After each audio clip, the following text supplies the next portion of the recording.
A month ago, Su-hao inexplicably traveled to this strange new world. Everything here was identical to his original world, except for the presence of those magical creature spokesmen. To his surprise, a mysterious system suddenly appeared in his mind, as if it were a standard gift for travelers like him. Though the system was simple, it held boundless possibilities. With tasks, a Pokédex, training, and a backpack, Su-hao found a way to establish himself in this unfamiliar world. The Pokédex function, in particular, was a trainer's essential tool, allowing him to instantly grasp all information about any Pokémon with just a glance. Even the Gardevoir that had just finished grocery shopping by the roadside, Su-hao could easily discern its attributes, gender, abilities, and level. Such a skill would make even veteran trainers green with envy.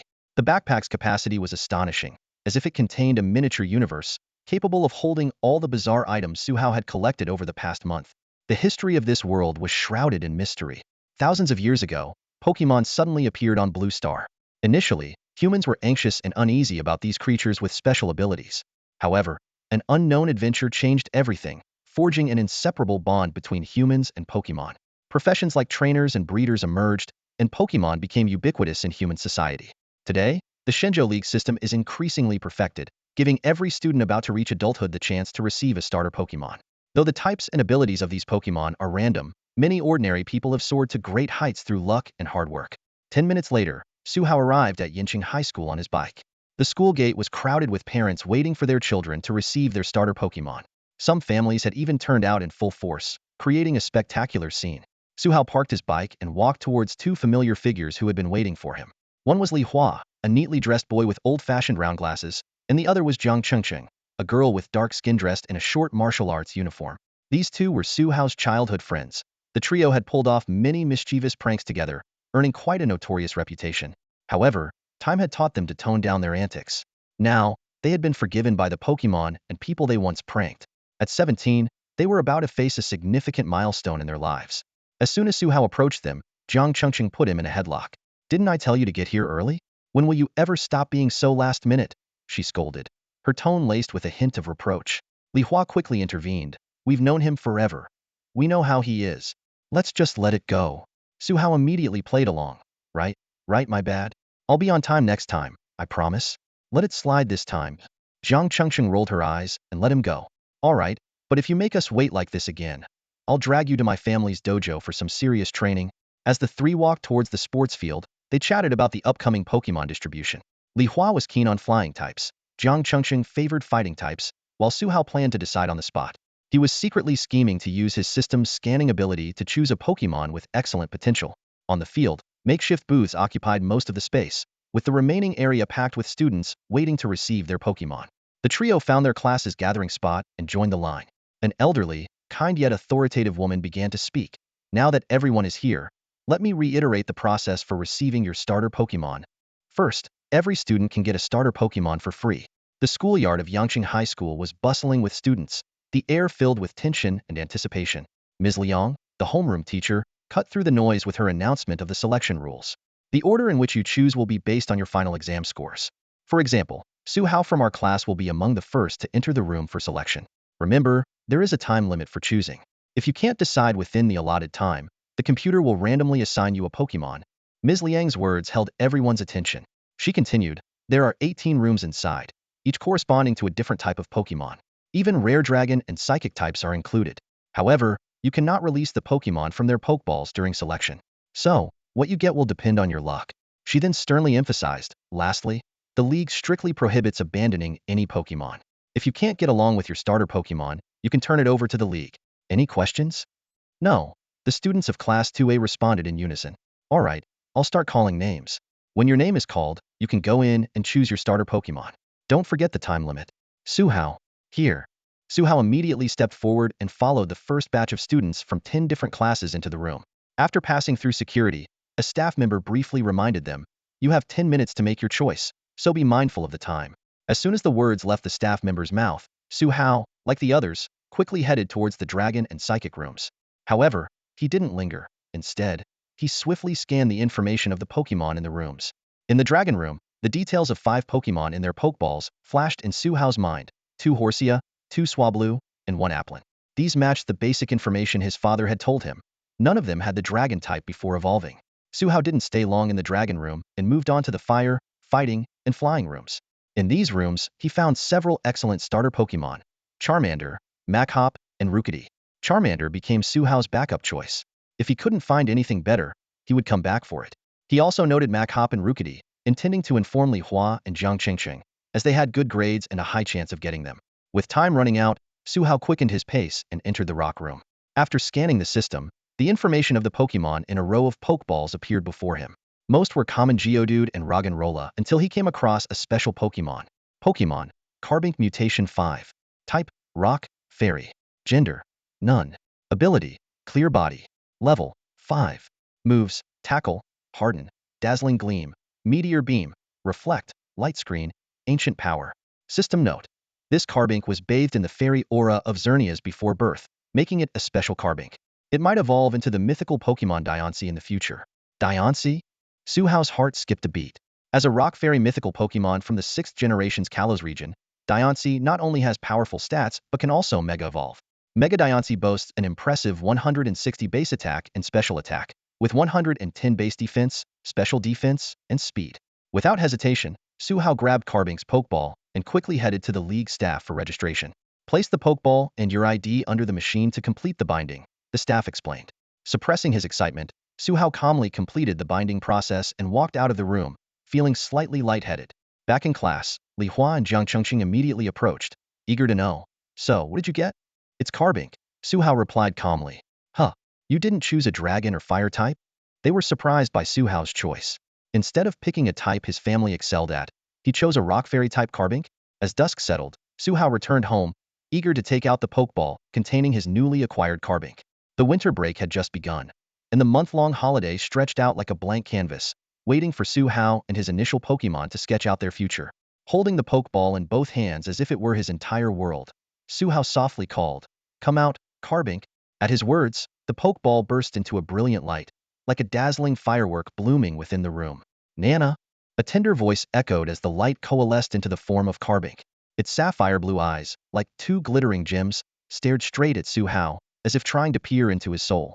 In that electrifying moment, a system notification chimed urgently, resonating with Su Hao's heartbeat. Ding! Task completed. Beginner's gift pack has been opened. Items have been stored in the system space. Following this, a cascade of dazzling rewards poured down like a river of stars. Diancie, basic aura power, advanced rock fairy type energy crystals, each one enough to make any ordinary trainer green with envy. However, Su Hao had no time to check these incredible rewards. He knelt down, his gaze steady as he looked into Carbink's beautiful blue eyes, and solemnly said, "Hello, Carbink. I'm Su Hao, your trainer. From now on, we are family. Let's take care of each other." Su Hao extended his right hand, his eyes shining with sincere warmth. Though Carbink was born in a secluded, untouched sanctuary, it seemed to sense Su Hao's pure goodwill. Its body, a mix of gray-white minerals and diamonds, leaped into Su Hao's arms like a shooting star. "Hi there, trainer. Let's look after each other from now on." A clear, melodious child's voice suddenly resonated in Su Hao's mind, like the first ray of sunlight at dawn, warm and hopeful. Su Hao was initially startled but quickly understood. This must be the basic aura power from the system reward, allowing him to communicate telepathically with his Pokémon. He immediately harnessed his aura power, engaging in a profound cross-species conversation with Carbink. As their dialogue deepened, Carbink recounted its extraordinary origin. A desolate land filled with the aura of death, scattered with Pokémon statues, and a mysterious, life-filled protective circle. These vivid descriptions flashed through Su Hao's mind like a series of thrilling images. Su Hao's mind was a whirlwind of emotions, as these revelations undoubtedly hinted at the legendary Yveltal, the god of death, and Xerneas, the god of life. However, he quickly calmed down, realizing that these astonishing revelations were still too distant for him and Carbink. After collecting his thoughts, Su Hao decided to check the new features added by the system. His personal panel was straightforward. Name, Su Hao. Gender, male. Age, 17. Attributes, normal, fighting. Special ability, basic aura power. Pokémon, Carbink. Items, Diancie, advanced rock fairy type energy crystals x10, miscellaneous items stored by host. Though he found it amusing that he also had attributes, Su Hao was more interested in the cultivation feature. He eagerly asked the system, explain the cultivation feature. The system promptly responded, ding. The cultivation feature is as follows. The host can use currency earned from completing system tasks to upgrade personal special abilities. Pokémon can pre-learn moves from the move pool, including inherited moves. Pokémon levels are visualized, gaining experience from battles to accelerate strength growth. Hearing these explanations, Su-Hao felt a surge of determination. With the system's support, he could advance faster in the Pokémon world, planning each step carefully. Moreover, his own aura power could be enhanced through system currency, making it a straightforward yet immensely powerful advantage. In this world, the strength classification of Pokémon, translated into system levels, is as follows. Level 04, Infant Stage. Level 519, Rookie Stage. Level 2029, Ordinary Stage. Level 3049, Elite Stage. Level 5059, Professional Stage. Level 6069, Gym Leader Stage. Level 7079, Elite 4 Stage. Level 8090, Champion Stage. Level 90100, Master Stage. Among these, champion-level trainers represent the pinnacle of strength in the Shenzhou Alliance. As for those possessing master-level Pokémon, neither Su-Hao nor his father had ever heard of such individuals.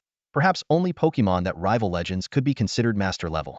Su-Hao carefully took out the Diancie from his system space. This mysterious stone, which contained the power to transcend limits, glowed faintly in his hand. He knew it would not only accelerate Carbink's evolution into Diancie, but also serve as the key to immense power. The moment the Diancie appeared, Carbink was instantly drawn to it, staring at the stone as if magnetized. Its mineral body trembled slightly, seemingly sensing the immense energy within the stone. Noticing Carbink's eager gaze, Su-Hao smiled gently, opened his palm, and offered the Diancie to Carbink. "Take it. It's meant for you," he said softly. Carbink leaped with joy, emitting happy sounds. "Is this really for me?"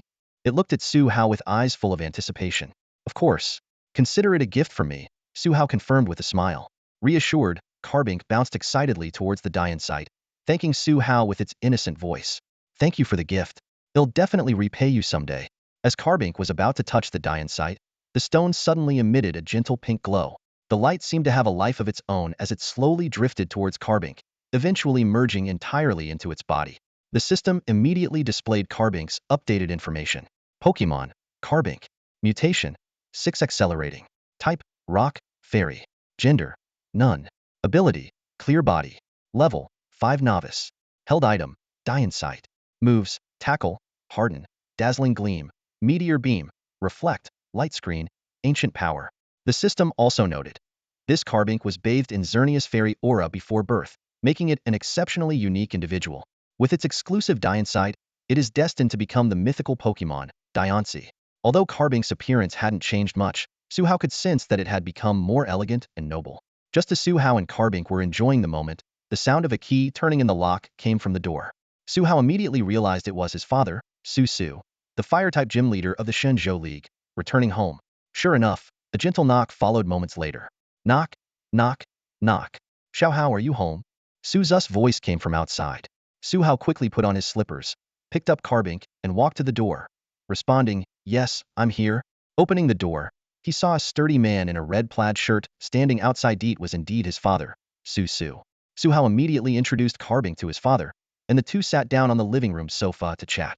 Although Su-Su was slightly puzzled that his son didn't choose a fire-type Pokémon, he still expressed his support.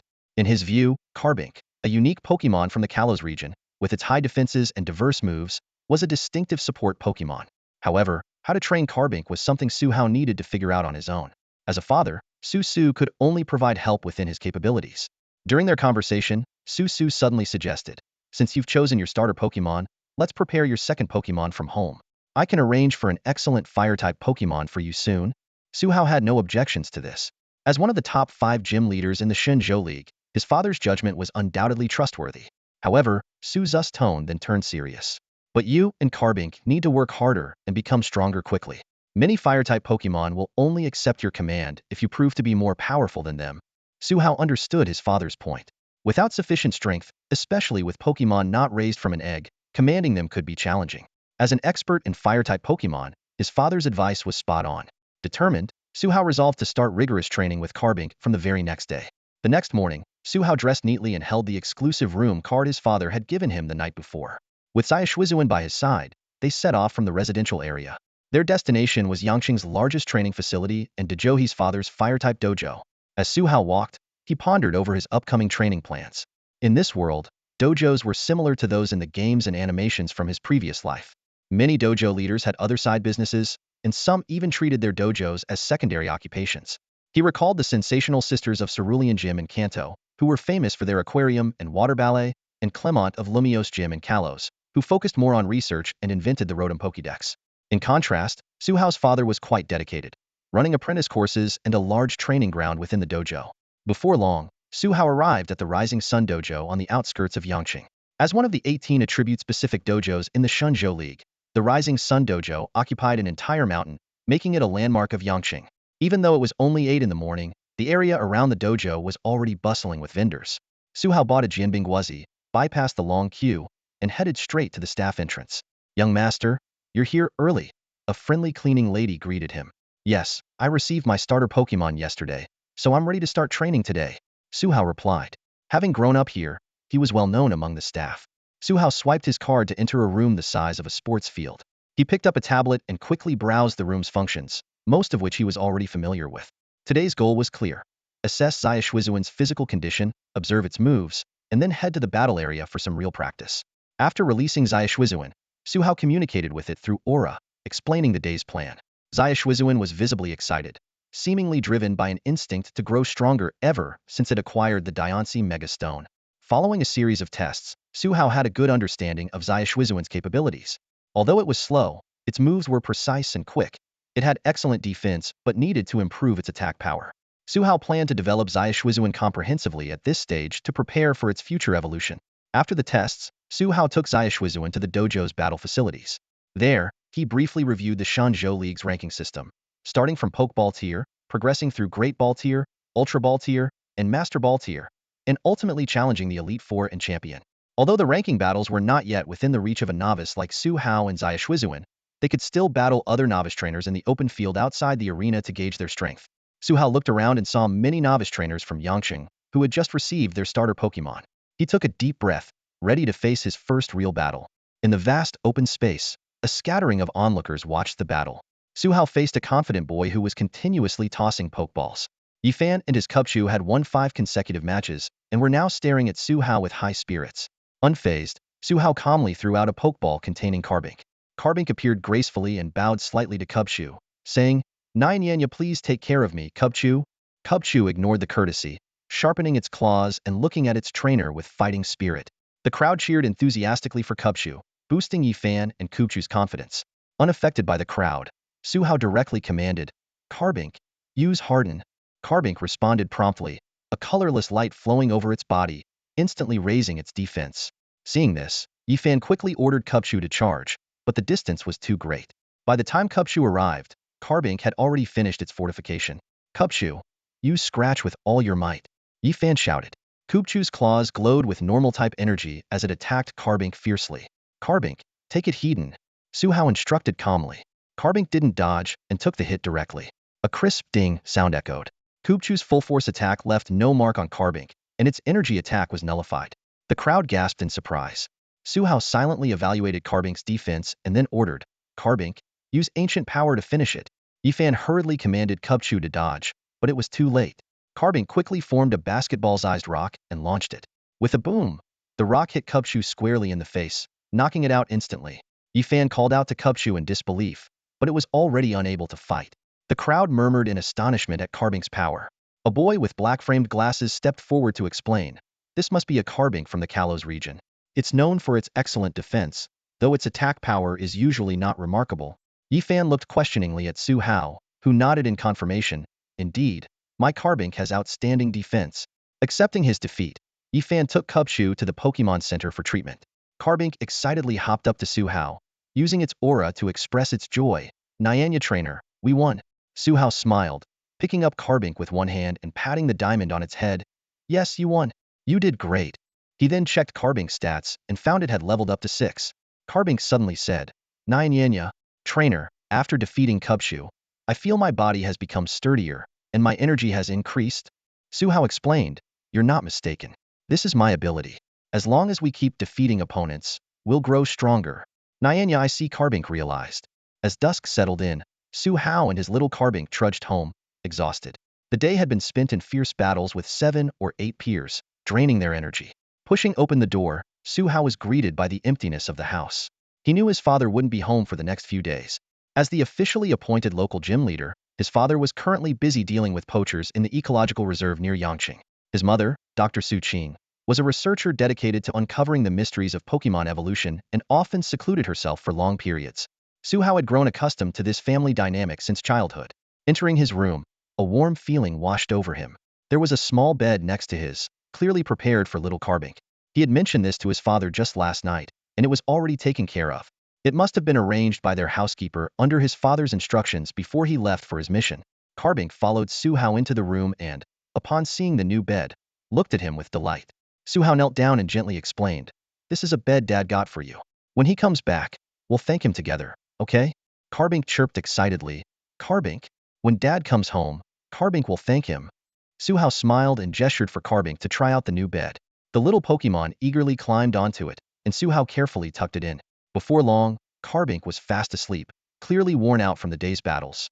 While Carbink slept, Su Hao retrieved a fist-sized pink diamond from his system space and placed it beside Carbink. As soon as it made contact, the diamond emitted a soft energy that enveloped Carbink. This pink diamond was a treasure from the beginner's pack Su Hao received upon getting his first Pokemon. It contained high-level rock and fairy energy, perfectly suited for Carbink.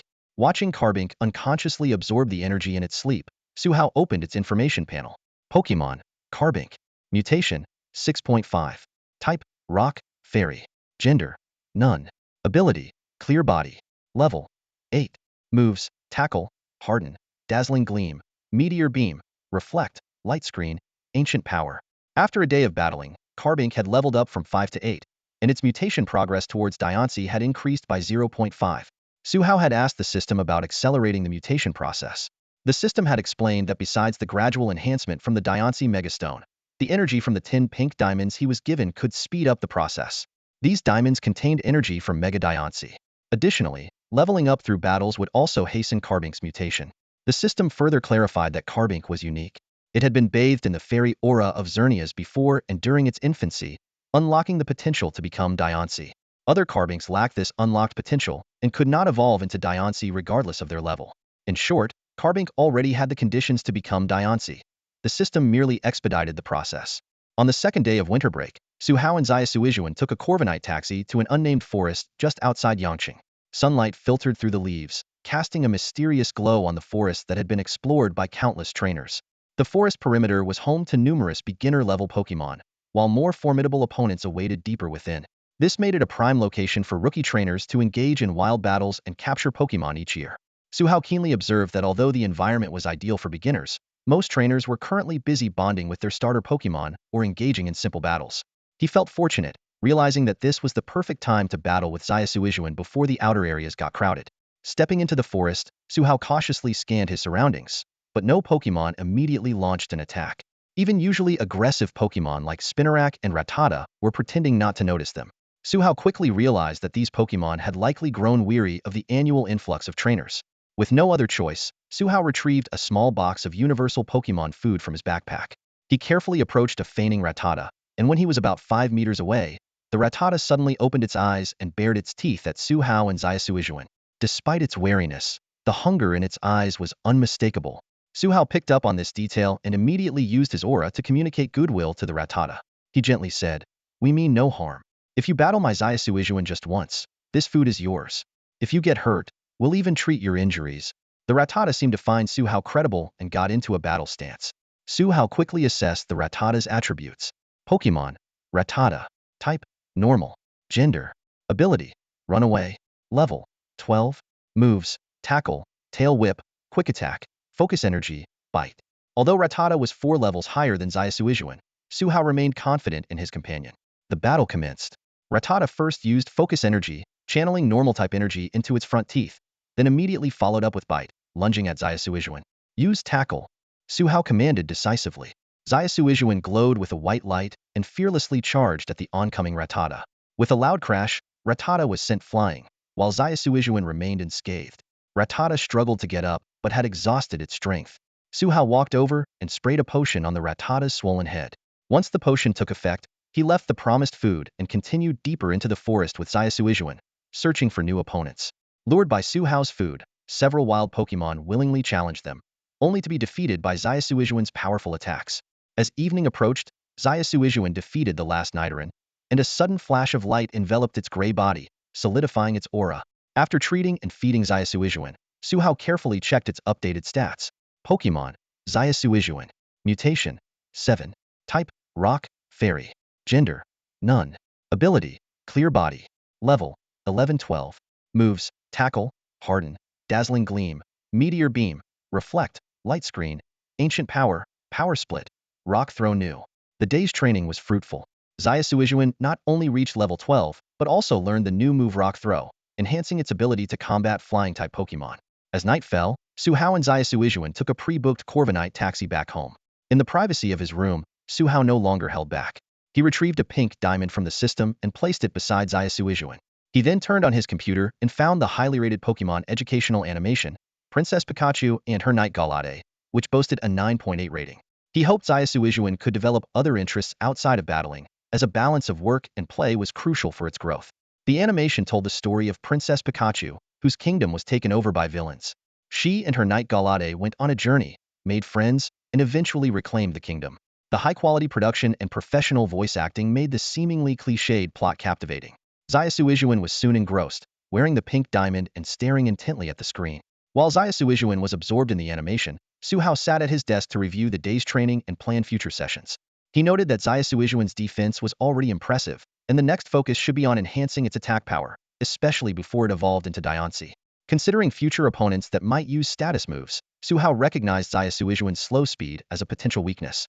He contemplated two solutions: learning the move Safeguard, which required 1,000 system currency currently unaffordable, or boosting Zayasuijuan's offensive capabilities to prevent opponents from using status moves. Recalling the Pokédex entry for Carbink, it shoots high-energy beams from the gems embedded in its body. Sweeping away all foes, Su Hao decided to focus on strengthening beam-type moves like Dazzling Gleam and Meteor Beam. Lost in thought, Su Hao continued planning until the city fell silent. He glanced up to find Zayasuijuan asleep, still watching the animation.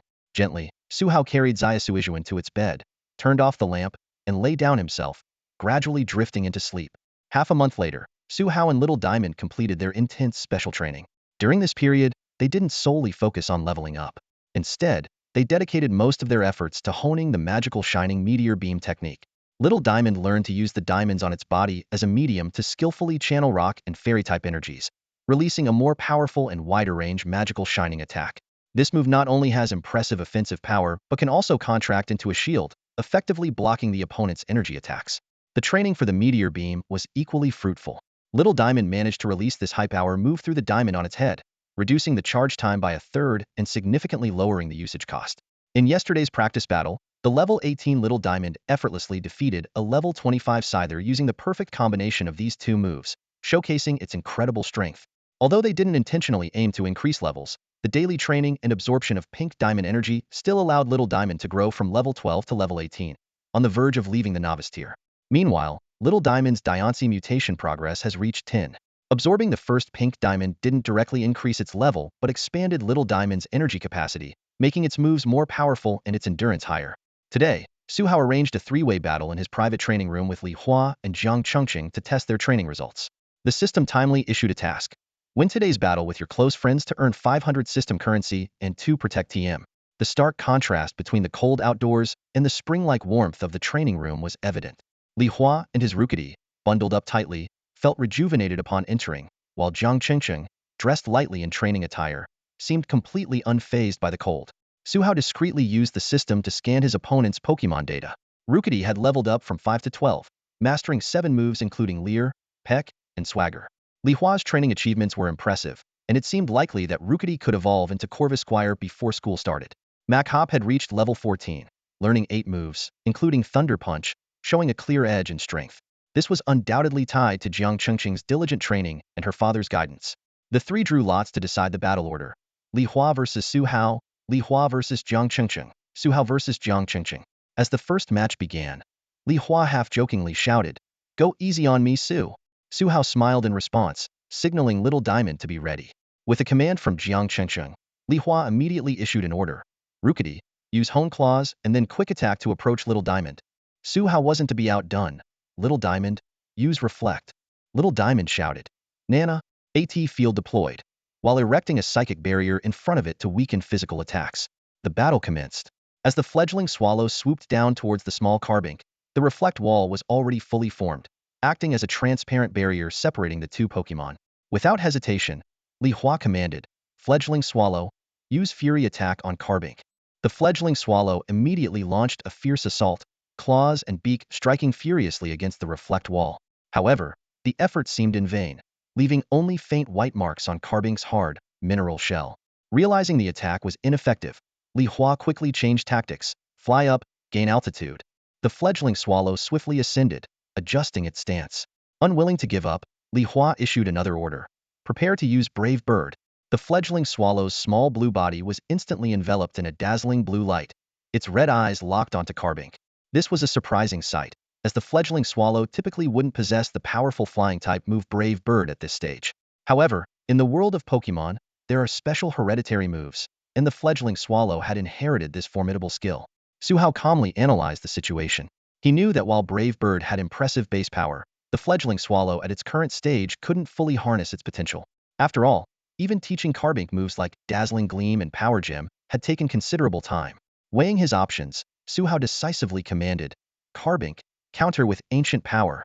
Carbink sprang into action, its mouth uttering a skill name from another franchise, Nana, Planetary Devastation.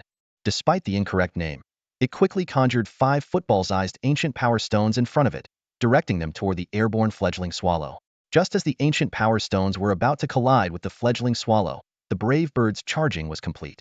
The fledgling swallow deftly dodged 2 of the Ancient Power Stones, but inevitably crashed into the remaining 3. The immense energy bird formed by the blue light clashed with the Ancient Power, finally breaking through the 3rd stone and slamming into the reflect wall.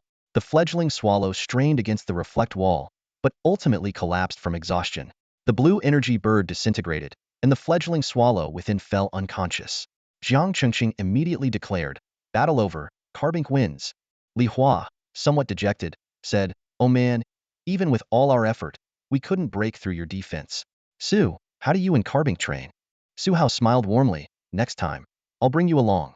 Now, take the fledgling swallow to the healing machine to restore its energy. You'll be battling Orange next. After the healing machine restored the fledgling swallow's energy, Su Hao took on the role of referee. Jiang Chengqing shouted, go, Mac Hop, and struck a starting pose alongside Mac Hop. Su Hao knew this was a martial arts technique passed down in Jiang Chengqing's family, which both humans and Pokémon could learn. Li Hua directed the fledgling swallow to counter. Fledgling swallow, let's go again. This time, we'll attack second. Start with Hone Claws. The fledgling swallow flew 3 meters high and began sharpening its claws, preparing for the opponent's attack. Jiang Chengqing immediately ordered, Mac Hop, jump up and use Bullet Punch. Mac Hop showcased its incredible jumping ability, leaping up to strike the fledgling swallow. Thin gray light covered Machop's fists, and the rapid punches instantly knocked the fledgling swallow to the ground. Li Hua exclaimed, what the heck? Orange. You and Mac Hop are really unpredictable. He was about to command the fledgling swallow to regroup when a flash of lightning appeared. What the heck, it knows an electric-type move too? Li Hua was dumbfounded. Thunder Punch hit the fledgling swallow before it could take off again, electricity coursing through its small body, rendering it unable to battle. Su Hao announced, fledgling swallow is unable to battle, Mac Hop wins. Li Hua, feeling a bit defeated, said, man, why are you all so tough? I thought I was ahead of my peers, but you two are on another level. Su Hao cleared his throat, signaling Jiang Chengqing to restore Machop's energy. Jiang Chengqing nodded and went to heal Mac Hop. Soon, Jiang Chengqing and the fully recovered Mac Hop stood at the other end of the battlefield, ready to face Su Hao.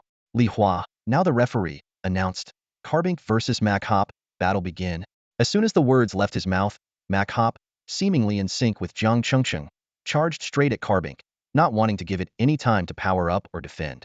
Su Hao, planning for a heated clash, immediately commanded, Carbink, use Dazzling Gleam. Carbink's entire body was enveloped in the light of Dazzling Gleam, slowly and steadily advancing towards Mac Hop. Seeing this, Li Hua was astonished. You had this move all along? So you were holding back against me? Jiang Chengqing, with a serious expression, ordered Mac Hop to go all out, focus energy, then use Thunder Punch with both fists. Under the effect of focus energy, Mac Hop seemed to sense a weak spot on Carbink. Its fists charged with yellow electricity, it crossed its arms and launched a fierce attack on the glowing Carbink. Buzz. In the intense clash between Dazzling Gleam and Thunder Punch, Dazzling Gleam ultimately prevailed. Mac Hop was pushed back, unable to maintain its Thunder Punch, and was eventually overwhelmed by Dazzling Gleam, falling heavily to the ground with swirly eyes, indicating it had lost the battle. Li Hua announced, Mac is unable to battle. Carbink wins. Nana, we won. Carbink happily bounced to Su Hao. Su Hao knelt down, gently patting its head in encouragement, then looked at the approaching Li Hua and Jiang Qingqing. Despite her reluctance, Jiang Qingqing admitted defeat. I lost. I'll make sure Li Hua trains harder. We'll meet again at the school exam. Su Hao nodded in agreement. All right, let's review the battle. After pointing out some areas for improvement for Mac and the fledgling swallow, Su Hao bid farewell to Li Hua and Jiang Qingqing and returned home. By then, the rewards for completing the system task were already stored in the system space. Su Hao chose the Protect TM from the space, selecting the target as Su Hao x Carbink. Although it was odd that he could also learn the move, Su Hao decided to let Carbink learn Protect first. He saved the other Protect TM for his soon-to-arrive second Pokémon. Last night, Su's father had informed him that the second Pokémon he had prepared would soon arrive at the Chinese Pokémon League. After today's battles, Carbink's level had risen to 19. Pokémon, Carbink. Mutation, 12. Type, Rock, Fairy. Gender, None. Ability, Clear Body. Level, 19. Moves, Tackle, Harden, Dazzling Gleam, Reflect, Light Screen, Ancient Power, Power Gem, Guard Split, Frustration. Today's battles didn't fully showcase Carbink's strength. At full power, Carbink could conjure over a dozen ancient power stones, and Dazzling Gleam could be used offensively rather than just defensively. Additionally, Carbink had yet to use its single-target move, Power Gem. Su Hao estimated that at its current level, Carbink could defeat a high-tier ordinary Pokémon when going all out. 3 days had passed since Su Hao battled against Li Hua and Jiang Qingqing, and there were still over 2 weeks left before the end of the winter vacation. Today, Su Hao and his father had planned a trip to Rong City, which is adjacent to Yang City, to select Su Hao's second Pokémon. Rong City is famous for housing the largest Pokémon breeding center in the Shenzhou League. It's said that even rare, late-blooming pseudo-legendary Pokémon species can be found there. Filled with excitement, Su Hao dressed up carefully and quickly walked towards his father, who was waiting outside the Suri gym. Su's father crossed his arms and raised an eyebrow as he looked over his son. As a near-elite 4-level trainer, he keenly noticed that Su Hao had put in extra effort today. The 17-year-old was already handsome, and today he looked even more vibrant and full of youthful energy. Su's father felt a sense of pride, thinking that it would be even better if his son could bring home a daughter-in-law soon. However, Su Hao had dressed up meticulously only to welcome his soon-to-be new Pokémon partner. He jogged over to his father and indicated that he was ready. Su's father then threw a high-grade Pokeball, releasing his ace Pokémon, a Charizard of extraordinary size.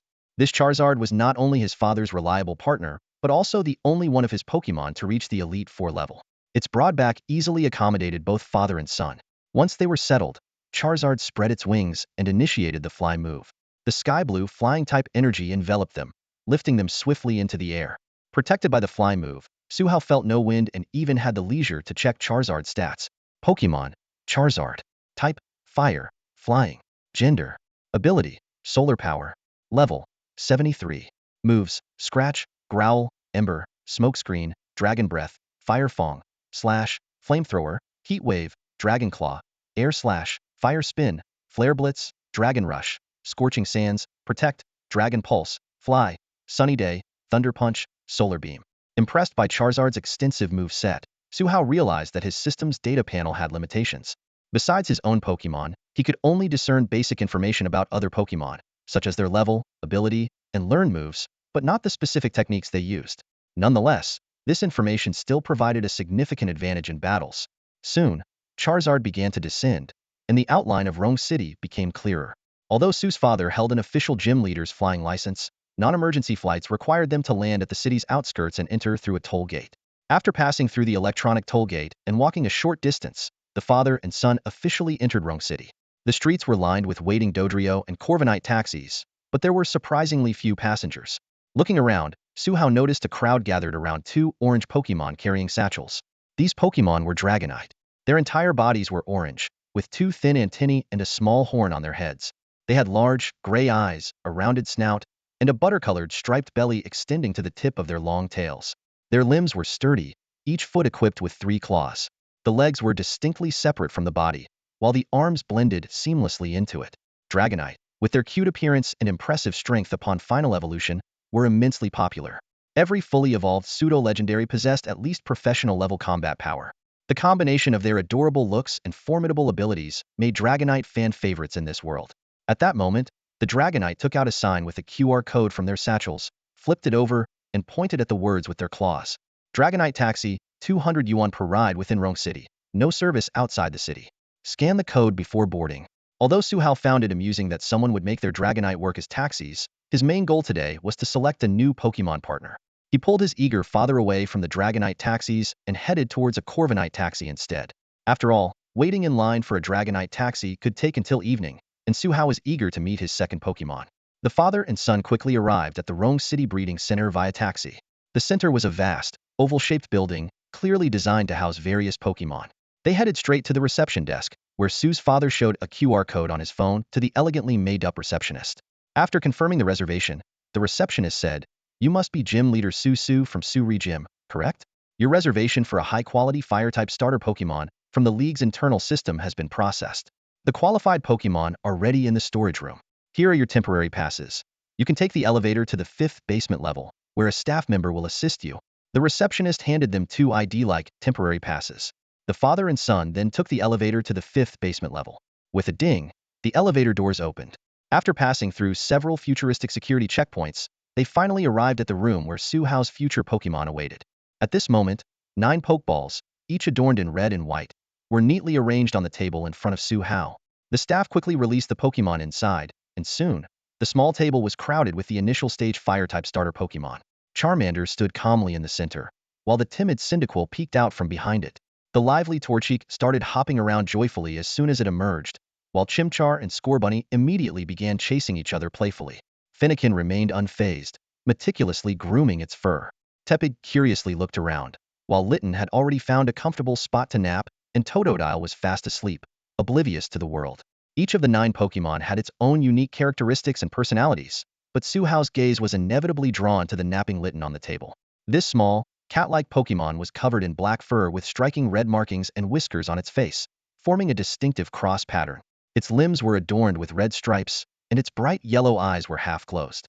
The tuft of fur at the end of its tail gently twitched with each breath. Although Su Hao had long been fond of Litten, he decided to thoroughly evaluate each Pokémon's abilities to make the most of the opportunity his father had spent a fortune to secure.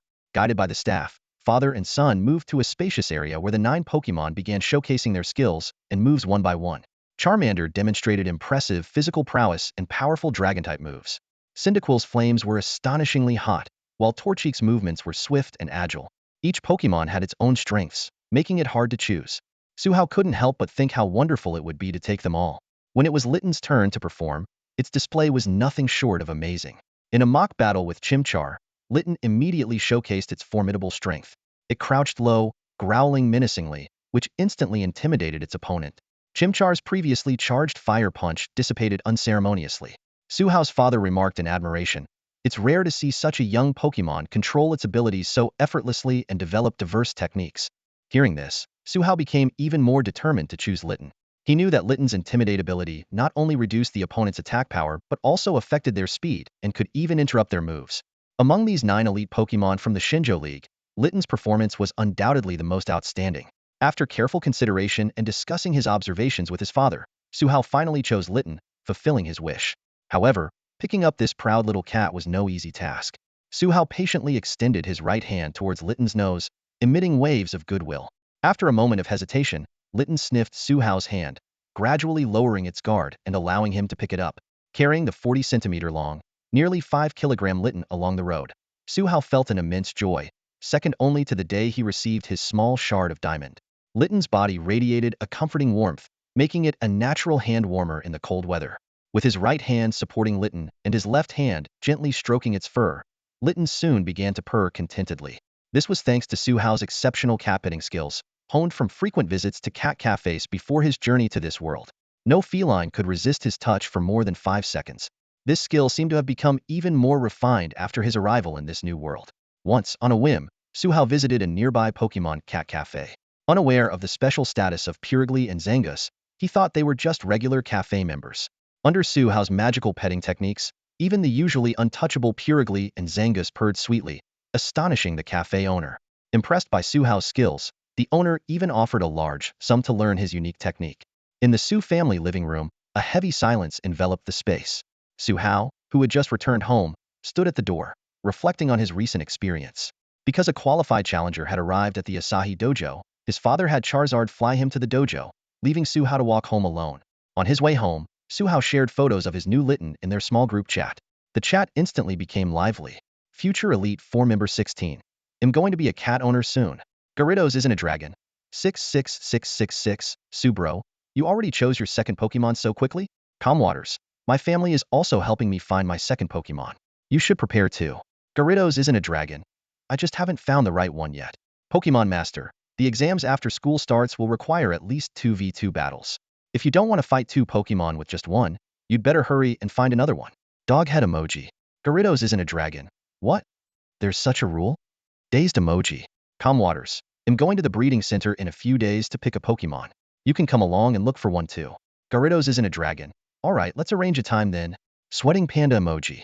Suhao put away his phone and opened the door. In the living room, Carbink was sitting on the couch 3 meters away from the big TV, watching an anime. Hearing the door open, it used the diamond on its underside to press the pause button on the remote, then slowly hopped towards Suhao. As Suhao changed into his indoor slippers, he saw Carbink approaching. He quickly waved his hand, using his aura to signal Carbink to wait in place, indicating that he had a new friend to introduce. Standing in front of Carbink, Suhao took out Litten's Pokeball. Come out, Litten. Meow. With a light, graceful sound, Litten landed elegantly on the ground. It looked around, and its eyes settled on Carbink. Meow hello, thought Litten, remembering that its trainer had mentioned there was a big sister in the house and that it should greet her to get along harmoniously. Hello, we're partners from now on, Carbink responded. Suhao had already told it yesterday that a new member would join the family today and asked if it wanted to come along. Unfortunately, Carbink wanted to watch the latest episode of its favorite anime, so it politely declined. After greeting each other, the 2 Pokemon fell into a silent staring contest, making Suhao a bit unsure of what to do. Just as he was hesitating about whether to intervene and lighten the mood, Carbink and Litten stared at each other for a full 5 minutes. Suddenly, Carbink nonchalantly extended an ear to shake hands with Litten, and the 2 Pokemon hopped onto the couch one after the other. Suhao sighed in relief, watching Carbink and Litten enjoy the anime together on the couch. He realized that as a Pokemon trainer, he also needed to learn how to balance his attention and care for each Pokemon. That night, since Litten's bed wouldn't arrive until the next day, it had to sleep in Suhao's bed. Although many Pokemon like to sleep in their trainer's bed, Suhao, considering the possibility of more Pokemon joining in the future, decided to prepare suitable beds for each one to avoid any conflicts due to unequal treatment. Legend has it that 2,500 years ago, the Unova region was founded by twin brothers and a divine dragon. The elder brother pursued truth, while the younger sought ideals. This difference in philosophy eventually led to a prolonged war. The dragons split into Reshiram, representing truth, and Zekrom, embodying ideals. The 2 dragons, evenly matched, fought until they were utterly exhausted. Realizing their mistake, the twin heroes ended the war and restored peace. However, after their passing, their descendants reignited the conflict. In a fit of rage, Reshiram and Zekrom turned the Unova region to ashes with their flames and lightning before vanishing. Meanwhile, the legend of Kyurem tells a different tale. In Lacinosa town, it is said that a dragon stone fell from the sky into the giant chasm, transforming into Kyurem. It is believed to appear on frigid nights, abducting people and Pokemon to satisfy its hunger. To protect themselves, the townspeople built high walls and imposed a curfew. In contrast, Drayden from Oplucid City recounts another version. Kyurem is the empty shell left after Reshiram and Zekrom split. The DNA splicers, passed down through Drayden's family, are said to allow Kyurem to absorb either Reshiram or Zekrom, transforming into White Kyurem or Black Kyurem. Regardless of the legends, in the Black and White games and the animated movies, it is highly likely that the Dragon Spiral Tower houses the Light Stone and Dark Stone, remnants of the Divine Dragon. Despite numerous searches, these stones may have already fallen into the hands of others. The next morning, under a bright sun, it was a perfect day for an adventure. Suhao stood patiently in line at the toll booth outside the entrance to the Dragon Spiral Tower. Recently, this once thoroughly explored secret realm had been opened to the public, allowing anyone with sufficient strength to purchase a ticket and enter. Suhao's Carbink had only recently reached the initial standard level, but he qualified for entry thanks to a professional-level Pokemon Arcanine lent to him by his father as a bodyguard. This female Fire-type Pokemon, with the Flash Fire ability, was at level 56 and carried a charcoal item. It had mastered several powerful moves, including Bite, Flame Wheel, and Extreme Speed, making it strong enough to protect Suhao in the secret realm, where the strongest bosses were only at the professional level. Soon it was Suhao's turn.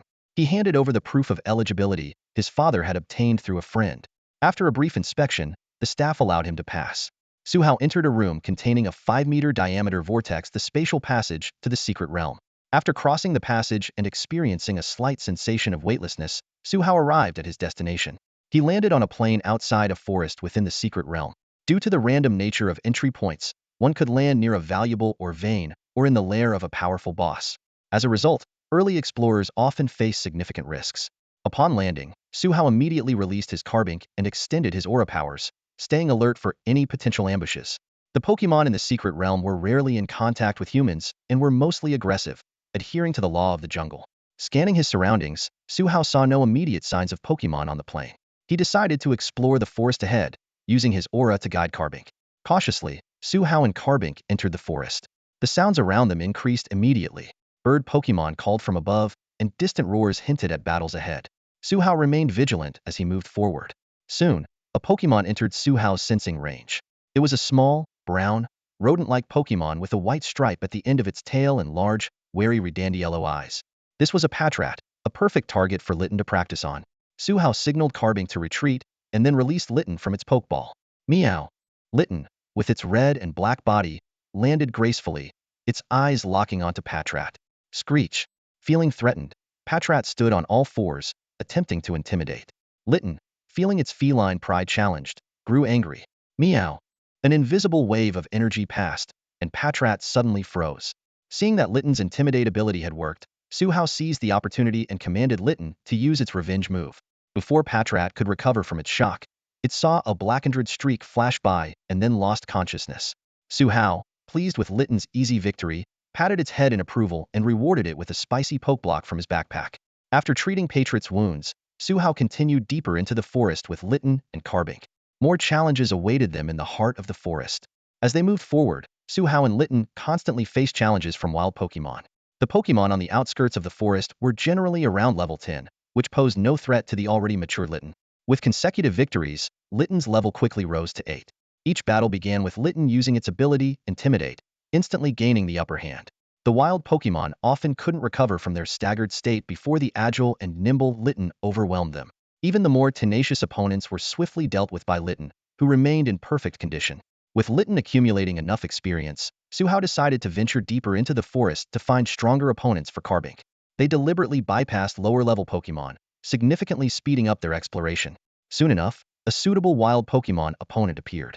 It was a cunning Leopard, silently trailing Su Hao and Carbink, waiting for the right moment to strike. If it weren't for Su Hao's aura abilities, the sneak attack might have succeeded. However, the moment Leopard stepped into the aura detection range, its actions were fully exposed. After communicating telepathically with Carbink, Su Hao deliberately left an opening. Sure enough, the long-waiting Leopard took the bait. Its streamlined body tensed up, and its yellow-furred limbs moved like lightning, appearing behind Su Hao in an instant. Leopard raised its right paw, with sharp claws gradually enveloped in dark energia move called Shadow Claw. Its usually charming green eyes now gleamed with pride, murderous intent, and indifference. Just as Leopard was about to strike, Su Hao deftly rolled out of the attack range and shouted, "Carbink, use ancient power." Carbink. Carbink responded, and a dozen rocks instantly formed around it, firing at Leopard like cannonballs. However, Leopard's agility allowed it to easily dodge the attack. Though ancient power missed, Su Hao remained calm. He knew the weaknesses of speed-type Pokémon. By luring them into the attack range and using area attacks for a no-dead angle strike, there was a chance for victory. Su Hao commanded Carbink to use Harden, patiently waiting for Leopard to approach. Seeing Carbink continuously fortifying itself, the previously confident Leopard started to get anxious. After a moment of thought, Leopard turned into a shadowy blur, appearing behind Carbink within a few breaths.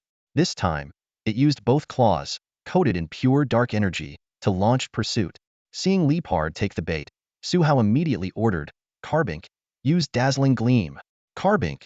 Carbink's entire body burst forth with dazzling, colorful light, enveloping the surrounding area. Caught midair, Leopard had no way to dodge and had to endure the highly effective move. The result was clear. Struck directly by Carbink's full-powered Dazzling Gleam, Leopard's purple and yellow fur turned charred black, rendering it unable to battle and causing it to crash heavily to the ground. This victory allowed Carbink's level to finally break through to 20, reaching the threshold of the ordinary tier. The intense battle accelerated Carbink's mutation process, reaching 20%. Su Hao secretly hoped that Carbink might fully evolve into the mythical Pokémon Diancie before his college entrance exams. Though Leopard had attacked with malice, Su Hao didn't finish it off. He chose not to heal the defeated Pokémon and left the unconscious Leopard behind as he continued forward with Carbink. Not long after, the sound of sharp tools cutting through trees reached them. Suhao retracted his full-range aura and switched to linear detection ahead. Soon, a green Pokémon appeared within his aura sensei Scyther. The Scyther had a reptilian head with 3 distinct horns on top. Its arms were sharp scythes, gleaming silver, said to be as sharp as legendary blades. It had 2 pairs of small wings on its back, and its thighs were covered with spiky ridges, with each foot having 3 sharp claws. At that moment, Scyther was wielding its scythes, leaving deep marks on a giant tree. The surrounding trees also bore various degrees of chopping marks, indicating that this area was its territory and training ground. This was a newly elite-level Scyther, achieving such a level at a young age, likely the leader of a nearby Scyther clan. Each slash was powerful and imposing, showcasing its rich combat experience. Seeing such an exceptional Scyther, Suhao couldn't help but feel tempted to capture it. But before that, a battle was inevitable. Taking a deep breath, Suhao called Carbink and headed toward where Scyther was. The life of the flying mantis was monotonous and dull. As the newly appointed leader of its clan, it was acutely aware that its current strength was insufficient to protect them. Thus, its days were filled with nothing but foraging and relentless training. Blessed with a unique physique, the flying mantis excelled in slashing techniques, habitually using the sides on its arms for attacks. On this particular day, the flying mantis was engaged in its usual, tedious slashing practice when an unexpected visitor disrupted its routine. Flying mantis, come and battle with us. A human and a seemingly weaker Pokémon challenged it.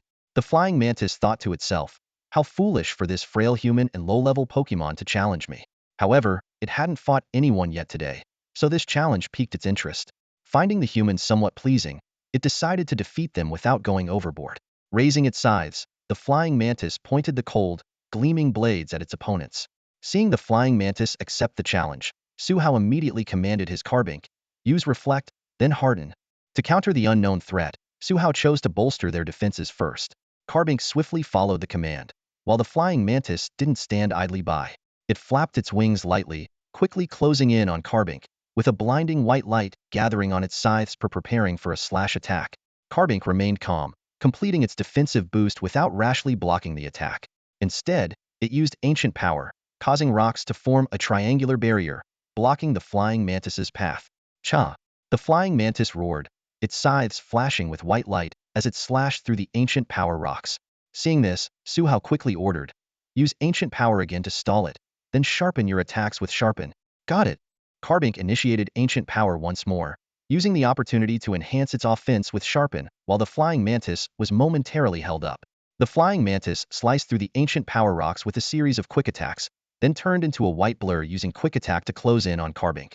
Its scythes glowed a bright green as it prepared another series of slashes. Hold on, then use smack down. Suhao directed. The flying mantis's slashes penetrated the reflect barrier, leaving deep white marks on Carbink. Despite inflicting significant damage, it was far from defeating Carbink. With a loud crash, Carbink summoned a massive rock, executing a smackdown that struck the retreating flying mantis. The Fortimet's effective attack sent the flying mantis crashing to the ground like a kite with a broken string, unable to get up. Cha, I lost. The flying mantis was in disbelief. As an elite, it had been defeated by an ordinary Pokémon and a human. Though it was hard to accept, it acknowledged its defeat graciously. Suhao approached the flying mantis, squatting down to meet its gaze. So, it's my turn now. Will you join us? I promise to help you become stronger. The flying mantis looked into Suhao's clear eyes, its heart racing, almost ready to agree. But then, images of its clan flashed through its mind. After a moment of hesitation, it replied, Cha, I'm sorry, I can't join you. Suhao was surprised but not upset. He simply asked, can you tell me why? Cha, I have a family. My clan needs me. As their leader, I must protect them. Although I want to go with you, I have responsibilities, the flying mantis explained. Suhao nodded understandingly. All right, if you ever need help, feel free to find me. We can still be friends, right? Yes, we're friends. Carbink also extended its goodwill towards the flying mantis. Cha, friends. You can come to our clan anytime for a sparring match. The flying mantis responded enthusiastically. After treating the flying mantis's wounds and bidding it farewell, Suhao continued exploring the area. By evening, after several battles with wild Pokémon, Carbink had leveled up to level 22. The system displayed its attributes as rock and fairy type, female gender, with the ability Clear Body. It held a Diancie and new moves like Tackle, Harden, Dazzling Gleam, Meteor Beam, Reflect, Light Screen, Ancient Power, Guard Split, Rage, Sharpen, Smackdown, Stealth Rock, and Protect. Defeating strong opponents was the best way to enhance one's strength. With the system's ability to quantify experience points and Carbink's diligent training, it might just reach the elite level before the new school term starts. After a day of exploration, Su Hao had no intention of staying overnight in the secret realm. He recalled his Carbink, mounted his Arcanine, and swiftly headed to the exit guarded by the League personnel. After passing through security, he re-entered the spatial passage and, in the blink of an eye, was back in Yang City. Taking a Corviknight taxi home, the exhausted Su Hao prioritized caring for his Pokémon over himself. He released his Litten and used soft sand to clean the dust off the fire-type feline, which disliked baths. Next, he took out special tools to meticulously clean and polish Carbink's mineral body, making it look brand new. Once his Pokémon were taken care of, Su Hao finally rewarded himself with a relaxing hot bath. Standing in front of the mirror, he admired his half-naked body. Streamlined muscles covered his tall, vigorous frame. Ever since awakening his aura powers, his physical strength had grown immensely, with surprising power hidden beneath his lean muscles. After changing into his pajamas, Su Hao sat at his desk to plan out his training regimen. For Carbink, he decided to focus on energy control and move precision. As for Litten, it needed to enhance its physical endurance in preparation for future evolution, along with special training for fire temperature and properties. By the time he finished drafting the plan, it was already 11 at night. The room was dimly lit by a single desk lamp. Carbink was cuddling a pink diamond, and Litten was curled up in its bed, both fast asleep. After turning off the light, Su Hao groped his way to bed and quickly drifted off to sleep. In the early hours, the Spiral's secret realm received uninvited guests. Two mysterious figures silently moved through the forest, ghost-like, ignoring the nocturnal Pokémon. They whispered to each other, discussing news about a god. Soon, they arrived at the Dragon Spiral Tower built on a lake. Splitting up, one ascended while the other descended, beginning their search. One of them took out a small device, operating it while grumbling about the absurdity of their mission. After several hours, they came up empty-handed. With dawn approaching, they quickly erased their traces and left the secret realm. At 8:30 in the morning, a well-rested Su Hao began preparing breakfast for his Pokémon. Skillfully mixing various berries and ingredients, he made a special spicy cat food for Litten and prepared individual meals for Carbink and Arcanine. During mealtime, Litten ate ravenously, while Carbink chewed delicately, forming a stark contrast. Su Hao fed Arcanine in the yard before sending it back to the Rising Sun Gym.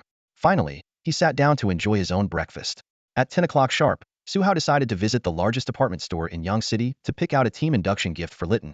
He took a Dodrio taxi to the mall and headed straight to the top floor's item market. With the help of a sales assistant, Su Hao carefully compared charcoal and a soothe bell. Ultimately, he was drawn to the exquisite craftsmanship and customization service of the soothe bell and placed an order immediately. Leaving the store with the sales assistant's sincere smile, Su Hao prepared to head to his next destination. After achieving his spending goal for the day, Su Hao headed towards the Flowing Water Dojo. This family-owned dojo belonged to his friend Jiang Qingqing and was renowned for its unique, continuous, and progressively intricate martial arts techniques. However, Su Hao's visit was not to learn martial arts, but to explore his newly awakened aura abilities. A few days ago, Su Hao had confided in his parents and two closest friends about his sudden awakening of aura powers. Surprisingly, Jiang Qingqing had offered a fantastic opportunity. Her family could introduce him to an aura master from the Shenzhou Alliance who was soon to visit the dojo. Despite Su Hao's aura powers naturally doubling in strength within half a month of awakening and his self-taught skills in sensing and telepathy, he knew he lacked systematic knowledge. Although his parents had promised to find an aura master and secret manuals for him, the opportunity provided by Jiang Qingqing came much sooner. Su Hao's goal for this visit was clear: to obtain an introductory manual on aura and to absorb the unique wisdom passed down through generations of the aura master's family. Upon arriving at the dojo, Su Hao called Jiang Qingqing. Shortly after, she appeared in her training attire and led him inside. The scene before him took Su Hao's breath away. In the ring, an elderly man with gray hair but vigorous spirit was engaged in a fierce battle with a muscular man. The old man's martial arts moved fluidly, forcing the muscular man to stay on the defensive or dodge. What was even more astonishing was that the muscular man was fighting with his eyes closed. Su Hao immediately realized that this man, surrounded by an aura field, must be the aura master. Even with the aid of aura, the muscular man eventually lost to the elder's brilliant tactics. You win, Master Jiang. You're still as formidable as ever. Even with aura, I can't match you, the muscular man said, sitting on the ground but smiling broadly.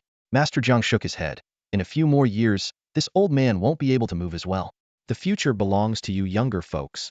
After a brief chat, Master Jiang invited the muscular man to the guest room. Jiang Qingqing then led Su Hao in. Inside, Master Jiang and the muscular man were leisurely sipping tea.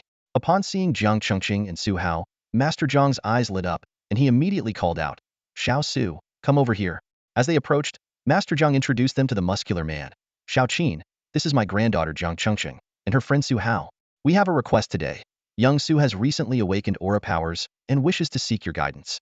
"Chengqing, Xiao Su, this is Qin Gang, the top aura user in our alliance." "Hello." Qin Gang nodded, and Su Hao and Jiang Chengqing bowed respectfully. Qin Gang looked directly at Su Hao and asked straightforwardly, "Since Master Jiang introduced you, I won't refuse. What do you wish to learn from me?" Su Hao honestly expressed his thoughts. "So, you want to learn how to use aura?" Qin Gang summarized. "Yes," Su Hao confirmed with a nod. Qin Gang's expression turned serious. "Then let me first tell you about the history of aura." He began to explain. Aura is a manifestation of spiritual energy possessed by both humans and Pokémon. For example, the Lucario species are experts in using aura. Most humans have weaker aura powers compared to Pokémon. At my full strength, I can only extend my aura to cover 2 meters around me, unlike Pokémon who can even launch aura spheres. Our aura lineage's founder could use aura like Pokémon, even engaging in physical combat with Machamp. Unfortunately, it's been a long time since anyone has reached such a powerful level. Currently, I am the most talented in my family, able to cover a 2-meter radius with my aura and control everything within that range. After explaining the historical background, Qin Gang curiously asked, "Su, would you mind showing me your aura?" Internally, Qin Gang was very excited. As someone from the aura lineage, he knew how rare it was for someone to awaken aura powers naturally. Besides their founding ancestor, he had never heard of anyone else who could do so. Despite his inner excitement, years of training allowed him to maintain a calm exterior. Otherwise, he might have already eagerly invited Su Hao to join the aura lineage. In a quiet room, Qin Gang and Su Hao stood facing each other. Qin Gang had just requested not to be disturbed, and Elder Jiang had kindly offered this empty room, then left with Jiang Chengqing. Once inside, Qin Gang didn't speak immediately. Su Hao watched as Qin Gang closed his eyes in contemplation, suddenly noticing a dense aura of energy emanating from his robust frame. Qin Gang walked slowly around the room, scanning every corner twice before retracting his energy. "All right," Qin Gang clapped his hands together. "I've checked the surroundings. There are no listening devices. While most people can't sense aura, you can release yours now." Su Hao nodded and began to channel the aura within him. To Qin Gang's eyes, what seemed like an ordinary Su Hao suddenly became enveloped in countless blue light particles. Within a few breaths, these particles spread throughout the room, even extending towards the walls. This scene left the usually composed Qin Gang momentarily stunned. Taking a deep breath to calm his racing heart, he placed his hands solemnly on Su Hao's shoulders. "You might not realize how extraordinary this is," Qin Gang said seriously, "but I must tell you, you have the strongest aura talent I've seen in our clan in nearly a century." Qin Gang explained that humans, unlike Pokémon, do not possess exceptional energy talents and physical attributes.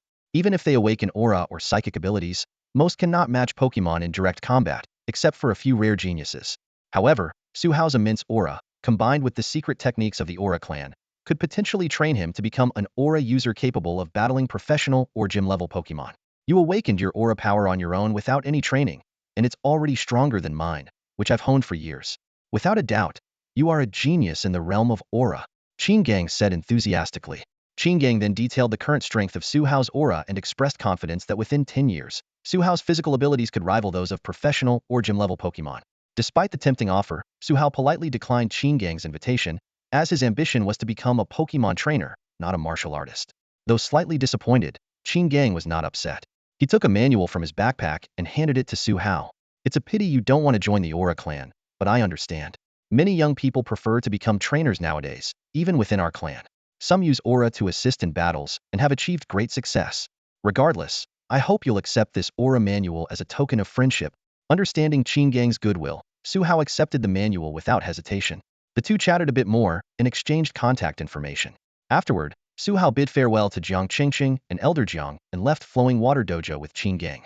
After parting ways, Su Hao flipped through the aura manual while asking the system why his seemingly basic aura power was so remarkable to Qin Gang.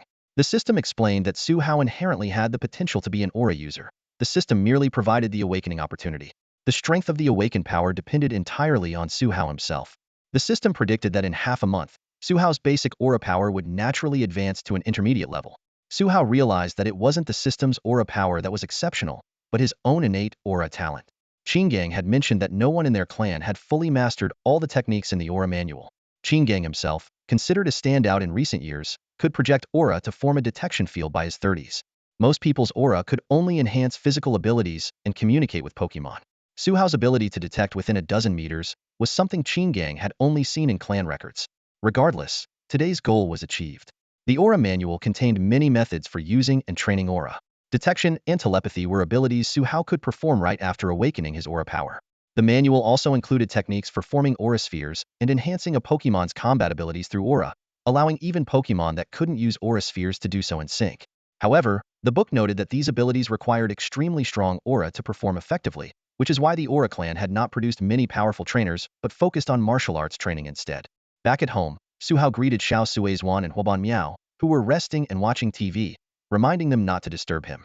He headed straight to his room, sat cross-legged on the soft carpet, and began his first training session as described in the notes on aura. Before long, Su Hao was fully immersed, feeling the aura flow through specific pathways in his body. Although he couldn't help but joke to himself about whether he was cultivating immortality, after a while, he clearly felt the aura grow stronger and his physical condition improve. Confirming the effectiveness of his training method, Su Hao let out a long breath and slowly stood up. He estimated that if he maintained this training pace, he could advance to an intermediate level of aura within 2 weeks. At that point, he might be able to attempt aura synchronization and aura sphere. The next day, Su Hao returned to the private training room, ready to lead Xiao Suizhuan and Huoban Miao through their daily training. He decided to put Huoban Miao through a physical training regimen that was simple yet effective. Xiao Suizhuan would generate numerous small but powerful stones to attack Huoban Miao, enhancing Xiao Suizhuan's energy control while improving Huoban Miao's agility and stamina. Su Hao had carefully considered how to foster a healthy competitive relationship within his team, promoting mutual growth without causing conflicts. After much thought, he decided to have Xiao Suizhuan and Huoban Miao train together first. In addition to the rock-dodging exercise, Su Hao planned for Huoban Miao to use close-range moves on Xiao Suizhuan to sharpen its techniques, while toughening Xiao Suizhuan's mineral body. Training commenced. Huoban Miao swiftly darted to the other end of the training field, and Xiao Suizhuan began to gather primal energy. Meow. Ready. Huoban Miao's clear voice rang out. Xiao Suizhuan immediately launched the prepared stones toward Huoban Miao. The stones shot through the air like bullets. Huoban Miao crouched slightly, its yellow irises narrowing into a sharp line as it focused on the incoming projectiles. With excellent vision and timing, Huoban Miao quickly found gaps in the stone barrage and nimbly evaded the first wave of attacks. Xiao Suizhuan remained calm, albeit straining slightly to control the returning stones. Thus, the training between the two Pokémon officially began. Seeing them get into the rhythm, Su Hao found a safe spot to continue his aura training. Every day, Su Hao and his Pokémon maintained their rigorous training and battles until the new school term approached. Recently, an attention-grabbing Elite Four challenge took place at the Moltres Arena in the Imperial capital. Despite a type disadvantage, Dragon-type Elite Four member Mr. Baidu defeated the top-ranked Master Ball-level Ice-type specialist, Ms. Guanglan, with a score of 4-6. This match once again highlighted the formidable strength of the current Elite Four and Champion lineup. As the TV news ended, the atmosphere in Su Hao's home was relaxed and cozy. A Litten with a light blue scarf and a small silver bell around its neck lay comfortably on Su Hao's lap, enjoying his petting. Beside him, Xiao Suizhuan, with a pink diamond on its head, watched the news intently. While stroking Litten, Su Hao turned to his father sitting nearby and asked, "Dad, I remember you're also ranked in the top 100 of the Master Ball level, right?" "Don't call me Dad, call me Father." Su's father nodded, confirming his son's question with a simple gesture. Su Hao pouted and continued, "Is the gap between Elite Four trainers and the actual Elite Four that big?" Hearing this question, Su's father pondered for a moment before replying, "Master Ball trainers ranked between 130 mostly have 1 or 2 Elite Four level Pokémon, like me. Although we possess Elite Four level strength, we are essentially gym level trainers." He went on to explain, "The Shenzhou League's trainer certification starts at the professional level, requiring 6 professional level Pokémon. Gym level demands a full team of gym level Pokémon, while Elite Four level requires a full team of Elite Four level Pokémon. From the top 30 onward, each trainer has at least 6 Elite Four level Pokémon. Our Shenzhou League's Elite Four are the best among the Elite Four, and this Dragon-type Elite Four is considered the strongest under the champion." When discussing the champion's strength, Su's father's expression turned slightly stiff. "He's a few years younger than me, but his talent and strength are world-class. So even when facing type disadvantages, sheer power can overcome that weakness." Su's father sighed, revealing some insider knowledge as a gym leader in the Shenzhou League. Although the Shenzhou League is still the world's top force, other leagues have trainers who can challenge our Elite Four. Currently, the Elite Four and Champion are holding the fort, but soon, those over 35 won't be allowed to participate in the World Championships. Who will represent the Shenzhou League then? According to the rules, these major events are for the young. The veteran powerhouses have long since retired from the spotlight. Su Hao was unaware of his father's concerns. Before going to bed, he opened the panel and carefully reviewed his progress over the past half-month. Name, Su Hao. Gender, male. Age, 17. Attributes, normal, fighting. Special ability, intermediate aura power. Moves, aura resonance, aura sphere. Pokémon, Carbink, Torracat. System currency, 25,000. Items, high-grade rock, fairy-type energy crystals X5, miscellaneous items stored by host. A small smile crept onto Su Hao's lips. After 2 weeks of diligent training, his aura power had finally advanced to the intermediate level 3 days ago, expanding his detection range to a radius of about 50 meters. Even more exciting was that he managed to master aura resonance and aura sphere from the aura handbook within 3 days of his breakthrough. Yesterday, Su Hao went to the spiral abyss for some practical combat and faced off against the leader of the Scyther tribe. The aura sphere he unleashed with all his might forced the elite-level Scyther to use its full strength to fend it off. This result greatly boosted Su Hao's confidence. Su Hao then turned his attention to his 2 Pokémon partners. Torracat had evolved from Litten during the high-pressure battle with Scyther yesterday. Although it evolved 3 levels later than expected, Pokémon evolution in this world is not fixed by level. Evolving earlier or later is common. He recalled Torracat's new form: larger size, more determined eyes, sharper claws. The patterns on its head had expanded, extending from its forehead and matching the color of the feathers in the middle. The most striking feature was the bell-like flame sac around its neck, which could emit flames and make loud noises according to its emotions. Thinking of the custom-made Soothe Bell he received 2 days ago, Su Hao couldn't help but smile. The blue scarf, capable of withstanding Pokémon's moves, had fused with the Soothe Bell during Litten's evolution, becoming part of Torracat's body. Now, the flame sac was transformed from the Soothe Bell, and the scarf permanently adorned Torracat's neck. Su Hao quickly reviewed Torracat's attribute panel. Pokémon, Torracat wearing a blue scarf. Type, fire. Gender, ability, intimidate. Item, charcoal. Level, 20. Moves, scratch, ember, growl, fake out, heat wave, faint, payback, lick, roar, fury swipes, fire fong, flamethrower, bulk up, protect, U-turn, shadow claw, parting shot.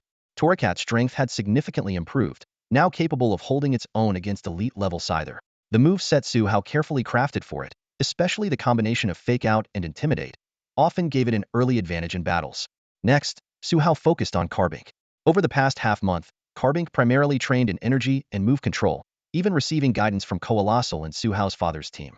Despite not intentionally boosting its power, Carbink had still reached the initial elite level. Pokémon, Carbink Mutation 35. Type, Rock, Fairy. Gender, ability, Clear Body. Level, 30. Item, Diancie. Moves, Tackle, Harden, Dazzling Gleam, Power Gem, Reflect, Light Screen, Ancient Power, Guard Split, Rock Polish, Rock Throw, Stealth Rock, Protect, Safeguard, Power Gem, Moonblast. Carbink's new move, Safeguard, provided it with protection against status conditions, while Power Gem and Moonblast were moves it had naturally learned while training Ancient Power and Dazzling Gleam. In this world, Pokémon have exceptional talents, and even if their level is insufficient, they can learn advanced moves through training. Su Hao reminisced about yesterday in his father's dojo, where he commanded Carbink to defeat a mid-elite level Torkoal. His father, Su, was so thrilled he couldn't stop exclaiming, "My son has the makings of a champion." Although it was just a victory over an elite-level Pokémon without a trainer's command, achieving this within only a month of receiving his first Pokémon was unprecedented in Su's memory. What Su Hao didn't know was that just a few days ago, Su had been chatting with an old college roommate from the Dragon Clan. The friend was proud of his nephew for being able to defeat an initial elite-level Pokémon with full effort. However, Su secretly felt smug because his son could already easily defeat mid-elite level Pokémon. Closing the panel, Su Hao lay in bed, reflecting on his progress over the past half-month, filled with anticipation. He knew his Pokémon journey had just begun, with more challenges and opportunities awaiting him. With this expectation in mind, Su Hao slowly closed his eyes and drifted into sleep. Today marks the beginning of Su Hao's school year, officially making him a senior preparing for the college entrance exams. After a month and a half of winter break, Su Hao has grown from a novice trainer to his current level, and he feels satisfied with his progress. As he walked into the familiar campus, Su Hao greeted acquaintances from other classes before heading to the classroom of Senior Class 1. The spacious classroom was already half filled with students, most accompanied by 1 or 2 Pokémon. Being students of the Pokémon training department, their classroom was particularly roomy, accommodating most Pokémon, except for large ones like Onix and Rhyperior. As soon as Su Hao entered the classroom, he was met with greetings from familiar classmates. He took the opportunity to use his system to scan the surrounding Pokémon, finding that most were around level 15 to 20, with a few slightly higher. Settling into a seat by the window in the second to last row, Suhao carefully wiped down his desk and chair before releasing Carbink and Litten. This immediately caught the attention of his classmates. The girls were drawn to Carbink's pink diamond-like appearance and eagerly asked to pet it. Meanwhile, Hisu, who sat in front of Suhao, showed great interest in Litten, praising its robust appearance. Soon after, Li Hua and Jiang Chengqing also arrived in the classroom. Li Hua, dressed like a scholar, had a Rookity and a Swablu perched on his shoulders. Jiang Chengqing, wearing martial arts attire, was accompanied by her Mac-Hop and a newly added playful Pancham. After a brief exchange of greetings, the three of them took their seats. The moment their homeroom teacher, Ms. Liang, entered the classroom, the chatter ceased. Holding a thermos cup, she leisurely walked to the podium and began explaining the senior year schedule and the upcoming grade battles. She emphasized the importance of Pokémon battles in the college entrance exams while reminding everyone not to neglect their academic studies.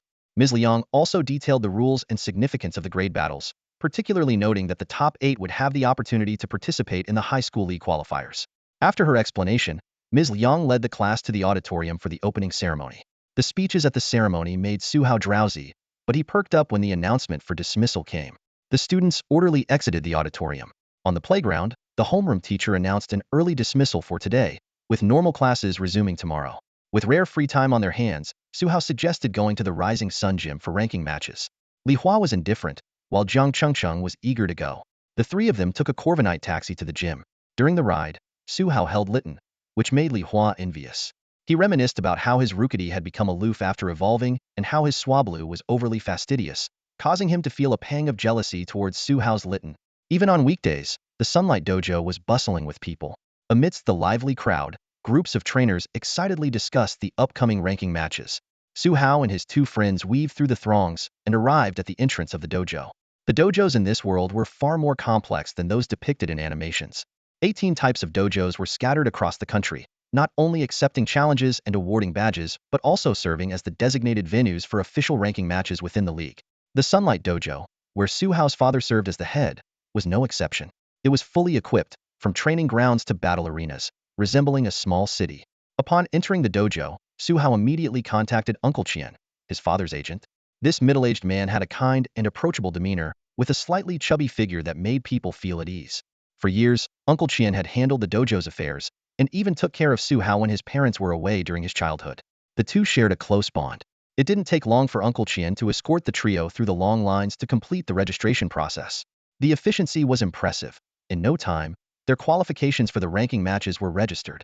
With Uncle Qian's explanation, they quickly grasped the operational procedures. After registering, they could use the official trainer app on their phones to match up for battles. The system would assign a match time and venue, and anyone failing to arrive on time would be disqualified. Overall, the process for Pokeball level matches was quite similar to what Suhao had seen in the World Championships of the Pokémon series before his journey. Suhao opened the app, and his profile now displayed the ranking match emblem. Additionally, a small Pokeball icon appeared next to his Piplup chat avatar, symbolizing his new status. After clicking the match button, the system promptly assigned an opponent for Suhao. His opponent was also a 17-year-old student, and their match was scheduled for 11 a.m. at Battle Arena 13. Li Hua and Jiang Chengqing also completed their matches and were assigned to arenas 14 and 15, respectively. Bidding farewell to Uncle Qian, Suhao quickly made his way to Arena 13. The arena featured standard battlefields, complete with a Rotom referee and spectator seats. Despite being a lower-tier Pokeball level match, a few parents with children were seated in the audience. Suhao's opponent had already Ayurveda boy about his age. As they sized each other up, they suddenly realized they had met before. This boy, named Yifan, was the same opponent Suhao had defeated in his first battle with his Rockruff. After verifying their identities, the Rotom referee announced the start of the match. Yifan declared it a revenge match and sent out his Teddiursa. Suhao chose his Litten, which caught Yifan off guard, but he quickly regained his composure. The battle commenced. Suhao commanded Litten to use Fire Fang. Litten sprang forward, its jaws engulfed in flames, aiming at the opponent. Yifan countered by instructing Teddiursa to use Thunder Punch. The two forces collided midair, with fire and lightning intertwining in a spectacular display. Ultimately, Litten's Fire Fang prevailed, sending Teddiursa flying. Worse, Teddiursa was now burned. Suhao realized this might trigger Teddiursa's Guts ability and immediately changed tactics, ordering Litten to use Flamethrower for a ranged attack. Yifan was forced to reveal Teddiursa's Guts ability, barely withstanding the Flamethrower. However, Teddiursa was severely injured, its yellow fur charred black. Seeing this, Yifan couldn't bear it and decided to forfeit the match. After bidding farewell to Yifan, Su Hao hurriedly headed to the Pokémon Center, holding the bear cub tightly. Although Su Hao had already won, he didn't leave. Instead, he clicked the match button again. His Litten hadn't expended much energy in the previous battle, so continuing a few more rounds wouldn't be an issue. This time, Su Hao's opponent was a weathered man whose Pokémon was a latest-stage Mytina. The Dark-type Pokémon, resembling a wild wolf, let out a threatening growl as it appeared, displaying an aggressive stance towards Su Hao and his Litten. However, Litten, a master of the Intimidate ability, was unfazed by Mytina's menacing display. The Rotom referee announced the start of the battle, and both sides immediately launched their attacks. Mytina, use Roar, the man commanded. Litten, use Fury Swipes. Su Hao followed up quickly. Mytina opened its jaws filled with sharp teeth and let out a deafening roar. A wave of black energy radiated from it, spreading outward. Litten, with its strong limbs, endured the attack and sprinted across the battlefield. In the blink of an eye, it closed in on Mytina. Meow meow. Litten's claws, enveloped in normal-type energy, became even sharper as it slashed at Mytina's head, which had just finished its move. Back off quickly, the man yelled urgently. Mytina, in pain, retreated hastily, but Litten was prepared and followed closely. Su Hao immediately directed Litten to keep up with Mytina, not giving it a chance to catch its breath. Cornered, Mytina had no choice but to engage in close combat with Litten. The two exchanged blows, claws and fangs clashing, making it hard to determine a winner. After observing for a moment, Su Hao gauged Mytina's strength. Litten, use U-turn to hit Mytina's waist, he ordered decisively. Litten transformed into a green flash and struck Mytina's weak spot on its waist with precision. What? A bug-type move? The man exclaimed, clearly not expecting Litten to have a move that counters Mytina. Mytina collapsed in pain, struggling to get back up. Mytina, stand up, the man shouted desperately. Encouraged by its trainer, Mytina managed to stand, turning to its trainer and howling, I can still fight. At that moment, the man's expression shifted from relief to horror. Dodge quickly, he yelled, but it was too late. Litten, finish it with Heat Wave. Su Hao ordered decisively. Litten's fire sacs released a scorching gust of wind that hit the unguarded Mytina directly. This final blow shattered Mytina's fighting spirit. Mytina is unable to battle. The winner is Su Hao. The Rotom referee announced the result. Watching the man hurriedly take Mytina for treatment, Su Hao sighed. I feel like the villain here, he muttered to himself. After 2 consecutive battles, it was lunchtime. Following the principle of food is the most important, Su Hao decided to treat his Litten, who had fought 2 rounds, to a sumptuous lunch, not forgetting to bring along Carbink. As he walked out of Battle Arena 13, Su Hao coincidentally ran into Li Hua and Jiang Chengcheng coming out of Arenas 14 and 15. After exchanging updates, they found out that both Su Hao and Jiang Chengcheng had achieved 2 consecutive victories, while Li Hua had 1 win and 1 loss. In Li Hua's first battle, his Swablu was overpowered by a latest-stage Pokémon despite giving its all. Regardless of their differing results, the morning battles had undoubtedly been rewarding for all 3. They headed to a Pokémon-themed restaurant together and enjoyed a delicious lunch. After the meal, they took a brief rest, preparing themselves for the upcoming afternoon battles. At 5 p.m., Su Hao and Yanramiao secured 3 consecutive victories. Planning to head home after one more match, Su Hao decided to give his little gem, Xiao Suizhuan, a chance to battle, considering Yanramiao had already fought 3 times. Xiao Suizhuan, who had been observing all day, was eager to showcase its skills. The 6th match took an unusually long time to find an opponent, and Su Hao had to wait for half an hour. Due to his winning streak, many spectators had gathered at Battle Arena 13. During the wait, some elderly folks enthusiastically chatted with Su Hao, even trying to set him up with potential partners. However, Su Hao, focused solely on the battle, remained unmoved. Finally, just as the time limit was about to expire, Su Hao's opponent arrived late. By then, many spectators had already left. The latecomer was a young man sporting a flashy hairstyle and dressed in a trendy outfit. Instead of apologizing, he arrogantly sized up Su Hao and sneered. What? My opponent is just some kid who hasn't even grown up yet? Go back to school and drink your milk. This is an arena for adults. Ignoring the taunt, Su Hao remained silent. Using his aura abilities, he sensed that the young man was trying to provoke him into losing his composure. Seeing that Su Hao was unfazed, the flashy young man grew bored, walked to his position, and threw out a Pokeball, saying, if you won't talk, then I'll just have to defeat you in battle. Su Hao quietly took out his Pokeball, and with a flash of red light, Xiao Suizhuan appeared on the field. The flashy young man raised an eyebrow and sent out his own Pokemon, an Elite Sizer. Pokemon, Sizer. Type, Bug Steel. Gender. Ability. Swarm. Level. 30. Moves. Bullet Punch, False Swipe, Wing Attack, Agility, Quick Attack, Fury Cutter, Metal Claw. Seeing the young man's disrespect towards Su Hao, Xiao Suizhuan was filled with anger and resolved to crush the opponent with its strength. Su Hao, sensing Xiao Suizhuan's emotions through their bond, felt a warmth in his heart and decided to show the opponent the meaning of "there's always someone better." The Rotom referee announced, "This match is officially recognized as a Pokemon ranked battle in the Shenzhou League at the Pokeball tier. The contestants are Su Hao versus Zhang Yang. It's an unknown battle. Begin." As the match started, Su Hao immediately commanded Xiao Suizhuan to use Reflect. The flashy young man was quick to respond, ordering Scizor to use Quick Attack to close in on Xiao Suizhuan. Use Bullet Punch. Scizor's heavy pincers swung towards Xiao Suizhuan. Su Hao instructed Xiao Suizhuan to counter with Dazzling Gleam. The flashy young man almost laughed at this. Seriously? As a student, you don't even know that fairy types are weak against steel types? Take a closer look, Su Hao calmly replied. On the field, Xiao Suizhuan's Dazzling Gleam overpowered Scizor's Metal Claw. Impossible! The flashy young man exclaimed in disbelief. In just a few breaths, the two Pokemon clashed dozens of times, but eventually, Scizor couldn't withstand the pressure and retreated out of the attack range. The flashy young man found himself in a tight spot, unable to think of a winning strategy. Seeing this, Su Hao decided to end the battle quickly. Xiao Suizhuan, charge up and use your full power gem. Cosmic light enveloped Xiao Suizhuan, and a terrifying energy beam formed from the gem on its head. The flashy young man hurriedly ordered, Scizor, use agility to dodge. Scizor became a blur, darting around the field, but Su Hao's aura abilities had already locked onto its position. The charged-up power gem hit Scizor accurately, engulfing it in a beam of energy. When the light faded, Scizor was smoking and collapsed heavily to the ground. The flashy young man fell to his knees, unable to accept his defeat. The Rotom referee announced, "The battle is over. Scizor is unable to continue. The winner is Su Hao and Xiao Suizhuan." Ignoring his fallen opponent, Su Hao recalled Xiao Suizhuan to its Pokeball and calmly walked out of Battle Arena 13. At 6 p.m., Su Hao walked out of Battle Arena 13, his face beaming with the joy of victory. He had spent the entire day and ended it on a high note with an impressive 6-match winning streak. Although the last match had some unpleasant moments, overall, the day had been a solid success. Taking out his phone, Su Hao found several unread messages in the group chat with his two friends. He quickly skimmed through their battle reports. 3 p.m. Electric Dragon. Burned out? Both Blue Jay and Altaria are exhausted. Record. 3 wins, 1 loss. Since you guys are still battling, I'm heading out.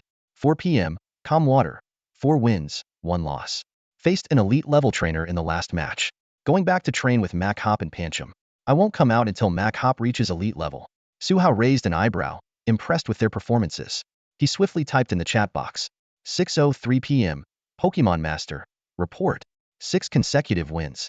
As expected, I defeated an elite level Scizor in the final match. 6:04 p.m. Electric Dragon. 6. Calm Water. 6. The next day marked the first official day of classes. In the classroom, most students were initially filled with ambition, ready to make their mark, only to be hit with a rude awakening. Their anticipated adventures, battles, and competitions were replaced with the monotony of cultural studies. The morning consisted of 4 classes: history, Pokemon breeding, mathematics, and Chinese. English was not part of the curriculum in the Shenzhou Alliance schools. As the day progressed, the students' initial excitement waned, leaving their faces etched with disappointment. However, human emotions vary. Su Hao, whose brain had become increasingly active after awakening his aura powers, had already self-studied the senior year's material before the semester began. After proving his capabilities that morning, he was granted the privilege to skip classes and train his Pokemon instead. While his classmates slogged through lectures, Su Hao sat in his chair, honing his aura powers, relishing the sensation of growing strength within him. At 5 p.m., the day's classes finally ended. Exhausted students trudged home, but Su Hao, invigorated from a day of training, made an unconventional decision. He would visit a cat cafe. Arriving at the city center, he spotted a cafe named Braviary Cat Cafe. The interior was bright and spacious, with 6 feline Pokemon lazing around in their respective spots. With no other customers in sight, the shop owner was dozing on a lounge chair. Su Hao pushed open the glass door, the chime waking the owner. The man in his 30s, with a righteous demeanor, slowly focused his sleepy eyes. "Ah, it's you, Su," the owner yawned. "Yeah, are you still open?" Su Hao asked, glancing around.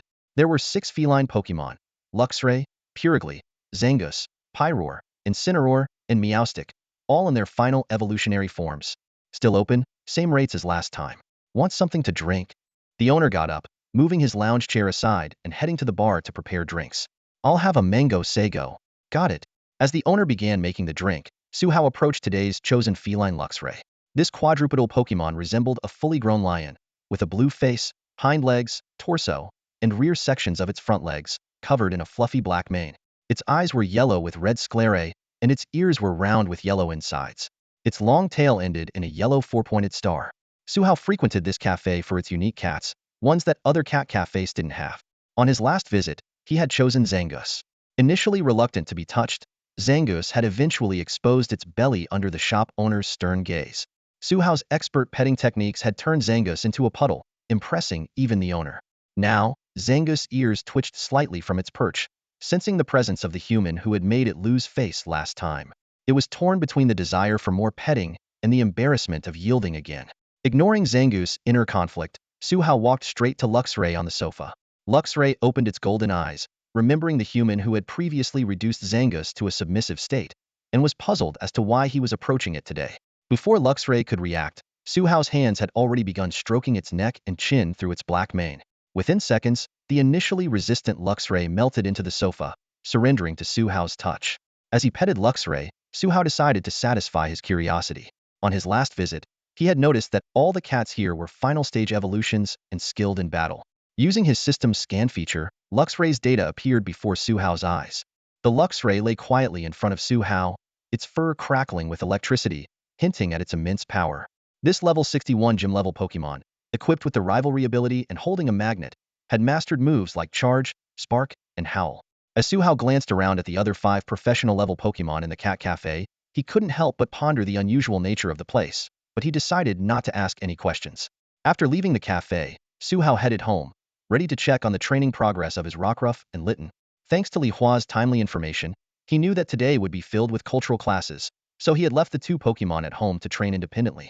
Opening the door to the backyard, Suhao saw Litten enveloped in crimson flames, attempting to break through Rockruff's reflect. He was pleasantly surprised to see that Litten had mastered Flame Charge, a move that could both attack and boost speed, significantly enhancing its combat capabilities. However, faced with Rockruff's impeccable defense, Litten was becoming increasingly frustrated. Try using Shadow Claw, Suhao suggested, considering the Ghost-type move's effectiveness against Psychic types. Understanding immediately, Litten conjured a large, eerie purple claw and slashed at the reflect barrier. Under the relentless assault, the pink energy shield finally began to crack from the center. That was amazing. Rockruff jumped in front of Litten, sincerely praising its effort. Meow. I still have a long way to go, Litten replied humbly, knowing this was just one of Rockruff's many defensive techniques. Alright, that's enough training for today, Suhao announced, clapping his hands and deciding to prepare a sumptuous dinner for his hardworking Pokémon. That evening, the senior year group chat buzzed with discussions about the upcoming tournament. Some speculated that Suhao would win the championship, while others favored Wenhao from Class 2 with his Wartortle and Pinsir combo. There were even rumors about a girl from Class 5 who had been taken under the wing of a psychic master. However, Suhao was unaware of these discussions since he hadn't joined the chat. The next day, Li Hua relayed these rumors to Suhao, confidently asserting that he would handle them with ease. Suhao merely smiled, indifferent to the debates. At that moment, the system suddenly issued a new task: to win first place in the Yangqing High School senior competition. The reward was 20 Litten candies and 5,000 system currency, with the added bonus of unlocking Rockruff candies upon completion. Remembering the strengthening effects of candies in Pokémon Go, Suhao's determination was ignited. He was determined to claim that first place. Starting today, Yangqing High School is hosting a 2-day competition for its senior students. The designated battlefields on the playground are surrounded by spectators, not only from the senior class but also from the freshman and sophomore classes, who are there under the guidance of their teachers. In the first round, Suhao's opponent was a girl from Class 6. As 2 flashes of red light streaked by, Suhao's Litten and the opponent's Oddish appeared on the field simultaneously. Using his aura abilities, Suhao quickly assessed that the Oddish was a novice and appeared extremely flustered. At the referee's signal, the battle officially began. Suhao decisively ordered Litten, use Fury Swipes. Litten dashed towards Oddish, while the girl, realizing the situation, hurriedly shouted, Oddish, dodge to the right. However, the inexperienced Oddish couldn't react in time and was instantly defeated by Litten. The girl, looking a bit lost, picked up her Oddish and ran towards the waiting Pokémon Center nurse. Throughout the first day of the competition, most of Suhao's opponents were similarly inexperienced. On the second day, the top 32 matches moved to the arena inside Sunrise Gym. The stands were packed, with school officials and Su Hao's father, Su, seated at the front row's awards platform. The big screen displayed the battle schedule, showing that Su Hao was set for the third match against Fong Wenbin from Class 3. In the preparation area, Ms. Liang reminded Su Hao to stay calm, to which he nodded in agreement. Both competitors took their positions and simultaneously sent out their first Pokémon. Go Litten, Su Hao called out. Go, Primeape. Fong Wenbin followed immediately. A fierce-looking Primeape appeared on the field, surprising Su Hao. It had already evolved at the novice level. As the match commenced, Primeape eagerly charged at Litten. Su Hao responded calmly. Litten, use Flamethrower. Litten's flame sac glowed, and a searing beam of fire shot towards Primeape. Although Primeape narrowly dodged it, the flamethrower's power left a noticeable scorch mark on the field. Primeape, use Fury Swipes. Fong Wenbin ordered. Primeape lunged at Litten again, but Litten was prepared. Its right paw glowed with Shadow Claw, easily countering Primeape's attack and leaving a deep gash on its face. Losing its composure, Primeape ignored its trainer's commands and charged once more. Litten swiftly used Heat Wave, knocking the singed Primeape to the ground. Though anxious, Fong Wenbin remained hopeful. Go, Stereo. A golden-brown, star-shaped water-type Pokémon appeared on the field. Stereo, use Water Gun. Litten, use Flamethrower. The two attacks collided midair, creating a thick mist. As the mist cleared, the audience was astonished to see that Litten had already defeated Stereo with Shadow Claw, its core completely extinguished. The battle is over. The winner is Su Hao from Senior Class 1, the referee announced. The audience erupted into applause and cheers. Su Hao waved to the crowd before calmly exiting the battlefield to prepare for the next round. In the quarterfinals, after advancing to the top 16, Su Hao still only used his Torracat to easily defeat his opponent. At 2 p.m., the top 8 were revealed. Su Hao, Li Hua, Wen Hao, Zhang Chengcheng, Kong Lingwei, Qi Shu, Xia Hongbao, and Wang Jin.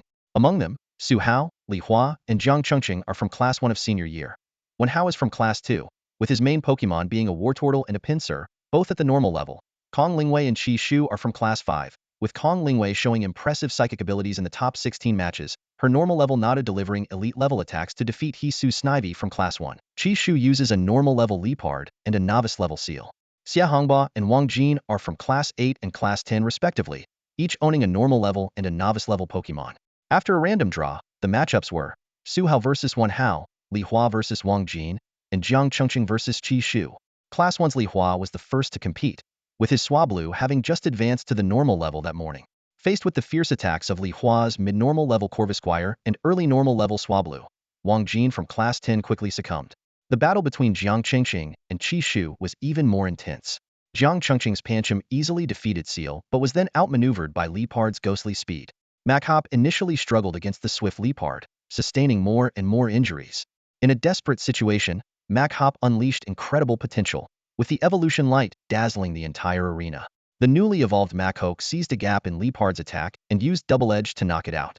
The powerful strike, coupled with Mashoki's accumulated rage, rendered the fragile Leopard unable to continue fighting.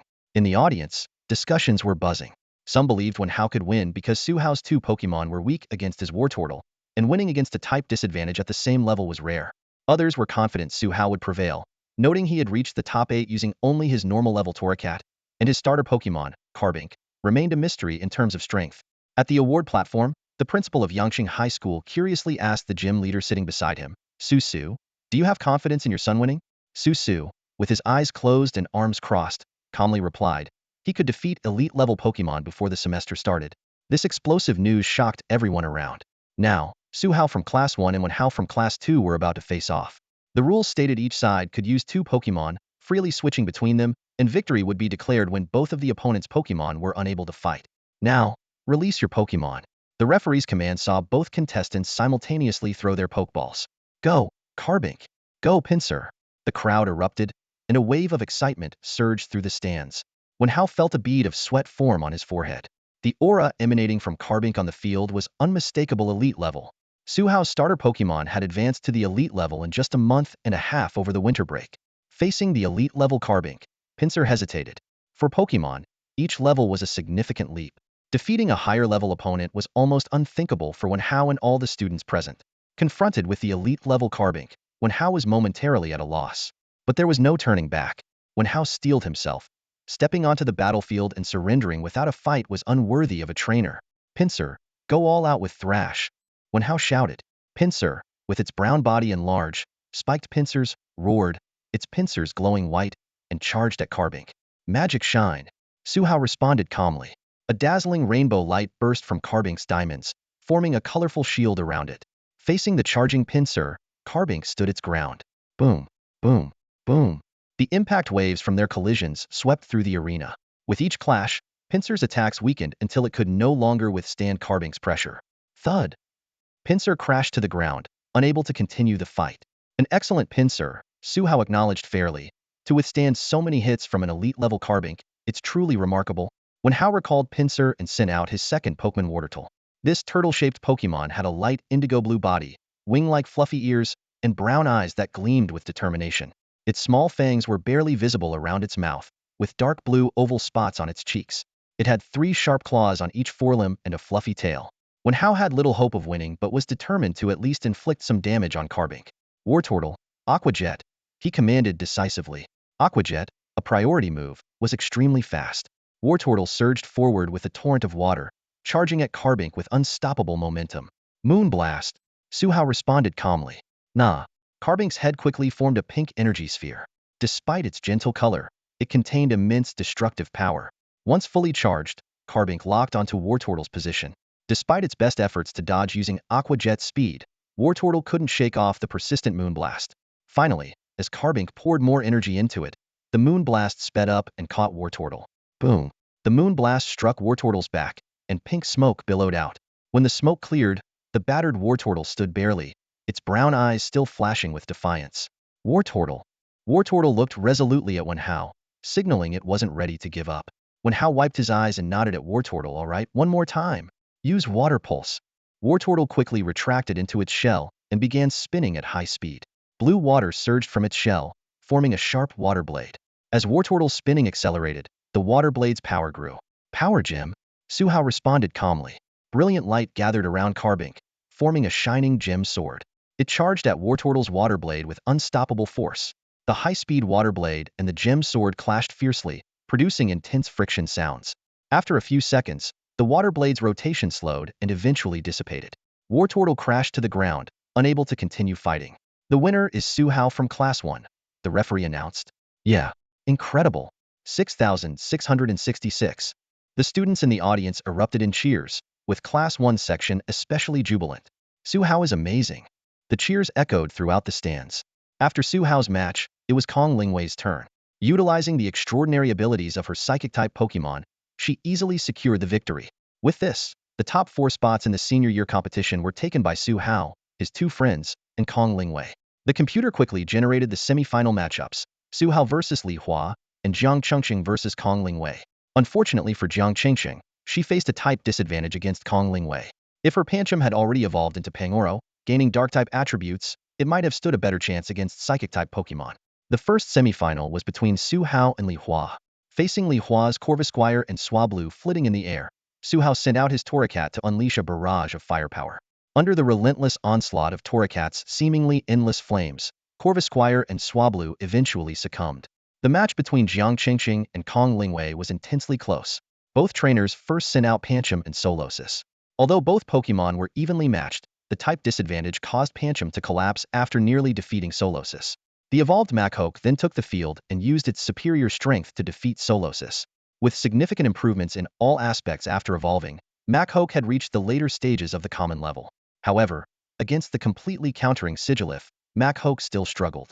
Jiang Chengqing commanded Machoke to use Thunder Punch, trying to prevent Sigilif from taking flight. But Kong Lingwei used her psychic abilities to assist Sigilif in creating a barrier with Psychic, which, although eventually broken, allowed Sigilif to take to the skies. In the air, Sigilif had a clear advantage, with Machoke becoming a sitting duck. Although the match rules limited flight height, Machoke, leaping into the air, had no foothold and remained at a disadvantage. After a 10-minute standoff, the heavily injured Machoke finally fell. Despite the loss, Jiang Chengqing was not discouraged. She told Su Hao and Li Hua that when she chose to specialize in fighting-type Pokemon, she anticipated encountering Psychic-type counters. Although she lost today, she believed that one day she would grow to overcome type disadvantages and defeat Kong Lingwei fair and square. The final match was between Su Hao and Kong Lingwei. The audience overwhelmingly favored Su Hao, believing that even with psychic assistance, Kong Lingwei would struggle against the truly elite Carbink. The referee announced the rules. Each side would use 2 Pokemon, with free switching allowed. The first to incapacitate both of the opponent's Pokémon would win. Kong Lingwei chose Solosis to start. Surprisingly, Su Hao did not immediately send out Carbink, but opted for Torracat. After intense battles, Torracat had reached the mid-common level, while Solosis had just entered the common level. At the start of the match, Kong Lingwei commanded Solosis to use its strongest attack, Psyshock, enhanced by her own psychic abilities, aiming for a quick victory. However, Su Hao remained calm and ordered Torracat to use a previously unseen move, Fake Out. Torracat slammed its paws on the ground, accompanied by an intimidating roar, instantly freezing the charging Solosis. Kong Lingwei felt her connection with her Pokémon suddenly severed, a look of panic crossing her face. Seizing the opportunity, Su Hao directed Torracat to attack. Torracat, enveloped in flames, charged at Solosis, its right paw glowing with dark energy, delivering a powerful blow. After the explosion, Solosis was incapacitated and recalled into its Pokeball. Kong Lingwei was thrown into disarray, losing a Pokémon right at the start. Even if she defeated Torracat, dealing with Carbink would be challenging. Despite her inner turmoil, she released her second Pokémon, Sigilyph, under the referee's urging. Sigilyph spread its pristine wings, which had red and black stripes at the tips. Its black neck bore red eye-like patterns on its chest. 2 long red feathers extended from its head, and it had 2 yellow bands around its waist, with white-tipped red talons. The usually serene Sigilyph used its psychic abilities to encourage Kong Lingwei not to lose heart. Revitalized, Kong Lingwei ordered Sigilyph to take flight and use Calm Mind.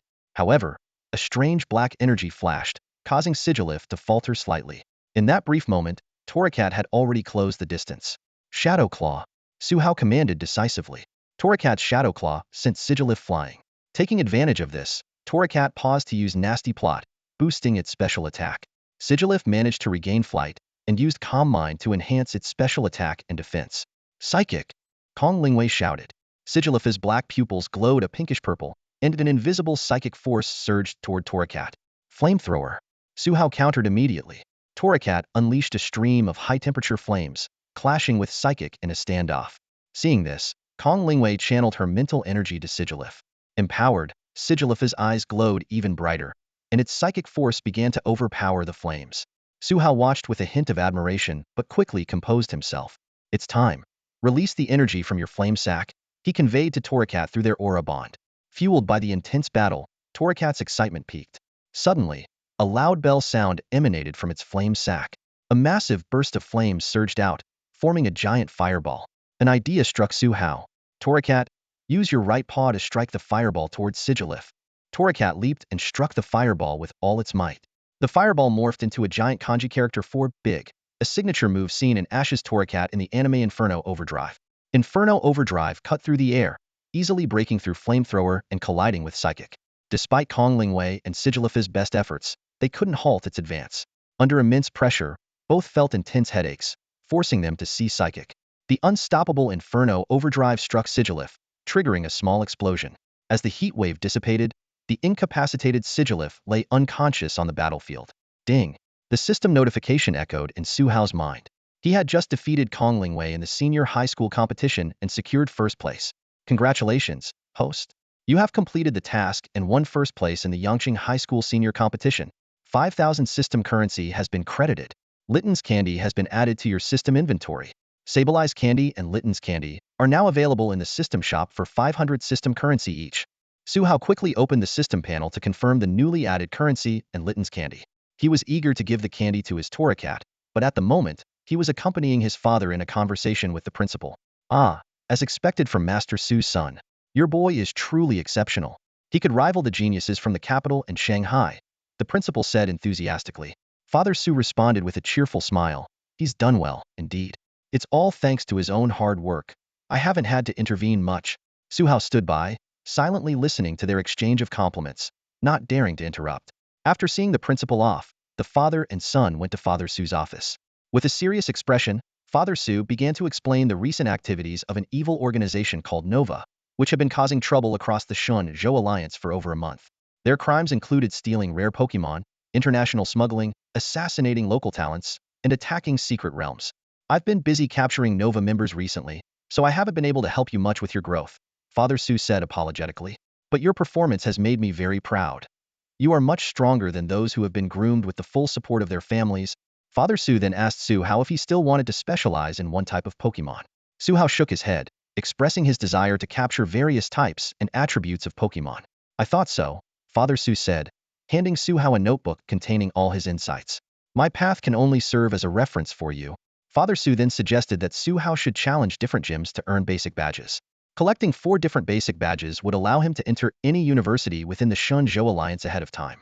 This way, you can complete the badge collection before the National Youth Competition. What do you think? Father Su asked. Su Hao pondered. Staying in high school would only mean battling weaker opponents, which would delay his growth. Soon, he made a decision. Rather than stagnating here, I want to battle stronger opponents. At that moment, the system issued a new task.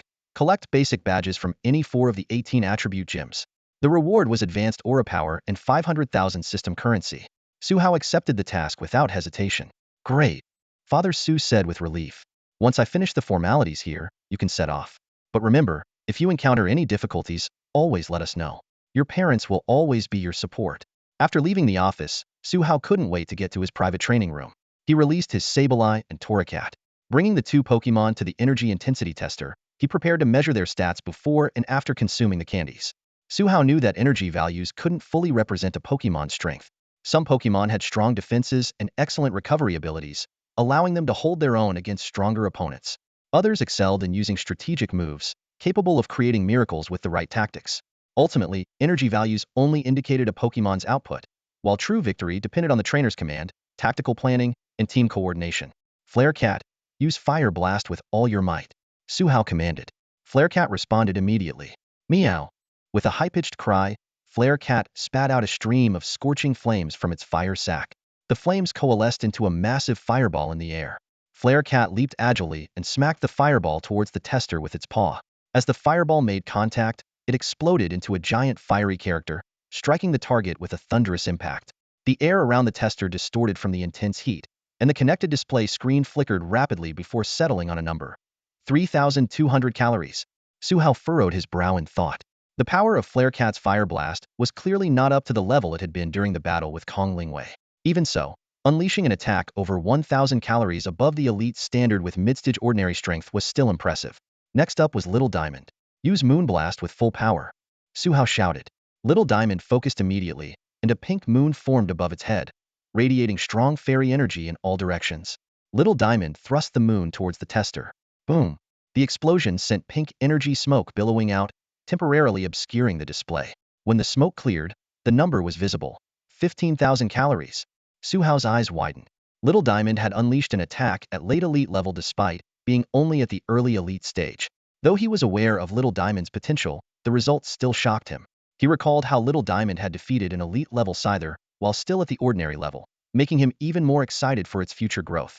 After recording the data, Su Hao took a Fire Cat candy from his system backpack and bought a Little Diamond candy from the shop. He carefully unwrapped the candies and handed them to his Pokémon. Once they had eaten the candies, Su Hao used the probe function to check for data changes. To his surprise, there was no significant change on the data panel. To confirm, he had Little Diamond and Flare Cat use Fire Blast and Moonblast again. This time, Flare Cat's attack reached 3,400 calories, while Little Diamond's reached 15,200 calories. Although the increase was small, it was still an improvement. Subsequent tests on defense, special defense, and speed also showed slight enhancements across the board. Through telepathy, Little Diamond conveyed to Su Hao that after eating the candy, a gentle energy was slowly being absorbed inside its body. It also felt a sense of fullness that made it unable to eat another candy for now. Using his aura, Su Hao probed Flare Cat and found a similar situation. Summarizing the test results, Su Hao concluded that the Pokémon candies could enhance a Pokémon's overall attributes in a short period, and although there might be a limit, long-term use would undoubtedly boost their strength significantly, potentially enabling them to fight above their level. As night fell, they wrapped up the day's training. With Little Diamond on his shoulder and Flare Cat in his arms, Su Hao headed home. He felt his aura power growing stronger and pondered that his physical abilities were approaching those of a superhuman. Soon, he might be able to defend himself against attacks aimed at trainers. The next day, Su Hao became the center of attention at Yangqing High School for ranking first in his grade. Wherever he went, people followed or tried to talk to him. The most alarming moment was when he sensed someone peeping at him through the window while he was in the bathroom using his aura. He hurried back to the classroom and shared his experience with Li Hua and Jiang Chengcheng, earning their teasing. Su Hao didn't get angry. Instead, he thought about his upcoming journey. He decided to share the news with his friends. "We'll be leaving for a journey in a few days." "What do you mean, Su Hao? Are you dropping out?" Li Hua stood up abruptly, drawing the attention of the entire class. Su Hao quickly pushed him back into his seat and lowered his voice. Calm down. I'm just taking a leave to challenge the gyms. He briefly explained his father's arrangements. Jiang Chengcheng confirmed. So, you mean you'll be taking a long leave to challenge gyms across the Shenzhou League, right? Exactly, Su Hao nodded. He'll return for the National Youth Championship after earning 4 badges. Li Hua and Jiang Chengcheng exchanged glances and showed their support. Li Hua curiously asked, have you decided which gym to challenge first?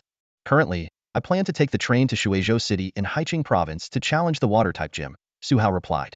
Jiang Chengcheng expressed concern. Are you sure? Both Little Diamond and Flare Cat are weak against water types. Su Hao confidently replied. Haicheng Province is rich in aquatic resources and has several secret realms to explore. I also plan to add new members to my team during this trip. After the competition, the senior students threw themselves back into their academic studies. Su Hao, thanks to his father's prior arrangements with the school, was allowed to leave early. After bidding farewell to Jiang Chengcheng and Li Hua, he set off down familiar yet strangely unfamiliar streets. With his usual time spent on training, battles, and cultivation now free, Su Hao decided to explore the spiral abyss. With his small diamond promotion to elite level, he had the strength to enter the abyss alone. However, ever cautious, Su Hao opted to borrow his father's Arcanine for added safety. He headed to the nearby Pokémon Center and contacted Uncle Qian via phone. Shortly after, a Pokeball containing Arcanine appeared through the gym's transport device. Releasing Arcanine, Su Hao hung up the phone and took out an energy cube from his backpack to feed his reliable partner. The forest within the spiral abyss remained tranquil. Mounting Arcanine, Su Hao utilized its incredible speed to cover in half an hour a distance that would usually take a whole day on foot. His destination was the towering structure suspected to be the Dragon Spiral Tower. As the distance shortened, the stone bridge over the lake became clearer. The surrounding Pokémon fell silent under Arcanine's intimidating presence. Crossing the stone bridge, the majestic tower came into full view. Despite the marks of time on its surface, the structure remained solid. Entering through the open gateway, the interior layout of the tower was revealed. Darkness engulfed the vast space, with only slivers of light from the windows illuminating parts of it. Su Hao switched on a powerful flashlight and began descending the spiraling stairs. The tower was eerily silent, with only the sound of his footsteps and the occasional flutter of Zubat and Woobat breaking the stillness. Losing track of time in the darkness, Su Hao continued downward. Finally, unable to contain his curiosity, he cautiously unleashed his aura to probe below. Even after extending his aura 100 meters down, he couldn't reach the bottom. As he continued onward, the space touched by his aura suddenly rippled. The entire tower began to tremble, and a mysterious resonance echoed through the void. Suddenly, a blinding white light shot up from the bottom of the tower. The light moved too fast for Su Hao to react, and he lost consciousness. When he came to, he found himself lying on the ground, with Arcanine looking at him worriedly. Su Hao tried to get up but was stopped by a sharp pain in the back of his head. Feeling around, he discovered a scabdover wound. Even more perplexing was the fact that the previously distant exit was now directly above him. Using his aura, Su Hao questioned Arcanine, only to learn that it had no idea what had happened. With lingering doubts, Su Hao mounted Arcanine and left the tower. By now, the abyss was shrouded in twilight, indicating he had spent the entire day inside. After a quick bandage at the exit's medical station, a curious staff member asked about his injury. Su Hao brushed it off with a simple, "I accidentally fell." Back home, his father, who was watching short videos, was startled by Su Hao's injury. After hearing Su Hao's account, his father fell into deep thought and decided to take him to the hospital the next day. What was that white light? This question lingered in both their minds, but for now, getting home safely was the priority. Wrapped in the overwhelming love of his father, Su Hao enjoyed the treatment of an emperor. Despite his repeated assurances that he was fine, his father insisted he rest under the pretext of an upcoming trip. With no other choice, Su Hao obediently lay in bed and let his father take care of him. Tonight, Little Diamond and Flame Cat were particularly clingy, insisting on staying by Su Hao's side. Accompanied by his 2 Pokémon, the exhausted Su Hao quickly fell asleep. However, in his dreams, a majestic, gender-neutral voice kept echoing in his ears. "What is your truth?" Su Hao wanted to respond but found himself unable to move. Ever since returning from the spiral abyss, Su Hao had been hearing this voice every night as he fell asleep. Yet, upon waking, he could never recall the details of the dream. His father had taken him to the hospital for a checkup, and apart from his wounds healing well, everything seemed normal. Time flew by, and the approval for Su Hao's gym tour came through. He was about to embark on his journey. Before leaving, his father, like any typical parent, prepared various daily necessities for him. His mother, who was far away in the capital, had even arranged for an unreleased space backpack, packed with survival essentials and spare clothes. At the train station, Su Hao bid a heartfelt farewell to his father, Li Hua, and Jiang Chengqing before boarding the train to Haiqing Province. Sitting in the spacious first-class seat, Su Hao let out Little Diamond and Flame Cat. The two Pokémon were mesmerized by the passing scenery outside the window. A well-groomed attendant brought Su Hao a hot beverage and kindly said, "Sir, please let me know if you need anything." Su Hao nodded politely in thanks. The train was equipped with trainers to guard against wild Pokémon attacks. Along the way, wild Pokémon would occasionally show up, but they would leave after receiving specially prepared food.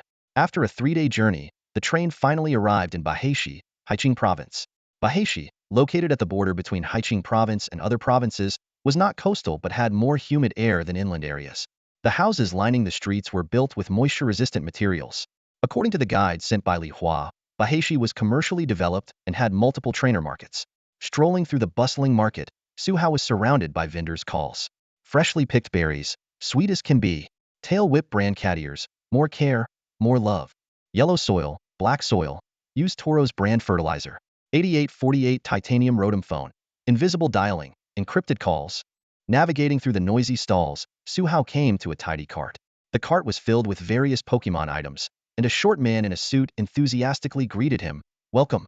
How can I help you?" Su Hao carefully examined the items on the cart and activated his system's scanning function. Waterstone, soft sand, light clay, beautiful scale. Each item's properties and effects were displayed before him.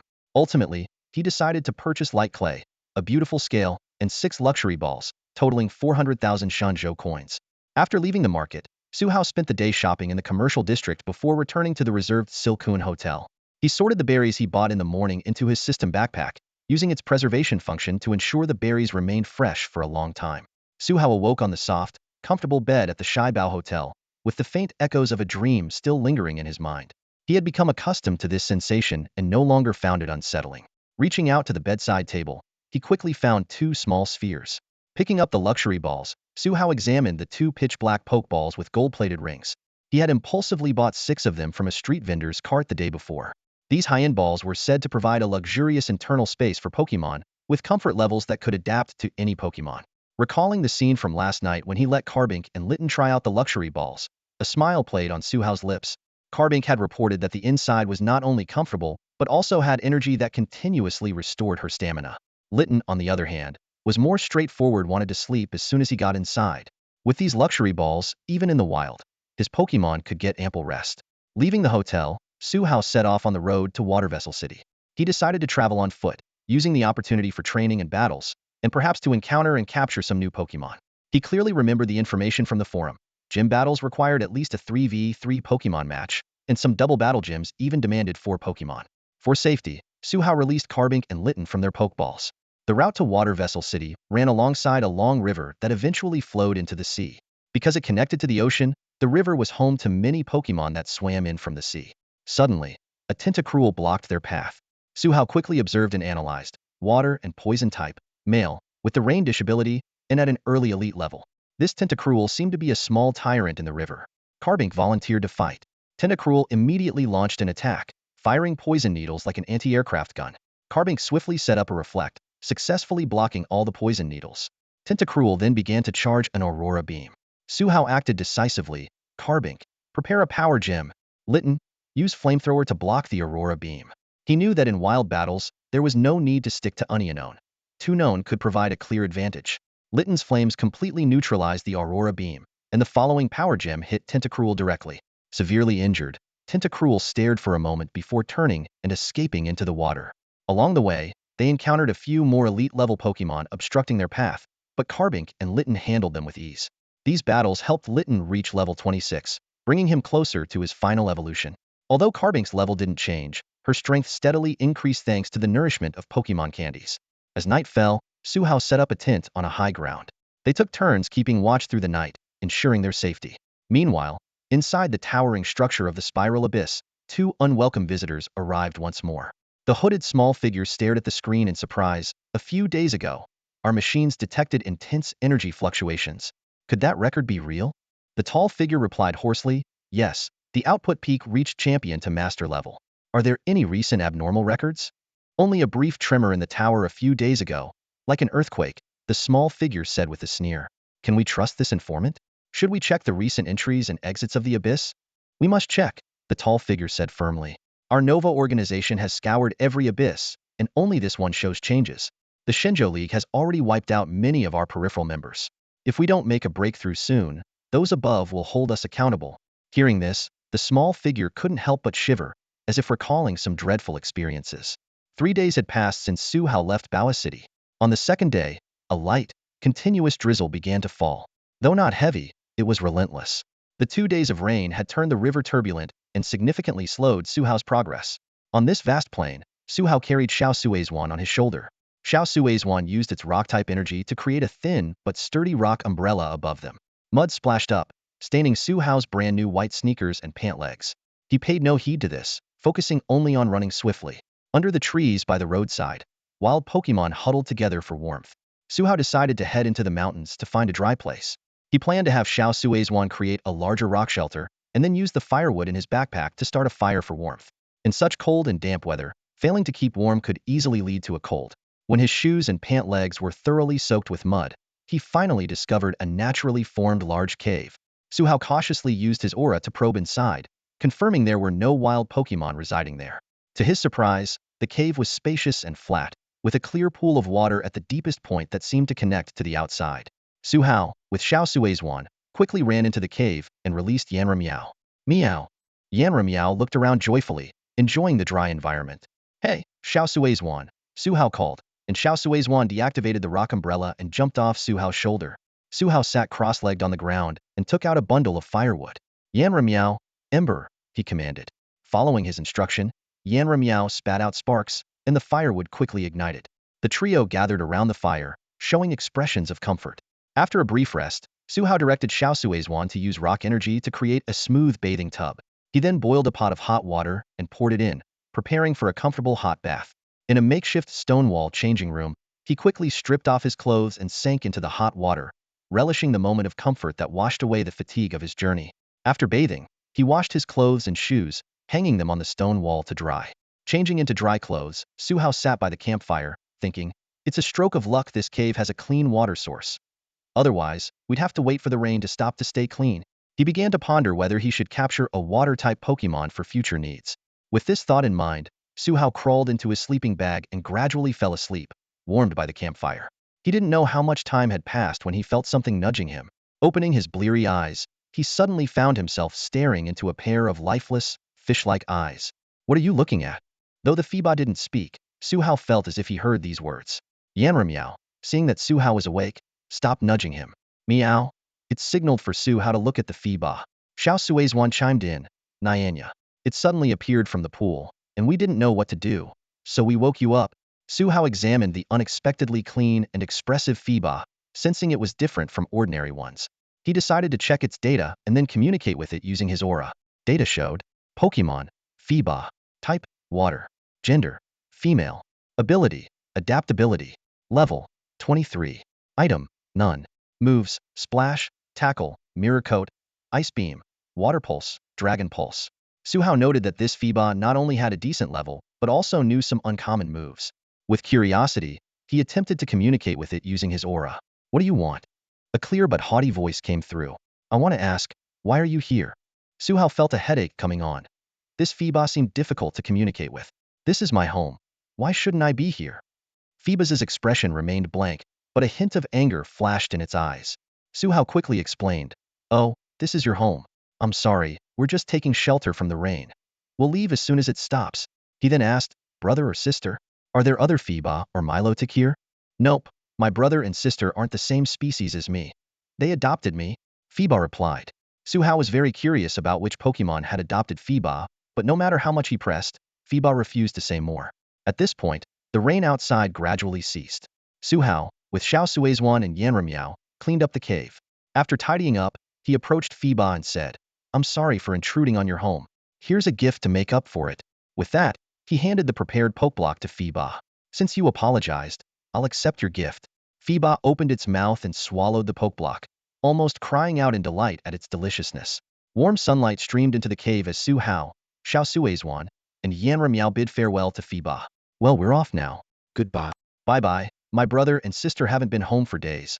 I need to go find them too, Phoeba replied. Blaze Cat set off once again on a journey to Shuizhou City.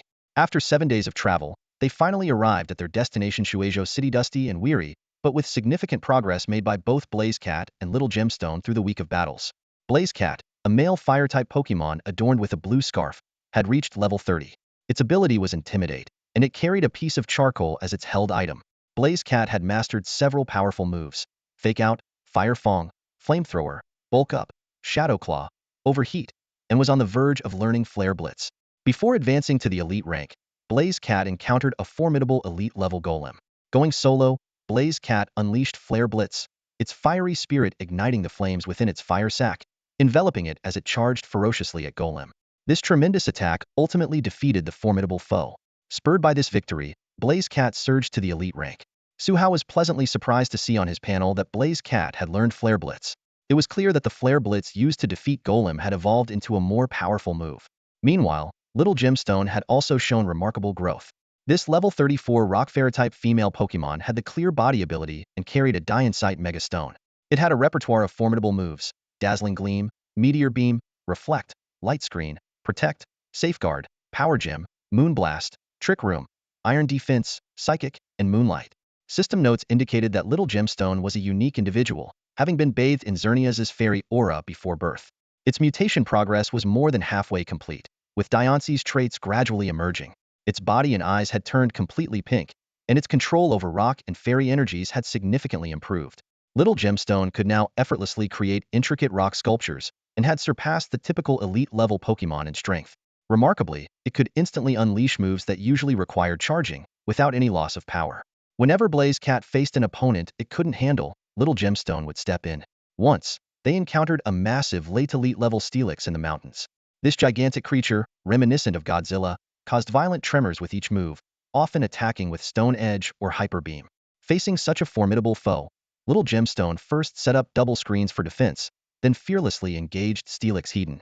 It shattered Steelix's Stone Edge with Moonblast and broke through Hyper Beam with Meteor Beam. Throughout the fierce battle, Steelix's injuries worsened, while Little Gemstone continually restored its strength using Moonlight, a move taught by Suhao through the system. As the battle dragged on, Steelix grew weaker, while Little Gemstone became more tenacious. Even the usually aggressive Steelix began to consider retreat.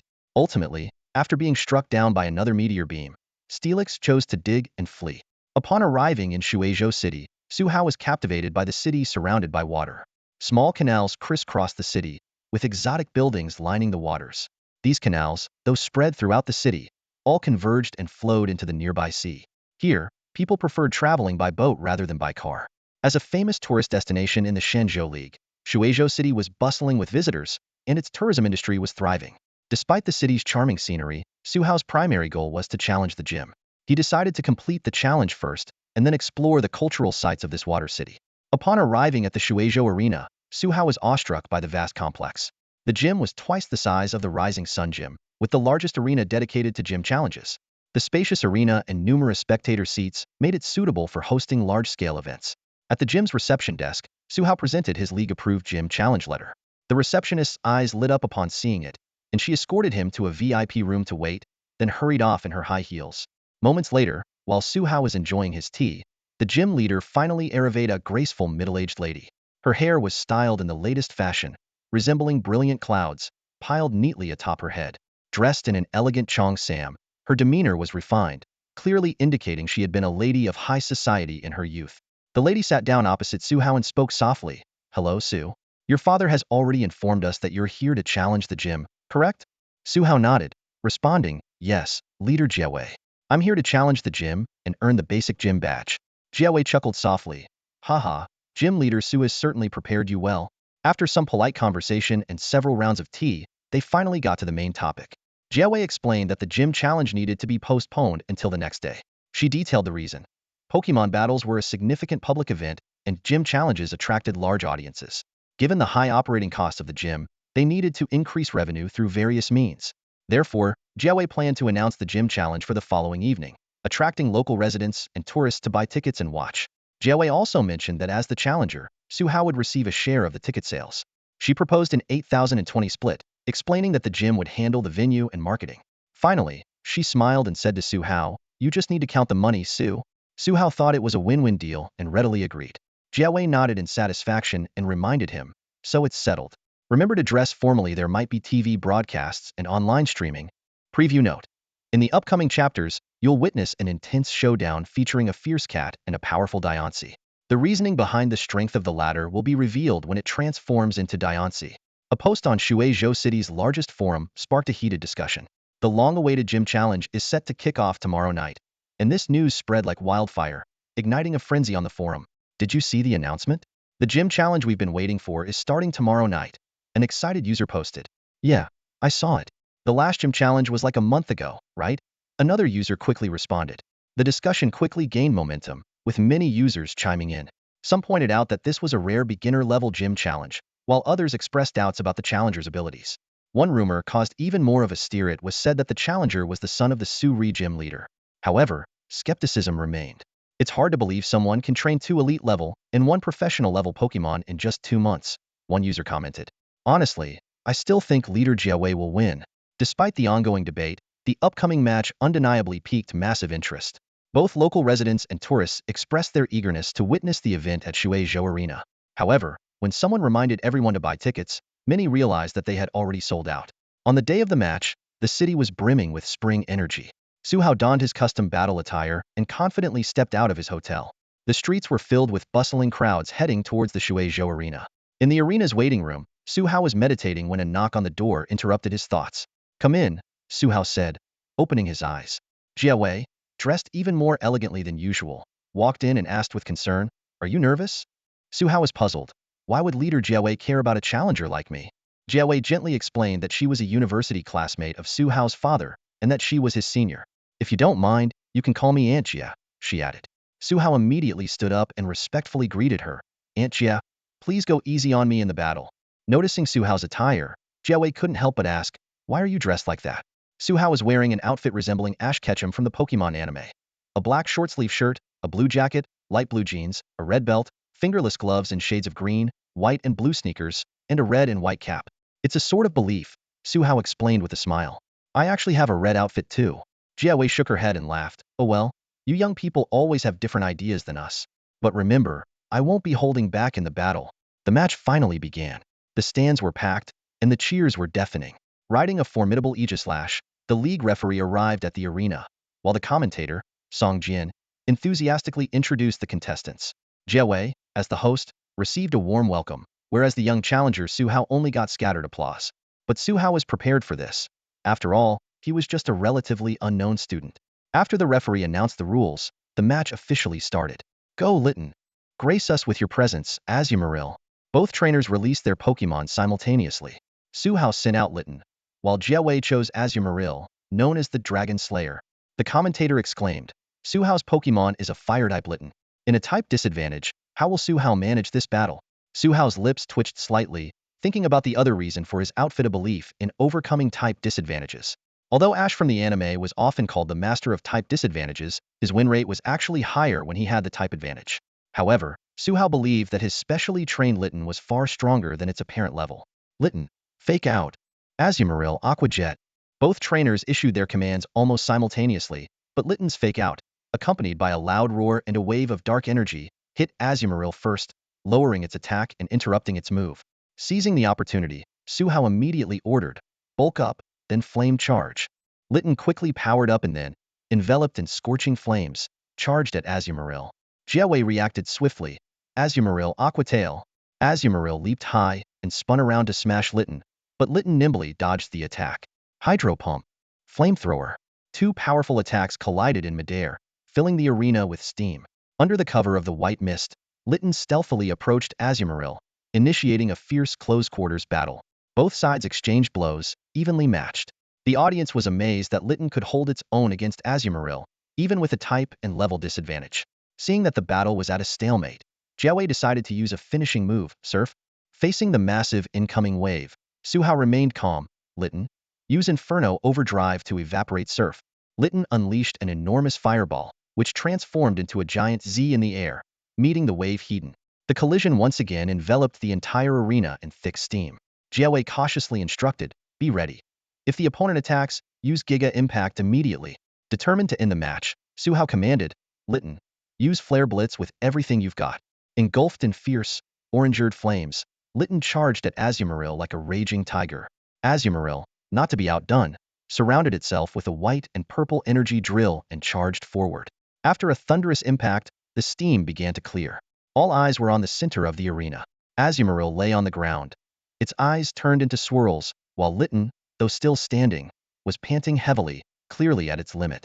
Azumarill is unable to battle. Litten wins, the referee declared. In the intense battle against Azumarill, Litten held its ground and even managed to defeat its opponent despite the type disadvantage. The audience erupted in thunderous applause, cheering for Litten and Su Hao. That was marvelous. Your flames with Litten actually evaporated our tidal wave, praised gym leader Xiaowei.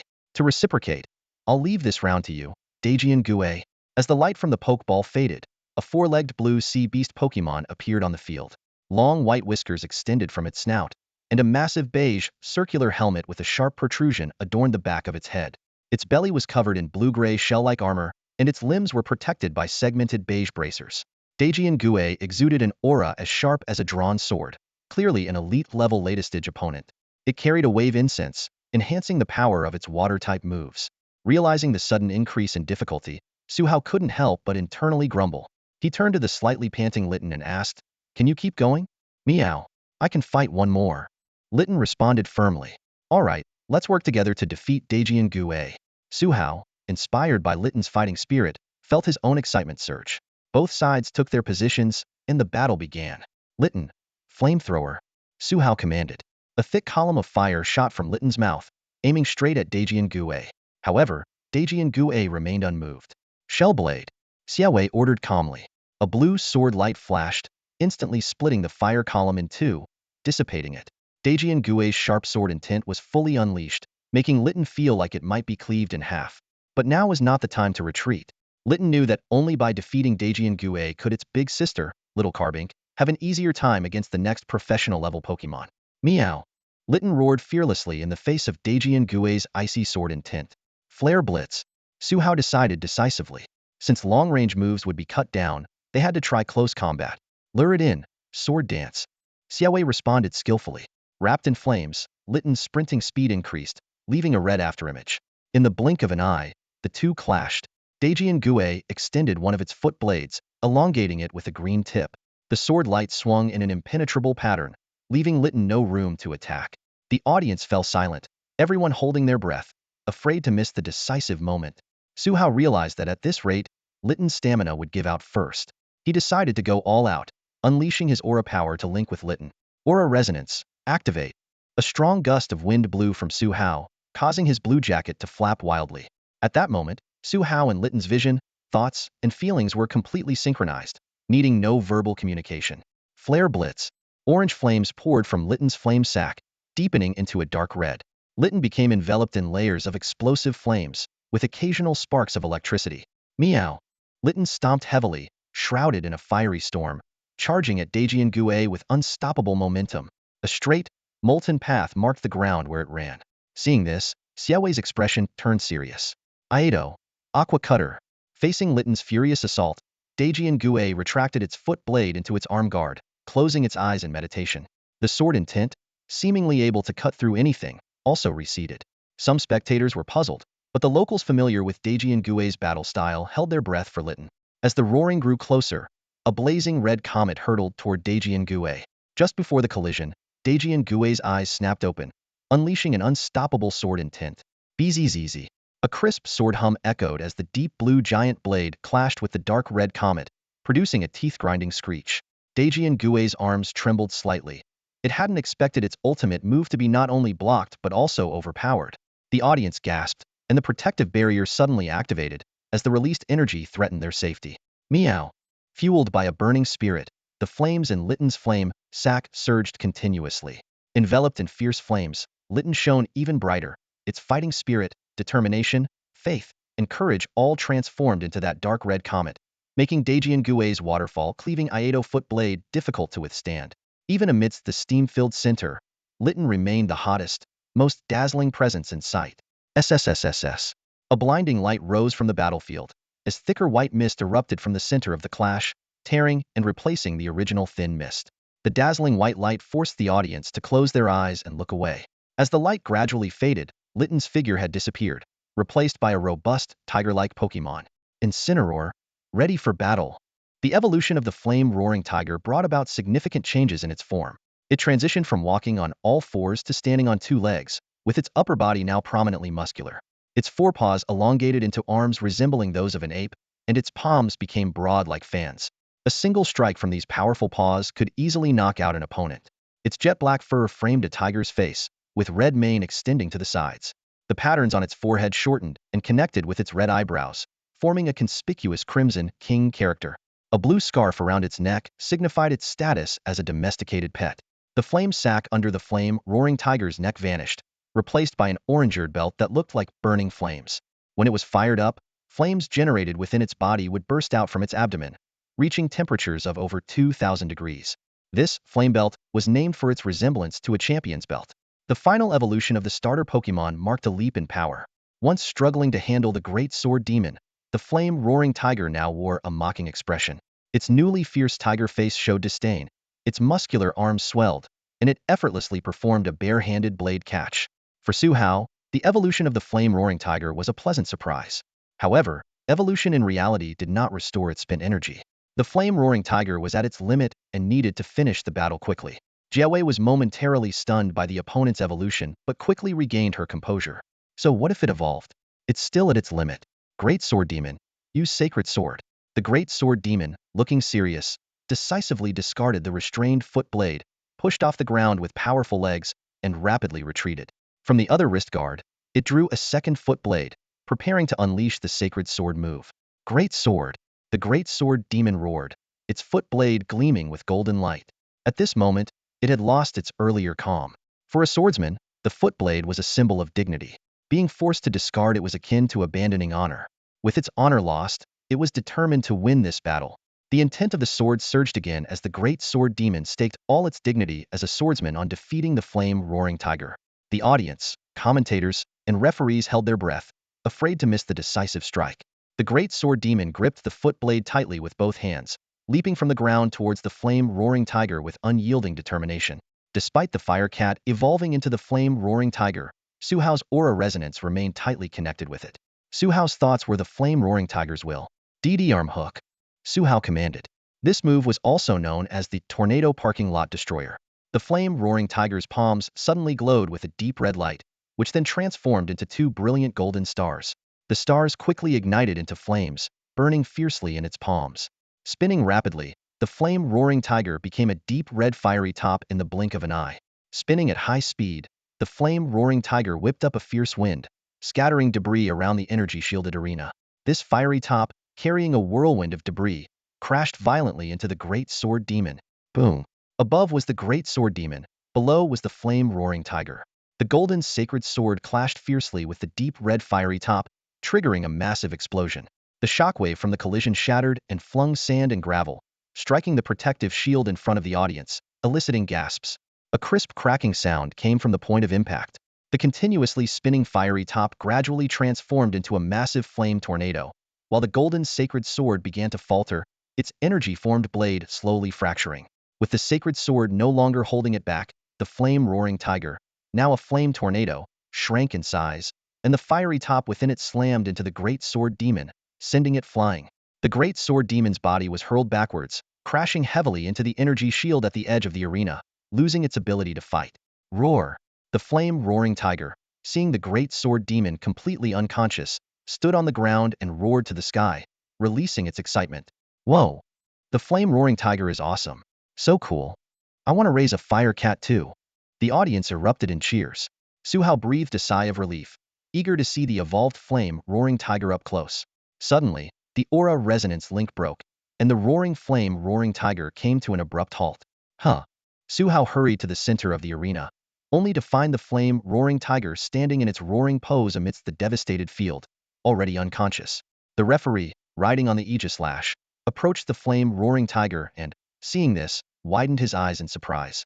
As a league-certified referee, he quickly composed himself, nodded to Su Hao, and announced, Great Sword Demon and Flame-Roaring Tiger are both unable to battle. Su Hao recalled the incapacitated Flame-Roaring Tiger into its luxurious Pokeball and handed it to the waiting nurse from the Pokémon Center. The match continued, with the audience holding their breath in anticipation of the next intense round. Jiawei exclaimed. That was outstanding. Even your father wasn't this strong when he first entered college. The flame-roaring tiger managed to take down 2 of my carefully nurtured Pokémon. A hint of surprise flashed in her eyes. And Suhao seems to be using aura powers classified as special psychic abilities. Among the younger generation I know, Suhao is the most talented I've seen. Suhao flashed a modest smile and said, "Thank you for the praise, Aunt Jia. This is my last Pokémon." He took out a luxurious Pokeball embedded with small diamonds and aimed it at the field. Jiawei was a bit surprised. Didn't you capture any other Pokémon on the way here? She recalled Su mentioning that Suhao only had 2 Pokémon currently. She had expected him to capture a Pokémon that could counter water types along the way. Suhao explained, I didn't encounter any suitable ones, but she's quite strong. He briefly mentioned discovering a mysterious and powerful force within his Carbink during his travels, which, if triggered, could unleash unparalleled combat power.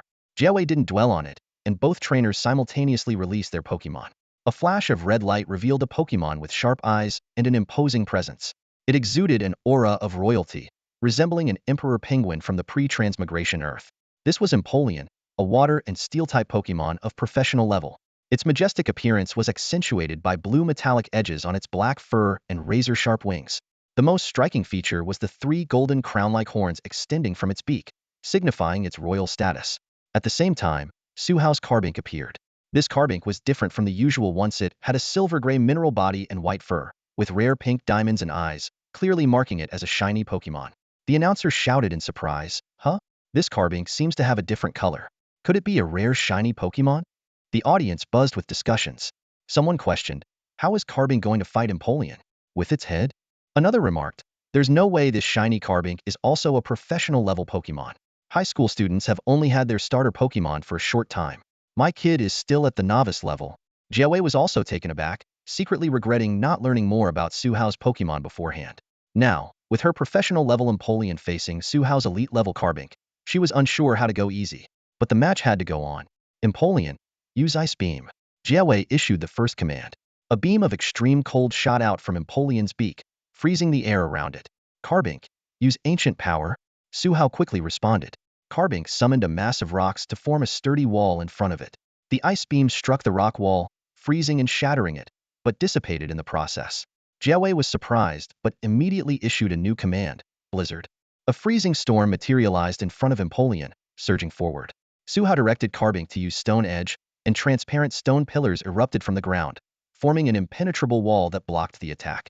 However, the field had turned into an icy terrain. Empoleon began sliding on the ice, its speed increasing. Jiawei reminded, what's wrong? You can't win by just defending. Hydro Pump. Empoleon slid across the ice, firing high-pressure water jets at Carbink. Carbink instinctively set up Light Screen and created rock walls to block the attacks from all directions. Seeing Jiawei's strategy to defeat Carbink through overwhelming firepower, Suhao remained calm.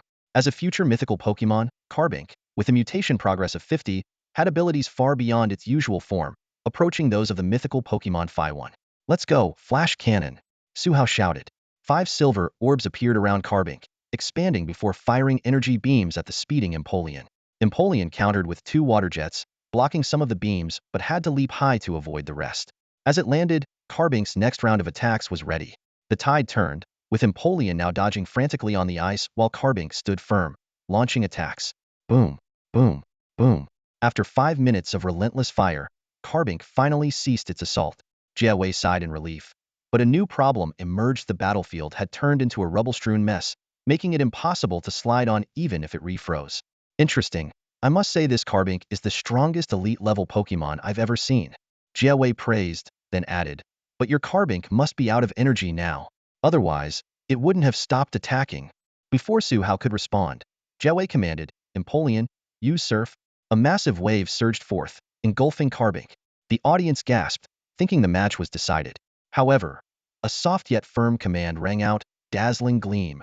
A pink light shone from within the raging wave, and in the next moment, a giant pink sphere emerged, blasting Empoleon away. Carbink, surrounded by a pink glow, stood like a noble princess. Empoleon shook its head as it stood up, bewildered by the sight. Above Carbink, 10 beautiful pink moons hung in the air, emanating a terrifying aura of destruction. Moonblast. With Suhao's command, the 10 moons descended simultaneously. The battlefield erupted in a terrifying pink mushroom cloud. Energy waves surged, activating the protective shields around the audience and competitors. As the pink smoke cleared, Empoleon lay unconscious in a massive crater. Carbink gracefully bowed to the audience, Jiawei, and the referee, as if this earth-shattering battle was merely a graceful performance. The Empoleon is unable to battle. The winner is Carbink. The referee's voice echoed through the waterboat gym. Since gym leader Xiaowei has lost all her Pokémon, the winner is challenger Su Hao. The audience erupted into thunderous applause, rising to their feet in celebration. Some applauded the dazzling performance of Incineroar, others cheered for Su Hao, the rising star who defeated the gym leader just 2 months after starting his journey. Yet others praised Carbink for its decisive move. This battle had created a miracle, and everyone was thrilled. Xiaowei handed her Empoleon to the rushing nurse and then walked towards Su Hao with a smile. A staff member followed her, carrying a tray with a beautifully crafted, water drop-shaped badge. "This is the basic waterboat badge," Xiaowei said as she handed the badge to Su Hao. "Your performance has proven that you deserve it." Su Hao accepted the badge solemnly, his eyes shimmering with joy. Xiaowei chuckled softly. "Well, I didn't expect you to actually defeat me today. Once the video of this battle gets out, you're bound to become famous. I can already imagine the media dubbing you something like the strongest new generation talent of the Shenzhou League, da." Su Hao sighed. "Honestly, I don't want to be famous." Seeing Su Hao's reaction, Xiaowei's smile faded, and she said seriously, "If you prefer, the official full video won't be released." "Thank you, Aunt Xia." Su Hao nodded gratefully. "It's no trouble. Ensuring the safe growth of you new generation trainers is what we veterans are here for," Xiaowei said warmly. Back in the lounge, Xiaowei took a report handed to her by her secretary, her eyes lighting up as she scanned the figures. Su Hao watched, a bit speechless, as the usually elegant and composed Xiaowei now radiated a keen business acumen. Noticing Su Hao's gaze, Xiaowei explained, "You young folks don't understand. Running such a large waterboat gym is quite costly, even with financial support from the league. It's up to us gym leaders to make ends meet." "How much did you make today?" Su Hao asked curiously. 30 million, Xiaowei replied nonchalantly. "Tickets are that profitable?" Su Hao asked, astonished. "No, that includes merchandise and various other incomes. The tickets alone brought in 10 million, Xiaowei clarified. 10 million is still a lot," Su Hao exclaimed. Well, today's basic gym challenge was a rare event, especially with a high school student challenging just 2 months after receiving their starter Pokémon. It's quite a spectacle. Regular intermediate gym challenges by college students draw much less attention. Plus, we did hike the ticket prices just a tiny bit, Xiaowei admitted with a wink. Su Hao thought to himself that the latter was probably the main point.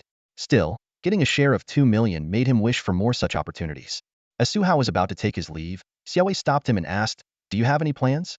"I plan to explore around Waterboat City for a few days, do some sightseeing, and maybe find a Pokémon that catches my eye," Su Hao replied. "Then I have a place to recommend," Xiaowei said mysteriously. "It's a must-see for most visitors to Waterboat City. Let me tell you a story first." Xiaowei began to recount the legend of Waterboat City. Long ago, an elderly couple saved a pair of injured siblings by the sea. When an evil creature attacked, the siblings transformed into the legendary Pokémon Latios and Latias, using the power of the soul due to save the town. From then on, the once nameless town grew into what is now Waterboat City. Now, statues of Latios and Latias stand in the city center. Though they haven't appeared for a long time, the statues are still worth seeing, Xiaowei suggested. Also, while the full official video won't be released, clips recorded by the audience might spread. Be cautious and stay safe when you're out. Taking Xiaowei's advice and warnings to heart, Su Hao bid farewell to the gym and stepped into the night. It was late, so he decided to rest first and begin exploring the legendary city tomorrow. After a refreshing 12-hour nap at the Shy Petal Hotel, Su Hao, feeling rejuvenated, set out with his Incineroar and the small Carbink perched on its shoulder to find breakfast. The morning sun bathed the streets in light as they arrived at a bustling breakfast market. The air was filled with the aroma of various foods, and the sounds of people mingled with the cries of Pokémon. Everywhere in the market, people and Pokémon worked in harmony. A Torkoal was expertly controlling the fire under a wok, helping the vendor cook aromatic dishes. Nearby, an alchemy was assisting an elderly lady in making delightful cream pastries. The most impressive sight was an Alakazam using its psychic powers to swiftly spin a griddle, skillfully making Chinese crepes. Ingredients floated in midair, landing precisely on the cooked crepe before being swiftly wrapped and bagged. Intrigued by Alakazam's dexterity, Su Hao decided to try the crepes. 3 crepes, please, with egg, ham, and pork loin, he called out. "Sure thing. Spicy?" the vendor asked while mixing condiments. "Yes, please," Su Hao replied eagerly. 5 minutes later, 3 steaming crepes were ready. Alakazam used its psychic abilities to place the bagged crepes into Su Hao's hands. Incineroar and Carbink eagerly grabbed their portions, ready to dig in. Incineroar, now bipedal after evolving, handled its crepe deftly with its front paws. Carbink, still mastering its psychic powers, managed to float its crepe in front of its mouth, nibbling bit by bit. Suhao took a bite of his crepe, enjoying the crispy, golden wrap filled with flavorful ingredients. The first taste was the slightly spicy sweet sauce, followed by the rich combination of egg, crispy bits, ham, and pork loin. The deliciousness made him devour it quickly. Finished with their crepes, Carbink and Incineroar looked at Suhao expectantly, still hungry. Suhao chuckled. Let's try some other foods. I hear the seafood in coastal cities is excellent. Hearing this, the two Pokémon immediately forgot about more crepes and began anticipating the next treat. Thus, the trio embarked on a culinary adventure in Shenzhou City. They sampled savory seafood porridge, crispy shrimp cakes, and tender fishball soup, each dish earning their praise. With their stomachs full, Suhao led Carbink and Incineroar to the Guardian Monument in the city center. According to his research, many legends about mythical and legendary Pokémon existed in this world. However, in recent times, all the primary legendaries had vanished, leaving no trace even after thorough investigations by the League. Despite the disappearance of primary legendaries, secondary legendaries, and some mythical Pokémon still existed. They were still seen in various parts of the world. The Shenzhou League revered Suicune, Inti, and Reiku, known as the Ho-Oh Guard. In the neighboring Sakura League, the mythical Zerud tribe was revered, while the Shenzhou League's old rival, the American League, revered the forces of nature, Tornadus, Thundurus, and Landorus. Additionally, the Russian League revered the swords of justice, Cobalion, Terrakion, and Verizion. Only a few smaller leagues lacked the protection of legendary Pokémon. Besides those allied with national leagues, there were independent protectors like Latios and Latios. As a coastal city, Shenzhou City offered extensive waterway transportation in addition to land routes. Suhao decided to experience the city's unique feature riding a water Pokémon. He visited a rental shop specializing in water ride Pokémon, where a young girl, seemingly not the owner, was engrossed in a game. Excuse me, do you have any water ride Pokémon for rent? Suhao asked. The girl didn't hear him clearly, so he repeated his question. This time, she understood and enthusiastically introduced, yes, our main business is renting water Pokémon. All our ride Pokémon are professionally trained and very obedient. She continued, we offer two types of water ride Pokémon, Lapras and Sharpedo. Lapras is gentle and great for leisurely rides, but it's slow. Sharpedo is more aggressive but trained not to attack riders and is very fast. You look like a trainer. Both Pokémon have good battle capabilities, perfect for catching Pokémon at sea. After pondering, Suhao chose the faster Sharpedo. I'll take the Sharpedo for 3 days, he said. Great. Please show your ID for our league system record, the girl replied, starting the rental process. Suhao completed the iris scan, paid the fee, and received the Pokeball containing Sharpedo. At the water's edge, Suhao released Sharpedo. The elite-level Sharpedo appeared in the water, its blue and white body marked with characteristic notches on its fins, red eyes, black gills, and distinctive yellow star patterns on its head and tail. To protect riders, it wore special riding gear. Suhao fed Sharpedo a universal water-type energy cube. Its red eyes lit up, and it made an inviting cocked sound, signaling Suhao to hop on. After returning Carbink and Incineroar to their luxury balls, Suhao adeptly mounted Sharpedo. Feeling the weight on its back, Sharpedo initially planned to move slowly to accommodate its generous rider. Suddenly, a voice echoed in its mind. You can go faster. Sharpedo looked around, confused. I'm on your back, the voice repeated. It was Suhao, using his aura power for telepathic communication. Realizing the human could communicate directly, Sharpedo grew excited. Following Suhao's request, it shot forward like a torpedo, creating waves as they sped towards the vast ocean. Suhao rode his Sharpedo, speeding along the waterways of Mizub City. The awakening of his aura powers had enhanced his physical abilities beyond those of ordinary people, allowing him to easily withstand the high-speed impact. The skillful Sharpedo maneuvered deftly through the water, avoiding boats and Pokémon with precision. Their seamless coordination brought them to their destination, the statue of the Water City siblings in the city center, in half the expected time. The statue vividly depicted the siblings, matching Suhao's recollections perfectly. A nearby monument detailed the legends of Latios and Latios, aligning with Suhao's knowledge. While these stories might be fascinating to others, for Suhao, the visit seemed to hold little more than a photo opportunity. As he watched the crowd taking selfies in front of the statues, a bold idea suddenly struck him. I might as well give it a try. It should be fine, he thought, feeling a sense of recklessness. Suhao cautiously released his aura, enveloping the monument in an invisible blue energy. Seeing no reaction, he extended the aura to cover the statues of Latias and Latios. Still, nothing happened. Finally, he decided to cover both statues and the monument simultaneously. The moment his aura fully enveloped them, something astonishing occurred. Time around Su Hao froze. The vibrant world turned monochrome. Glancing around, Su Hao realized that everything had come to a standstill. Tourists were frozen mid-selfie, and the water from a nearby fountain was suspended in midair, as if time had hit a pause button. Walking through the still world, Su Hao felt a mix of confusion and regret, blaming himself for his rash actions. Just as he was at a loss, two voices echoed in his mind, one mature and steady, the other playful and teasing. "Oh, look, a human with aura powers," the male voice said succinctly. "Are you Latios and Latios?" Su Hao guessed, struck by sudden inspiration. "Yes, I am Latios," the male voice confirmed, calm and composed. "And I'm Latias," the female voice chimed in playfully. Su Hao quickly apologized. "Latios, Latias, I'm terribly sorry for disturbing you. I didn't mean any harm." Facing these legendary Pokémon, Su Hao chose to be cautious. "Ha, brother. He's apologizing," Latias teased. "Latias, be serious," Latios admonished. "Human, what is your name?" "I'm Su Hao." "Well then, Su Hao, we need your help." Latios got straight to the point. "Me?" Su Hao was puzzled, unsure how he could assist these legendary Pokémon. "Let me explain." Latias took over, her tone cheerful. "Recently, my brother and I went on a trip. During our absence, the island where we store the Soul Dew was invaded.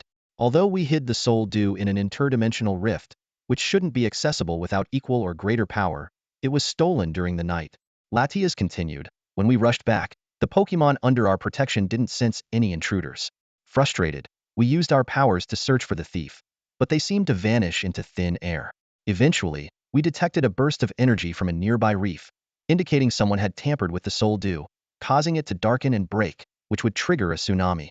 When we arrived, we found a group of humans planning to use the corrupted Soul Dew to destroy Mizub City. We subdued them and calmed the ocean, then began purifying the Soul Dew.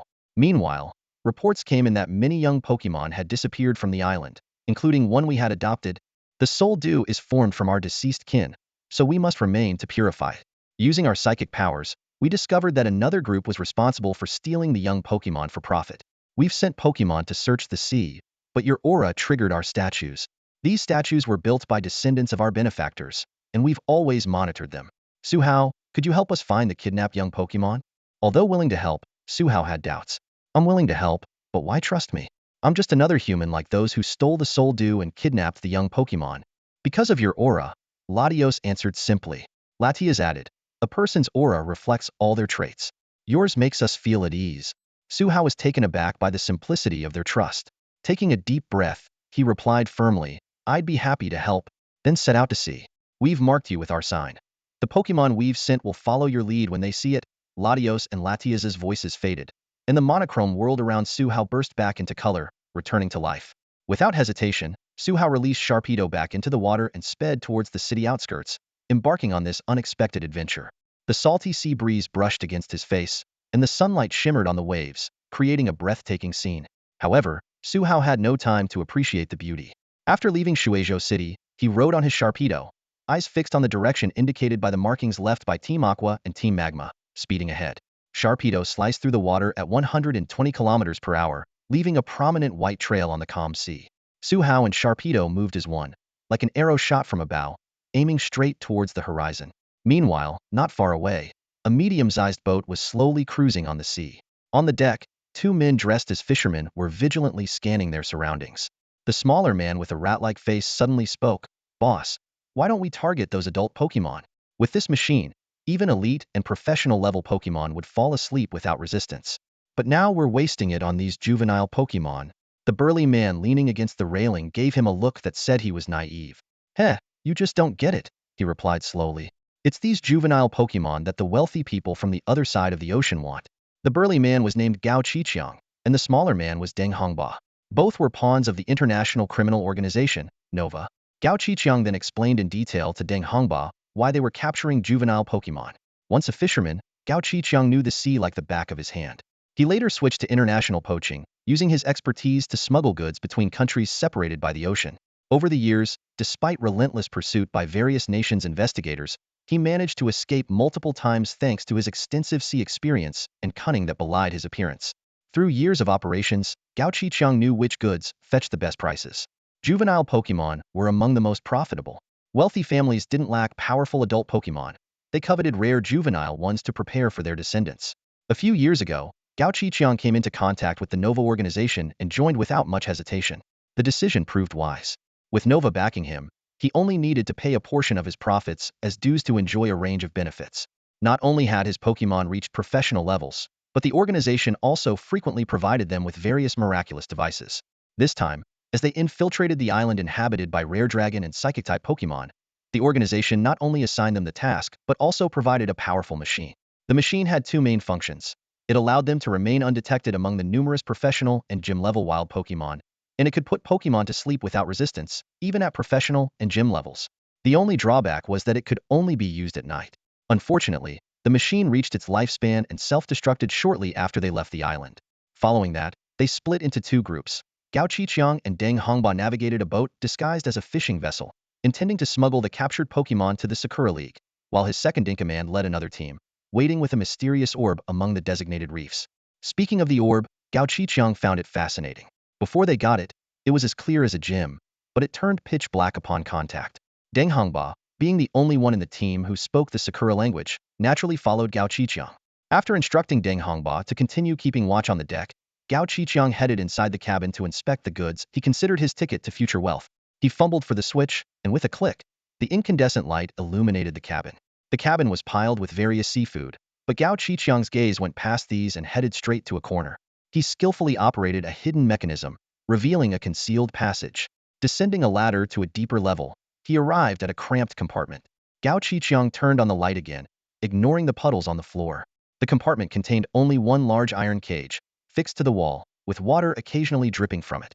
Inside the cage, several small juvenile Pokémon huddled together, trembling. They were all rare dragon and psychic types, except for one Feeba in the center. The Feeba had jumped out from a nearby pond just as they were leaving the island with the juvenile Pokémon. Though Feeba was unattractive, it was quite rare, and its evolved form, Milotic, was highly favored by wealthy ladies. Seeing the Feeba deliver itself, Gao Qiqiang had casually taken it along. The dragon-type Pokémon in the cage included a Dratini, a Bagon, and an Axew. The psychic types were an Abra, a Ralts, and a Hatenna. Dratini occasionally used its moves to create water currents, splashing them onto the Feeba. Gao Qiqiang stared at the Feeba, which lay in the center like a dead fish, and felt he could see a particularly angry emotion in its vacant eyes. He snorted at himself, thinking he might be over-imagining things. After all, how could a Pokémon as dull as Feeba have such rich emotions before evolving into Milotic? Bow, an adorably cute sound came from above Su Hao's head.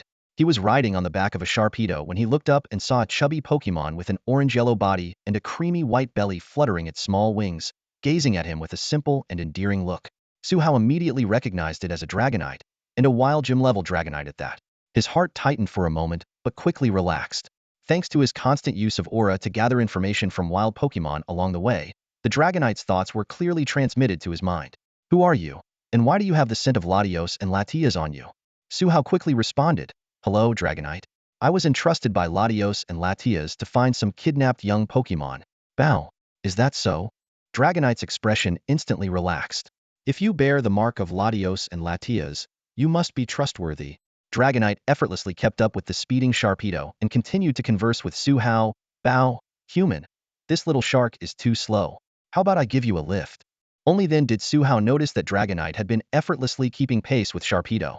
He had Sharpedo stop, took out a water-type Pokeblock from his pocket to feed it, and then lightly jumped onto Dragonite's back. Just as Su Hao was about to set off, he noticed Dragonite tilting its head and staring at him intently. Dragonite, what's wrong? He asked immediately. Bow human, what was that thing you fed the little shark? It smelled so good. Dragonite looked longingly. Su Hao chuckled and took out several Dragon-type Pokeblocks from his pocket. This? It's an energy block I made myself. Here, consider this a meeting gift. Dragonite eagerly accepted the gift. Bow. Delicious.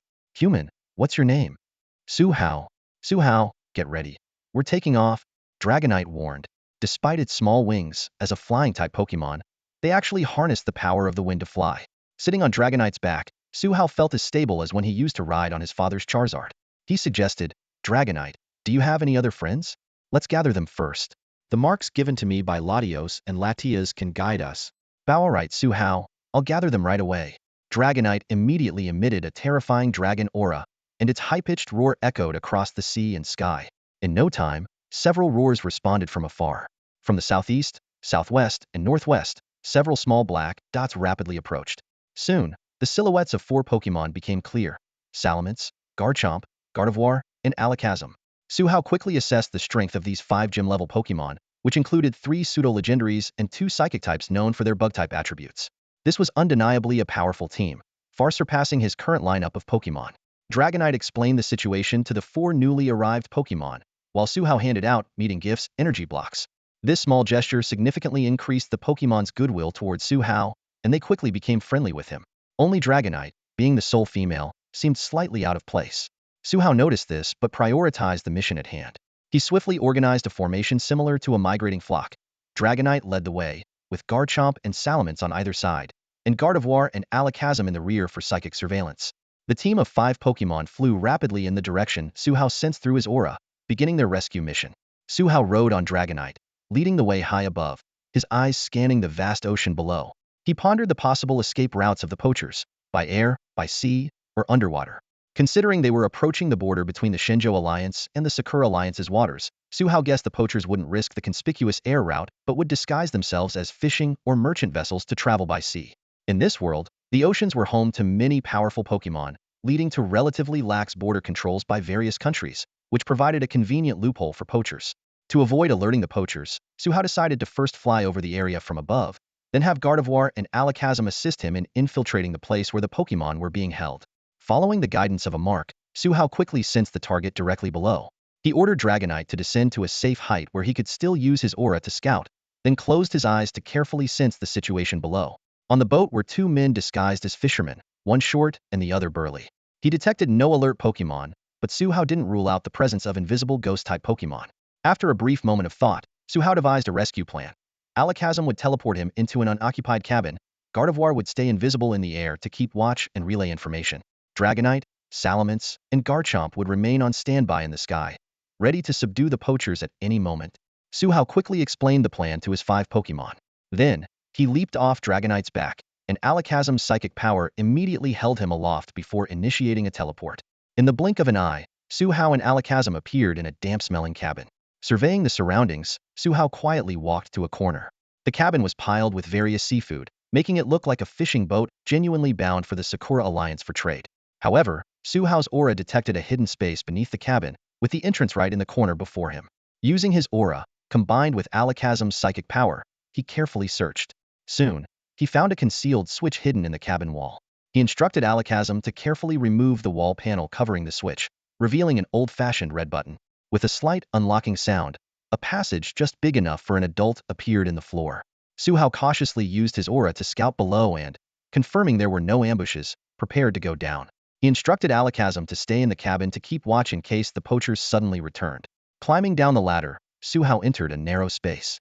Through his aura, he sensed the young Pokémon that had been captured were here. Turning on a light, he saw iron cages occupying most of the space, containing 7 Pokémon. One Feebas looked familiar to Su-Hao. It was the same odd Feebas he had encountered while sheltering in a cave from the rain.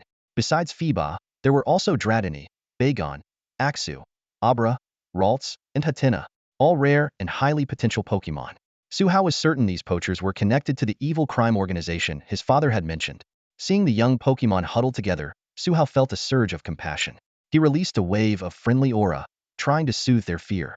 Feebas responded the most, suddenly perking up from its lethargic state, its eyes showing a spark of recognition. Squatting down, Su-Hao sincerely said to Feebas, "Feebas, I've come to rescue you on behalf of Latios and Latios." Feebas seemed to recognize Su-Hao and responded, "I can sense the aura of my brother and sister on you." Su-Hao took out a luxury ball and released Carbink. He explained the function of Pokeballs and his rescue plan to Feebas. With Feebas' cooperation, the other young Pokémon, though still somewhat timid, agreed to go along with Su-Hao's plan.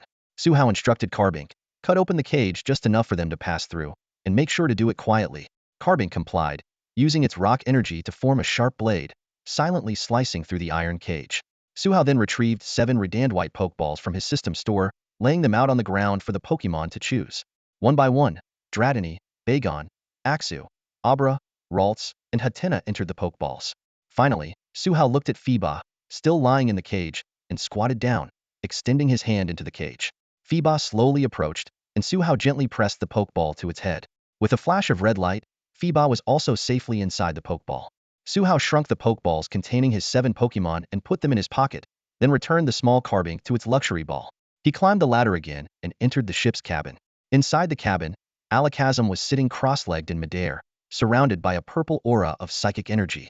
Seeing Su Hao, it floated over and asked with concern, "Who? How are the kids?" "Don't worry," Su Hao quickly explained. "For safety, I've temporarily put them in their Pokeballs. This way, we can easily bring them along when we teleport out." "Hoo-hoo." Alakazam nodded in understanding. "All right, let's go now." Alakazam's psychic energy surged once more, and in the next instant, Su Hao felt a dizzying whirl. He found himself standing outside the ship. In a few blinks, they arrived in the area guarded by Gardevoir. Gardevoir, seeing Su Hao and Alakazam safe and sound, understood that the mission was a success. Her green hair fluttered as she gathered a moonblast and released it into the sky as a signal flare. Gao Qiqiang, seeing the sudden burst of fireworks overhead, was immediately alarmed. He quickly released Tentacruel, Crawdaunt, Dreadnought, Cloyster, Octillery, and Basculin from their Pokeballs. These 6 were his strongest Pokemon, upgraded to professional level strength with the support of the Nova organization. Upon releasing his Pokemon, Gao Qiqiang noticed Zheng Hongba still in a daze. Furious, he stormed over and kicked Zheng Hongba, shouting, "The enemy is here. What are you standing around for?" Zheng Hongba snapped out of his trance and hurriedly released his 3 elite-level Pokemon. Gao Qiqiang's face twisted with malice as he growled, "No matter who you are, if you dare to block my path to riches, don't blame me for being ruthless." Just as Gao Qiqiang was preparing for a desperate fight, several figures descended from the sky, freezing him in his tracks and filling him with despair. A man wearing a Kamen Rider helmet rode a Dragonite, exuding the aura of a gym leader and the presence of a dragon. Alongside them were Salamence, Garchomp, Gardevoir, and Alakazam, all emanating a suffocating sense of power. Under the overwhelming presence of these gym-level Pokemon, Gao Qiqiang's 6 professional-level Pokemon collapsed on the deck and sea, immobilized by the sheer force of their auras. Zheng Hongba's 3 elite-level Pokemon fainted outright from the intimidation. Without their Pokemon, Gao Qiqiang and Zheng Hongba were powerless, suspended in midair by Gardevoir and Alakazam's psychic abilities. Despite his fear, Gao Qiqiang cursed at Su Hao. "Who the hell are you?" Su Hao responded calmly, "Just a passing Kamen Rider. Remember that." Truthfully, he was somewhat disappointed. He had expected stronger opponents, but they turned out to be nothing more than amateurs, making him feel like his efforts were wasted. Seeing Su Hao's cryptic response, Gao Qiqiang immediately tried to negotiate. "What do you want? Money? I can split the profits from the goods on this ship 50-50 with you." He still believed that the 7 Pokemon were in the ship's cabin. Uninterested in further conversation, Su Hao ordered Dragonite, Salamence, and Garchomp to use Hyper Beam, reducing the fishing boat to rubble. He then instructed Gardevoir and Alakazam to take the 2 criminals back to the island, leaving their fate to Latios and Latios. With the mission complete, Dragonite carried Su Hao swiftly towards the island where Latios and Latios resided. As top-tier Pokemon, Dragonite, Salamence, and Garchomp didn't need to exert their presence. Their high-speed flight alone was enough to deter other flying Pokemon. With the 3 pseudo-legendary Pokemon escorting them, their journey was smooth and unimpeded. After flying for over an hour, a small island came into Su Hao's view. He was puzzled. "Is that the island you live on? Why is it so small?" Normally, an area inhabited by various Dragon-type and Psychic-type Pokemon should be a vast archipelago. Dragonite explained, "Actually, most of our kin live in a secret realm governed by Lord Latios and Latias. Only a few of us stay outside." Su Hao understood. It seemed that legendary Pokemon had their secret realms, much like the place where Carbink was born, possibly governed by Xerneas and Yveltal. Dragonite didn't take Su Hao into the secret realm but landed on the island. The parents of the kidnapped baby Pokemon were anxiously waiting. Dragonite gradually slowed down, landing steadily amid the wind. Su Hao dismounted from Dragonite and immediately took out 7 Pokeballs. He released Dratini, Bagon, Axew, Abra, Ralts, and Hatenna, watching as these little ones ran crying to their parents. With the mission accomplished, Su Hao walked to a small lake, removed his Kamen Rider helmet, and released Feeba from the last Pokeball. The ugly fish's mud-colored body floated on the water's surface, her blue fins drooping slightly as if in sadness. Su Hao noticed her unusual state and immediately realized she might be feeling down. "Don't be afraid. Those 2 bad people have already been caught by Hu Di and Shanai Duo. Once your brother and sister return, they will be punished accordingly." Su Hao awkwardly comforted her. He had never been good at consoling others. Those around him were either cheerful or strong. Even little Sway Zwan and the fierce blazing roar tiger had never shown such vulnerability. The ugly fish shook her head. "It's not that. I just feel so weak right now. Without my brother and sister, I can't do anything." Su Hao was a bit surprised. He had thought her distress was due to the trauma of being captured. "But you were brave enough to stand up when Mini Dragon and the others were taken, weren't you? Strength is something you can build with determination and hard work." Su Hao's words made the ugly fish ponder. As the adopted daughter of Latios and Latias, she had grown up in a privileged environment. Most ugly fish are bred by their kind, with only a few born from the evolved Milotic. She was rescued from an egg by the two legendary Pokémon and raised with utmost care in their secret domain. In such an environment, the ugly fish had never experienced hardship nor felt the need to become stronger. However, that night changed everything. When she found her brother and sister absent, she was alone by the water blowing bubbles. Suddenly, a dark wave swept through, and the surrounding Pokémon fell asleep. Although immune due to the divine power within her, she watched helplessly as her friend Mini Dragon was taken away. For the first time, she deeply felt her own powerlessness. She tried to ram the lead villain with all her might, but was easily subdued. Her water pulse couldn't even break through their defenses. Locked in a dark cage, she wasn't afraid because she believed her brother and sister would rescue her. But she was deeply disappointed in herself. I can't do anything. This thought echoed in her mind from captivity to rescue. Finally, the ugly fish made up her mind. I want to become stronger, stronger than Latios and Latias. Then, I will protect my home and repay the human who saved me and my friends. Su Hao sat on a rock, hugging his knees as he looked at the ugly fish. You want to become stronger, so you're asking for my help? The ugly fish nodded. Yes, your little shining ones and the big tiger. You trained them, right? I can tell they didn't take long to grow so strong. She paused and continued. I've heard from my brother and sister that humans can be trainers who help Pokémon become stronger. So, I want to ask for your help to become stronger. Su Hao readily agreed. Of course, I'd be happy to help. He knew he would be staying on the island for a while until Latios and Latias returned. He checked the ugly fish's status panel and noticed no changes from a few days ago. Realizing that it would be extremely difficult for her to grow stronger in her current form, he took out his phone and showed her a picture of a Milotic and an ugly fish side by side. Ugly fish, do you know you have an evolved form? Su Hao asked. I know. My brother and sister once asked if I wanted to evolve into Milotic, she replied. Su Hao sincerely said, I believe with your current strength, you can definitely evolve into Milotic. After evolving, your physique, energy, and moves will improve significantly, and your combat power will be much stronger. The ugly fish fell into a long silence before finally making up her mind. I am willing. Great, I will help you. Su Hao nodded but added, however, I suggest waiting until Latios and Latias return before you evolve. He felt that evolution was a significant event that should be overseen by Latios and Latias. Do you know when they'll be back? The ugly fish asked. Since her return, she hadn't seen Latios and Latias and could only ask Su Hao, who was entrusted to rescue her. Su Hao explained. Do you know about the soul dew? They are busy purifying it from the pollution caused by those bad people. Once the purification is complete, they will return. He then shared all the information he had learned from the two legendary Pokémon when they entrusted him with the task in the city. Su Hao made a decision that went against the ancestral system. He captured 7 Pokémon in Pokeballs, and the system immediately recognized them as his. The online store instantly listed 7 corresponding candies. Upon returning to the island, Su Hao released 6 young Pokémon, and the candies were subsequently removed from the store. He initially planned to discuss with Fiba before releasing it, but Fiba expressed a desire to become stronger. Seizing the opportunity, Su Hao decided to exploit a system loophole to train Fiba before Latios and Latias returned. He also planned to take Carbink and Incineroar to visit the island's Pokémon tribes for some intense training. Su Hao arranged special psychic training for Carbink, aiming to have her learn meditation and training techniques from the Kirlia, Alakazam, or Hatterene clans. He explained the broad applications of psychic abilities as mental energy, such as high-speed movement techniques. Su Hao also mentioned the psychic talents of non-psychic Pokémon like Psyduck and Ninetales. For Carbink, Su Hao envisioned her using psychic abilities to float, compensating for her slow movement and preparing her for future battles. As for Incineroar, Su Hao intended to develop his fire abilities, learning to harness emotional energy to enhance his firepower. He believed the Hatterene clan would be ideal teachers for mastering emotional energy control. After finalizing the plans, Su Hao bought a small fish tank for Fiba and explained the training regimen to Carbink and Incineroar. Receiving affirmative responses, the group set off for the Luminous Forest.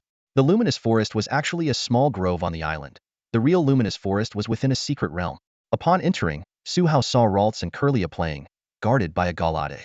Galade is an alternate evolution of Kirlia, with psychic and fighting attributes, excelling in close combat. It has a lean but strong build, with retractable blades on its arms and a head resembling a gladiator helmet. Due to the marks of Latios and Latias on Su Hao and the Fiba in his possession, Galade did not attack him. After Su Hao explained his intentions, Galade nodded and began using its psychic abilities to contact Gardevoir. Gardevoir, a Pokémon with a strikingly human-like appearance, is affectionately known among trainers as the waifu Pokémon. Its elegant green curls partially cover its face, and its flowing white gown, which is actually part of its body, exudes an air of sophistication. The prominent red structure on its chest and back is said to be its physicalized heart. After Suhao crossed over to this parallel world, he frequently encountered news online about trainers marrying their Gardevoirs. Driven by curiosity, he attended a unique wedding in Yangqing with a few classmates. The bride was a breathtakingly beautiful Gardevoir dressed in a pure white wedding gown.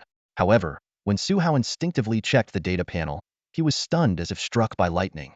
Pokémon, Gardevoir. Type, Psychic Fairy. Gender, Ability, Synchronize. Level, NA. Item, NA. Moves, NA.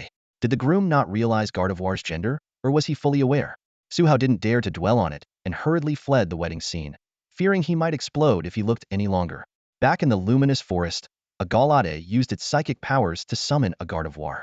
This female Gardevoir exuded elegance and nobility with every gesture, in stark contrast to the male Gardevoir who had participated in the rescue earlier. Suhao mused to himself that there was indeed a noticeable difference between male and female Gardevoirs. Pokémon, Gardevoir. Type, Psychic Fairy. Gender, Ability, Telepathy. Level, 60. This newly gym-level Gardevoir had come to teach a Carbink how to control its psychic abilities. After a brief conversation, Gardevoir demonstrated her prowess, effortlessly stabilizing Carbink's unsteady psychic control. She assured Suhao that she would impart all her knowledge, ensuring Carbink mastered its psychic abilities. Suhao didn't stay long. He left a weak supply of Pokeblocks and gave welcoming gifts to both Galade and Gardevoir, showcasing his impeccable social skills. Declining Galade's enthusiastic hospitality, Suhao, carrying a fish tank with a Phoeba, and followed by a towering Incineroar, ventured deeper into the luminous forest towards the Brimwood tribe's territory. As they progressed, the forest grew darker, with only the faint rainbow glow of large mushrooms lighting their path. 10 minutes later, they arrived at an open area. Several Hatenna and Hatterene played on the tall mushrooms, while a Hatterene leisurely sipped a drink. This Pokémon, exuding an aura of elegance, noticed Suhao's group, her black and white eyes sparkling with amusement. Renee, good afternoon, humans with the aura of two powerful beings. What brings you here? Hatterene asked softly, her tentacles swaying gently with her words. Renee, good afternoon, Lady Hatterene. Phoeba cheerfully jumped in its tank, catching Hatterene's attention. Renee, greetings, Lady Phoeba, Hatterene responded, her manners befitting a true noblewoman. Suhao didn't beat around the bush and directly stated his purpose. Despite Hatterene's gentle and elegant demeanor, Suhao knew all too well that if she was in a bad mood, she could easily tear her enemies apart with those seemingly soft tentacles. Brimwind's straightforwardness took Suhao by surprise. After he stated his intention, she immediately agreed to impart all her knowledge about the blazing roar tiger. Suhao's astonishment was evident, and Brimwind noticed, smiling as she explained. She mentioned that her clan was scarce in this secret realm, and she had always intended to repay the favor of rescuing the lost Brimwind. Suhao quietly observed Brimwind's training methods for the blazing roar tiger. Her approach was simple yet effective, using illusions. Although the blazing roar tiger had a dark attribute, the significant power gap made it unable to resist Brimwind's illusions completely. Brimwind explained that she would display various emotional expressions within the illusion, establishing the tiger's understanding of different emotions. Then, she would refine the methods to generate emotional energy, eventually enabling the tiger to harness this energy. Suhao couldn't help but marvel at Brimwind's expertise in manipulating emotions. This detailed plan was far beyond his capabilities. Watching the blazing roar tiger immersed in the illusion, its rugged face displayed a range of emotions: joy, sorrow, and fury. Concerned that such intense emotional fluctuations might affect the tiger's mental health, Suhao asked Brimwind. She reassured him that the experiences within the illusion would quickly fade once it ended, leaving only the intentionally taught content. This convenient training method sparked Suhao's imagination, and he eagerly shared his ideas with Brimwind. However, her response left him slightly disappointed. She explained that her ability to teach within illusions stemmed from her exceptional talent with emotions. The other scenarios Suhao mentioned, like combat or training illusions, were beyond her capabilities. After settling the blazing roar tiger, Suhao followed the custom of gifting Brimwind and her kin. As he bid farewell, the younger Brimwinds cheerfully surrounded him, insisting on escorting him out of the forest. Later, Suhao arrived at a waterfall lake with his ugly fish. The fish happily swam into the lake, making contented gurgling sounds. Suhao smiled and said, "Once you evolve, you'll be able to spend more time on land." He scooped up some of the clear lake water, marveling, "This is the cleanest water I've ever seen." The ugly fish proudly replied, "That's thanks to my older siblings." "Suhao, when do we start training?" "Let's start right now." Suhao responded with determination. A week later, Su Hao was amazed to see the once pampered ugly fish showing incredible perseverance. Even when swimming with weights heavier than itself, it never complained or asked for a break. Its relentless spirit deeply inspired Su Hao. He reflected that if something non-flammable could ignite, he had no reason to slack off. Su Hao had been awakening his aura for 3 months and had reached an intermediate level, steadily progressing each day. He recalled that the aura guide mentioned training under a waterfall to hone mental strength, physical body, and aura when it extended outside the body. Thus, Su Hao and the ugly fish spent a fulfilling week under the waterfall. When the agreed time came, Su Hao retrieved the little gem and the blazing roar tiger. The little gem had learned mental meditation techniques from Gardevoir, gaining finer control over its psychic abilities. Now, it could fly freely in the air, significantly improving its mobility. Additionally, it had unexpectedly mastered the psychic attack move, Psychic. The blazing roar tiger, having experienced various emotions in the illusion, could now generate emotional energy. It told Su Hao that while enhancing its flames with emotional energy, it felt that the energy might not just fuel the flames, but also integrate into them. Although it had yet to succeed after multiple attempts, this discovery made Su Hao ponder deeply. As Su Hao contemplated the next training steps, a sudden gust of wind kicked up dust, blinding him momentarily. After rubbing his eyes, he looked up to see 2 jet-like creatures before him, one red and one blue. Latios and Latios, the dragon siblings, had streamlined bodies resembling jets. Latios' lower half was blue with jet-like wings and fin-like feet, a red triangular pattern on its chest, and a white upper body with triangular ears and a white pentagonal mark on its face. Latios, slightly smaller, had similar features but differed in color and subtle details. Latios spoke in a calm male voice, "Su Hao, thank you for your efforts. The soul dew has been purified, and we have dealt divine retribution to the invaders." Latias and I attempted to read their memories, but their minds were shrouded in nightmares of the same level as ours, making it impossible to retrieve their memories. Nightmares? The mention of nightmares by Latios set off alarm bells in Su Hao's mind.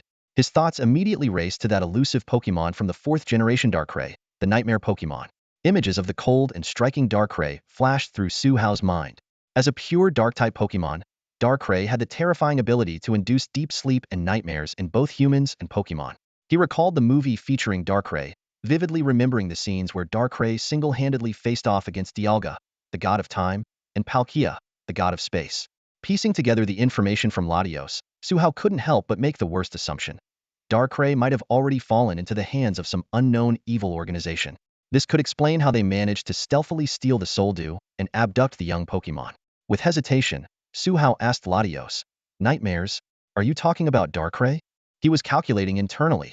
If Latios and Latias didn't know about Darkrai, this would be a good chance to alert them. Even if it revealed that he knew a bit about legendary Pokémon, it wouldn't matter much to them.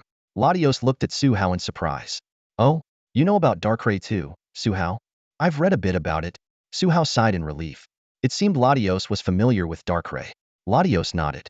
"Since you know about Darkrai, it will be easier to explain. Darkrai, like us, holds significant power. If only part of its power has been harnessed by those evildoers, it wouldn't be as concerning. However, our worry is that Darkrai might have chosen to assist them or is being forced to." Latios's expression grew worried. Darkrai's strength isn't just in its combat abilities. Its nightmares can spread like a plague, making it particularly troublesome. Although Latios and Darkrai were both legendary Pokémon, Latios specialized in different powers, not in purification or pleasant dreams. Latios and Latias might be able to protect a few Pokémon from nightmares, but they couldn't safeguard all creatures beyond their domain. A thought struck Su Hao. What about seeking out Cresselia, the lunar Pokémon? As the opposite of Darkrai, Cresselia had the power to induce pleasant dreams and could potentially counter Darkrai's nightmares. "Unfortunately, we don't know where Cresselia is," Latios replied, shaking its head.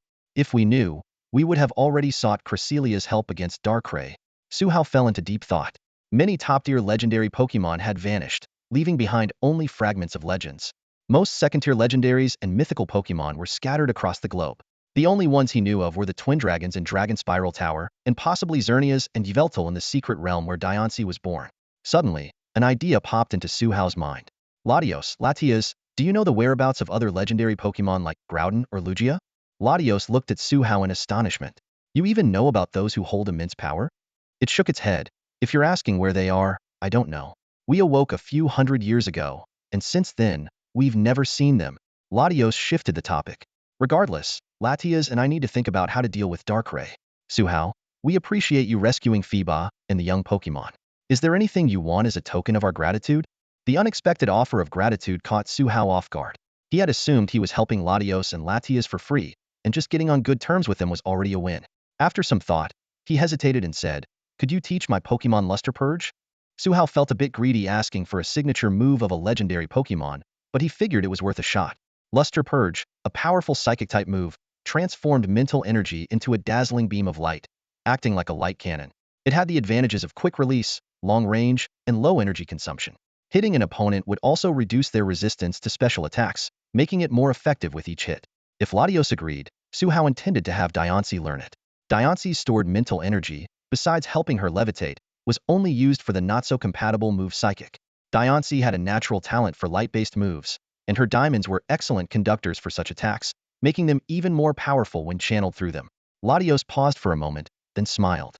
"Of course, but now I'm even more curious about how you know so much.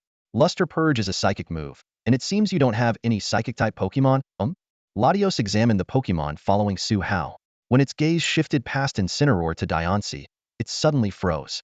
"Is this the aura of Diancie?"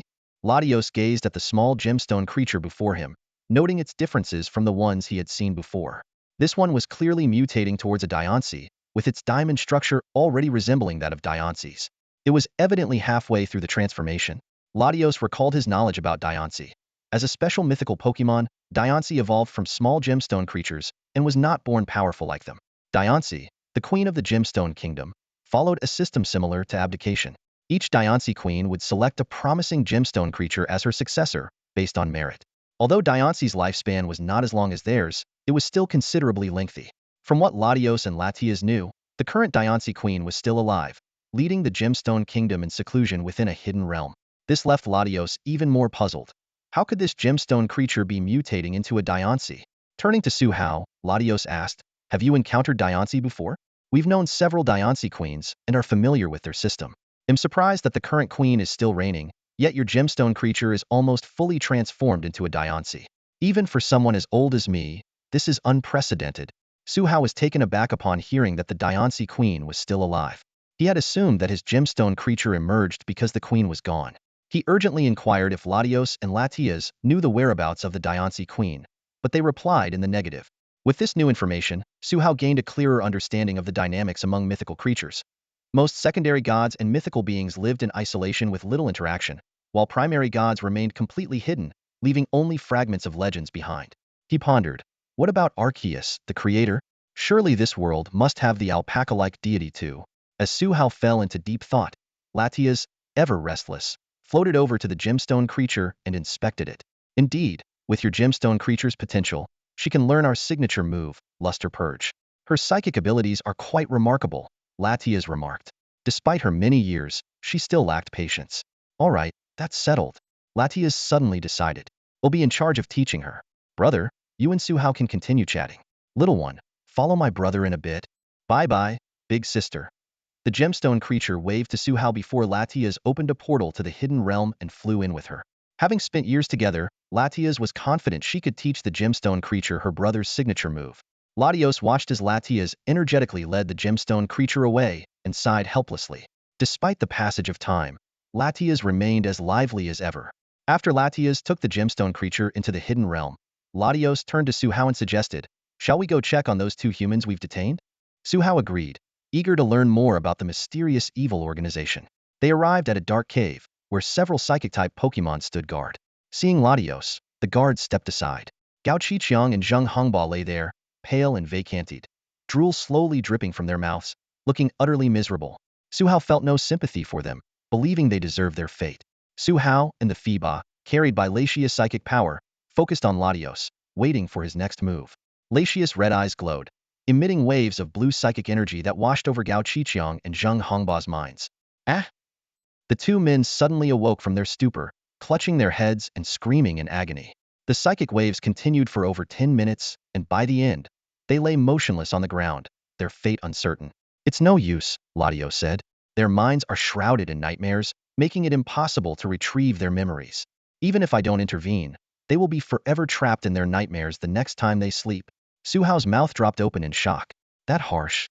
He realized these men might just be pawns or expendable soldiers for a larger force. Su Hao resolved to contact his father immediately upon returning to Shuizhou City and stay vigilant. Since they are as good as dead, I won't prolong their suffering, Latios said solemnly. Let's grant them a swift end. This is divine mercy for evildoers. Latios then turned to Su Hao and Phoeba. Now, let's leave the cave. Su Hao didn't immediately grasp the situation until Latia's psychic power lifted him into the air. Nearby psychic-type Pokémon floated far away, eager to distance themselves from the impending event. Latios slightly opened his mouth, gathering a radiant pink-purple energy ball in front of him. Watch closely, little one. This is what you can achieve with power.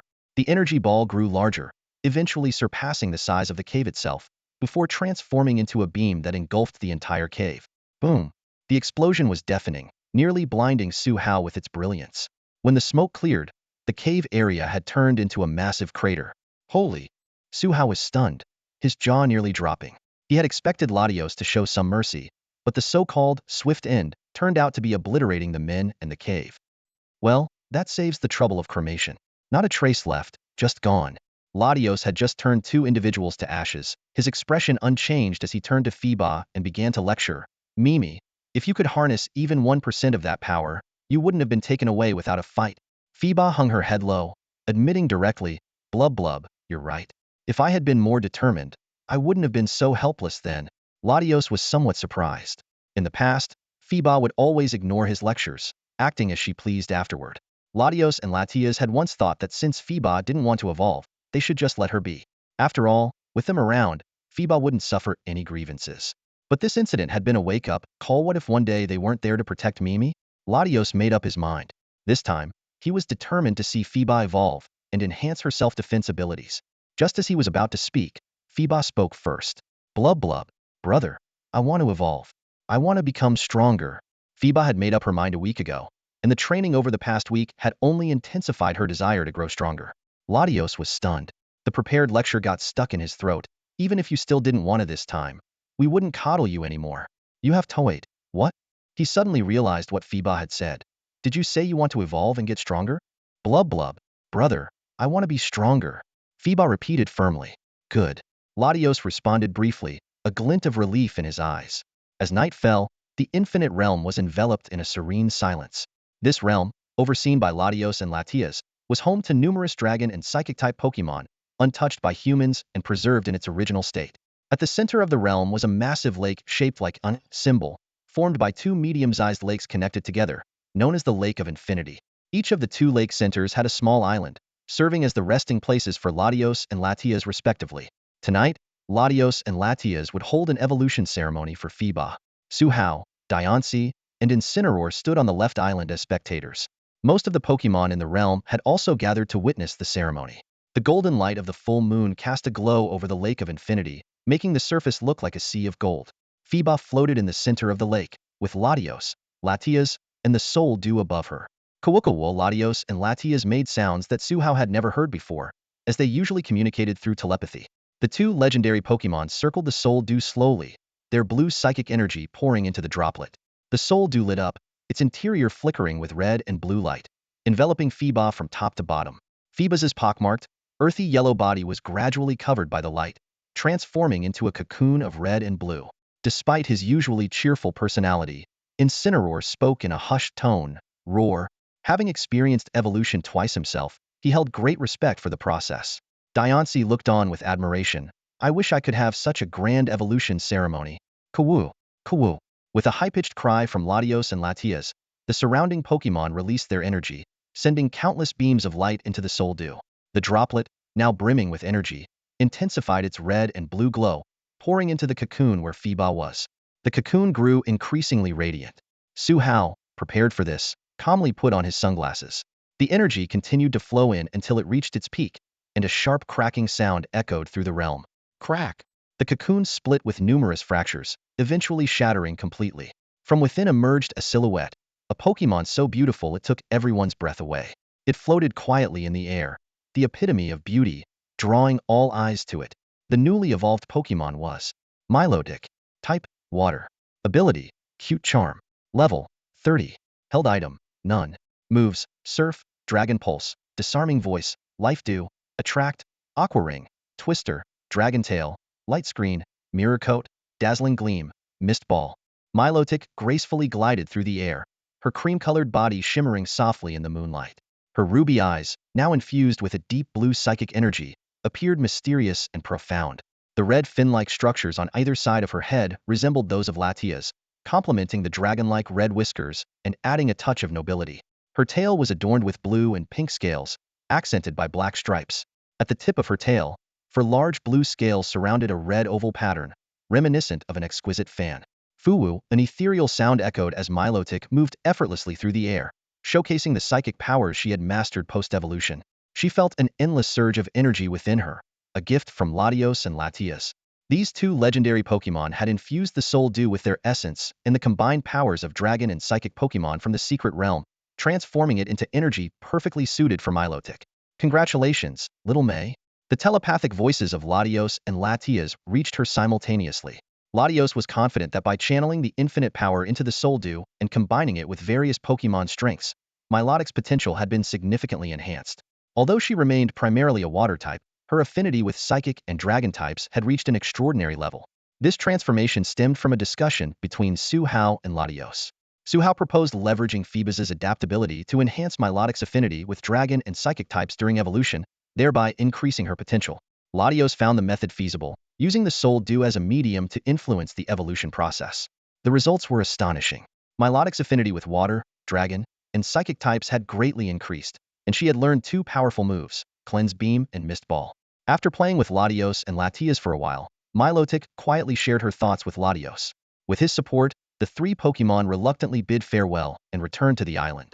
Meanwhile, Su Hao was lying on the grass with Diancie and Incineroar, gazing at the night sky. The moonlight is beautiful, Su Hao remarked. Fuwu Milotic's voice broke the silence as she descended from the sky with Latios and Latias. Su Hao immediately stood up, brushing leaves off his clothes, and smiled as he congratulated Milotic on her successful evolution. Su Hao, I have something to discuss with you. Milotic approached gracefully. I want to join your team, travel with you, and become stronger. Su Hao happily agreed, welcoming Milotic into their family. However, he still sought the opinions of Latios and Latias. The two legendary Pokémon supported Milotic's decision. Latios paused for a moment before speaking. Su Hao, take this.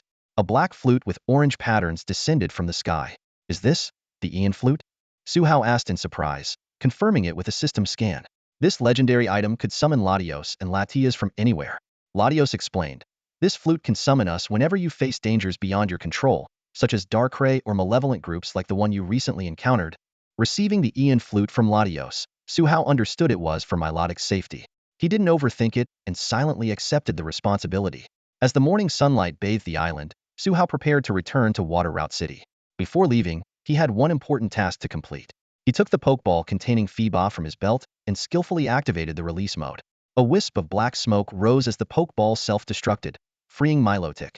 Fuwu, what's wrong, Su Hao? Milotic's crimson eyes sparkled with confusion. Su Hao smiled and explained, since we've become family, I want to officially capture you and give you a better Pokeball. With that, he pulled out a luxury ball from his system backpack, enlarged it, and aimed it at Milotic with one hand. After bidding farewell to Latios, Latias, and the other Pokemon, Su Hao rode his Sharpedo towards Water Route City. His belt now held a black and gold luxury ball, housing his new partner, Milotic. Before parting, Latios and Latias informed Su Hao that they would lead the island's Pokémon into the Infinity Dungeon and temporarily seal the entrance. To protect the Soul Dew and these Pokémon, they would personally guard the dungeon. Su Hao supported this decision, understanding the importance of caution in the current circumstances. Riding the Sharpedo at high speed, it took Su Hao nearly half a day to reach Water Route City. As the city's outline became clearer, he patted Sharpedo, signaling it to slow down. Sharpedo reduced its speed. Enjoying the energy cube, Su Hao fed it, and couldn't help but reminisce about the excellent food over the past few days, feeling a bit reluctant for the journey to end. Upon reaching the shore, Su Hao recalled Sharpedo into its Pokeball. He took out his phone to navigate to the rental shop, only to find it had run out of battery. Reluctantly, he decided to find a place to charge it first. Walking along the streets, Su Hao looked around for a convenience store but couldn't find any. Just as he was considering whether to go to a food store to borrow a charger, someone tapped him on the shoulder. Is there something you need? Su Hao turned around, puzzled, to find a middle-aged man in a police uniform standing behind him. The police officer eyed Su Hao up and down, glancing between him and his phone. You must be Su Hao, right? The officer confirmed. Yes, I am. Su Hao nodded. If that's the case, please come with me. This is my police badge, the officer said sternly. You are now a suspect in a Pokémon theft case. He flashed his badge, and the body camera on his chest blinked red. Su Hao was stunned, not understanding how he became a suspect. Before he could react, he was handcuffed and taken to the police station. In the interrogation room, Officer Yuan Hongda sighed and handed Su Hao a pork cutlet rice. "You're so young. Why would you do something like this?" he said earnestly. "I was a Pokémon trainer in my youth too. I saw your match a week ago. Your performance and talent were outstanding. Why would you go down this path?"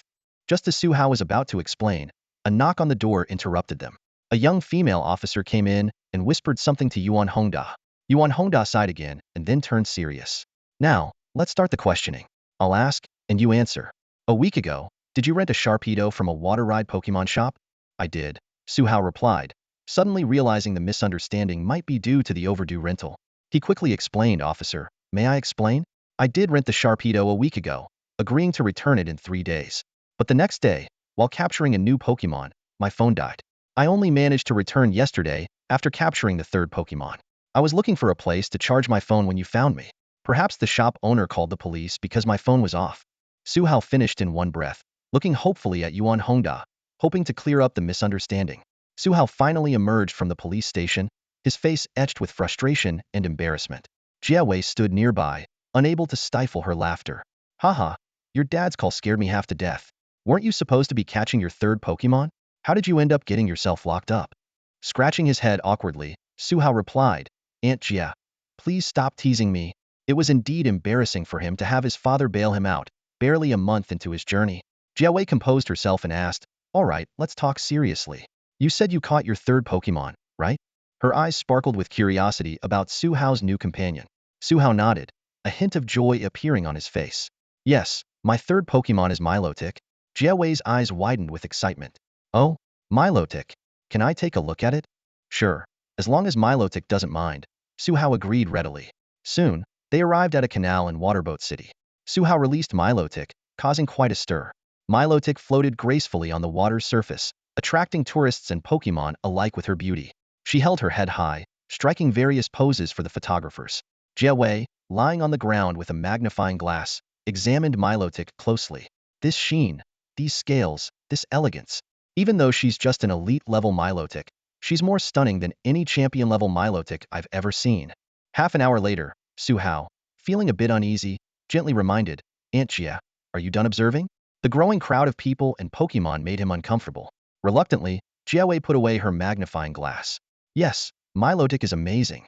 I've decided, I must catch one myself this time." Su Hao quickly recalled Milotic into her luxury ball, apologized to the onlookers, and led Jia Wei away from the crowd. As they walked, Jia Wei was about to invite Su Hao to dinner at her place when her phone rang. After the call, she regretfully informed Su Hao that she had to assist in capturing some poachers that evening and couldn't host him. After parting ways, Su Hao found a spot to charge his phone. As it powered up, a flood of messages appeared, mostly from the Waterboat City police station, along with congratulatory texts from Li Hua, Jiang Chengqing, and others. Su Hao first checked his father's messages, then called him directly. During the call, he explained the situation in detail and mentioned capturing Milotic. They chatted about family and travel tips, and his father reminded him to rent Pokemon for longer durations next time.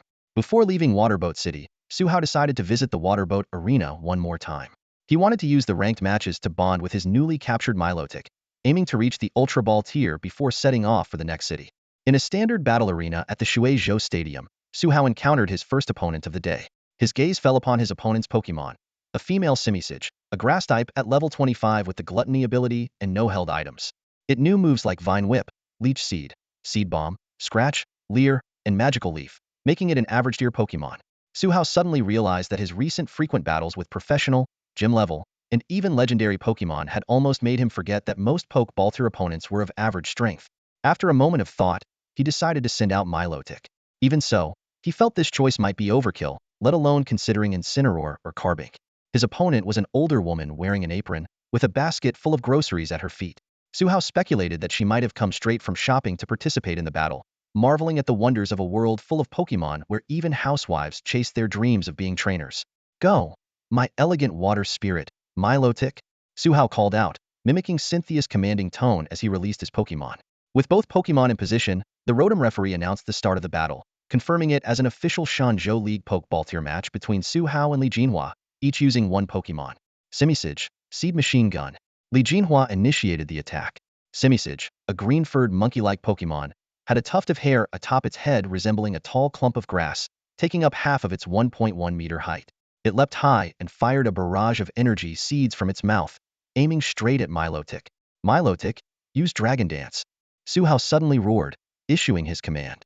Milotic's red and blue scales emitted a bluish-purple glow, and her 7-meter-long body began an elegant dance. With absolute confidence, she gracefully dodged the oncoming seed machine gun, her movements as enchanting as the legendary goddess Luoshun, mesmerizing all who watched. Simisid's reaction was unexpected. Its black pupils turned into pink heart shapes, and it slid over to Milotic, performing a courtship dance. Simisij, snap out of it. Li Jinhua shouted anxiously, but Simisij was lost in its own world. Suhao sighed inwardly. He hadn't even used Milotic's attract move, yet the female Simisij was already captivated by Milotic's charm. Sorry, I must decline, Milotic said, raising her head high and politely rejecting Simisij's advances. Simisij was instantly heartbroken. Milotic, send her off with Dragon Tail. Suhao commanded, eager to continue his winning streak and advance to the Great Ball tier. Milotic's tail extended into a green energy whip, striking the already defeated Simisij and sending it flying. Simisij is unable to battle. The winner is Milotic. The victor of this Pokeball tier match is trainer Suhao, the Rotom referee announced. Li Jinhua calmly recalled Simisij and approached Suhao with a smile, patting him on the shoulder. No wonder you defeated gym leader Jiawei. My family will support you. Keep going, young man, and become an Elite Four member someday. Thank you for your kind words, Suhao said, bowing slightly to show respect to the kind elder. Li Jinhua's face showed no sign of disappointment, only contentment. Her life story flashed through her mind. Her husband, once an investigator, lost a leg in a rescue mission. To care for him, she gave up her dream of becoming a professional trainer and became a housewife. Yet, she still came to Shenzhou Stadium during her free time to battle, finding solace in it. Now, seeing the rise of new generation trainers, both she and her husband felt fulfilled. Well, young man, I'll take Simisij for treatment. Keep battling, Li Jinhua said. All right, goodbye, ma'am, Suhao replied, watching her leave as he prepared for his next challenge. After Li Jinhua left, Suhao seized the momentum, advancing from 7 consecutive wins to an impressive 9. Now, he's just one step away from being promoted to the Super Ball rank. The matchmaking system quickly found him an opponent. Suhao clicked on the opponent's profile, revealing the image of a middle-aged man. The man was holding an inexplicable square plush toy and had a bright, cheerful smile. His bio read, "What you love is your life. Isn't that uncle?" Suhao exclaimed, the image strikingly similar to someone from his memory, someone who coined the famous saying, filling in blanks might happen in the future, but will never fill in blanks. Is this person in this world too? With a wealth of questions, Suhao patiently waited for his opponent to appear. Finally, the opponent revealed himself. The face, identical to the chairman of a certain station in Suhao's memory, left no room for doubt it was indeed him. This uncle stepped into the battle arena, sizing Suhao up and down. "Young man, are you my opponent?" the middle-aged man asked. "Yes, hello, please go easy on me." Suhao extended his hand, intending to shake hands before the battle. The middle-aged man grasped Suhao's hand and said, "Uncle here. I just dropped from Super Ball rank. Feel free to send out your strongest Pokémon."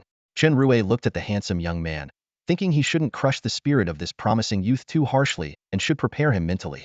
Huh. Suhao felt a bit puzzled. This middle-aged man, clearly a local from Shenzhou City, didn't know that Suhao had battled gym leader Xiaowei just a few days ago. His previous opponents had all recognized him and even taken photos together. "Uncle, didn't you watch last week's Junior Gym Challenge?" Suhao asked. He wasn't being narcissistic. He just found it odd that with last week's promotion in Shenzhou City, a local trainer wouldn't know about it. "That? I've been on a business trip recently and haven't had time to watch the replay," Chen Rui replied. All right, he really doesn't know, Suhao thought. After their conversation, the Rotom referee had already taken its position. As Chen Rui walked to his prep area, he turned to Suhao and said, "Even though you're young, Uncle always battles at full strength, no holding back." "Of course, I'm strong too. So don't underestimate me, Uncle." Suhao nodded, acknowledging the pre-battle declaration. Seeing that the two had finally finished their chatter, the impatient Rotom referee eagerly began to announce the battle rules. "Hurry up, finish this so I can go home and recharge." This match is recognized as an official Shenzhou League Pokemon ranking match at Pokeball rank. The competitors are Suhao versus Chen Rui. In Pokeball rank battles, each trainer uses one Pokemon. Both sides, release your Pokemon. Go, Elegant Water Spirit, Milotic. Go, Alolan Raichu. Milotic entered with new special effects prepared. Mist surrounded her, and the refracted light created a rainbow gradient, making her look like a noble fairy in the fog. Chunrue's Raichu was not the Kanto version, but the 7th generation variant Alolan Raichu. This Raichu, with its electric and psychic types, could manipulate electricity with its psychic powers, surfing on its tail like a land surfer. Suhao quickly analyzed his opponent. An early elite level Raichu with excellent skill configuration.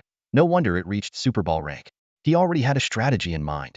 Both sides ready, battle begin, the Rotom referee declared. Raichu, electric terrain. Chunrue, seeing Suhao deploy the pure water type Milotic, thought he had the type advantage. Milotic, light screen. Suhao was well prepared. Electric currents flashed, transforming the field into an electrifying state. At the same time, Milotic scales glowed, and a pink light screen slowly unfolded in front of her. Raichu, use agility then Thunderbolt. Raichu's speed doubled in the electric terrain, and with agility, it became lightning fast. The star-shaped Thunderbolt pierced through the light screen, continuously electrocuting Milotic, causing significant damage. Milotic, Aqua Ring. Suhao responded calmly. Milotic was once again enveloped in mist, and the rich life force continually restored her health. Within a few breaths, the damage caused by Raichu was fully recovered. Chunrue was stunned, quickly seeking a new strategy. Raichu, use Thunder Wave. He aimed to paralyze Milotic to suppress her recovery. However, the Thunder Wave had no effect on Milotic. Chunrue was incredulous, unaware that Milotic was protected by Latios and Latias safeguard, making her immune to status conditions. Looks like I have to use that move, Chunrue thought. Raichu, use Rising Voltage. Electric currents in the terrain converged into a golden beam, pressing towards Milotic. Milotic, Mirror Coat. Suhao had been waiting for this. Rainbow light instantly flowed over Milotic, absorbing the rising voltage attack. Amidst the intense electric noise, Milotic stood firm. Then, the energy stored by Mirror Coat transformed into countless rainbow needles, locking onto Raichu for a counterattack. Despite Raichu's agile surfing in the sea of electricity, it couldn't escape the needles. One needle hit, causing Raichu to lose balance, followed by a barrage of needles. Amidst the explosions, Raichu fell from the air. Raichu is unable to battle. Milotic wins. The winner of this Pokeball rank battle is Suhao. The Rotom referee announced the result. The ranking tournament, as the official event leading directly to the Elite Four, not only attracts numerous trainers but also offers substantial benefits to participants starting from the Ultra Ball tier. Suhao's slender fingers lightly tapped the phone screen, and his personal information on the Piplup messenger was updated. Name, Suhao. Age, 17. Piplup ID, 114514. Rank, Ultra Ball tier, level 5. Occupation, student. This change marked Suhao's successful advancement to the Ultra Ball tier, allowing him to enjoy the first benefit provided by the league, a 10 discount at Pokemon centers. As trainers advance in rank, those in the Master Ball tier and beyond can gain even more privileges, such as choosing one of the starter Pokemon and having the chance to obtain a pseudo-legendary Pokemon. The battle mode at the Ultra Ball tier also upgrades, expanding from simple 1v1 battles to 3v3 or 2v2 double battles. The league's Porygon Lotum cluster computers handle match assignments, ensuring each participant experiences various battle formats. This diverse battle mechanism has given rise to different tactical styles, such as Sandstorm teams and Rain teams, testing the comprehensive skills of the trainers. The ranking tournament system of the Shenzhou League originated from reforms a century ago, aimed at breaking the monopoly of aristocratic families and providing a fair promotion path for new generation trainers. The success of this system has led the Shenzhou League to dominate the World Championships over the past 3 decades. However, as other leagues begin to adopt this system, the Shenzhou League's dominance is being challenged. Suhao recalled his father's worries before his departure. In recent years, the Shenzhou League seems unable to cultivate talents capable of succeeding the current Elite Four and champion. With the current champions approaching the age limit for competition, the future of the league is concerning. His father's sigh still echoed in his ears. What will the future hold? This question loomed like a shadow over the future of the Shenzhou League. Suhao's father's worries were premature for Suhao. At this moment, he was just a high school senior who had received his first Pokemon 3 months ago, and now owned 3 elite-level Pokemon. Although he had the potential to lead the Shenzhou League back to its peak with Diancie in the future, that was still years away. When Suhao left the Waterboat Arena, night had already fallen. He returned to the hotel and released Diancie, Incineroar, and Milotic from their luxury balls. Diancie immediately clung to Suhao, eagerly asking for his phone to watch the latest updates of her favorite anime. Ever since watching Princess Pikachu and her Night Galade, Diancie had become obsessed with various animes and mangas, often binge-watching them during her free time. Incineroar and Milotic each found a place to rest. Incineroar began doing high-intensity workout routines, while Milotic floated just below the ceiling, meditating with her eyes closed. During this period, Suhao had roughly figured out the personalities of his 3 Pokemon. Diancie was lively and innocent, with a keen interest in anime and manga. Her rich imagination often allowed her to use moves in creative ways. Incineroar, the only one in the team without a special background, was a hard worker who trained whenever he had the chance. Milotic, being a second-generation legendary, had the support of Latios and Latias and was diligent and eager to learn. Suhao opened his laptop to research the next gym. Suddenly, Diancie let out a wail. Suhao rushed over and found her lying on the bed, using her psychic powers to control the phone. Suhao, why did Pineapple Head get betrayed by everyone? It hurts so much. Diancie looked at Suhao with tearful eyes. Suhao gently patted Diancie's head and comforted her. It's okay, there might be a twist later on. However, he knew in his heart that the manga had hinted from the beginning that Pineapple Head would become a traitor. After finally calming Diancie down, Suhao put on a healing anime called Magical Girl Xiaofang for her. The other two Pokémon resumed their training. Suhao was finally able to focus on researching which gym to challenge next. A snow-capped mountain stood tall before Suhao, resembling a sharp blade piercing the clouds. He nestled in the warm embrace of his Pyroar, reflecting on the journey delayed by the Latios and Latias incident. Today was April 4th, a time that should have marked the pleasant transition between spring and summer.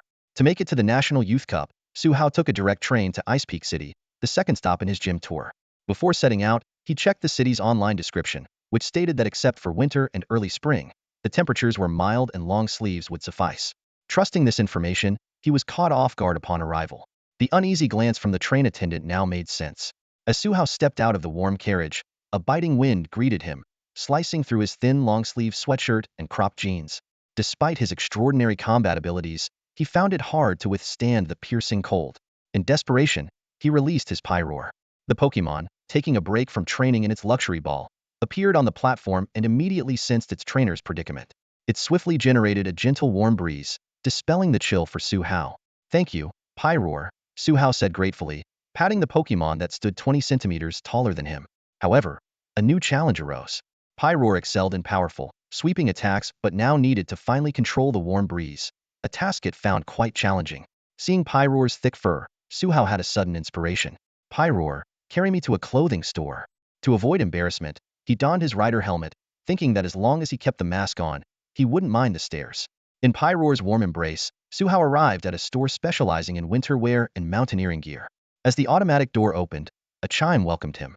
He leaped down, removed his helmet, and confidently asked the sales assistant to show him the best thermal clothing and mountaineering equipment. After making his purchases and changing into a light blue parka, Suhao was about to leave when he almost bumped into a young man. He apologized, and the tall, beautiful girl beside the young man kindly reassured him it was no problem. After nodding politely, Suhao let them go first. Walking out of the store, Suhao silently admired their good looks, guessing they might be a couple. He then headed to the Pokémon Center with Pyroar, hoping to find a team experienced in mountaineering. Inside the store, the young man named Dai Wu turned to his companion, Mu Xia, and said, "That guy's Pyroar is well trained. Its battle power must be impressive. As a fire-type specialist, what do you think?" Mu Xia, focused on selecting items, replied, "Its fur and physique are perfect, and most importantly, I can sense the strength of its flames. If given a chance, I'd love to battle them with my Blaziken." Her eyes gleamed with determination, eager to prove herself as the strongest fire-type master. Dai Wu was used to Mu Xia's enthusiasm. As the vice-captain of Magic University's team, her drive had propelled her to great achievements by her third year. As a steel-type specialist, Dai Wu, while outwardly sunny and cheerful, fought with meticulous caution. Despite being at a disadvantage in their frequent battles due to type weaknesses and his ace Metagross not yet fully evolved, he too was eager for a match against that handsome guy's Pyroar. The Extreme Ice Gym in Bingfeng City is not located in the urban area but is rather perched halfway up the perpetually snowy Bingyu Mountain. This snow-covered mountain is treacherous, with unpredictable weather and ferocious wild Pokémon.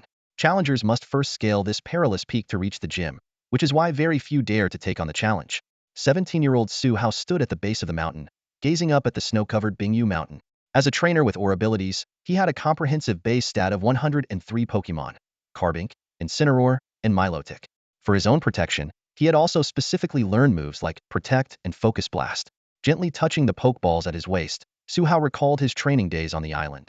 Besides daily training under the waterfall, he had spent system currency to unlock 2 skills. Although he longed to learn more powerful moves, he had to save meticulously to accumulate 1 million for buying a Mega Stone. As the elevator descended, Suhao's attention was caught by a nearby advertisement. On April 8th, there would be an auction on the top floor of the Pokémon Center, which required a Union Association member card to attend. This piqued his interest, and he decided to make a reservation later. When the elevator reached the third floor, Su Hao headed straight to the front desk of the Mountaineering Club.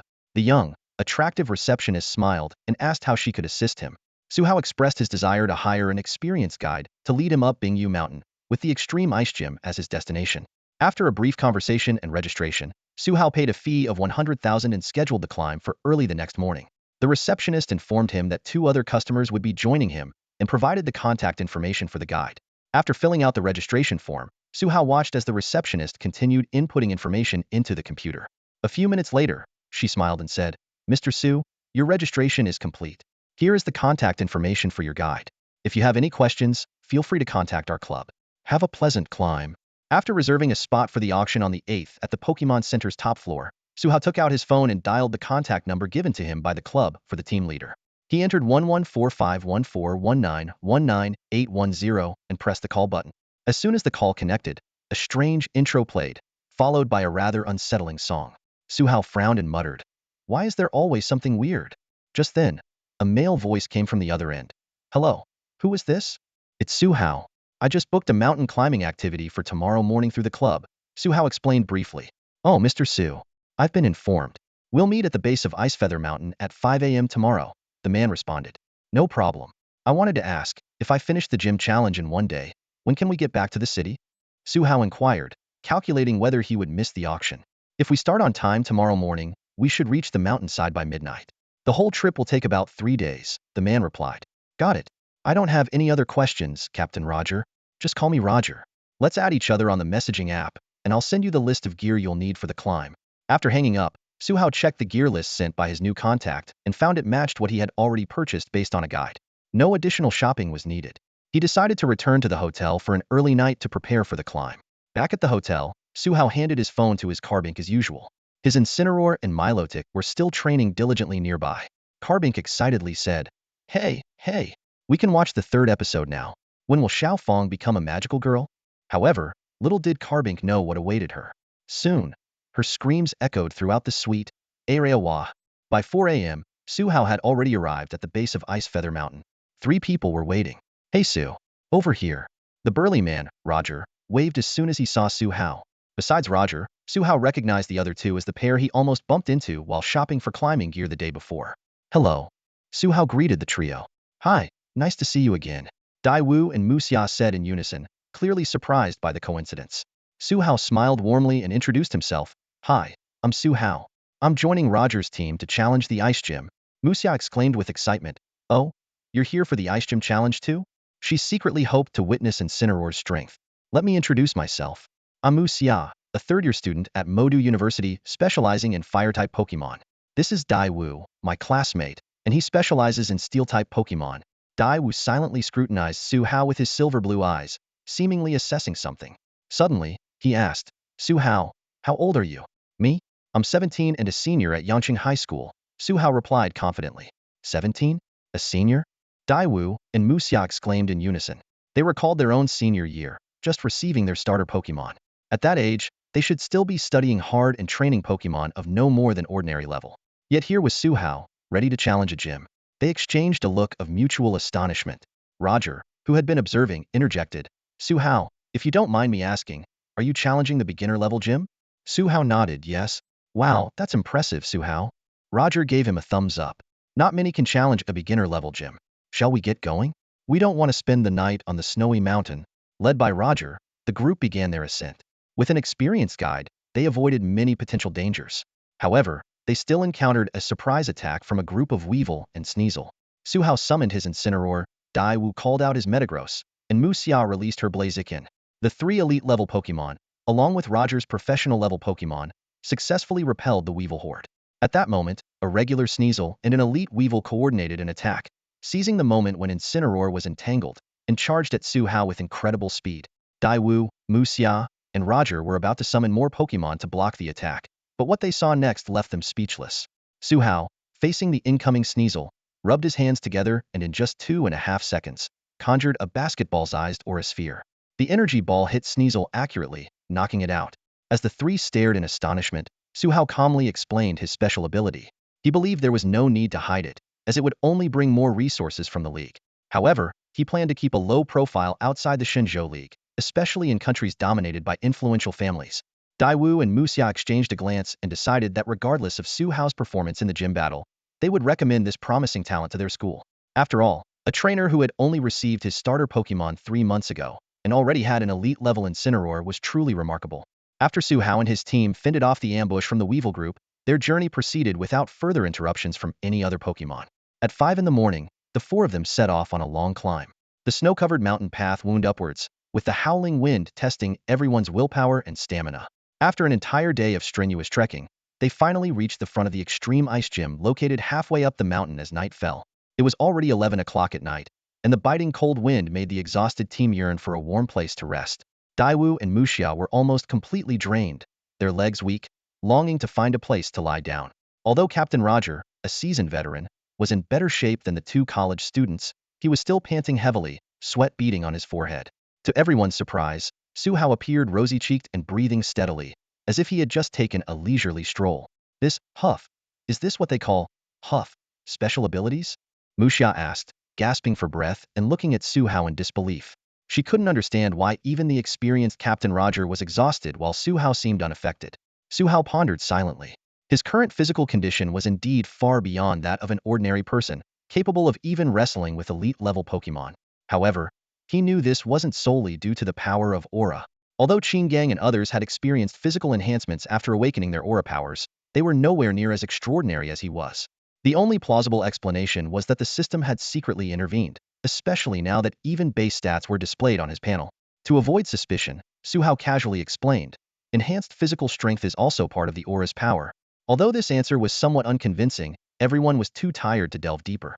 The Extreme Ice Gym wasn't as grand as the Sunrise Gym or the Water Vessel Gym, but its unique ice and snow architectural style left a lasting impression.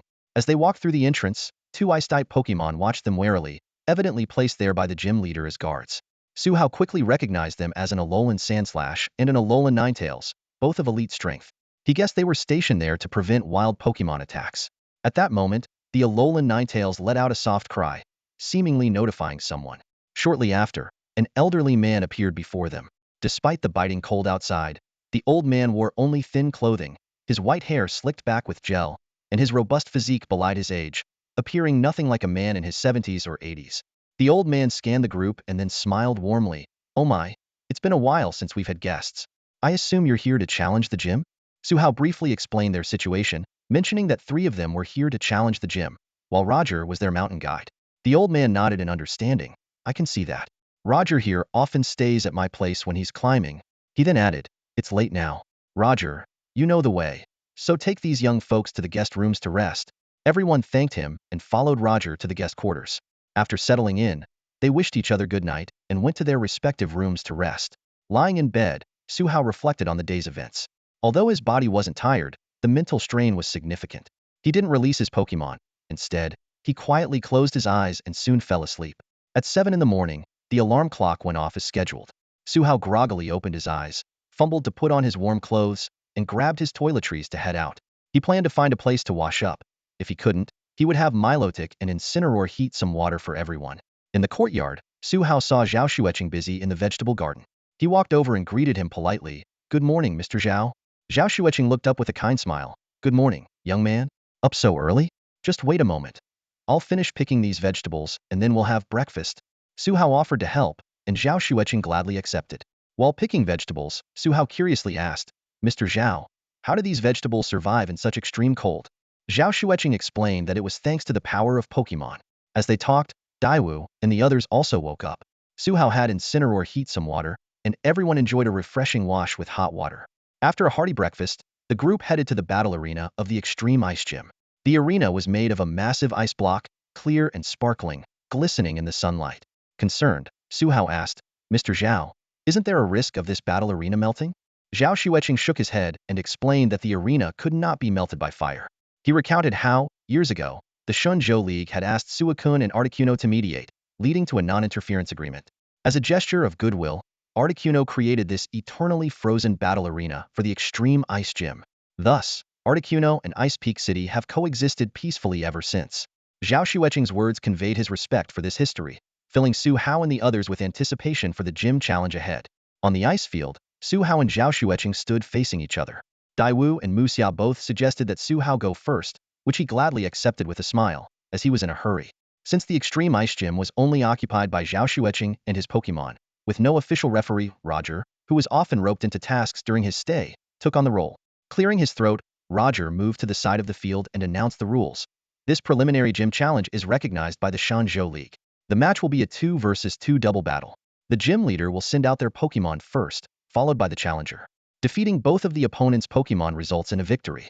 Gym leader Zhao Xueqing, please release your Pokémon. Zhao Xueqing simultaneously released his 2 Pokémon. Go, my children. In a flash of red light, an elegant Alolan Ninetales and a massive Wailord appeared on the field. This classic snow-setting and hail-clearing duo was formidable. The Alolan Ninetales, with its cloud-like blue and white fur, was distinct from its fire-type counterpart. Wailord, over 4 meters long and weighing 700 kilograms, boasted a muscular physique indicative of its powerful physical attacks. After a moment of thought, Su Hao chose his partners, Go, Carbink and Incineroar. Amid flashes of red, the downcast Carbink and the posing Incineroar appeared on the field. Incineroar let out a deafening roar upon entry, while Carbink seemed somewhat listless, perhaps still affected by a heartwarming show it watched 2 days ago. With Roger's whistle, both sides sprang into action. Zhao Xueqing quickly commanded, Ninetales, set up hail. Wailord, use Ice Shard. Ninetales summoned a dense snowfall instantly, while Wailord's horn gathered 5 ice shards and launched them at Incineroar. Not to be outdone, Su Hao issued his orders. Carbink, use Guard Split. Incineroar, bulk up. Carbink emitted a strange light, sharing its high defense with Incineroar, who then began to boost its own stats. In this exchange of moves, Incineroar easily withstood the ice shards thanks to its Intimidate ability. On the sidelines, Daiwu and Muxia watched with admiration for Su Hao's tactics. They hadn't expected such prowess from a high school senior who had only received his Pokémon 3 months ago, especially one with an elite-level support Pokémon like Carbink. Seeing this, Zhao Xueqing quickly adjusted his strategy. Ninetales, set up Aurora Veil. Wailord, use Ice Fang on Carbink. The vibrant Aurora Veil enveloped Ninetales and Wailord slid towards Carbink with incredible speed. Incineroar reacted instantly, shooting a massive flame from its fire belt to intercept, clashing fiercely with Wailord's ice fangs. Zhao Xueqing then commanded, Ninetales, Blizzard. Ninetales skillfully directed the blizzard to avoid Wailord and target Carbink and Incineroar. Su Hao was prepared for this, directing Carbink through their internal channel to create a rock barrier, successfully shielding Incineroar from the attack. However, Carbink took the full brunt of the blizzard, looking battered but largely unharmed. Daiwu and Muxia mistakenly thought Carbink was on its last legs, but in reality, its stamina far exceeded what the official Pokédex indicated. Su Hao knew the key to breaking through lay with Incineroar. The weather team's strength in reality far surpasses the limitations in the game. As long as there is enough energy and a weather controller on the field, any weather condition can persist throughout the entire battle. This full-field weather boost significantly enhances the overall strength of Sandstorm, Sunny Day, Snow, and Rain teams. In ranked matches, both singles and doubles, the weather team has consistently held a dominant position. Su Hao's father, Su, is an expert in the Sunny Day team. When Su Hao asked how to deal with weather teams, Su advised, fight magic with magic. To counter weather, use weather. As long as the weather you release doesn't negatively impact your own team or boost your opponent, you can use weather moves to contest weather control with your opponent. Surprisingly, Carbink is one of the few Pokémon capable of mastering all 4 weather moves: Rain Dance, Sunny Day, Sandstorm, and Hail. Su Hao is confident in Carbink's energy and control, believing that no Pokémon of the same level can surpass it in elite battles. Currently, Carbink is considered a top-tier weather controller. Su Hao plans to have Carbink continually seize weather control, weakening his opponent's Wailord's snow defense and speed boost, creating an opportunity for Incineroar to take on 2 opponents at once. Carbink, Sunny Day. Su Hao commanded. Carbink cheerfully responded, Nana, time to make it sunny. A large sun rose above Carbink's head, and the warm sunlight bathed its body adorned with pink diamonds, shining brilliantly. As the sun ascended, the warm sunlight balanced out the snow clouds, creating a spectacular scene of simultaneous snow and sunshine on the field. Can this shiny Carbink really use weather moves? Muxia exclaimed. Weather moves are notoriously difficult to learn, and apart from a few Pokémon naturally gifted with weather abilities, most Pokémon struggle to master them even if they have the move in their skill set. Muxia recalled that Carbink was originally a Pokémon specialized in defense, but Su Hao had taken a different approach, turning it into a supportive disruptor. She had to admit, a Carbink that mastered Sunny Day paired with Incineroar indeed had the strength to challenge dominant weather teams and trick room teams in double battles. An elite-level ace Incineroar, combined with a support-specialized elite Carbink, could potentially allow Su Hao to join the university team selection as a freshman and become a substitute player. Daiwu and Muxia seemed to have the same thought. If they could recruit Su Hao and give him some time to grow, Shanghai University might dominate the National College League in the coming years. Impressive, managing to suppress my Ninetales, Zhao Xueqing said in surprise, not expecting Carbink to compete for weather control with his Ninetales, which had excellent weather abilities. Thanks for the compliment. Incineroar. Inferno Overdrive. Su Hao immediately ordered. Roar. Incineroar let out a deafening roar, and the flames on its waist belt erupted more fiercely than before, forming a massive Inferno Overdrive. Hydro Pump. Zhao Xueqing quickly commanded Wailord to counter. He knew that in an evenly matched battle, Wailord's Ice-type moves wouldn't withstand Inferno Overdrive, so he had to use Water-type moves to respond. Wailord's massive fins on its sides spun rapidly, wrapped in water, attempting to slice through the incoming Inferno Overdrive. However, under the boost of Sunny Day, Inferno Overdrive's power was even greater. The water soon dissipated, and the unprotected Wailord was engulfed by the Inferno Overdrive. Boom! After a loud explosion, the smoke cleared, revealing the burned figure of Wailord. Its once white body was now slightly charred, but it still stood resiliently. To withstand that Inferno Overdrive, as expected of a former champion-level trainer's Pokémon, Mu Xiao marveled, thinking that this move would decide the match. Zhao Xueqing praised, excellent Inferno Overdrive. Now that Wailord's strength is dwindling, how about we settle this with the next move? He felt content seeing the rise of such talented young trainers at his age. Alright, Su Hao responded briefly. Ninetales, Dazzling Gleam. Wailord, Double Edge. Zhao Xueqing gave his final commands. As a distinguished member of the Shenzhou League, he had the authority to decide whether to award a badge. In his view, Su Hao's performance had already earned him the Ice Badge, regardless of the outcome of the final move. Carbink, Dazzling Gleam to block Ninetales. Incineroar, Flare Blitz, target Wailord. Su Hao swiftly countered. He seemed to understand the gym leader's intention. At this moment, he only needed to showcase the best of Incineroar and Carbink. The two Pokémon's Dazzling Gleam collided and cancelled each other out. Carbink understood its role to support and trusted Incineroar to handle the rest. Incineroar, wreathed in deep red flames crackling with electric arcs, charged at Wailord, which was enveloped in a white light. The two clashed momentarily but quickly, Wailord's strength began to wane. Once the momentum shifted, it was hard to turn the tide back. Incineroar's Flare Blitz relentlessly broke through Wailord's defensive barrier, delivering heavy blows. Boom! With a loud crash, Wailord fell heavily onto the undamaged field, and the match was decided. Wailord is unable to battle. The match continues, Roger announced. No need to continue, the victory goes to young Su. Zhao Xueqing waved his hand. Continuing the battle would only increase the Pokémon's injuries, serving no purpose. At his age, his obsession with victory had long faded, and there was no need for Ninetales to suffer potentially faint-inducing damage. Zhao Xueqing took out a delicately crafted snowflake-shaped badge from his pocket and handed it to Su Hao. Here, Su. This is the primary Ice Badge. Su Hao accepted the badge respectfully with both hands. Thank you, Master Zhao. His movements were smooth and natural, showing no signs of nervousness. Zhao Xueqing looked curious. As the longtime master of the dojo stationed at Ice Feather Mountain, he rarely interacted with the other 17 dojo masters and knew little about Su Hao. The league's backend only showed that Su Hao was qualified to challenge the primary dojo, but it didn't reveal how many badges he had already earned. Muxia and Daiwu also cast inquiring glances at Su Hao, clearly interested as well. Facing the trio's gaze, Su Hao remained calm and responded in a composed tone. I will do my best not to disappoint you, Master Zhao. His attitude was confident yet humble. Muxia, stretching her body with a glint of battle spirit in her eyes, turned to Zhao Xueqing and said, So, next up is my match against Daiwu. We look forward to your guidance, Master Zhao. Zhao Xueqing nodded in acknowledgement. I remember you two from Modu University are here to challenge the intermediate dojo, correct?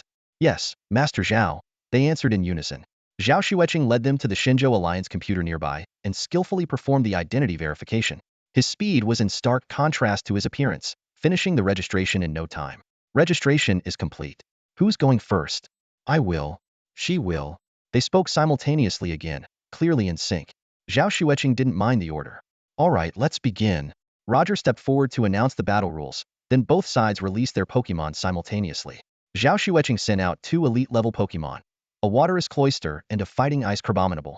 Muxia sent out a Fire Ghost Chandelure and a Firefighting Blaziken, the latter exuding an impressive aura, seemingly on the verge of breaking through to the professional level. The battle commenced. Blaziken leaped high, targeting Cloyster, while Chandelure engaged in close combat with Crabominable. Amidst the fierce clash, Chandelure used its unique move, Hexblade, to defeat Crabominable but fell to Cloyster's Rock Blast. In the end, the heavily wounded Blaziken, using its speed boost ability, narrowly dodged Cloyster's attacks and seized the opportunity to win. Next was Daiwu's turn. Zhao Xueqing sent out 2 more elite-level Pokémon, a Grass Ice Abomasnow with the Snow Warning ability and a Dragon Ice pseudo-legendary Kyurem. Daiwu countered with a shiny Metagross and a Steel Ghost Aegislash. The shiny Metagross reminded Su Hao of the Steel-type champion, Steven. The battle began with Abomasnow swinging its wood hammer at Aegislash's shield, while Metagross bombarded Kyurem with Flash Cannon. Kyurem dodged agilely, its dorsal fins gathering ice energy to form a sword, flipping backward to strike Metagross. Aegislash switched forms and used Sacred Sword to block the attack. In the moment of form change, Abomasnow seized the opportunity to land a sheer cold on Aegislash, knocking it out. Meanwhile, Metagross, having charged up its iron head, took down Kyurem. In the final 1v1 showdown, Metagross, with its superior pseudo-legendary stats, eventually exhausted Abomasnow's energy, securing victory for Daiwu. After receiving their badges, the 3 bid farewell to Master Zhao and followed Roger down the mountain, hoping to reach Icepeak City before nightfall.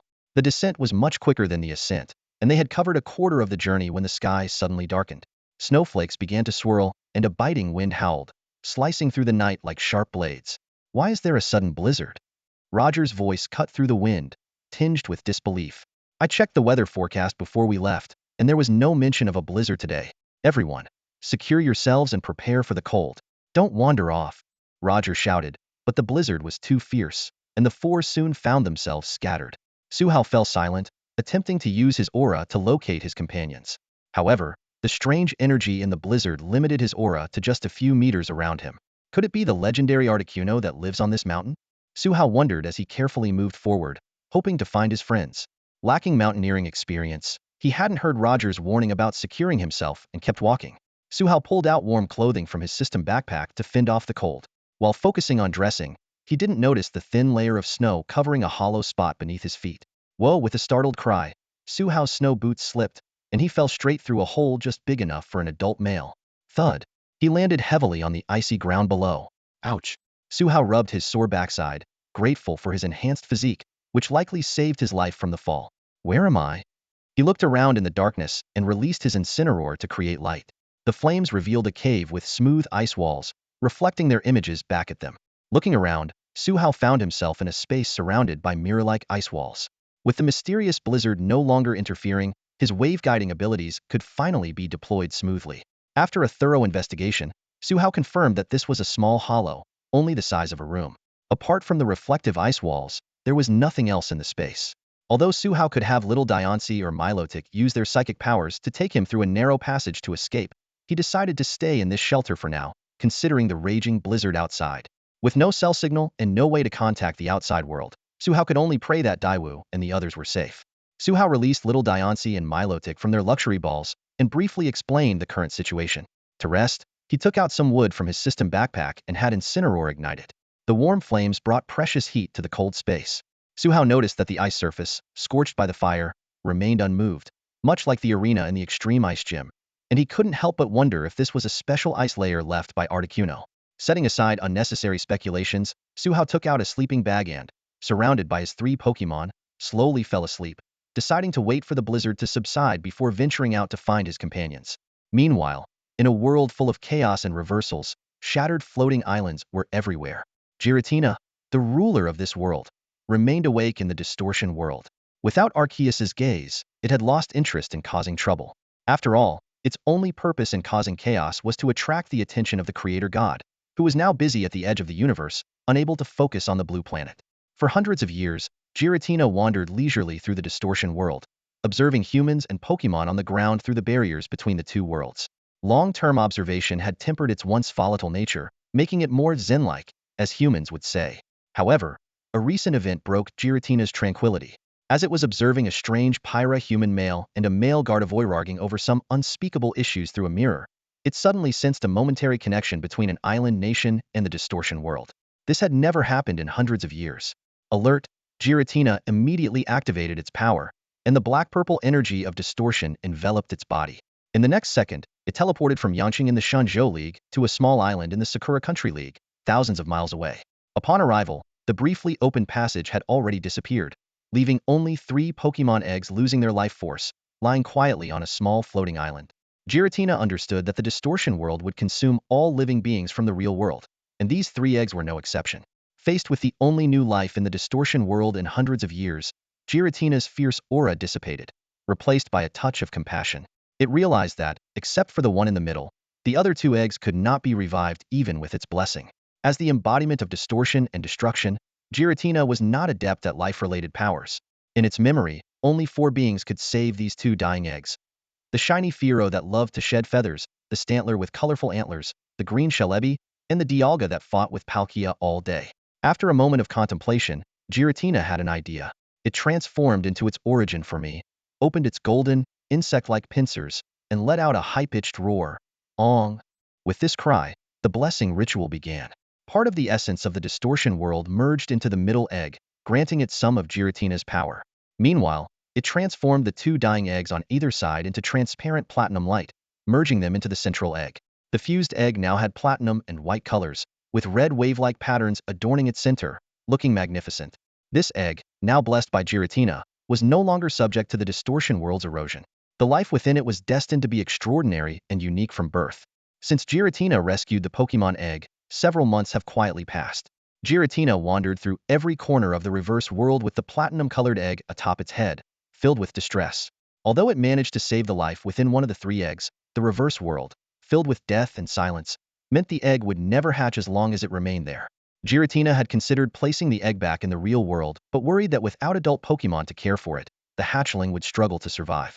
Worse still, since the egg was tainted by Giratina's power, the Pokémon that hatched from it would resemble Giratina and might be rejected by its own kind.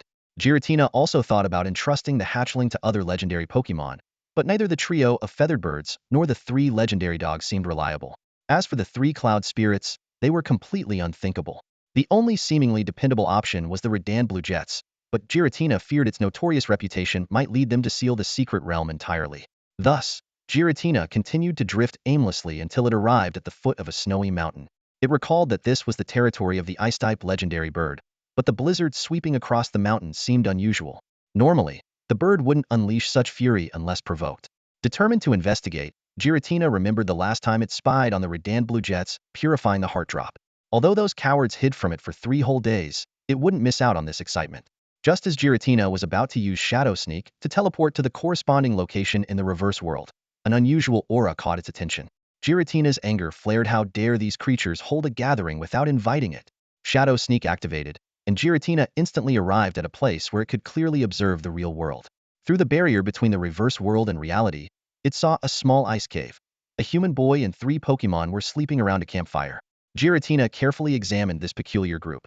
A sea serpent protected by the Redan Blue Jets, a small stone about to mutate into Diancie with the aura of both Stantler and Murkrow, and an unremarkable tiger. The human boy carried the aura of a white dragon. Seeing the close bond between them, Giratina had a sudden idea. Perhaps it could entrust the little one to this human trainer. Even so, it decided to remember the human's aura, so it could visit anytime. If the human mistreated the little one, Giratina could easily eliminate him. Having made its decision, Giratina cautiously opened a portal to the real world. It enveloped the egg in energy and gently placed it in the human's arms. With the campfire and the human's body heat, the little one would be safe even in the cold weather. Before leaving, Giratina took one last wistful look at the little one that had been its companion for months. Despite its reluctance, it had more pressing matters to attend to. The snowy mountain was engulfed in the ice-type bird's blizzard, and if left unchecked, the human would struggle to leave safely with the little one. It was time to teach that bird a lesson. Meanwhile, Articuno was in a fit of rage. Upon returning, it found its home occupied by humans wielding strange machines. These intruders were destroying the nest Articuno had meticulously built with collected feathers, feeding them into a sinister machine emitting dark energy. Even the usually gentle Articuno couldn't tolerate this any longer and decided to freeze the intruders solid. It unleashed an ice beam, encasing the humans on the periphery in ice. Their elite and professional-grade Pokémon were no match for Articuno. After dealing with the humans outside, Articuno folded its wings and stormed toward the cave's depths. More humans attempted to block its path, but were easily defeated. When Articuno finally reached its beloved nest, it found every feather it had painstakingly collected gone. Blinded by fury, Articuno unleashed its ultimate ice move, Sheer Cold. However, just as Sheer Cold was about to hit the center of the human group, their leader activated the strange machine. "Damn you, Articuno, we barely managed to charge this thing. and now we have to use it on you." The man spat, pressing a button on the machine. With a faint hum, a stream of dark energy erupted from the machine, consuming Articuno's sheer cold and striking Articuno itself. "Now, retreat. It won't take long for it to recover," the leader ordered, leading his team to a hasty retreat, leaving behind their frozen comrades. When Articuno regained consciousness, it saw its home in ruins, empty and desolate. Blinding rage consumed it entirely. With its full power unleashed, the entire Ice Feather Mountain and even the nearby Icepeak City were engulfed in a catastrophic blizzard. At this moment, Articuno was trembling on a floating island in the reverse world. Just as it was about to wield its ice powers to intensify the blizzard, a familiar yet intimidating voice suddenly echoed, "Have you eaten? If not, take this slap." Before the voice faded, Articuno felt a sharp pain on its face and was swiftly dragged into the depths of the reverse world by a powerful force. "Master Giratina." Articuno trembled as it spoke. "Even though Lord Lugia and Lord Hu have fallen into slumber, you are still active." Before it could finish, Articuno's voice vanished into the depths of the reverse world. Meanwhile, in the ice cave, Suhao was slowly waking up from his slumber. He felt a hard, oval object in his arms and groggily wondered if it was a Carbink. Forcing his eyes open, he saw that Carbink and the others were still asleep. Suhao instantly became alert and looked down to find a platinum-colored Pokémon egg with vibrant red patterns in his arms. "It's just a Pokémon egg, what a scare." Suhao sighed in relief, but quickly realized something was off. "Wait, there's only me and Carbink along with 2 other Pokémon in this cave. Where did this egg come from?" Suhao hurriedly opened the system to check the egg's information. Pokémon, Dreepy Shiny. Unhatched. Type, Dragon Ghost. Gender, Ability, Infiltrator. Level, 0. Item, none. Moves, Bite, Quick Attack, Astonish, Infestation, Sucker Punch, Shadow Sneak. Seeing this information, Suhao gasped 3 times in a row. Not only was it a rare shiny pseudo-legendary, but it had also inherited the egg move Shadow Sneak. Isn't that Giratina's signature move? Filled with questions, Suhao woke up Carbink, Incineroar, and Milotic. The 3 Pokémon teased in unison, "Suhao, did you lay an egg?" "Cut it out," Suhao said helplessly. "This egg was in my arms when I woke up." "Did any of you hear anything unusual last night?" The 3 Pokémon all shook their heads, indicating they hadn't noticed anything strange. Just as Suhao was racking his brains, Carbink suddenly noticed that the blizzard seemed to have stopped. Using his aura powers to scan the surroundings, Suhao confirmed that the blizzard had indeed ceased, and sunlight was now glinting off the thick snow. He decided to take the mysterious egg down the mountain to seek help and find his lost companions. Arriving in the city at the foot of the mountain, Suhao saw workers and Pokémon everywhere, busy clearing the snow. He borrowed a phone from a cleaning lady and contacted his father, who was on his way riding a Charizard. Suhao explained the situation to his father, including his suspicion that the sudden blizzard might be related to Team Nova and Articuno. His father agreed and mentioned that Team Nova had recently caused similar incidents abroad. He decided to return to the League headquarters immediately to report this finding and reminded Suhao to always carry a power bank with him. After hanging up, Suhao's father patted Charizard's back, signaling it to fly towards the League headquarters. Suhao, meanwhile, continued to hold the mysterious egg, contemplating his next move. After returning the phone to the cleaning lady, Suhao quickly made his way to the nearby Alliance Fire and Rescue team. Just as he was about to request another rescue mission for the 3 missing people, he saw Roger walking out with Daiwu and Mu Xia. The 2 groups stared at each other, trapped in an awkward silence. Mu Xia was the first to break the ice. "We just requested a rescue, thinking you were still up on the mountain." "I thought the same," Suhao replied. "I came here because I thought you were still trapped." Roger suggested, "Since everyone is safe, let's cancel the rescue request first." The 4 of them walked into the rescue team office, handling the paperwork while sharing their experiences. Suhao learned that the 3 had been saved by a wild group of Ninetales, and they were surprised to hear about Suhao finding a cave to shelter from the snow and discovering a Pokémon egg. Mu Xia examined the egg carefully but couldn't determine what kind of Pokémon it was. "Looks like we'll have to wait until it hatches to find out," she said. After completing the paperwork, Suhao exchanged PokeChat contacts with Daiwu and Mu Xia, then returned to the hotel to rest. He planned to visit the Pokémon Center tomorrow to buy an incubator and other necessary supplies. Lying in bed, Suhao checked the procedures for hatching a Pokémon egg while listening to Carbink, Incineroar, and Milotic's excitement and speculation about the new member, until he fell asleep. On April 8th, after the blizzard had passed and the weather had warmed up, Suhao planned to buy the necessary items for hatching the egg before attending the evening auction. He roughly calculated his funds, including saved New Year money, startup funds from his parents, and a share of the proceeds from the water gym tickets, totaling around 10 million Shenzhou coins. While browsing the auction catalog, Su Hao noticed not only high-level Pokemon training resources, but also top-tier starter Pokemon up for bidding. The most enticing items were 2 Dragon-type pseudo-legendary Pokemon eggs, a Dreepy egg with a starting bid of 2 million and a Dano egg starting at 1.8 million. Initially, Su Hao considered borrowing money to bid on one of the pseudo-legendary eggs, but since he had already obtained a Dreepy egg, he decided to focus on potentially undervalued hidden items. Leveraging his system's unique abilities, he hoped to uncover valuable items that others might overlook, such as a Key Stone, Mega Stones, a Wishing Star, a Shiny Stone, Z-Crystals, a Terra Orb, or a Bonding Stone. With these hopes in mind, Su Hao began preparing for the upcoming auction. Thank you for your patronage. Su Hao stood in the incubator store on the 3rd floor of the Elf Center, holding the latest incubator and a bottle of universal energy solution he had just bought for 50,000 Shenzhou coins. He glanced at his watch and noticed that there was still plenty of time before the auction started at 6 in the evening, so he decided to browse around the mall. The Elf Center has 5 floors, each with its own unique features. The first floor is a general shopping area for all city residents, the second floor houses various food stalls, and the third floor is a paradise for children and Pokemon. The fourth and fifth floors specialize in selling various Pokemon supplies, with the fifth floor also serving as a venue for commercial events and auctions. Su Hao took the escalator down to the first floor, planning to stock up on supplies at the supermarket. However, nature called, and he followed the signs to the restroom. After taking care of his needs and washing his hands, he heard a faint sobbing sound. Sniff sniff. The scene reminded Su Hao of a classic horror movie trope, but he wasn't scared. After all, in the world of Pokemon, the worst-case scenario would be encountering a mischievous ghost-type Pokemon. He gripped the luxury ball containing his shattered diamond Pokemon and cautiously approached the source of the sound. The stall door was unlocked. Su Hao took a deep breath and gently pushed it open, finding a well-dressed little girl curled up in the corner, quietly sobbing. Hey there, why are you in the men's restroom? Su Hao asked gently.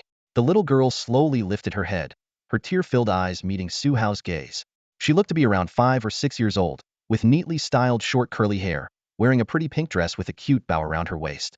Big brother, I can't find my sister, she said timidly. Just as Su Hao was about to comfort her, the little girl added, Big brother, you look so nice. You must not be a bad person. Can you help me find my sister? The unexpected compliment left Su Hao momentarily speechless. He took the little girl's hand and decided to take her to the Lost Child Assistance Center in the 3rd floor children's playground. As they rode the escalator, Su Hao asked her about how she got lost. The little girl introduced herself as Bai Yu, nicknamed Yeya. After some difficult communication, Su Hao finally pieced together the story. Yeya had been playing in the children's playground with her sister. When her sister took a phone call, Yeya was building a sandcastle. Suddenly, a mischievous ghost-type Pokemon appeared and started playing hide-and-seek with her, eventually leading her to the men's restroom on the 1st floor. Upon arriving at the assistance center, the staff quickly made an announcement to find Yeya's sister. Before long, a girl named Baijiro hurried in. She opened the door to find Yeya quietly listening to Su Hao's story, and her worried heart finally settled. Yeya, sis, you're here. Can we wait until Brother Su finishes the story before we leave? Yeya pleaded with wide eyes.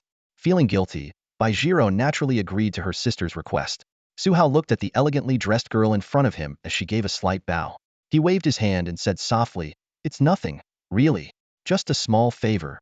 He genuinely thought it was a minor task, considering he had nothing better to do before the auction started other than wandering aimlessly around the mall when he wasn't training. Just as Su Hao was about to bid farewell, the girl seemed to remember something suddenly. She hurriedly pulled out a delicate jade box from her crossbody bag. As a token of my gratitude, please accept this dragon fong, she said earnestly. You can either sell it or use it yourself.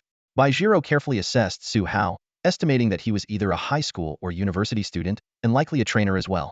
The dragon fong was a treat for her Hakuryu, and if sold at an official store, it could fetch around 100,000 Shenzhou coins.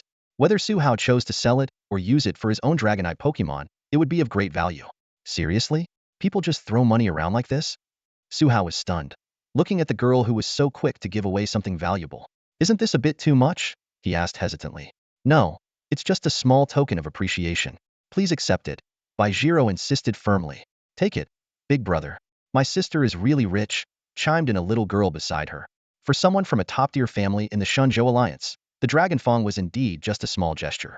After some back and forth, Su Hao finally accepted the gift from the 2 persistent sisters. Watching them leave with satisfied smiles, he felt a bit speechless. He had only helped with a small favor, yet these sisters were from a family so wealthy that they could casually give away something worth over 100,000 Shenzhou coins. Are people really this extravagant nowadays? Well, at least he had recouped the money he'd spent on a hatching incubator and nutritional solutions for his Dratini. With several hours left before the auction, Suhao decided to leave the mall after having a meal on the second floor. He headed to a private club outside the mall to rent a training room. While he had already completed his daily training in the morning, he planned to assess the current training progress and battle capabilities of his 3 Pokémon. Suhao didn't intend to take the traditional route of preparing for college entrance exams. As long as he collected 4 badges, he could apply to the Alliance and gain admission to any university without needing to take exams. In fact, he might not even have to choose himself. His father had already informed him that some universities were following his progress and waiting for him to collect the 4 basic badges. With the system providing experience boosts for his Pokémon, Suhao found it relatively easy to level them up in the early stages. However, this advantage would only last until they reached the professional level. While Pokémon below the professional level could improve their strength gradually through energy accumulation, breaking through to the professional level required a significant leap in overall life force and specialization in a particular skill. Professional level Pokémon had vastly superior attributes and move power compared to elite level Pokémon. To reach such a level, a Pokémon had to specialize in its strongest or most proficient aspect, which would then unlock the potential to advance to Gym Leader or Elite 4 levels. Although the experience boost from the system allowed Suhao's Pokémon to level up quickly through continuous battles, simply increasing their levels without a solid foundation would make them less effective compared to Pokémon that had a clear path of specialization. Take his father's ace, a champion-level Charizard, for example. As Suhao's father's starter Pokémon, Charizard only reached the elite level and evolved during his father's first year in college.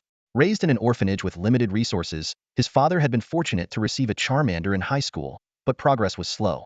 Few trainers in the Shenzhou Alliance could raise a Pokémon to the elite level during high school, which is why his father believed Suhao had the potential of a future champion. During his sophomore year, Suhao's father met an elderly man who was the former Fire-type Elite Four of the Shenzhou Alliance. Impressed by the solid foundation of his Charizard despite the lack of resources, the elder decided to mentor him. With this guidance and additional resources, Suhao's father rapidly advanced, eventually becoming one of the top gym leaders specializing in Fire-type Pokémon. After reaching the elite level, Charizard shifted from general development to specializing in move energy under the elder's guidance. Apart from Suhao's Pokémon with system boosts, most Pokémon faced bottlenecks in their growth, and breaking through each barrier eliminated many contenders. When an elite-level Pokémon advanced to the professional level, it experienced significant improvements in all attributes. Even a Kricketune could overpower an elite-level Dragon-type Pokémon after reaching the professional level. However, the difficulty of this breakthrough was immense, even more challenging than advancing from the professional to the gym leader level. This was because not every Pokémon could achieve the necessary transformation in life force. A breakthrough method proposed by a genius breeder involved specialization. By focusing on a Pokémon's unique strengths, it could achieve the professional level. For example, Suhao's father's Charizard specialized in fire energy intensity during its elite stage, allowing it to advance with only a slight increase in overall physical attributes. Though Pokémon that specialized to break through to the professional level were generally weaker than those that advanced through comprehensive growth, this deficiency could be addressed. When Suhao questioned his father about the value of such a breakthrough, his father explained that while specialized Pokémon might be weaker at the professional level, their deficiencies could be compensated with sufficient resources, especially upon reaching the gym leader level. Suhao was confident that his Carbink and Milotic could advance to the professional level without relying on specialization. However, he was concerned about his Incineroar.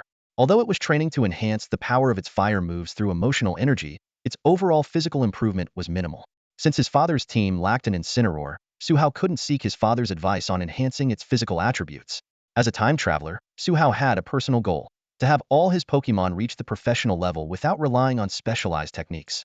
Suhao rented a private training room at the club for a few hours to release his Pokémon and evaluate their progress over the recent training period. Inside the room, 3 Pokémon took turns showcasing their abilities. First up was Carbink, a unique Pokémon with both rock and fairy attributes. Adorned with a Diancie, its clear body ability made it particularly exceptional. Since advancing to the elite level, Carbink's leveling speed had noticeably slowed, though its mutation progress had not ceased. Suhao noted that the diamond powder used to promote its mutation was depleted, and the high cost of diamond powder in the system shop led him to decide to save money for a keystone first. Next was Milotic, a water-type Pokémon exuding an enchanting aura. Holding a mystic water, it demonstrated unique moves like Aqua Ring and Mist Ball. Milotic's evolution was quite miraculous, involving a ritual with Latios, Latias, and the infinite secret realm, making it proficient not only in water-type energy but also in dragon and psychic-type energies. Lastly, there was Incineroar, a fire-dark-type Pokémon wearing a blue scarf and holding a charcoal, looking formidable. As a dark-type Pokémon, it was thoughtful and secretly aspired to surpass Carbink and become the team leader. Through continuous effort, its level was nearly on par with Carbink, though it still lagged in overall combat power. Su Hao carefully observed the performance of the three Pokémon. Carbink's output had reached the mid-professional level, capable of causing noticeable dents even in sturdy barriers made of high-level Steelix metal scraps. Incineroar's attack strength was slightly lower, reaching the late elite level, while Milotic was at the mid-elite level. However, Milotic's immunity to status conditions and self-recovery abilities compensated for its lower output. As he pondered how to further enhance his Pokémon's strength, Su Hao recalled the techniques passed down through his family. He had devised a method for Incineroar to use emotional energy to boost its flame power, allowing it to compete with late elite level Pokémon. Nonetheless, he was still searching for a more suitable physical training regimen for Incineroar.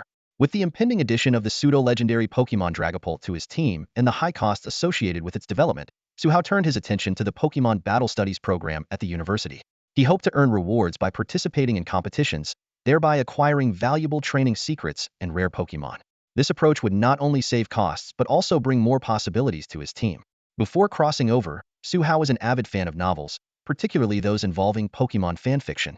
His mind was brimming with wild ideas, and he couldn't wait to try them out in this new world. He fantasized about his Pokémon using techniques like the Rasengan, 8 Gates, and Flying Thunder God from anime ninjas, or unleashing Conqueror's Haki-like characters from One Piece. He even envisioned his future Diancie using a move akin to Chibaku Tensei to seal Yveltal.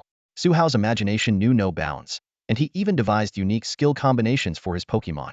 He hoped his Incineroar could push its Intimidate ability to the extreme, achieving an effect similar to Conqueror's Haki. He also dreamed of it mastering a type of flame infused with emotional energy, much like Amaterasu from Naruto, which would burn indefinitely on an emotionally charged enemy unless Incineroar retracted it. For Milotic, Su Hao envisioned her harboring immense energy from 2 Infinity Pokémon through the Heart Drop, granting her extraordinary self-healing abilities. Coupled with Life Dew and Aqua Ring, she could not only heal herself and her teammates but also maintain impressive offensive capabilities.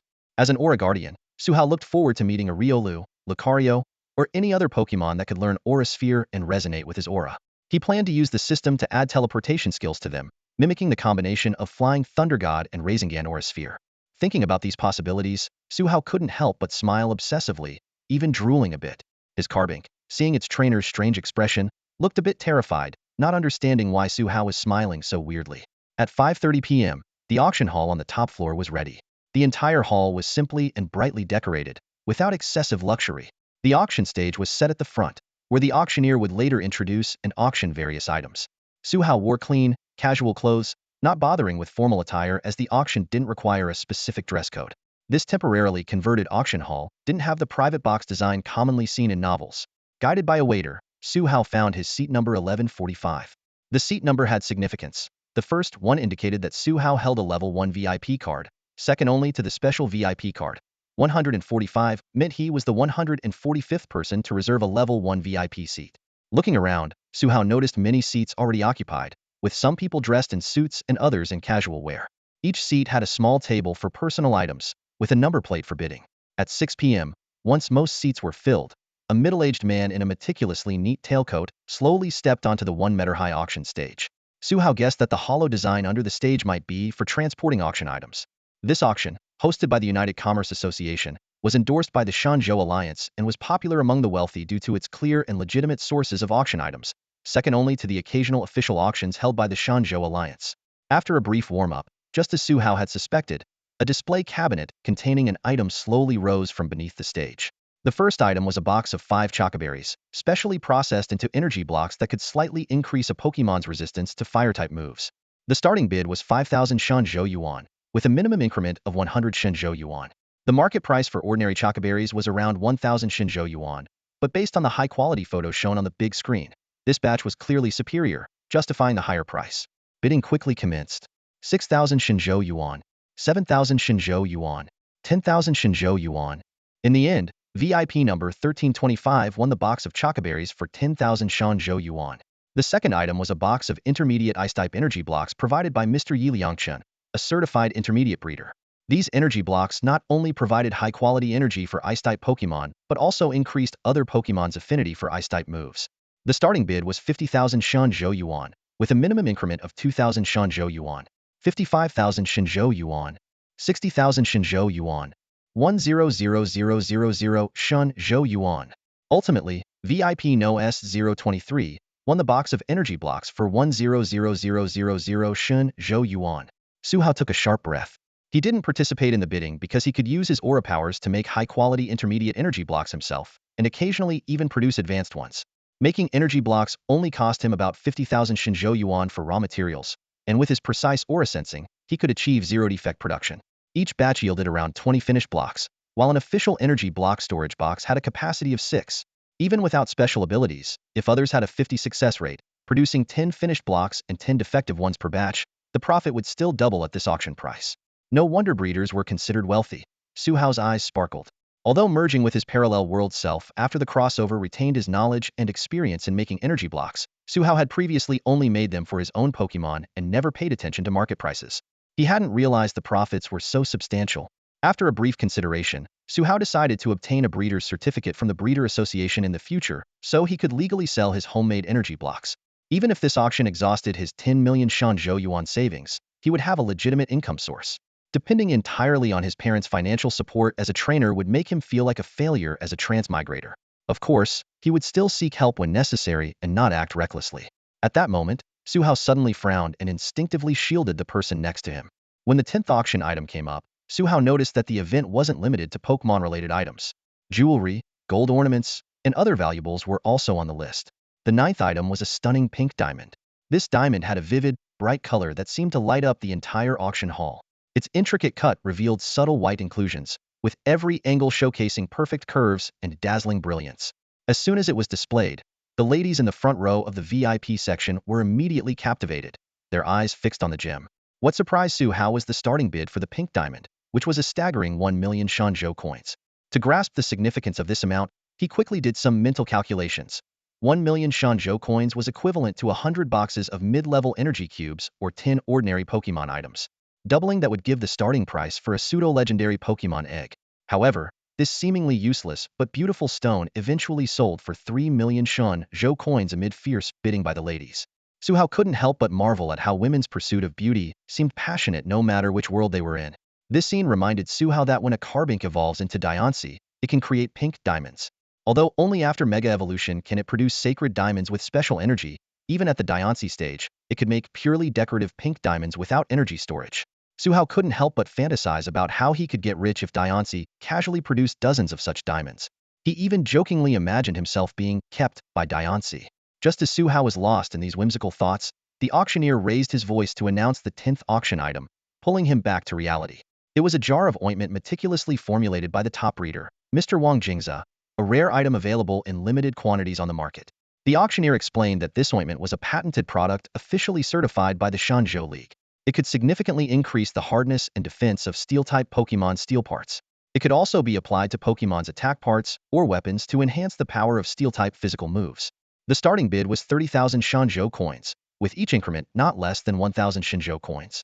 Hearing this, Su Hao fell into deep thought. He had been pondering how to make the effects of enhancement moves permanent on Pokemon, but it was a challenging task. These moves usually needed time to be executed in battle, and their effects would wear off after a certain period, much like Carbink's Iron Defense move. Among his 3 Pokemon, Carbink had the most outstanding comprehension and talent. Su Hao thought that perhaps he could start with Carbink's Iron Defense move to find the key to achieving this technique. Considering that Carbink and Diancie's bodies were essentially composed of minerals and diamonds, the Steel-type energy contained in this ointment might enhance Carbink's mastery of the Iron Defense move. Determined, Su Hao prepared to raise his number card to join the bidding. By then, the price had already soared to 70,000 Shenzhou coins. Because of the excellent resistance of Steel-type Pokemon, many trainers would capture at least one, making this ointment a scarce commodity in high demand. After the price hit 70,000, only 7 or 8 bidders remained. Su Hao raised his number 1145 card and called out, 71,000 Shenzhou coins. The auctioneer promptly announced, "We have 71,000 Shenzhou coins from VIP number 1145. Any other bids?" The price quickly climbed to 75,000. Su Hao gritted his teeth and persisted, realizing that this was already well above the official price of 50,000. He understood this was the downside of auction scarce items, often got bid up far beyond their original price. The bidding grew increasingly intense, soon nearing 90,000. A few more bidders dropped out, leaving only Su Hao and 2 middle-aged men in suits. When the price officially reached 90,000, only Su Hao and a suited gentleman in the front VIP section remained. Su Hao guessed that this man might be a steel-type specialist or was bidding for a younger family member. Realizing that continuing the bidding would be too costly, Su Hao closed his eyes and slowly announced his bottom line, 100,000 Shenzhou coins. The middle-aged man did not bid again. The auctioneer began the countdown. 100,000 Shenzhou coins from VIP number 1145. Going once, going twice, sold. As the gavel fell, Su Hao won the steel-type ointment at double the price. He could only console himself that although the price was steep, considering the ointment's rarity on the market, it wasn't too bad. He sighed, realizing that being a trainer was indeed costly. Su Hao recalled that before reaching the elite level, most Pokémon didn't need or couldn't absorb expensive resources, as it could backfire. Therefore, even wealthy prodigies couldn't significantly outpace their peers at this stage. Of course, Su Hao was an exception. After reaching the elite level, the situation changed entirely. Ample resources, combined with family or clan-exclusive breeding techniques and plans, could greatly accelerate a trainer's progress. This explained why most universities in the Shenzhou League set the graduation requirement at earning one or more intermediate badges. In the university's battle programs, as long as students performed normally and had decent talent, raising a professional-level Pokémon within 4 years wasn't difficult with the resources and rewards provided by the school. However, raising more Pokémon would depend on personal talent and financial means. The professional level was the dividing line between amateur and professional trainers. Only trainers who raised 6 professional-level Pokémon could get certified by the league and become truly professional trainers. Until then, everyone was classified as amateur trainers, limited to holding no more than 6 Pokémon. Only after becoming professional trainers could they get league approval to increase their holdings. This rule was standard across both the Shenzhou League and international leagues. The notification for a 5 million yuan payment from Piplup QuickPay appeared on his phone. At the same time, a red number popped up on his Feishin app. As Su Hao was about to check the message, a new Feishin notification came through. Sujij, I've transferred all my savings to you. My future partner depends on you hard. If the price goes up, can you cover the difference for me? I'll ask my parents to send money right away. Reading the message filled with cute emoticons, Su Hao couldn't help but shake his head and smile wryly. He remembered his conversation with Li Hua last night, when he casually mentioned that he would be attending an auction today and what items would be up for bid. Li Hua, an aspiring flying-type Pokémon master, had a keen interest in any Pokémon that could fly, especially the Charmander that was one of the auction items. Charmander, while not able to fly in its initial and second stages, would gain wings upon evolving into Charizard, becoming a powerful fire-flying-type Pokémon. For Li Hua, this was a crucial step in his journey to becoming a flying-type master. However, Su Hao didn't plan to collect Pokémon with overlapping types. Despite his interest in Charizard and Greninja, he was constrained by the rule limiting professional trainers to 6 Pokémon, forcing him to make tough choices. The auction venue was becoming increasingly lively. The bidding for various rare items had concluded, and the focus shifted to young Pokémon and Pokémon eggs. The auctioneer announced loudly, item number 42. A Froakie egg, a water-type starter Pokémon exclusive to the Sakura Alliance. Starting bid is 1 million Shenzhou coins, with minimum increments of 1,000 Shenzhou coins. As the pre-evolved form of Greninja, Froakie was immensely popular. After intense bidding, it sold for 5 million Shenzhou coins, even surpassing the earlier auction of a dragon-type Pokémon, Axew. Su Hao felt relieved that his team already included water and dark types. Otherwise, he might have been tempted to join the bidding. As the auction neared its final stages, the auctioneer's voice grew more enthusiastic. Item number 43. A Charmander egg, the first stage form of the reigning Shenzhou League champion Liao Xingqian's Ace Charizard, ranked number 1 in the World Championships. Su Hao thought to himself, it's not even the champion's offspring, yet they still had to drop his name. He looked around and noticed that those who had shown little interest in Charmander were now visibly intrigued. Such is the power of star appeal. The auctioneer continued, the starting bid for the Charmander egg is 1 million Shenzhou coins, with minimum increments of 1,000 Shenzhou coins. As he finished speaking, the display case containing the Charmander egg slowly rose, capturing the attention of everyone present. Su Hao's gaze fell on a panel displaying detailed information about the Charmander. Pokémon. Charmander unhatched. Type, fire.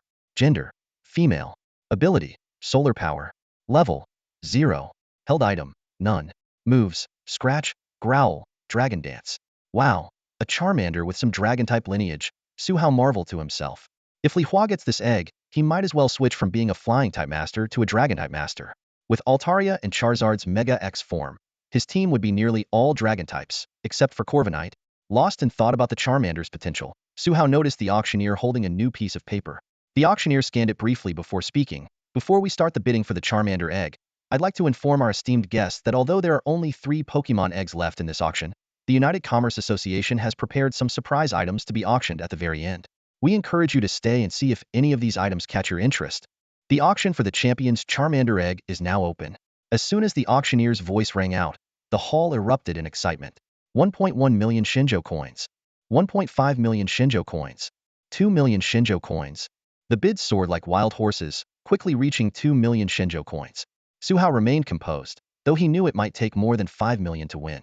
He decisively raised his paddle number 1145 and said in a steady voice, 4 million Shenzhou coins.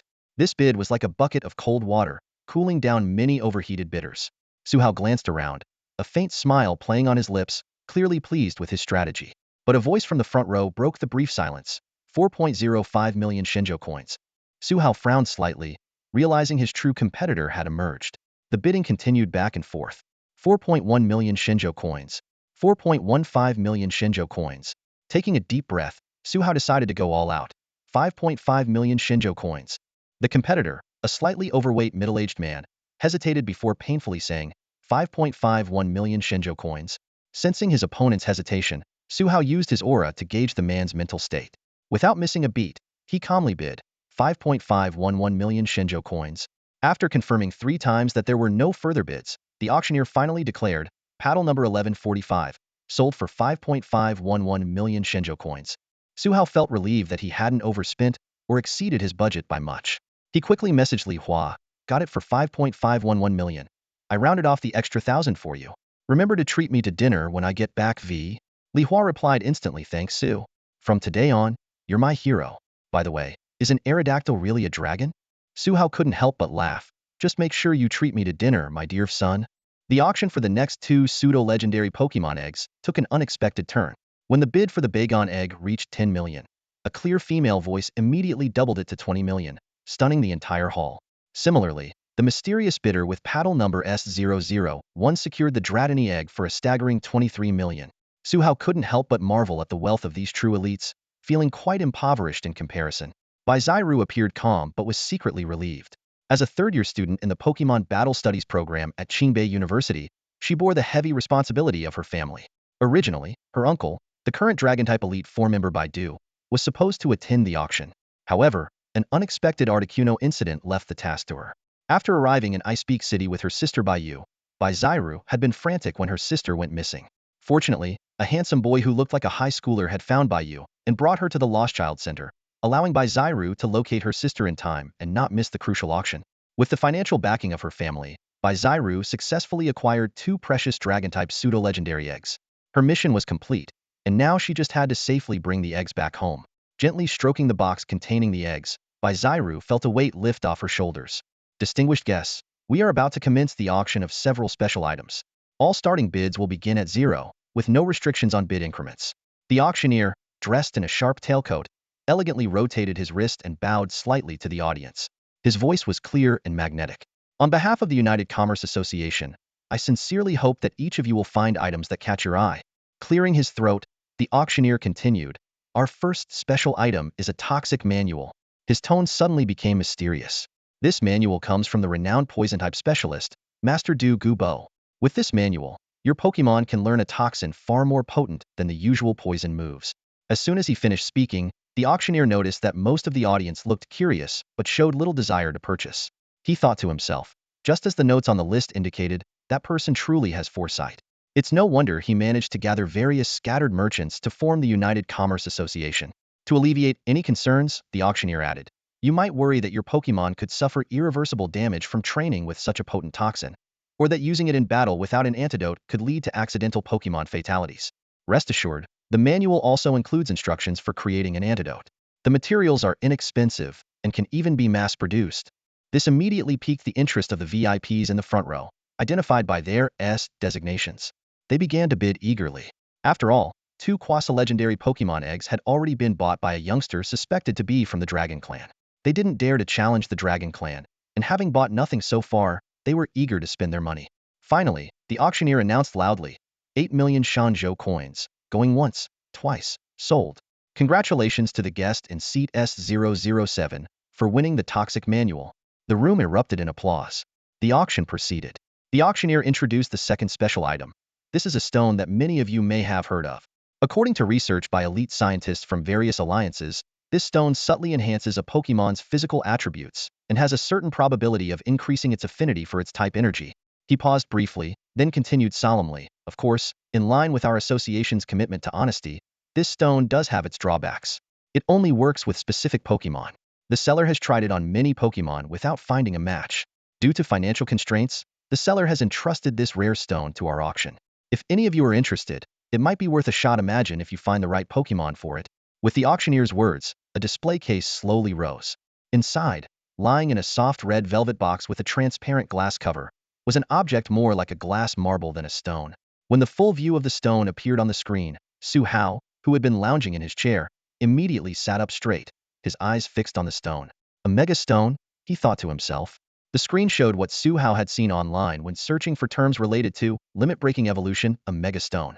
Based on the auctioneer's description, Su Hao realized that people in this world didn't know that mega stones required a corresponding key stone, along with deep bonds and emotions between the trainer and Pokémon, to achieve such miraculous, limit-breaking evolution. Based on the appearance of the mega stone on the screen, even without using a scanner, he could tell it belonged to a specific Pokémon. The pale purple sphere with red and blue-purple gene-like marks in the center unmistakably indicated it was the mega stone for the ghost poison-type Pokémon, Gengar. Even though he didn't have a Gengar now, who knew if he might encounter one in the future? The temptation was undeniable. At that moment, Su Hao's keen hearing picked up the low conversations of three people nearby. The auctioneer talks a good game, but with so many new Pokémon species being discovered, who knows when you'll find the right Pokémon for this stone? Yeah. Even the most advanced machines can't detect any energy from this stone, and it doesn't react even with the right Pokémon. Plus, while it might improve a Pokémon's basic stats, there are other, more effective high-level resources. And the chance of it enhancing energy affinity is practically negligible. From their discussion, Su Hao understood the current status of megastones in this world. Many people had these stones but didn't know they needed a corresponding key stone to activate the mega evolution. It's also likely that key stones were being mistaken for stones suited to unknown Pokémon, preventing anyone from meeting the 5 conditions for mega evolution. Bonds, a megastone, a keystone, the corresponding Pokémon, and a trainer holding the keystone. The auctioneer announced, the starting bid for this so-called enhancement stone is 0, with no restrictions on bid increments. The auction begins. As the gavel fell, many interested parties started bidding. 1 Shenzhou coin, 2 Shenzhou coins, 500,000 Shenzhou coins. Su Hao quickly searched on his phone and found the entry for the enhancement stone. He checked the market price. Although megastones were rare, the few public transaction records indicated that even identified stones for specific Pokémon wouldn't exceed 10 million Shenzhou coins. Unidentified stones would go for even less. With a rough estimate in mind, Su Hao raised his paddle and used his familiar tactic, 2 million Shenzhou coins. He observed that most of the VIPs in the front row seemed uninterested, including the one who had bought the 2 quasi-legendary eggs. Su Hao felt confident about winning the mega stone. 2.01 million Shenzhou coins. 2.2 million Shenzhou coins, 3 million Shenzhou coins. Su Hao understood the price range and knew he wasn't overbidding. Whether he raised the bid or not, the price would gradually approach or exceed the market value. Therefore, his strategy of making large jumps to reduce competition was still effective. Eventually, when Su Hao raised the bid from 5 million to 5.1 million Shenzhou coins, the Gengar Megastone became his. The auction continued as the auctioneer introduced the third special item. This is another uniquely shaped stone. Discovered a few years ago in Hawaii, it has been emitting light continuously since its excavation. Though it has no known effect on Pokémon, it makes for an interesting collectible. The stones seem to contain an endless source of energy, emitting a gentle glow that outshone even the brightest night pearls. The auctioneer announced loudly, highly valuable for collectors, please place your bids. As the gavel struck, his heart raced. However, the atmosphere was not as enthusiastic as expected. Despite its impressive lighting, the stone lacked the aesthetic appeal of a night pearl. Women showed little interest, and men preferred more visually appealing gifts. After several rounds of bidding, the price never reached the auction house's purchase price from the United States. Ultimately, it was sold at a low price to an internal member of the auction house. Their goal had been significantly lowered, hoping only to minimize losses. 100 Shenzhou coins, 1,000 Shenzhou coins, 5,000 Shenzhou coins. Su Hao, suppressing his excitement, placed his bid along with the crowd. He couldn't believe his luck today, not only encountering a mega stone but also seeing the glorious stone, a medium for releasing Z moves. It seemed that the current valuation of the glorious stone was still lower than the mega stone, so he just needed to follow through and secure it. 6,000 Shenzhou coins, 10,000 Shenzhou coins. With Su Hao's final bid, the glorious stone was his with no further competition. He silently rejoiced, a huge win. The subsequent auction items were mostly resources, which didn't interest Su Hao. Bored, he scrolled through his phone. Soon, the auction concluded. As a distinguished guest who had won several items, Su Hao was led backstage by 2 elegantly dressed female attendants. The decor here was even more luxurious than the auction hall, with a crowd of other successful bidders already gathered. A handsome young male attendant approached Su Hao with a cart and respectfully said, "Mr. Su, these are the items you want. Here is the price list. Please check." He handed over a handwritten list. Su Hao carefully inspected the 4 items on the cart: ointment, a Charmander egg, a Mega Stone, and the Glorious Stone. Everything was there. After scanning them with his system panel, he confirmed their authenticity. The vigorous handwriting on the list matched the prices he remembered. "How do I pay?" he asked, nodding in satisfaction. "Mr. Su, the total is 11,620,000. We have waived the small change for you. We accept card and QR code payments. Which would you prefer?" "Card, please." Su Hao took out a bank card, which he had actually retrieved from his system backpack. As the card swiped through the POS machine, Su Hao's funds dwindled to around 4 million. After completing the payment, the attendant asked if he needed delivery service. Su Hao declined, so the attendant left the cart and exited. For this outing, Su Hao had chosen a regular canvas bag instead of the space backpack his mother had given him. The space backpack could only store non-living items, so the Dragapult egg couldn't be placed inside it. He pretended to put the Mega Stone and Glorious Stone into his pocket while actually storing them in his system backpack. Then, he took out the Dragapult egg from the canvas bag. With the Charmander egg in his left hand and the Dragapult egg in his right, Su Hao strode out of the backstage area, ready to return to the hotel. Suddenly, a figure blocked his path. "So, it is you," Braviary exclaimed. She had suspected it was him when she heard the voice from seat 1145 bidding on the Charmander egg. And indeed, it was the boy she had met earlier that afternoon. "Hi, I'm Braviary, a junior at Qingbei University and a Dragon-type specialist trainer." Braviary smiled and extended her hand, introducing herself confidently. Su Hao looked at the girl in front of him, also holding 2 Pokémon eggs, and couldn't help but twitch his lips. He hadn't expected the girl who had casually thrown money around earlier to be a rich kid. "Hi, I'm Su Hao, a senior at Yangqing High School, currently challenging gyms, and I haven't specialized in any type yet." Su Hao briefly shook her hand and then let go. "Is there something you need?" he asked, puzzled as to why this girl he had only met once was stopping him. Was she regretting giving him the valuable Dragon Fang and wanting it back? "Are you already challenging gyms? Can you tell me if you've earned any badges?" Braviary's eyes lit up with curiosity. She felt she was missing something important. As a direct descendant of the Dragon Clan, she not only had the ability to bond with and enhance Dragon-type Pokémon, but also had a keen sense of intuition. Unfortunately, this ability was enormous, and it hadn't triggered when she was looking for her sister earlier. Putting aside the events of the afternoon, her intuition told her that Su Hao was someone worth befriending. Wait, a junior badge? Braviary suddenly recalled something. As a direct descendant of the Dragon Clan, she knew why the Shenzhou League had established the Junior Gym Challenge. Such challenges were rare, and most new trainers struggled to raise even one elite-level Pokémon within a year, let alone several. Even in her senior year, with the support of Dragon Force and without using any fast-track resources, her initial Pokémon, Dragapult, had only barely evolved into Dragonair and reached the late elite level. Now, in her junior year of college, she and her Dragonair, along with other Dragon-type Pokémon in her team, were focused on breaking through to the professional level without relying on specialized techniques. This way, as the vice-captain of Qingbei University's team, she would be eligible to participate in the youth group of the national competition later this year.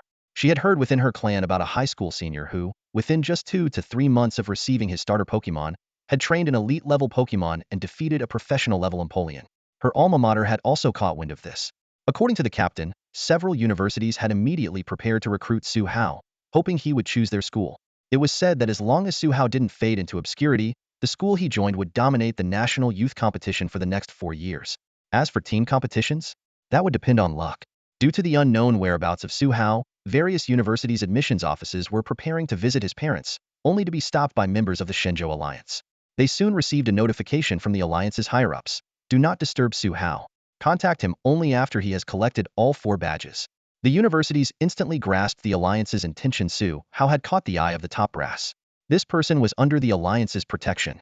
Even without considering Su Hao's background, his father being the head of the Fire-type gym and a former disciple of the ex-Fire-type Elite Four, and his mother being an internationally certified Pokémon professor, the fact that Su Hao had the Alliance's endorsement made any university think twice before trying anything sneaky. The Shenzhou Alliance was currently facing a talent gap, and the sudden appearance of a potential future Elite Four or champion was naturally something to be nurtured with care. If not for the concern that sending high-level trainers to protect him might alert foreign powers or criminal organizations, or possibly even hinder his growth, the Alliance would have already dispatched a retired Elite Four member to protect Su Hao. It's worth noting that most known Elite Four trainers, aside from the current 4 and the champion, are in their 50s or 60s. Talents like Su Hao's father, who trained a champion-level Charizard by the age of 37, are rare. After all, the higher a Pokémon's level, the harder it is to progress, and many people achieve their status through sheer time and effort. Given the average human lifespan is now around 150 years, this isn't uncommon. The Alliance kept Su Hao's information tightly under wraps. Apart from the locals and tourists who witnessed the battle in Shenzhou City, only a few close acquaintances of Su Hao knew he was challenging an entry-level gym. Baiziru hadn't expected that attending an auction and sparring with a seemingly strong guy would lead her to someone her coach had specifically told her to befriend. Her eyes lit up, thinking her luck was incredible today. Her fortune-telling was spot on. Noticing Baiziru's distracted look, Su Hao couldn't help but feel a bit exasperated. He asked, is there something else? If not, I'll be on my way. Baiziru snapped back to reality and hurriedly said, please wait. Let's add each other on PokeChat. If you ever come to Qingbei University as a senior, I can help you out. With that, she quickly took out her phone and opened the QR code. Su Hao reluctantly pulled out his phone to scan it. Glancing at Baiziru's profile card, he was slightly surprised. This seemingly wealthy girl's skills were quite impressive. Name, Baiziru. Age, 21. PokeChat ID, 77777. Rank, Ultra Ball Level 3. Occupation, Junior, Battle Division, Qingbei University. Can I go now? Su Hao asked. Yes, we can chat online if anything comes up. Baiziru waved him off. As she was about to pick up the neglected pseudo-legendary egg, her eyes caught sight of the Pokemon egg in Su Hao's hand. The dragon mastery within her instantly reacted. Realizing something, Baiziru called out to Su Hao again. What now? Su Hao's tone carried a hint of irritation. Is that Pokemon egg in your right hand a dragon type? Baiziru asked excitedly. Su Hao frowned and slightly turned to hide the Dratini egg, inadvertently exposing the Charmander egg. Baiziru's eyes sparkled, and an idea flashed through her mind. Use this dragon egg to build rapport and bring Su Hao to Qingbei University. She could sense the pure dragon-type aura from the egg and felt that the Pokemon inside had potential that could rival or even surpass her uncle's ace. Sorry, I just noticed the egg in your hand. I'm a dragon-type specialist from the Yulong clan, renowned for mastering dragon-type Pokemon. Baiziru explained, the current dragon-type Elite Four of the Shenzhou Alliance, Baidu, is my uncle. Su Hao, would you be interested in our clan's special energy solution for dragon-type Pokemon eggs? Su Hao stood in front of room 145 at the Shy Blossom Hotel, recalling the thrilling battle he had seen on TV before the school term started. In the footage, the Dragon Master, Baidu, had decisively defeated the ice specialist, Madame Guanglan, in a crushing 4-6 victory. Su Hao couldn't help but marvel at the reason why the positions of the Heavenly Kings of the Shenzhou League were so difficult to change. Baiziru's voice interrupted his thoughts. Our Dragon Clan has unique methods for raising Dragon-type Pokemon, she said eagerly. We have a special energy solution that provides optimal nutrition right from the egg stage. Su Hao raised an eyebrow, suspecting this was aimed at a rare Dratiniramerd to be the illegitimate offspring of Giratina. He asked calmly, what's the catch? A flicker of anticipation crossed Baiziru's eyes. I can provide enough solution for free until hatching, including for your Charmander. In return, when I need a favor in the future, you have to help me. Just as Su Hao was about to refuse, a commanding voice echoed in his mind, agree to her terms. I'll explain why later. Despite his curiosity, he nodded in agreement. Baiziru couldn't hide her excitement, as if she saw a glimmer of hope for her revenge plan. Su Hao, however, remained cautious, deciding to keep his distance from this unpredictable woman. The two then finalized the details of their deal via instant messaging. Baiziru promised to have a Dragonite of the Heavenly King level deliver the solution the next day, and Su Hao confirmed their agreement once more. In the end, Su Hao politely reminded Baiziru to be more concise in the future. Baiziru apologized profusely, assuring him she would be mindful. With that, the significant transaction was sealed, laying the groundwork for unforeseen events ahead. The Jengarite and the Radiant Stone lay quietly in Su Hao's palm, emitting a faint glow. He examined these mystical items closely, their properties flashing through his mind. The Jengarite could resonate with a key stone to trigger Jengar's Mega Evolution, while the Radiant Stone, imbued with supreme light, could be crafted into a Zeraora. Su Hao sat cross-legged on the spacious hotel bed, surrounded by his 3 Pokemon. Carbink perched on his shoulder, Milotic coiled gracefully to his left, and Incineroar sat majestically on his right. The 3 Pokemon stared curiously at the unpolished Radiant Stone in Su Hao's hand. Carbink, what do you think? Su Hao asked, inwardly chuckling at Carbink's insistence on sitting on his shoulder. Carbink blinked and replied, I can feel it. There's a very warm light inside. Su Hao recalled various online theories about the Radiant Stone's origin, all pointing to its close connection with Ultra Necrozma. As a deity from another world, Ultra Necrozma possessed incredibly high energy levels, often touted as the most powerful legendary Pokémon by official sources. Can you try absorbing some of that light? Suhao asked, wanting to test Carbink's compatibility with this power. Carbink nodded in agreement and used its psychic abilities to levitate the radiant stone in front of her. She tried enveloping the stone with rock, fairy, and psychic energy, but the glow persisted, unresponsive. Even when she managed to capture a sliver of light, it quickly dissipated. Is it only good for making a Zeraora? Suhao wondered aloud, feeling a bit disappointed. He had hoped to convert the radiant stone into a combat asset. As a transmigrator, he keenly felt the lack of firepower in his team, with only Carbink reaching professional level, while Incineroar and Milotic were just at the late elite stage. Suhao sought the opinions of Incineroar and Milotic. Milotic suggested seeking help from big brothers and sisters, while Incineroar nervously proposed the outlandish idea of eating the stone. Suddenly, an idea struck Suhao. He remembered reading in the Pokédex that the diamonds on Carbink's body were excellent conduits for energy, especially light and radiant energy. Excitedly, he said, "Carbink, let's try again. Use your psychic power to capture the light, then wrap it with fairy-type energy, and quickly store it in the diamonds on your body." A glimmer of light was once again captured by a faint, purple psychic force. Little Diamond's eyes shone with determination as she swiftly enveloped the light with fairy energy, directing it into the pink diamond on her forehead. She closed her eyes to sense it and discovered that the light had not dissipated, but remained quietly within the diamond. A minute later, Little Diamond opened her eyes and nodded proudly, indicating success. Suhao, Blazing Roar Tiger, and Milotic were overjoyed, embracing to celebrate this significant breakthrough. After calming down, Suhao asked if the light could be utilized. Little Diamond shook her head, explaining that although it couldn't be directly used, she could sense a faint, peculiar energy fluctuation. Suhao speculated that more light might be needed to trigger a transformation. Over the next 2 hours, they worked tirelessly, capturing dozens of light strands. Suhao discovered that his aura could help Little Diamond more accurately locate the light, and they began to collaborate closely. By dawn, Suhao felt a slight throbbing in his temples and decided to conclude the day's experiment. He checked Little Diamond's progress panel and was astonished to see that the mutation progress had surged by 2, reaching 62. Suhao speculated this was related to the captured light, though the exact cause remained unclear. With many questions in mind, Suhao fell into a deep sleep, eager to continue exploring the next day. At 10 the next morning, a Dragonite emitting a terrifying aura descended. Baiziru handed Suhao 2 cans of Dragon-type Pokemon Egg Energy Solution and invited him to consider Qingbei University. After watching Baiziru leave, Suhao carefully examined the solution, confirming it was safe and highly effective. He then replaced the incubators for Charmander and Dreepy. Given the preciousness of the Charmander egg, Suhao chose the Pidgeot Express, directly managed by the Shenzhou Alliance, and selected multiple insurance options. He handed the incubator with the new solution to the courier, opting for cash-on delivery to ensure the valuable Pokemon egg would be safely delivered to its destination. Baidu rode his beloved Salamence, racing towards the peak of Icefeather Mountain. The icy wind howled and snowflakes danced in the air, filling his heart with a touch of apprehension. Articuno's Ice-type moves not only had a 4-fold advantage over Salamence, but also surpassed it in level, making this battle destined to be challenging. However, the senior members sent by the Alliance gave him a bit of confidence. Baidu glanced down and saw an extraordinarily majestic Pokemon silently following them. It was Entei, the legendary Fire-type Pokemon, resembling a lion but possessing extraordinary power. Its orange-eared fur stood out strikingly against the snowy landscape, with strong limbs adorned by black iron rings and a red 6-pointed star on its cheeks, along with a golden clover-shaped crest on its forehead that added to its majesty. Most captivating was the perpetual white smoke emanating from its back, like an eternal flame. Entei could easily keep pace with the high-speed flying Salamence by simply running and leaping through the snow. As one of the 3 legendary beasts revered by the Shenzhou Alliance, alongside Suicune and Raikou, it bore the responsibility of protecting Shenzhou. Whenever a major natural disaster or an equally powerful legendary Pokemon caused havoc, they would step in to restore order.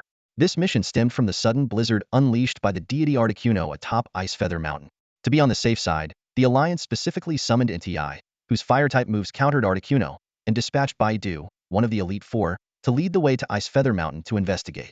When Baidu and Entei arrived at Articuno's nest cave, the sight before them was shocking.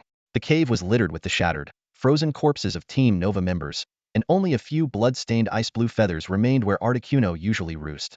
Baidu had to confront a terrifying possibility. Articuno had been captured by Team Nova.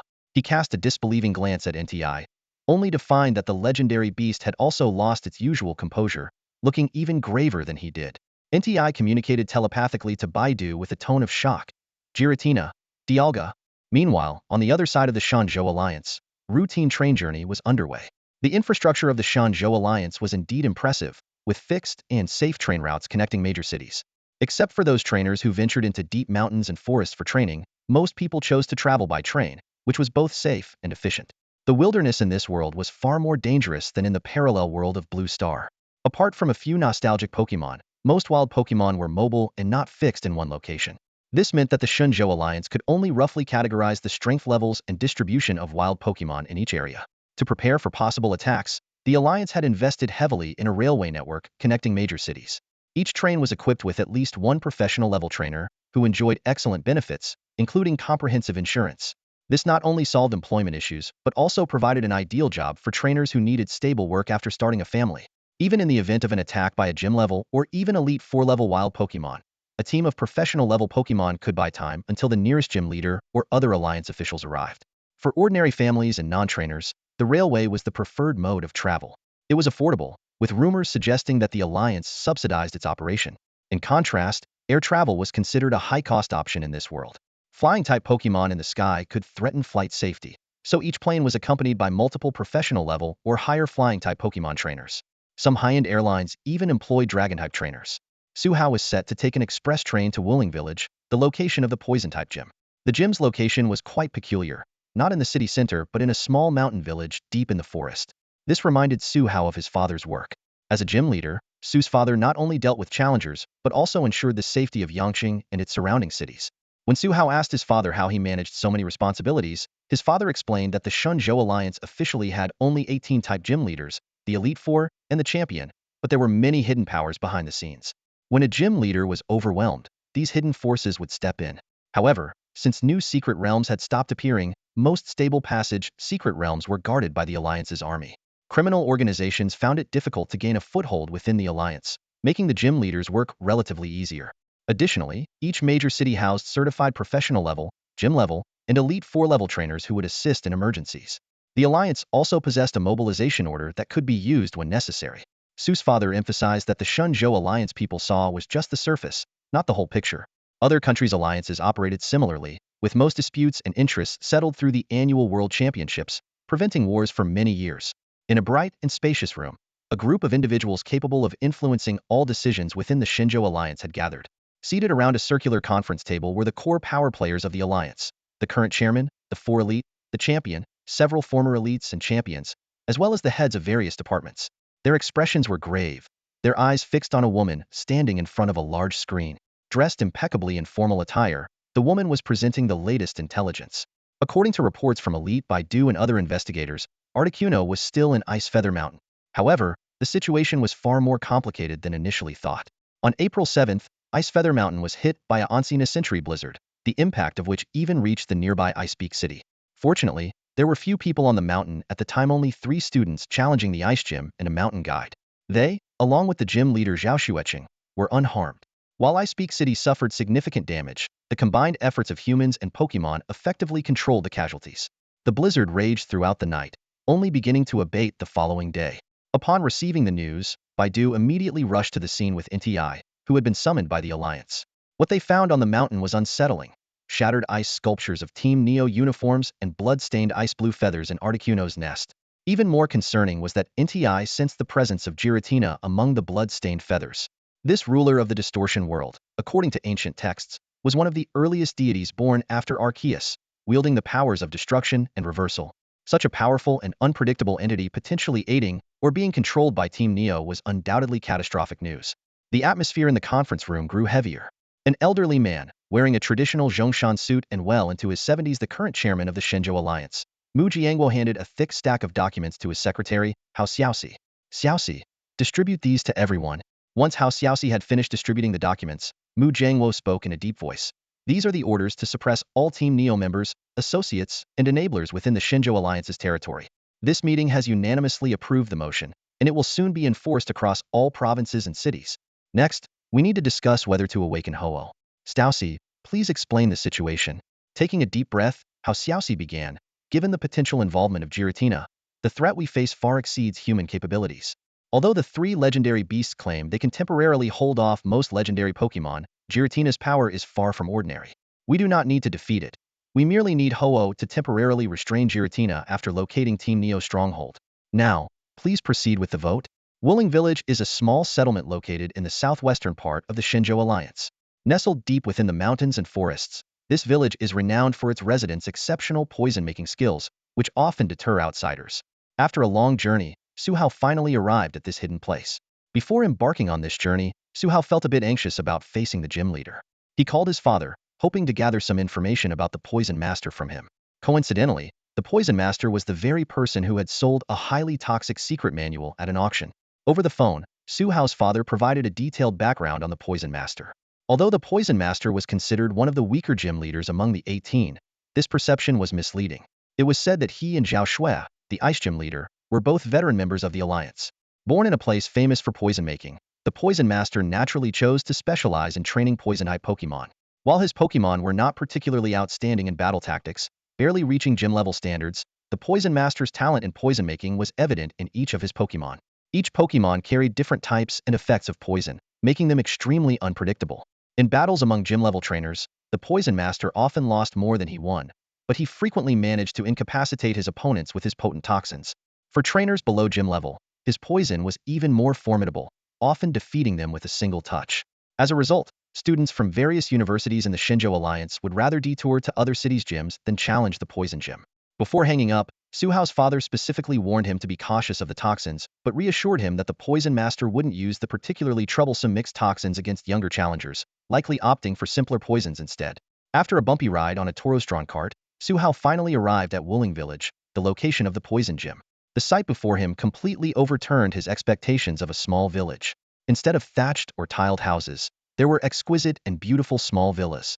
The village was surrounded by green mountains and clear waters, with a small stream flowing ahead, creating a fresh and natural scene. Su Hao couldn't help but feel a twinge of envy, thinking that perhaps one day he could retire to such a place with his Pokémon and live a leisurely life. Looking around, Su Hao noticed that most of the villagers were elderly. According to his father, battles here were conducted outdoors, with no dedicated gym arena. His primary task now was to find the Poison Master. Soon, Su Hao noticed a kind-looking elderly woman and her Toxicroak preparing to dry some grains. He quickly approached and lowered his voice, asking, "Excuse me, ma'am, do you know where the Poison Master lives?" What followed was an amusing conversation, as the elderly woman's hearing seemed to be impaired. "You said what master?" "The Poison Master." "Poison what?" "Poison Master." "Poison who?" "Poison Master." After some effort, Su Hao finally learned from the elderly woman where the Poison Master was. She told him that the Poison Master was usually not at home at this time, but was at a clearing near the end of the stream outside the village, far from the water, making poisons. She also revealed that the beautiful villas in the village were funded by the Poison Master. The funds came from his specially researched poisons that could aid in treating illnesses and his expertise in poison making. From the elderly woman's demeanor, Su Hao could sense the villagers' respect for the Poison Master. Following the elderly woman's directions, Su Hao arrived at the clearing. He saw an octogenarian busy at work. Despite his white hair, it was still thick and lustrous. The old man was tall and upright, with a light and powerful stride, and his eyes sparkled with wisdom. He wore a gas mask connected to an oxygen tank and continually added materials to a large cauldron in front of him. Maintaining a safe distance, Su Hao bowed slightly and loudly stated his purpose. "Master Poison, I am here to challenge the gym." The Poison Master glanced at Su Hao, waved his hand through the gas mask and said, "Young man, keep your distance." He explained that although the poisons he was brewing outside were mild ones used for medical purposes, there might still be some residual toxins in the air that were best not inhaled. Su Hao carefully observed the Poison Master's process. Using a long wooden stick, he stirred a large cauldron heated by a Salazzle's continuous flames. Black steam rose from the cauldron, turning into smoke that slowly ascended. Around the Poison Master, a mook, a wheezing, and a Garbodor continuously absorbed the black smoke. Su Hao realized that this was probably why the Poison Master dared to make poisons outdoors. These poison-eating Pokémon ensured no environmental pollution. The Poison Master expertly stirred the liquid in the cauldron, then took a small porcelain bottle from a box marked with warning signs and poured its contents into the cauldron. As the liquid heated, it gradually reduced and darkened. After several extraction processes that Su Hao couldn't understand, the large cauldron of liquid was finally concentrated into a single large test tube. After completing the poison-making process, the Poison Master released a Pokémon specially equipped by the Alliance to purify the environment, thoroughly cleaning the surroundings. He packed up all the materials and handed them to a Nidoking and Nidoqueen, then walked slowly over to Su Hao. "All right, young man, You said you wanted to challenge the gym, right? Judging by your age, you must be aiming for the beginner-level gym challenge, correct? The Poison Master squinted, looking rather surprised. He explained that besides occasional advanced gym challenges, university students generally avoided his gym, and it had been years since a beginner challenge had taken place. Haha, interesting young man. The Poison Master laughed heartily and tossed out a pokeball. So, you're the promising one mentioned recently in the upper echelons, huh? Interesting. The last sentence was drowned out by the heavy thud of the Pokémon emerging from the Pokeball, which Suhao couldn't quite catch. The Pokémon that appeared was a Tropius, a grass-flying type male with the chlorophyll ability, at level 60, and not holding any items. Before long, Suhao found himself sitting on the back of this gym-level Tropius, with the Poison Master seated in front of him. The Poison Master explained that the battle wouldn't take place in the small village. There was a gym built by the Alliance in the nearby mountains. As they soared through the sunlight on the back of the flying Tropius, Suhao curiously asked, as a poison-type specialist, did you keep this Tropius just for travel? The Poison Master's answer once again made Suhao appreciate the strength of the Shenzhou Alliance. He laughed and said, Tropius is one of the transportation Pokemon provided to us gym leaders by the Alliance. I could have chosen Dragonite or Salamence, but Tropius is better for farming, so I picked this guy. The tropical dragon soared through the sunlit sky, its speed undiminished. In the blink of an eye, it reached the other side of the mountain, where the battle arena was located. The arena was situated halfway up the mountain, on a relatively flat area. The structure wasn't large, seemingly built just for battles without any additional facilities. The tropical dragon gently flapped its long leaf-like wings and gracefully landed on a platform. Dugu Bo, with his wrinkled hands, gently patted the dragon's head, instructing it to rest nearby. Turning to Su Hao, he said, let's go. Once we complete the identity verification, the battle will begin. The two entered the dojo, where a standard league battle arena awaited them. Beside the arena, an unmanned drone referee, Rotom, was in sleep mode, evidently the referee for the match. Suddenly, the Rotom drone referee activated, and a mechanical voice announced, the rules for this battle are one-on-one single battle. Both the gym leader and the challenger will release their Pokemon simultaneously. The first to incapacitate the opponent's Pokemon wins. Please release your Pokemon.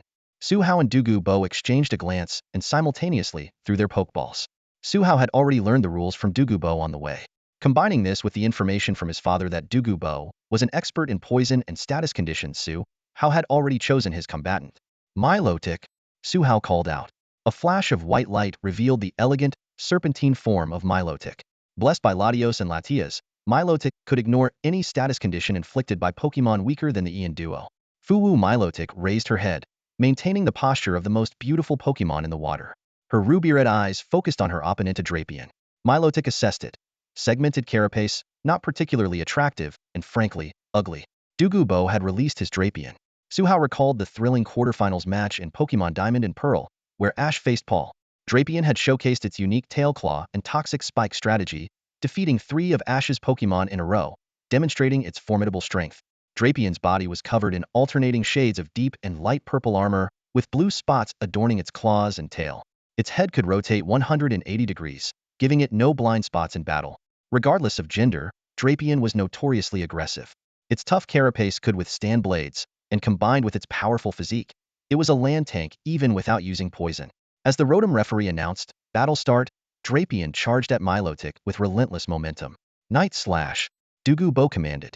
Drapion's right claw was instantly enveloped in Dark-type energy, slashing fiercely at Milotic. Dragon Tail, block it, Suhao quickly responded.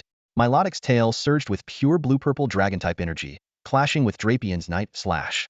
The two forces were evenly matched for a moment. However, Drapion had 2 more claws. Sensing the stalemate, it immediately formed a ball of light purple toxic substance with its left claw and sprayed it on Milotic. Dugu Bo squinted with a pleased expression. This Drapion had inherited his main battle style, adept at using its body structure to employ different moves simultaneously. Although each move's power and effect might be reduced, it was still a formidable tactic. He eagerly anticipated how this rising star, Suhao, would respond. The Toxin Drapion released had a unique effect, slowing the opponent's movements and greatly reducing their agility. More troubling, this toxin was incredibly resilient, hard to remove with standard status-clearing moves. Milotic was hit by the poisonous spray, her body covered in the foul-smelling liquid. She rarely showed anger, but now her expression turned furious. With a powerful flick of her tail, she sent Drapion flying. Dugu Bo showed a hint of admiration. This Milotic had impressive physical strength, able to contend with Drapion. However, he remained confident, believing the poison Milotic strength would be significantly reduced. Dugu was unrivaled in the art of poison. Opponents had always feared his toxic moves, knowing that once afflicted, recovery was nearly impossible. With a confident smile, Drapion and Dugu watched Milotic, expecting the toxin to take effect. But what they saw left them stunned. Milotic was completely unaffected, showing no signs of poisoning. Fuwu, is that all? Milotic taunted, looking at her opponent with disdain. Dugu and Drapion both had the same thought. This is cheating. Uncle Dugu was now well into his 70s, long past the age of understanding destiny. But the scene before him made even this seasoned dojo-level trainer, who had seen countless situations, display a look of astonishment. Standing before him was a Milotic, its entire body shimmering with an almost dreamlike, radiant glow, showing no signs of being poisoned. This sight completely overturned Uncle Dugu's understanding of his own venomous techniques. His pride and joy, his most powerful move, had failed? Reflecting on how he had used this very poison technique to rise above countless poison-type trainers, securing his position as a gym leader specializing in one of the 18 types, and even leading his team's Pokémon to the Master Ball level despite their direct combat abilities being inferior to other specialized trainers, Uncle Dugu felt a wave of confusion. He knew very well that it was nearly impossible for a gym-level trainer to reach the Master Ball rank without at least one Elite 4-level ace. But as long as his opponent was poisoned, he had confidence that with the help of his team's Blissey, specialized in recovery and defense, he could outlast even weaker Elite 4 Pokémon. However, the prerequisite for victory was always that the opponent had to be poisoned. Pokémon that were agile enough to dodge his venomous attacks were one thing, but this serpentine Milotic, several meters long, couldn't possibly evade a poison move on land. Moreover, he had indeed seen his Drapion's poison move hit the Milotic. So why wasn't it poisoned? Uncle Dugu could only attribute it to the Milotic having extremely good luck, encountering a situation with an infinitesimally small probability of not being poisoned. Thinking that if it didn't work the first time, he would try again, he decisively commanded Drapion to use Earthquake. His intent was clear. Use Earthquake to limit Milotic's mobility, then have Drapion quickly close in and administer another poison move. Drapion's forelegs stomped heavily on the ground, causing earth-colored waves to surge towards Milotic like an awakening dragon. Layer upon layer, the waves advanced, seemingly poised to engulf Milotic completely. Suhao hadn't expected Drapion to resort to such underhanded tactics in close combat, attacking and ambushing his newly formed 2.5-week cold battle duo with Milotic. Seeing the purple, foul-smelling liquid splashed on Milotic and sensing her nearly tangible anger through the aura channel, he knew Milotic was on the verge of an outburst. Uncle Dugu, the gym leader, evidently believed his poison move would be as effective as ever, but he was unaware that Milotic was protected by the red and blue orbs. Suhao realized once again a fundamental truth. Having the right information is key to victory. Surf, Suhao commanded decisively. Fueled by anger, Milotic enveloped herself in psychic energy, swiftly taking to the air and effortlessly dodging the incoming earth waves. The waves crashed against the energy barrier in front of Suhao, temporarily obscuring his vision. As a trainer, the regular training and mutual understanding between him and his Pokémon were crucial in battles. Even without the advantage of aura, Suhao had complete faith in Milotic's judgment in critical moments. Watching Milotic glide through the air as if swimming in water, Uncle Dugu fell silent. He couldn't help but wonder, since when could water-type Pokémon fly so freely in the sky? Was this Milotic even legal? For some reason, Uncle Dugu felt a resonance with an ancient being slumbering in a volcano. Milotic, drawing from her immense stored energy, summoned a massive wave just within the energy barrier's limit, surging towards Drapion. Despite the protective barrier for trainers, the sight of the towering wave, several times their height, made Uncle Dugu instinctively gulp. This Milotic not only had incredible physical strength and the ability to fly, but also such mastery over special moves. Drapion, use Cross Poison with all your might to cut through the wave. Uncle Dugu could only hope that Cross Poison would at least diminish the wave's power, allowing Drapion to withstand it.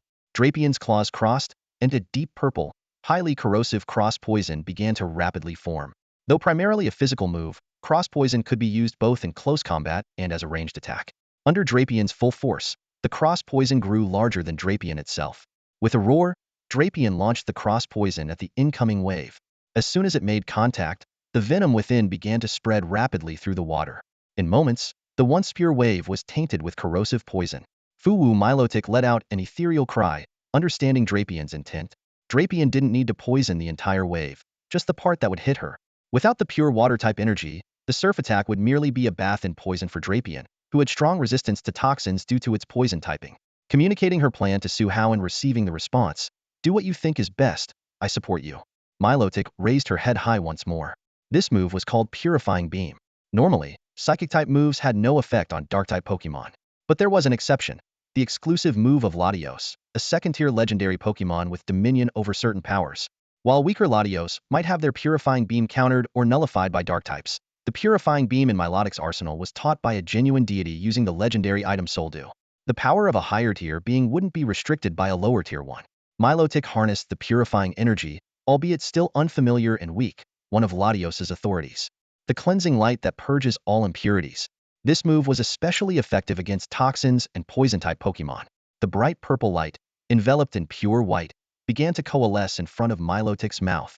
Though a Psychic-type move, Purifying Beam contained significant Dragon-type energy, making it Latios's signature move, a manifestation of its dual Dragon and Psychic nature. In an instant, the energy beam shot forth from Milotic's mouth, cutting through the air towards Drapion. This beam, exuding a cleansing aura like a clear stream, effortlessly pierced through the wave and Drapion's cross poison. Under the mysterious purifying power, the venom was instantly neutralized. The clear, bright, and pure energy beam completely engulfed Drapion. Drapion has lost its ability to fight, and Milotic is the winner. The victor of the primary gym challenge is Su Hao. Su Hao accepted the shimmering primary venom badge from the hands of the gym leader, just about to express his gratitude when he was interrupted by Milotic's thoughts. Through the aura channel, he clearly sensed Milotic's urgent desire to take a bath by the river. With no other choice, Su Hao briefly bade farewell to the gym leader and led the excited Milotic to a nearby clear pond. In the office, the blue light of the projector flickered, and a holographic image unfolded in the air. The secretary inserted a USB drive into the device and skillfully operated it, bringing up the footage of Su Hao's third gym battle. This video, shot by a drone Rotom, provided a clear, albeit single perspective, view of the battle.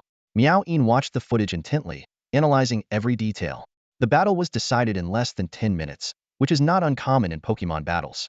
Unless faced with an evenly matched opponent leading to a stalemate, battles with a significant strength disparity often result in a one-sided outcome.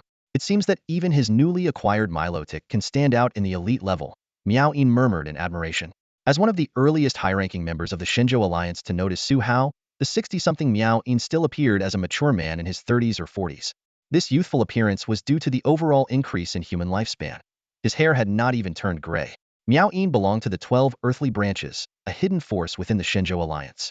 They not only held positions in major cities, but were also responsible for discovering talented individuals. As a high-ranking member, Miao Yin was acutely aware of the current predicament faced by the Alliance. While their top-tier combat strength remained strong, there was a lack of new talent to succeed the positions of the 4 Heavenly Kings and the Champion. To address this issue, the Alliance launched a national collegiate tournament to select talents capable of achieving victory in the World Youth Championship. In today's peaceful era, the distribution of global resources largely depends on the performance in these international competitions.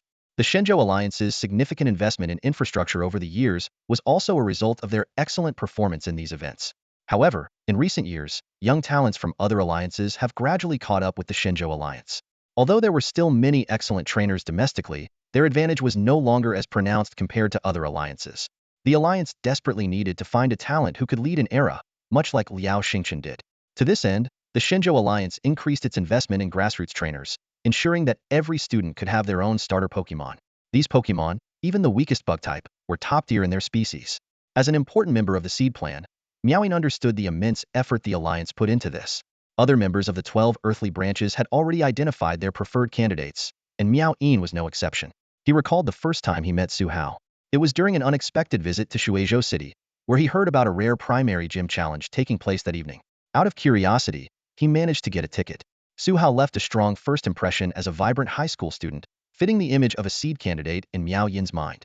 But appearances alone were not enough. He needed to witness the young man's skills firsthand. Su Hao's performance was eye-opening for Miao Yin. Whether it was the prowess displayed by Torracat against Azumarill or the breakthrough of Incineroar against the formidable Swordmaster Galade, Miao Yin was impressed. Training an Incineroar to such a level meant that even if Su Hao faced professional-level opponents in a primary challenge, he was qualified to be considered a seed candidate. While other members of the earthly branches had chosen mostly well-established university students, Miao Yin was confident in Su Hao's ability to catch up quickly. He originally planned to provide Su Hao with quality Pokémon and growth guidance, even if Su Hao only had Incineroar as his elite-level combatant. Even if Su Hao failed this time, Miao Yin intended to find him before his college entrance exams to pave the way for him. However, the appearance of the shiny Carbink completely shattered Miao Yin's long-held perceptions. The immense energy reserves, the ability to multitask and fire multiple power gem beams simultaneously, and the final 10 moonblasts were far beyond elite-level standards. This was entirely different from the support-hype Carbink he had used against a French Alliance opponent. After leaving Shenzhou Arena, Miaoyin immediately accessed Su Hao's detailed records. From that point until the third gym battle, Su Hao's publicly available battle records had been continuously updated. Su Hao, a native of Yangqing. His father was a fire-type gym leader, ranking 66th in the Master Ball standings, and a disciple of the former fire-type Heavenly King, Elder Xia. His mother was a Pokémon evolution researcher at the Alliance Research Institute, known for discovering the evolution methods of Sylveon and the stable evolution of Feeba into Milotic. Su Hao's growth trajectory had always been positive, with excellent grades and good conduct. As one of the top students at Yangqing High School, his choice of starter Pokémon was unexpected. He did not choose his father's specialty, Fire-type, nor did he choose the highly potential Dragon-type, Psychic-type, or Ghost-type. Instead, he chose a Carbink that accidentally wandered into the breeding center. Interestingly, Su Hao's initial Carbink was not shiny. It appeared normal during the battles at Shenzhou Arena, albeit exceptionally powerful. However, in subsequent reports, this Carbink had transformed into a unique shiny form, different from the common shiny variants. Additionally, the Torracat and Milotic Su Hao later captured both displayed remarkable talent and potential, making them ace-level Pokémon in the hands of other trainers. The final energy beam attack released by Milotic left Miaoyin utterly astonished. Through the magnified close-up footage, he clearly saw the beam instantly break through surf and cross poison, even purifying the toxins in the tidal wave. This ability reminded Miaoyin of Suikun's purification powers, making him wonder if Suikun had already made contact with this young trainer. Regardless, Su Hao had demonstrated strength surpassing some university students with just 3 Pokémon, and he himself was a powerful special ability user. To ensure no one else snatched him up first, Miaoyin decided to approach Su Hao once he had collected 4 badges. Has he decided on his next target? Miaoyin asked, raising an eyebrow with a hint of anticipation. Ever since their encounter at the Waterboat Arena, he had wanted to take Su Hao under his wing and include him in the seed program. Yes, his next target is the fairy-type gym in the city near the Great Forest, the secretary replied efficiently. Then let's get ready to depart, Miaoyin said, donning his coat, which concealed his still strong muscles despite his age. I happen to have a mission in a nearby city to eliminate the Nova organization, assigned by the Alliance. The Shenzhou Alliance was determined to completely eradicate the Nova organization this time, even mobilizing their hidden forces. As one of the Alliance's top martial artists, Miaoyin's expertise was not limited to any single type of Pokémon. He had studied all humanoid Pokémon, as the body conditioning methods and combat techniques he developed could only be fully utilized by this type. He had already prepared a perfectly compatible Pokémon for Su Hao, just waiting for the apprenticeship ceremony to present it. Meanwhile, Su Hao was by a creek, bathing his Milotic. Holding a brush resembling a switch in color scheme, he carefully cleaned Milotic scales. Each Pokémon had its own specialized brush, and Su Hao meticulously cleaned them after every battle when they were covered in dust. Milotic's large size required a significant amount of bath gel. Su Hao squeezed out a full cup of passion fruit-scented bath gel and applied it all over Milotic. Soon, the entire pool was covered in foam. Using Milotic's psychic powers, Su Hao floated above her, moving wherever cleaning was needed. Surprisingly, despite having scales, Milotic did not have a fishy smell, and her touch was as soft as flesh. After the bath, Milotic used Aqua Ring to gather a water ball, instantly rinsing off all the foam. Watching the refreshed Milotic swim joyfully in the water, Su Hao smiled and walked aside to clean Dratini's egg. Milotic, come back for dinner. We've got your favorite grilled fish today, Su Hao called out. Fuwu coming. Milotic responded cheerfully. At that moment, Su Hao was unaware that a pair of blood-red eyes were reflected in the now clear pool. Giratina was silently observing everything. After dinner, night fell. Su Hao decided to camp on the spot. Using his aura powers, he carefully scanned the surroundings to ensure no dangerous wild Pokémon were nearby. For comfort, he recalled his 3 Pokémon into their luxury balls, then crawled into his single sleeping bag, holding the incubator with Dratini inside as he drifted off to sleep. Late at night, a cool breeze carrying the scent of grass gently brushed Su Hao's face. The starry sky shimmered, creating a peaceful scene. However, an uninvited guest quietly approached. It was a hungry Thievul. It hadn't found suitable prey for several days and had to risk crossing into the territory of stronger Pokémon, nearing the city in search of food. It spotted the sleeping Su Hao in his backpack. As an abandoned Pokémon, it knew that human backpacks usually contained food, possibly even the Pokémon food it had tasted only once. Thievul had no intention of harming anyone. Despite being abandoned by its previous owner, it had not been mistreated. It only wanted to steal food from the backpack to fill its stomach. However, It was unaware that a pair of blood-red eyes were watching from the shadows. Giratina initially thought the small Pokemon was going to attack Su Hao and almost summoned Articuno to intervene. But it soon realized Thievel's target was just the backpack. As an ancient dragon with vast experience, Giratina knew that some Pokemon struggled to even find enough food. However, this wasn't its concern as the master of the distortion world, destruction, mischief, and chaos. Such acts of kindness were better left to Pokemon like Reshiram and Zygarde. As long as Thievel only stole food, Giratina would not intervene. But if it had intentions towards something it shouldn't touch, that would be a different matter. Although Giratina couldn't directly intervene in the real world for now, it had specifically brought Articuno to the distortion world to have a reliable enforcer. These second-tier legendary Pokemon could still act when necessary. Watching the cunning fox thief make off with most of the Pokemon food, Giratina fell into deep thought. As the mighty master of the reverse world, it had many important matters to attend to and couldn't keep an eye on Su Hao indefinitely.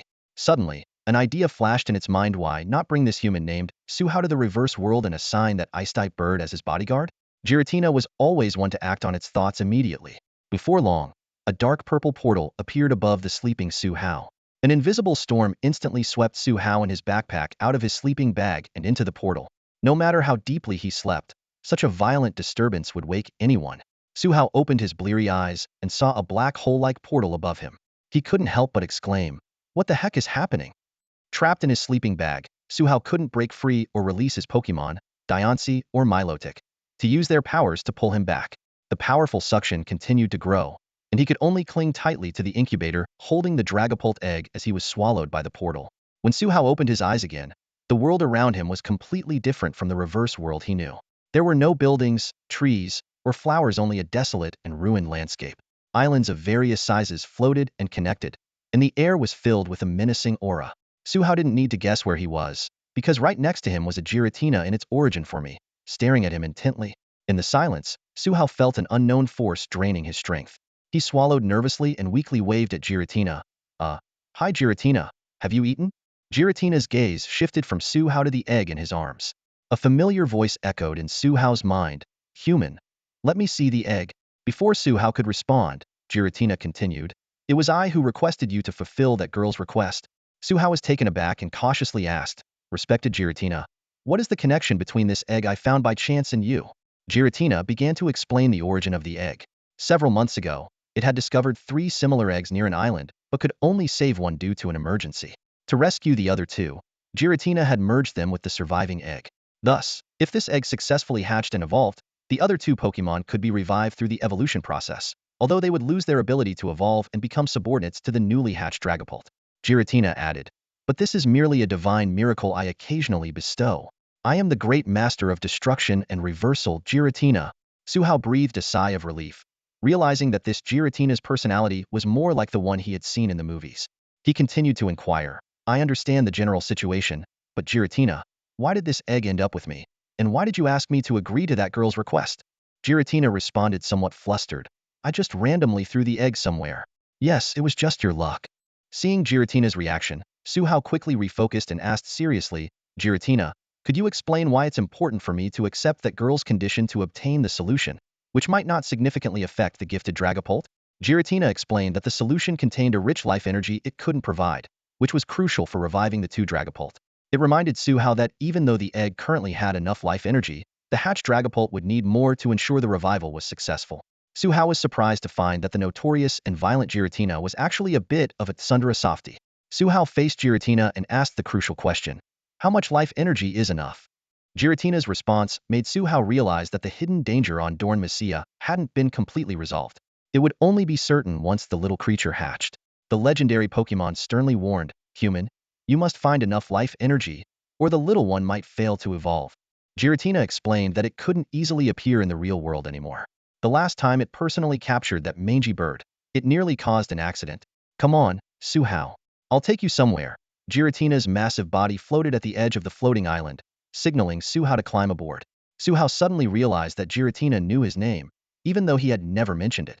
This discovery shocked him. Had Giratina been watching him ever since he fell into the icy pit? Despite his inner turmoil, Su Hao leaped onto Giratina's back without hesitation. "Wow, I've ridden a legendary Pokemon," he thought, adding a new achievement to his journey as a trainer. However, he suddenly felt a bit weak during the jump, wondering, "Am I exhausted?" Giratina brought Su Hao to a gigantic floating island. At the center stood an enormous ice palace, seemingly built to match Giratina's colossal size. From afar, the palace looked like a majestic ice castle in the sky, grand and imposing. The palace's roof was adorned with ice-made gems, sparkling with countless lights. Su Hao dismounted from Giratina and watched as it effortlessly shifted between different forms. Following Giratina's footsteps, the details of the ice palace gradually came into view. Every piece of ice was intricately carved, seamlessly integrated, clearly beyond human capability. Giratina, this palace is? Su Hao asked curiously, wondering who could have crafted such a magnificent ice palace in the distortion world. He also wondered, although Giratina was part dragon, shouldn't it be immune to the cold? Giratina, trying to suppress a slight tremor in its voice, replied, "This was crafted by a master artisan I found, a residence befitting my status." Despite being a deity, and not overly affected by ice-type moves, the ice palace built by the true deity Articuno was exceptionally detailed. However, the icy aura made Giratina slightly uncomfortable.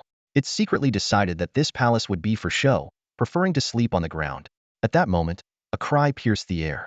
Su Hao looked up to see a large, ice-blue bird flying towards them. Articuno? Su Hao was astonished. Why was Articuno in the distortion world? He looked questioningly at Giratina, who averted its eyes guiltily. Giratina felt a strange sensation, as if this human could see through its thoughts. But it quickly dismissed the idea. How could an ancient deity like itself be read by a mere teenager? However, seeing Giratina's evasive gaze, Su Hao had already guessed the truth. Articuno must have been forcibly brought here by Giratina to build the palace. Nonetheless, Articuno seemed to have a knack for architecture. "Lord Giratina, you're back? The palace is complete." Articuno's voice echoed in Su Hao's mind, followed by an angry shout, "Human!" Su Hao wasn't afraid, knowing that Giratina, the foreman, was right beside him. He was more curious about how this telepathy worked. It should be a one-way transmission like telepathic speech, but it felt like an open channel. Articuno was furious. Ever since its nest was ransacked by vile humans, and it was injured by a strange black weapon, it had vowed to unleash divine retribution on humanity. But the human before it seemed to be under Giratina's protection, so it didn't dare act rashly. "Ho-ho, is it really complete? Then you can leave." Giratina's slightly excited voice rang out. Articuno felt as if it had been transported to another world. Despite its divine power, it had been captured by the much stronger Giratina to do hard labor. It silently vowed that once it escaped the distortion world, it would train hard until it could one day kick Giratina's butt. Outwardly, Articuno maintained a fawning demeanor. "Really, Lord Giratina?" "Yes, but I have one more task for you." Giratina's cheerful voice made Articuno's heart sink. "What is it?" Articuno asked anxiously, not daring to show any resistance. It remembered how it had been beaten black and blue when it first challenged Giratina, leading it to obey Giratina's every command. "It's simple," Giratina said lightly. "You just need to be this human's bodyguard for a while. In a pokeball, of course, for convenience." "Ah!" Articuno let out a cry of despair. "What?" Su Hao exclaimed simultaneously. Hmm, hmm, ah." The mournful cry of Articuno echoed in the air. Even though Su Hao's exclamation had ceased, the piercing sound continued to resonate through Schrodinger's telepathy. After a moment, Articuno seemed to calm down, but its voice, tinged with sobs, stirred a sense of guilt in both Giratina and Su Hao. Articuno, not daring to think of escape, asked the most pressing question. "So, how long is the time limit?" Giratina pondered for a moment before replying. It could be as short as a year or as long as several decades. I'm not sure how long the upcoming events will take. Without my supervision, I'm afraid something might happen to you." "What? How can that be?" Articuno exclaimed in shock. Su Hao, unable to watch any longer, interjected, "Lord Giratina, with your esteemed status, surely you would bestow some rewards upon Articuno?" He calculated inwardly that this would not only increase Articuno's favor towards him, but also ensure it would not shirk its duties. Indeed, a look of gratitude and newfound respect flashed in Articuno's eyes. Giratina was taken aback. "Rewards? Oh no, I forgot. Are rewards customary in such situations?" Su Hao quickly covered. "Of course there are rewards." Giratina, quick on its feet, said, "Once the agreed period is over, I will take you to trouble that ice dragon and ensure you obtain the essence of its ice power." Su Hao silently prayed that Kyurem in this world wasn't an overwhelmingly powerful being capable of casual transformations. Articuno's eyes sparkled with joy. "Really, Lord Giratina? I, Articuno, am willing to go through fire and water for you." Thus, the two legendary Pokémon reached an agreement. Su Hao, although feeling a bit bewildered, couldn't help but ask, "So, what about my opinion?" Giratina turned to Su Hao. All right, all my business with you is now concluded. I entrust this little one to you. When I return, I hope to see 2 healthy Dreepy and 1 healthy Dragapult. Now, bring out your human creation, the Pokeball. Su Hao, remember this. Even though Articuno will temporarily reside in your Pokeball, it remains a recognized deity among us. Su Hao solemnly promised, I will. Giratina left with a final remark. I've opened the passage to the real world. Once you leave, it will close automatically, so don't worry. Articuno spread its beautiful, translucent blue wings, tiny ice blue crystals falling as it flapped, and asked, Human, before entering the Pokeball, may I ask, what is your name? Su Hao, with a serious and sincere expression, replied, My name is Su Hao, and I will become the strongest trainer in the future. Back in the real world, Su Hao held a special Pokeball in his hand, white on the bottom, purple on the top, with an engraved M and 2 pink protrusions.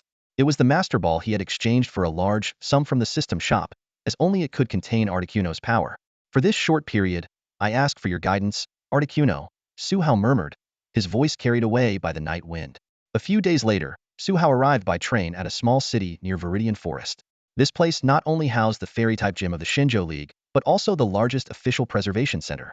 As he disembarked, Diancie, perched on his head, excitedly mentioned that she had stayed here before. Carrying the 10-pound Diancie on his head, Su Hao gazed at the massive preservation center building before them and asked, Is this the place? Diancie cheerfully responded, Yes. Yes. As if the world's lines had converged, there exists a forest in this world known as Chongping Forest. Chongping Forest is the largest forest on this blue planet, second only to the mystical realms that exist in other dimensions. Rich in resources, it has attracted many cities to establish themselves nearby. However, behind the immense benefits lies hidden danger. Chongping Forest is home to countless wild Pokémon, including some powerful elite-level rulers who occupy their own territories. The cities on the forest's edge often face attacks from these wild Pokémon, whose strength ranges from novice level to gym leader level. To balance resource development and safety, the Shenzhou Alliance has deployed strong patrols along the forest borders, guarding in shifts around the clock. At every entrance to Chongping Forest, there are prominent warning signs. In bold letters, they read, Pokémon are dangerous creatures. They are combative, powerful, and possess supernatural abilities. Those without sufficient strength should not venture deep into Chongping Forest. The last line is repeated in blood-red letters. Do not enter. Do not enter. Do not enter. On the outskirts of Evergreen City, Jiang Yueluo walked home with a basket of fresh fruits and vegetables, a smile on his face. His family runs a farmhouse, and although business isn't as booming as those seen in viral short videos, they still get occasional visitors. Despite their attempts to promote through short videos, the dismal view counts have dampened the family's spirits. Jiang Yueluo has been frail and sickly since childhood because he is a rare mirror image person, with his vital organs positioned oppositely to most people. Nevertheless, this does not affect his daily life. Recently, a handsome high school student named Su Hao arrived at their farmhouse and rented the whole place. To Jiang Yueluo's surprise, Su Hao came alone. Even more astonishing, Su Hao displayed 3 powerful Pokémon in front of them, marking only the second time Jiang Yueluo had seen Pokémon in person in his 11 years. After touring the conservation center with his Carbink, Su Hao planned to challenge the fairy gym. However, the gym leader was away and wouldn't return for 3 or 4 days. With no other choice, Su Hao decided to stay at the well-reviewed farmhouse. The spacious grounds were perfect for Pokémon training, and the beautiful environment and delicious food allowed him to rest well. Since seeing Su Hao's Pokémon, Jiang Yueluo had developed a keen interest in him. Every time Su Hao trained in the open field, Jiang Yueluo would bring a small stool and watch intently.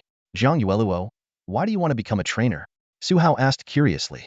According to Jiang Yueluo's parents, a year ago, he had said he didn't want to be a trainer and just wanted to farm at home. However, half a year ago, Jiang Yueluo suddenly disappeared and was eventually found by the police at an unnamed shrine on the outskirts of Chongping Forest. Since then, he had changed his mind and aspired to become a trainer. Jiang Yueluo blinked and answered matter-of-factly, I made a promise with a friend. A friend? Su Hao pressed. A very good friend, Jiang Yueluo replied with a mysterious smile. Damn it, these rats can really run. A well-built man slammed his hand on the table, his body trembling slightly with rage under his police uniform. He was Captain Wang Junjie, and his fury was palpable after the failed operation. His deputy stood nearby, equally frustrated but maintaining his composure. Captain Wang, the members of the Nova organization have entered the Viridian Forest and completely evaded our pursuit. Should we notify Lord Miaoyin? Wang Junjie took a deep breath, trying to calm himself. It seems we have no choice. This time, we underestimated them. His voice was laced with defeat. Who could have imagined that we had a traitor in our midst, and it turned out to be the deputy director? He shook his head. frustrated that their seemingly foolproof plan had gone awry. The deputy frowned. So, their plan is to provoke the legendary wild Pokémon in Viridian Forest to attack the city? Wang Junjie didn't respond immediately.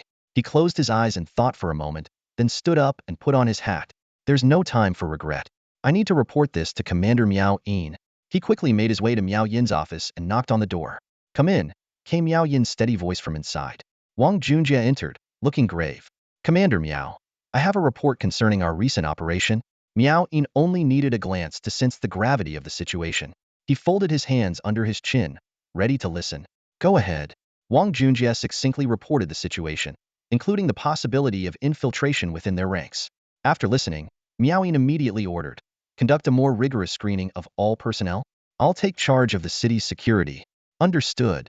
Wang Junjie replied, then added, also, please have the doctors check if old Su has been mind-controlled. Will do. After Wang Junjie left, Miao Yin let out a long sigh. As a high-ranking officer, he couldn't act as freely as he did in his younger days. The cities near Viridian Forest were under his jurisdiction, and he couldn't easily venture into the forest to chase the remnants of the Nova organization. This operation had to remain covert. He could only guard part of the cities, leaving the rest to an unconventional gym leader. Meanwhile, deep in Viridian Forest, 3 figures moved stealthily. Heh, those idiots probably think we're planning to provoke the legendary wild Pokémon to attack the city. A small man with a hood laughed mockingly. Mei Chuan Naiku, the mission isn't over yet.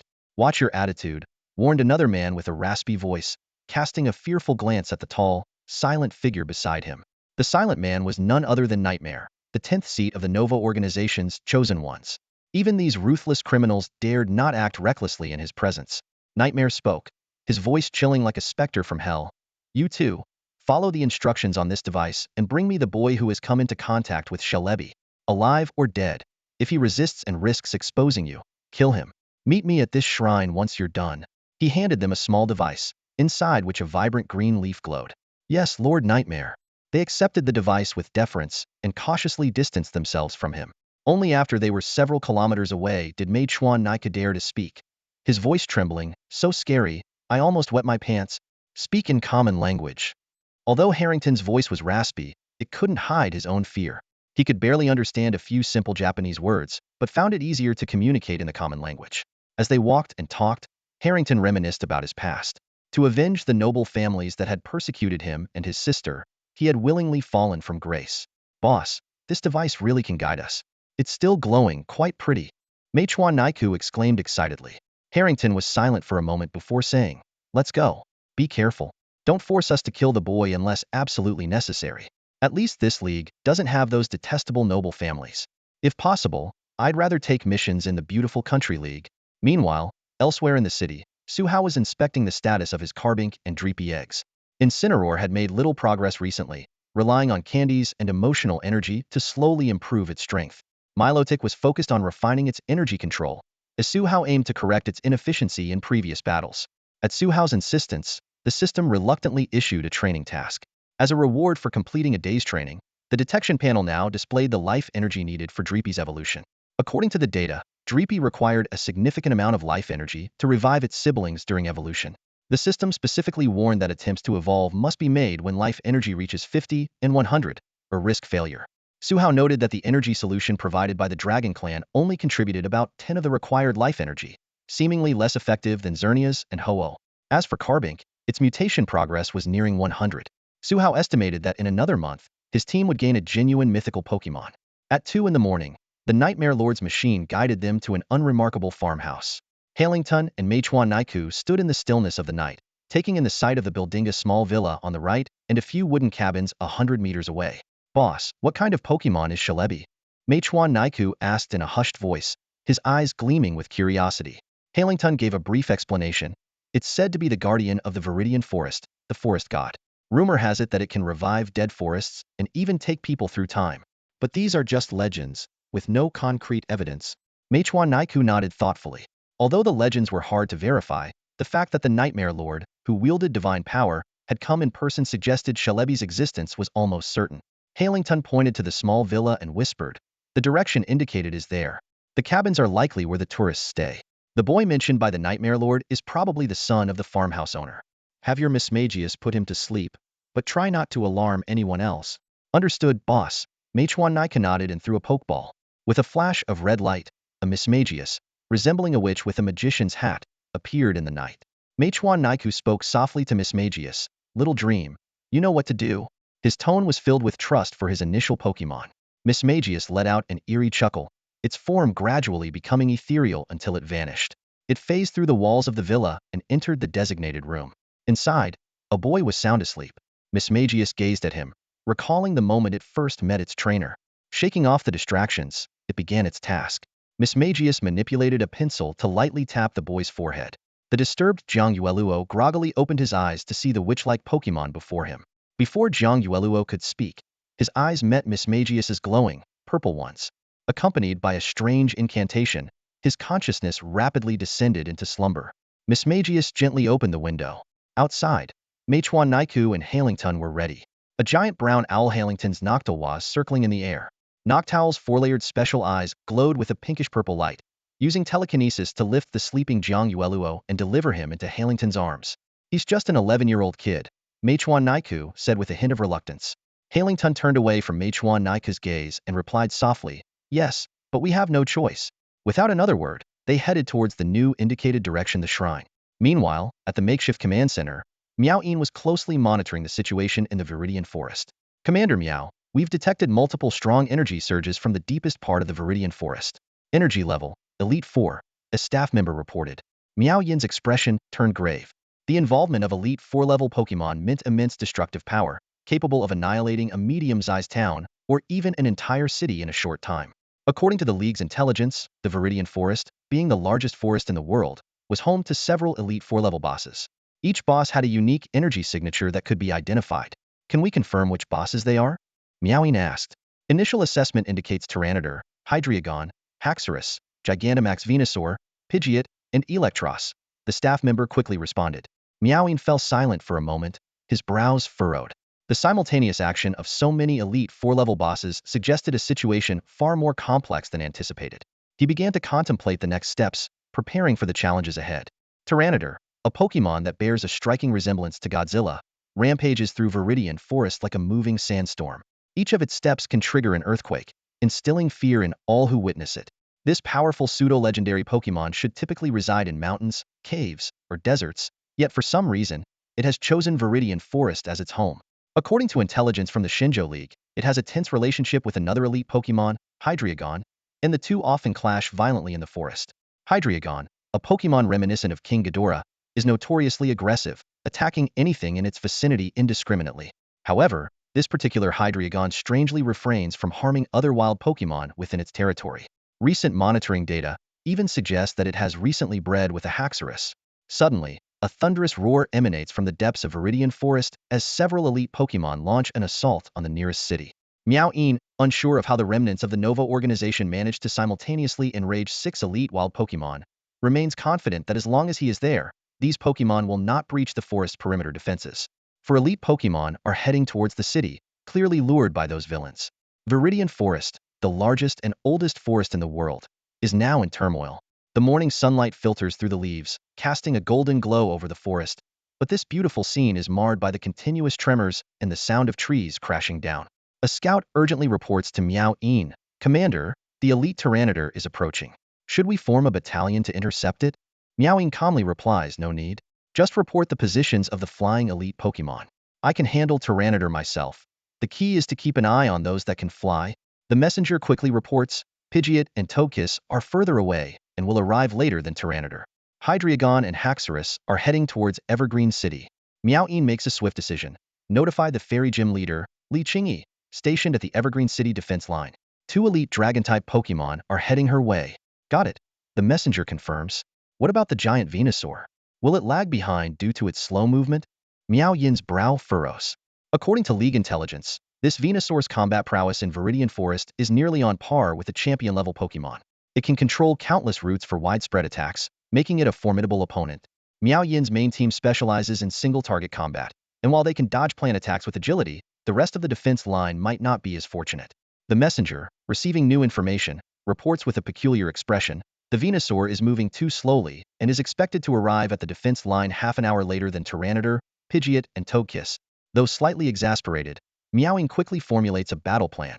I'll intercept Tyranitar and Togekiss. The rest of you form a battalion, according to league training, to hold off Pidgeot. I'll deal with Tyranitar and Togekiss as quickly as possible. Your job is to hold them off and minimize casualties among both personnel and Pokémon. As one of the 12 Zodiac Warriors of the Shenzhou League, Tiger Meowing excels not only in precise martial arts techniques, but also possesses remarkable explosive power. He swiftly assigns tasks to his Pokémon. Infernape will attack Tyranitar, while Excadrill and Beware will intercept its attacks, creating opportunities for Infernape. Galade will restrict Togekiss's movements, allowing her across to attack. Since they are fighting in the wild, he keeps Camus close to guard against ambushes. Meanwhile, in Evergreen City, Gym Leader Li Qingyi hears about the approaching Dragon-type Pokémon and smiles playfully. As a Fairy-type expert, she is adept at dealing with Dragon types. Just ensure the battle doesn't affect the city's residents. Leave these Dragon types to me, she says confidently. Amidst this tense situation, a rapid knocking breaks Su Hao's sleep. Su Hao, have you seen Yuluo? At 7 in the morning, the Jiang household was thrown into chaos. Jiang Yueluo had vanished, his window wide open, silently telling a tale of foreboding. Desperate, Mr. and Mrs. Jiang turned to Su Hao, recounting the entire incident in detail. Su Hao listened intently, quickly piecing together the situation in his mind. As farmers, the Jiang parents knew little about the world of trainers, but they had witnessed the power of Su Hao's Pokémon during training sessions. Coupled with Jiang Yueluo's admiration for Su Hao, in their eyes, he was undoubtedly a formidable trainer. Suspecting their son had once again ventured into Viridian Forest, the couple sought Su Hao's help immediately after alerting the authorities. Mr. Jiang pleaded anxiously, "Brother Su, could you help us find Yueluo? We're willing to pay the trainer's fee. Of course, we understand if you refuse, but please, we're begging you." With that, he bowed repeatedly before Su Hao. Su Hao looked at the man bowing fervently before him, feeling no reluctance. He had grown fond of Jiang Yueluo over the past few days, and finding him was a small task he was happy to undertake. Just then, a system notification sounded in Su Hao's mind. Ding. Detecting host's intent. Mission activated. Find Jiang Yueluo, kidnapped by the Nova organization. Reward. Basic Viridian Force. Su Hao reassured the tearful Jiang parents, "You don't need to do this. I would help even without any payment." Mr. Jiang insisted, "We can't just ask for your help without offering something in return." Su Hao smiled. "It's all right. Consider it a favor. Save the money to support Jiang Yueluo's training. All I ask is that when I bring him back, you prepare a feast for me and my Pokémon." Su Hao knew that being a trainer was expensive, especially for an ordinary family. His recent stay at the farmhouse had been pleasant, and now with Pidgeot's assistance, he was confident he could rescue Jiang Yueluo. However, new questions arose in Su Hao's mind. Why would the Nova organization, a group known for seeking mythical Pokémon and causing chaos, kidnap Jiang Yueluo? Could it be related to his previous mysterious disappearance? He had been found near an abandoned shrine back then. Coupled with the Viridian Forest and the system's reward of Viridian Force, the clues all seemed to point to one possibility. The Nova organization's target was the legendary time traveler, Celebi. Su Hao quickly sorted through the information in his mind. As a mythical Pokémon capable of time travel, the most powerful Celebi could potentially manipulate time to a certain extent. Though it might not rival Dialga, the deity of time, legend said Celebi could rejuvenate forests devastated by natural disasters, earning it the title of Guardian of the Forest. Turning to the Jiang parents, Su Hao asked seriously, "Do you remember the location of that shrine?"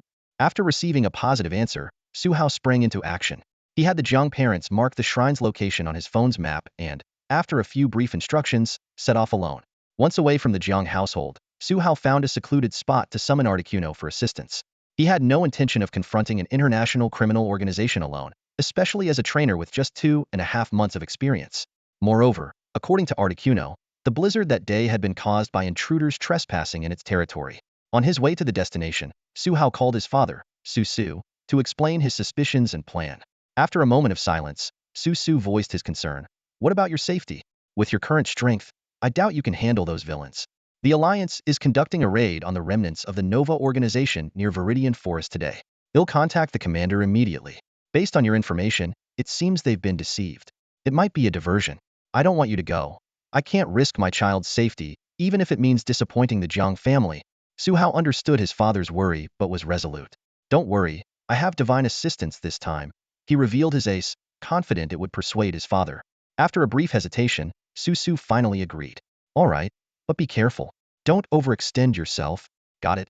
Su Hao responded succinctly before ending the call, fully focused on the impending rescue mission. At the break of dawn, at 5 o'clock, the outer defense line of the Tokiwa forest stood vigilant. Commander Miao Yin stood at the edge of the battlefield, taking in the astonishing scene before him. Vast swathes of trees toppled over, with thunderous crashes emanating from the forest's heart. Roar! A deafening roar echoed through the forest. A colossal Tyranitar stood amidst the fallen trees, surrounded by a violent sandstorm. This was no ordinary sandstorm.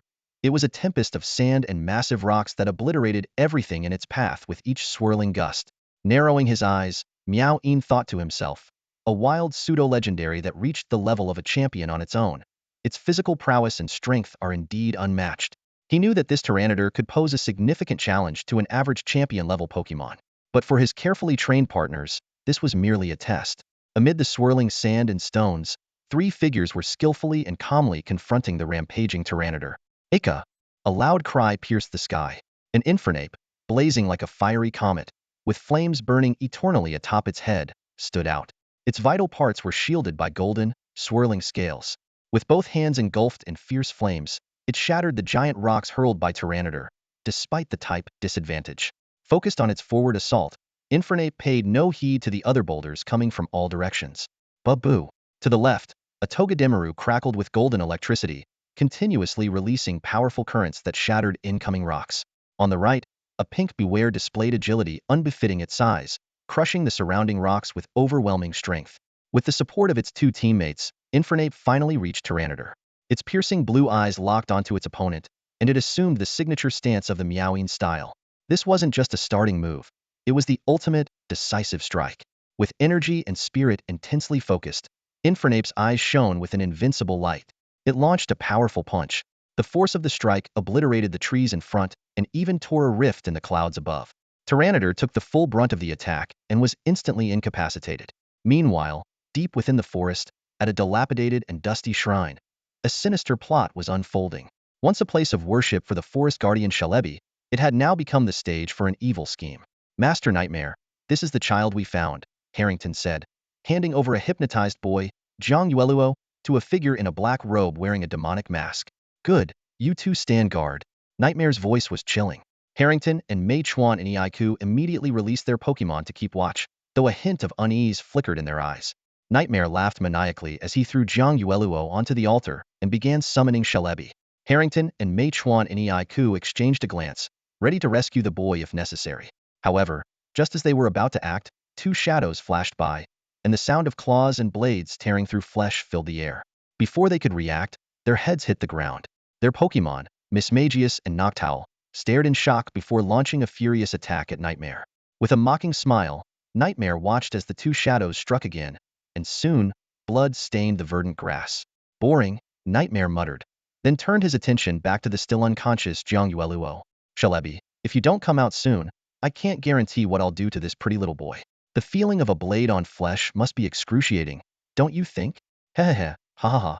It seemed that the arrogant words of the Nightmare had provoked a response. The once silent, evergreen forest suddenly rang with clear, mystical chimes and bells. The calm space began to ripple with waves of green, blue, red, and golden hues spreading outwards. A glimmer of excitement flashed in Nightmare's eyes. He knew this was Celebi traversing through time to arrive at this moment. This is it. Nightmare rejoiced inwardly.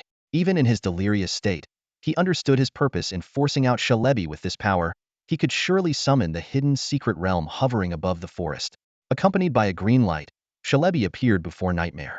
Its entire body was a vibrant green, with a round head that extended backward in an arc. A pair of delicate, translucent wings fluttered on its back. Antennae with blue tips sprouted from its forehead, and its large, light blue eyes were encircled by dark rings. Its round feet and three-fingered hands made it look like a tiny green sprite. Celebi glared at Nightmare, whose bloodshot eyes gleamed with triumph, his cracked lips twisting into a sinister smile. Celebi immediately summoned Grass-type energy, unleashing a sharp leaf storm towards Nightmare. Weevil! Slash! Nightmare growled. Two dark shadows flashed and shielded him. It was the two Pokémon that had instantly killed Meituan Naiku and Halington along with their Pokémon. Weevil, Blizzard, Bisharp, Flash Cannon. The pure white, icy Blizzard, and the steel-powered Flash Cannon combined to temporarily hold off Celebi's Leaf Storm. As a young mythical Pokémon, Celebi's strength was not yet on par with the elders of its kind, and a hint of panic flickered in its eyes. While fiddling with a device emanating a dark, ominous aura, Nightmare looked puzzled at the stalemate before him. Celebi should have easily overpowered champion-level Pokémon. Why were these elite level ones able to resist? Nonetheless, This played right into his hands. He aimed the device at the struggling Shalebi and forcefully pulled the trigger. Dark, foreboding nightmare energy surged from the cannon-like device. To accumulate this powerful negative energy, the organization members had risked infiltrating the habitats of various legendary Pokémon to gather convertible resources. Starting with Yveltal's release, let's bring suffering to this world. Nightmare shouted with manic glee. The nightmare energy swept through, first consuming Weevil and Bisharp, then breaking through the leaf storm to strike Shalebi. Bye! Shalebi cried out in pain as the foreign energy infiltrated its body. Despite its mythical status, it could not completely resist the nightmare energy and was not utterly consumed like Weevil and Bisharp. Scream all you want. Soon you'll be trapped in an eternal nightmare, a puppet to the organization. Nightmare laughed eerily, envisioning Shalebi under the nightmare's control, aiding him in summoning the secret realm. Shalebi's cries weakened and then ceased. A drop of inky blackness spread from the blue tip of its antenna, gradually enveloping its entire body. Though it still floated in the air, it was motionless. Looking at the deeply entranced Shalebi, Nightmare's face lit up with a triumphant smile. A large number of Pokémon arrived, surrounding him. However, he remained unfazed, his smile only growing wider. Oh, you got here quickly? Nightmare laughed maniacally. But it's too late. As he finished speaking, the previously still Shalebi suddenly moved. Shalebi, psychic? Shalebi wobbled over to Nightmare's shoulder, releasing an unstoppable dark psychic wave. The wave expanded into a shield, instantly repelling the gym level and elite level Pokémon surrounding Nightmare. Ha ha ha, splendid. This is the true power of Shalebi. Nightmare spread his arms and laughed heartily. As the great Chuangxing said, negative energy holds the power to rewrite the world. He watched Shalebi, who had just repelled the powerful Pokémon, with a gleam of madness in his eyes. Then, Nightmare drew a dark dagger from his waist and slowly approached the unconscious Jiang Yueluo. Bio, Shalebi let out a faint cry. Nightmare tilted his head towards it, his smile widening. Still have some consciousness left? Hee, perhaps this will be more interesting, he said sinisterly. Shalebi, kill this boy. Shalebi seemed to struggle against the command, but its body moved towards Jiang Yueluo. Its expression grew increasingly pained, yet it couldn't stop itself from forming a small, dark beam. The beam precisely hit Jiang Yueluo's left chest, piercing a small hole through his heart. Scarlet blood flowed from Jiang Yueluo's chest. Nightmare, as if satisfied by something, swayed his body maniacally, murmuring, bliss, bliss, bliss. After a while, a suspicious liquid trickled down Nightmare's pants. He calmly said, Shalebi, use your time-space ripples to guide the secret realm's descent. At 7 a.m., Miao Yin's communicator suddenly buzzed, displaying an urgent alliance call from his future apprentice's father. He quickly answered, and after hearing the briefing, a flicker of understanding crossed his eyes. A diversion tactic? Got it. Miao Yin glanced around. Bangilas and Elope were already incapacitated, and only a severely injured Big Bird was still resisting. He knew it was only a matter of time before Big Bird fell. I'm almost done here. I'll head over immediately. Just as Miao Yin was about to rally his team to take down Big Bird and then head to the shrine, a massive wave of dark ripples suddenly erupted from the other side of the Viridian Forest, impacting an unseen presence in the sky above. Miao Yin stared at the spectacle, his mind racing. Suddenly, a possibility flashed in his brain. Could it be an undiscovered secret realm? Realizing the gravity of the situation, Miao Yin made a quick decision. This is bad. I need to report to the Alliance immediately and evacuate the surrounding cities. Though he hadn't experienced the era of countless random secret realm appearances, he knew what an unknown secret realm above the Viridian Forest could mean for nearby cities. A new secret realm meant countless rare resources. In a time without new realms appearing, the resources of each realm were limited. More importantly, this realm had appeared directly on the Shenzhou Alliance's territory. According to Article 1145 of the International Secret Realm Convention, a realm appearing within any country's alliance territory granted that alliance the right to manage it. However, with great benefits came unknown risks. More than the potential gains from the new realm, the Shenzhou Alliance was concerned about the potential destruction and casualties from unknown Pokémon within the realm. Tisk, command will be taken over by Fairy Gym leader Li Qingyi. I'm going to stop the Nova organization's actions. With that, Miao Yin threw a high-grade Pokeball, releasing a gym-level Salamence official flying mount provided by the Alliance. According to intelligence from gym leader Su Su, the Nova organization had likely already seized control of the forest god Shalebi. Faced with such a dangerous situation, it was up to elite trainers like him to step up. With a flap of its crimson wings, Salamence broke through the clouds, speeding towards the other side of the Viridian Forest. Meanwhile, Su Hao quickly arrived at a desolate, unmonitored outskirts location. From his system backpack, he retrieved one of his meticulously prepared disguises, the Rain Woman outfit. He donned a wig, boots, and a special voice-changing bow tie at his Adam's apple, covering it with a long blue collar. Ahem. Test, test. After confirming the voice changer was working correctly, Su Hao nodded in satisfaction. Adhering to his principle of never exposing oneself before reaching elite strength, his disguise was flawless. From learning of the emergency to leaving and changing outfits, the entire process took about 5 minutes. Su Hao took the master ball containing Articuno from his pocket and released it. Squawk. The newly appeared Articuno was about to ask Su Hao what was needed, but its powerful perception instantly detected the forest's detestable energy. Without a doubt, there was the energy that had ambushed it and briefly stunned it last time, along with the unfamiliar aura of Shalebi. No words were needed. Articuno immediately understood Su Hao's intent. Squawk! How dare that scum appear before the great Articuno? Take this. Die. Once Su Hao was securely seated on its back, Articuno thoughtfully enveloped him in a shield of flying energy, ensuring he wouldn't fall during high-speed flight. The icy blue glow from Articuno's massive wings spread as it gently flapped and ascended into the skies. Although Articuno's level meant it didn't need to flap its wings to fly, it prided itself as the third most beautiful, handsome, charming, and noble bird after Lugia and Ho-Oh. Maintaining its grace and style was paramount. Elegantly flapping its wings, Articuno's speed remained undiminished as it swiftly headed in the direction Su Hao indicated.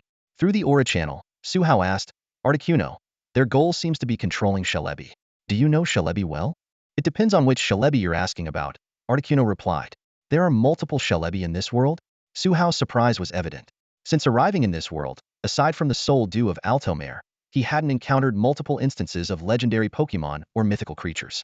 Yes, Articuno elaborated. There are Shalebi of different colors, from different timelines, and different individuals. As a true deity with infinite life, Articuno knew many secrets. Among these different Shalebi, some are newly born with only gym-level strength and no authority. The stronger ones, equivalent to my level, possess partial control over the power of time. I know one such Shalebi. So, can you sense if the Shalebi at that location is the one you know? Su Hao pressed. Articuno closed its eyes slightly to confirm, though it had already sensed that the Shalebi at that location was not familiar. After a moment, Articuno slowly said, the aura is very vibrant, likely a newly born Shalebi with only elite-level strength and no authority. However, upon closer inspection, I discovered something else. What? Su Hao asked curiously. Did Articuno find something besides Shalebi? Above us, there's a large, undiscovered secret realm. A secret realm? Could it be? Su Hao was about to voice his guess when countless massive dark ripples erupted from the forest below, interrupting his thoughts. What's going on? Su Hao rode on Articuno for less than a minute to reach the shrine located in the corner of the Viridian Forest from the city outskirts. The incredible speed of Articuno's flight left Su Hao in awe, truly deserving its status as a deity of flight. During the journey, Su Hao explained his hypothesis to Articuno. I believe this group is trying to use Shalebi to bring the secret realm above us into reality. Articuno's voice carried a hint of confusion. Why would those people do something so foolish? Su Hao frowned and replied, this is an extremely urgent situation. If the secret realm suddenly appears within or near the city, it would have massive consequences. Before we can control the numerous entrances to the realm, powerful Pokémon inside could emerge into the real world, posing a great threat to the city's residents. He continued his analysis. However, given the scale of the secret realm in the space above this forest, an ordinary Shalebi without authority couldn't possibly cause such a disturbance to make it descend prematurely. Only the Shalebi I know, who holds the necessary authority, could potentially succeed. Articuno noticed Su Hao suddenly falling silent and turned its head in curiosity. Su Hao's eyes were fixed on the ground below, his brows furrowed deeply. On the ground, the once lush vegetation was now stained with large patches of dried blood. 2 headless bodies and 2 disemboweled Pokémon were discarded carelessly together. It was Su Hao's first time witnessing such a gruesome scene, and he felt bile rising in his throat, almost making him vomit. Suppressing his discomfort, Su Hao quickly analyzed the scene. Judging by their attire, these 2 headless bodies are clearly members of the Nova organization. But where is Jiang Yueluo? Recalling the moment when Jiang Yueluo's parents woke him up to inform him that she had been abducted by the Nova organization, Su Hao couldn't help but wonder. Logically, the villains should be targeting someone like me, a transmigrator. Why are they sneakily attacking others instead? Adjusting his mindset, Su Hao became more vigilant. In the previous incident in Altomare, the Nova organization had used Darkray's power to steal the Soul Dew. Now, they were targeting Shalebi, another mythical Pokémon, which meant Darkray was likely present as well. Be careful of Darkray, Su Hao warned Articuno through the aura channel. Given the critical situation, It was not suitable to release other Pokémon like Carbink for battle. Aside from the risk of exposing his identity, this was clearly a high-level battlefield involving legendary and mythical Pokémon, where Suhao could only watch helplessly. He gripped the Ian flute tightly, ready to summon Latios and Latias if an enemy with power comparable to Articuno appeared. As long as the opponent didn't control a Tier 1 deity, the combined strength of 3 Tier 2 mythical Pokémon should suffice to handle any potential Darkrai. Articuno began to descend, approaching the culprit's location hidden beneath the dense canopy. Black ripples continuously spread upwards from below, colliding with the invisible spatial barrier and dissipating. Damn it, you useless creature! Nightmare cursed. He had initially thought that Celebi and the 2 king-level Pokémon enhanced by negative energy were in a stalemate because Celebi was not adept at combat. It wasn't until he tried to use the Nightmare-empowered Celebi to influence the hidden secret realm that he realized this Celebi lacked the power to shake the realm. Nightmare was frustrated. They had planned meticulously, gambling everything to trigger the internal chess pieces within the Shenzhou alliance, using peripheral members as bait to disperse the alliance's forces across various emergency situations. Now, with the high-level forces of the Shenzhou alliance occupied with handling the wild Pokémon riots within the forest, it gave him the opportunity to control Celebi and unleash the secret realm upon the surrounding cities. But Nightmare hadn't anticipated that the Celebi summoned through the dead boy would be so weak. If this Celebi were stronger, it could have resisted the Nightmare energy's corrosion for longer. Unfortunately, it only had king-level strength and lacked the authority that Darkrai possessed. The Bisharp and Weevil Nightmare brought were experimental subjects enhanced by negative energy, but they couldn't be mass-produced and would continuously lose life energy until death due to the energy's corrosion. The time ripples Celebi unleashed in desperation couldn't even cause a tremor in the secret realm. Damn it! How am I supposed to explain this to Lord Genesis? Nightmare's sharp nails tore through his scalp, blood trickling down his face, making him look like a desperate, cornered beast. At that moment, sharp ice shards cut through the dense canopy as Articuno folded its wings and landed in front of the shrine, glaring at Nightmare with disdain. This ends here. Nova Organization? You scum. Nightmare was ecstatic. Hey, hey, hey. It seems Lord Genesis still favors me. This Celebi is useless, but now we have an Articuno. Ha ha ha. He seemed confident in his ability to control Articuno, aiming the nearly depleted energy transmitter, originally meant for Yveltal, at the legendary bird. Are you alright? Suhao asked Articuno with concern. No worries. This level of energy can only control newly born legends at best. Suhao, go check on the boy. Articuno reassured him. Suhao nodded and carefully picked up the unconscious Jiang Yueluo from the shrine. Only then did Articuno shift its gaze back to Nightmare. Has your partner abandoned you already, O mighty deity? Nightmare taunted, trying to provoke Articuno into a rage, hoping for a chance to use the Nightmare-empowered weapon in his hand. Articuno coldly replied, Silence, turn into ice and shatter into pieces. If you can do it, then bring it on. Celebi, use Psychic. Nightmare commanded. Celebi's dark psychic energy formed a heavy hammer, attacking Articuno alongside the Nightmare energy from the transmitter. Nightmare sneered, although using this energy meant for Yveltal on you and Celebi is a waste. Once I control you, I can recharge the transmitter and then go after Yveltal. Control Yveltal? With this? Articuno scoffed, casually spreading its right wing.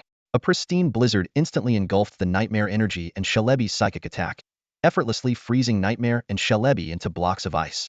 Articuno then spread its left wing, unleashing countless wind blades that sliced Nightmare's ice block into fine powder. Last time, I didn't go all out. Did you really think mere Nightmare energy could challenge me? Bring Darkrai himself next time if you want a chance. Ridiculous. Articuno mocked, bringing the farce to an end. When Suhao saw the small, continuously bleeding hole in Jiang Yueluo's left chest, his heart sank. He was extremely cautious not to move Jiang Yueluo's body, fearing further injury. Suhao closed his eyes, concentrating his aura to carefully examine Jiang Yueluo's wounds. Suddenly, Suhao's eyes widened with a glimmer of hope. Jiang Yueluo's heart was actually on the right side, miraculously avoiding a fatal injury. Suhao silently rejoiced that this mirrored body structure had saved Jiang Yueluo's life. As he moved closer, he noticed Jiang Yueluo's heart, still faintly beating and shallow breaths escaping his lips. No wonder people from the Pokémon world have such tenacious vitality, Suhao muttered to himself with a sigh of relief. Trusting Articuno implicitly, Suhao quickly summoned Milotic. Milotic, use Life Dew, he commanded decisively. Milotic immediately released sparkling droplets that enveloped Jiang Yueluo, temporarily stabilizing his vital signs. Meanwhile, Articuno had effortlessly defeated the Nightmare. It walked gracefully, head held high, carrying a block of ice containing Celebi. Should we freeze him? Suhao asked. Will that sustain him until we can get proper treatment? Articuno nodded, explaining, The boy is just suffering from severe blood loss and an unhealed wound. I can adjust the ice energy to freeze them, slowing their life drain. Articuno sighed softly. The boy will be fine. But Celebi's core has been hollowed out. I can only delay its disappearance. Suhao then noticed Articuno lying on the blue bricks in front of the shrine, its gaze fixed on the two large ice blocks. He couldn't help but marvel at Articuno's mastery over ice energy. However, Milotic's healing abilities seemed somewhat insufficient. Suhao explained, Milotic's healing moves aren't fully developed. She can only use the powerful energy source sealed within her to heal herself. This energy source was specifically prepared for Milotic by Latios, and it only works well on her. Using it to heal others or Pokémon greatly reduces its effectiveness. Suhao then turned his attention to Celebi. The system displayed. Pokémon. Celebi growth stage, near death. Type, psychic grass. Gender, none. Ability, natural cure. Level, 70. Item, none. Moves, psychic, leaf storm, hyper beam, energy ball, grass knot. System note. A mythical Pokémon on the brink of death, its life force drained by foreign energy, with little time left. Suhao's heart sank. This newly born Celebi clearly couldn't handle the task of opening hidden realms or battling Articuno. Just then, the system notification sounded. Ding. Congratulations, host. Task completed. Reward. The initial level of the Viridian Force has been integrated into the host's body. Suhao suddenly felt an influx of knowledge about using the Viridian Force, including understanding Pokémon's voices, enhancing affinity with Pokémon, and healing their injuries. Although this initial level of the Viridian Force was less effective than Milotic's Life Dew, Suhao still held onto a glimmer of hope and asked Articuno, is there any other way? Articuno thought for a moment before replying, there is a way, but unfortunately, this boy with the hidden Viridian Force is also gravely injured. Suhao's eyes lit up. Just the Viridian Force will do, he said, awkwardly gathering green light in his palm. Articuno was taken aback. Don't you only have aura power? The Viridian Force is an ability that only a few humans or Pokémon born near the Viridian Forest can awaken. Suhao didn't explain but urgently asked, how should I use the Viridian Force? Articuno regained its composure and explained, it's simple. The Viridian Force is a gift from this forest. Just use it to connect the forest with this young Celebi, achieving resonance to notify its guardians. Following the instruction, Suhao attempted to establish a connection with the ancient forest using the Viridian Force. He closed his eyes and sensed the forest's nascent consciousness. Can you help this Celebi? Suhao softly asked in his mind. The forest's consciousness, though puzzled by Suhao's possession of the Viridian Force, conveyed a willingness to help. With the forest's consent, Suhao immediately focused on the dying Celebi, using its aura as a signal to summon Celebi from other timelines. In Articuno's eyes, Suhao seemed to lower his head slightly, emitting a faint glow, and a temporal portal miraculously opened above him. By a slightly larger Celebi, exuding a fresh life aura, floated out of the portal and approached the ice blocks. Having already understood everything through the forest's memory, it needed no words. Instantly, green ripples radiated from the shrine, transforming the entire Viridian Forest into a shimmering green ocean. Celebi fused the life energy provided by the forest with its own healing power, creating 3 green light clusters that enveloped the dying Celebi, Suhao, and Jiangyueluo. However, surprisingly, the dying Celebi didn't regain its life energy. Instead, it transformed into a Pokémon egg within the green light cluster. Articuno and the Celebi above exchanged sorrowful glances and sighed softly. Its essence is completely damaged. Even with your intervention and the Viridian Forest as an energy source, it can only be reborn as a different Pokémon species. Ding. The system's prompt sounded in Suhao's mind, announcing that he had received the blessing of Celebi, the forest guardian of the Evergreen Forest. At the same time, his evergreen power had advanced from beginner to master level.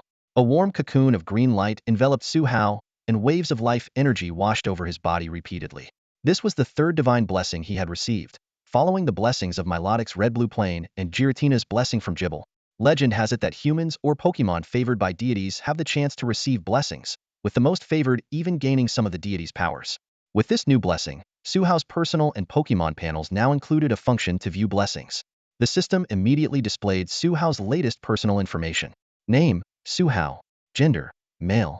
Age, 17. Attributes, grass, fighting. Base stats, HP 100, ATK 100, Def 100, SBA 100, SPD 100, SPE 100. Special abilities. Intermediate Aura Power, Master Evergreen Power. Blessings, Forest Blessing. Moves, Aura Resonance, Aura Sphere, Protect, Focus Blast, Forest Healing. Resonance with the forest, continuously restores allies' health. Pokémon, Carbink. Incineroar, Milotic Infinite Blessing, Dragapult Reverse Egg Blessing, Articuno. System currency, 1 million. Items, Infinite Flute, Su Hao's Special Heart Energy Cubes. Miscellaneous items stored by the host. Suddenly, a strange voice echoed in Su Hao's mind.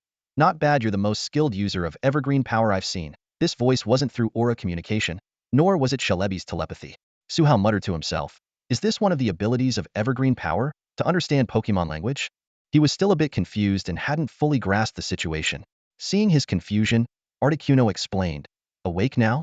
The boy has fully recovered but is currently in a deep sleep. The little one had sustained severe damage to its life essence and could only be reborn as an egg using the forest's energy. It took Su Hao over 10 seconds to piece together what had happened. His resonance with the evergreen forest had successfully summoned Celebi, who wielded the forest's power. He immediately scanned Celebi's data. Pokemon, Celebi. Attributes, Psychic, Grass. Gender, Genderless. Ability, Natural Cure. Level, Second Class Legendary. Items, NA. Moves, NA. Su Hao thought that this Celebi might be the strongest of its kind. Thank you, Celebi. Not only for saving Jiang Yueluo and the dying Celebi, but also for bestowing upon me the forest blessing, Su Hao said sincerely. Celebi responded, it's the evergreen forest's own decision, although it doesn't know where you awakened your evergreen power. Su Hao thought to himself, can I say it was given by the system? The air suddenly became awkwardly silent. Su Hao turned his gaze to Jiang Yueluo.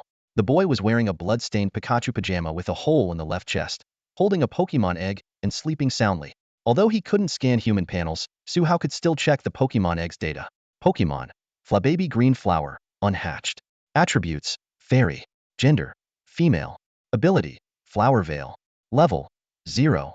Items, none. Moves, Tackle, Vine Whip, Confusion, Leaf Storm. Su Hao was surprised to find that the reborn Celebi had even changed its species. He asked Celebi, why did Celebi's species change?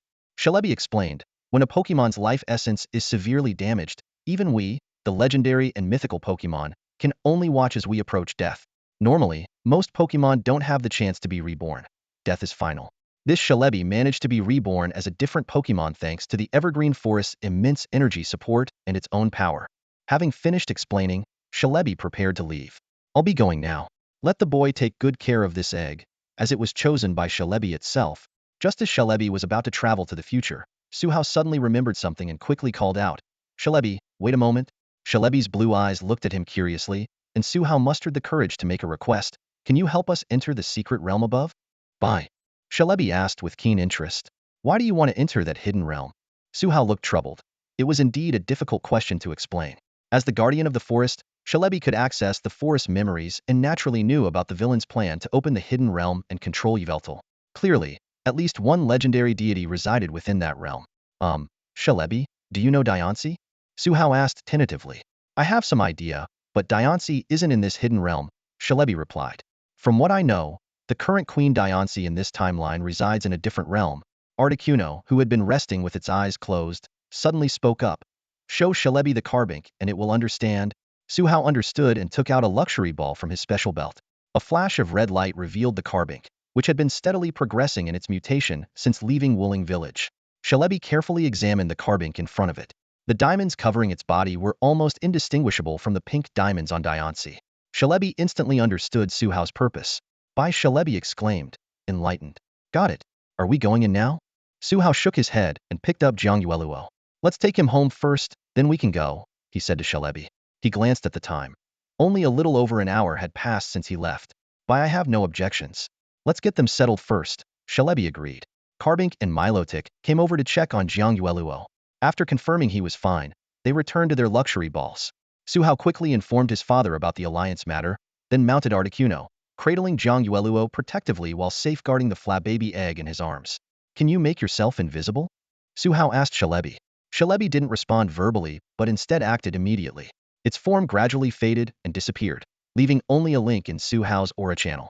Once everything was set, Su Hao signaled Articuno to take off.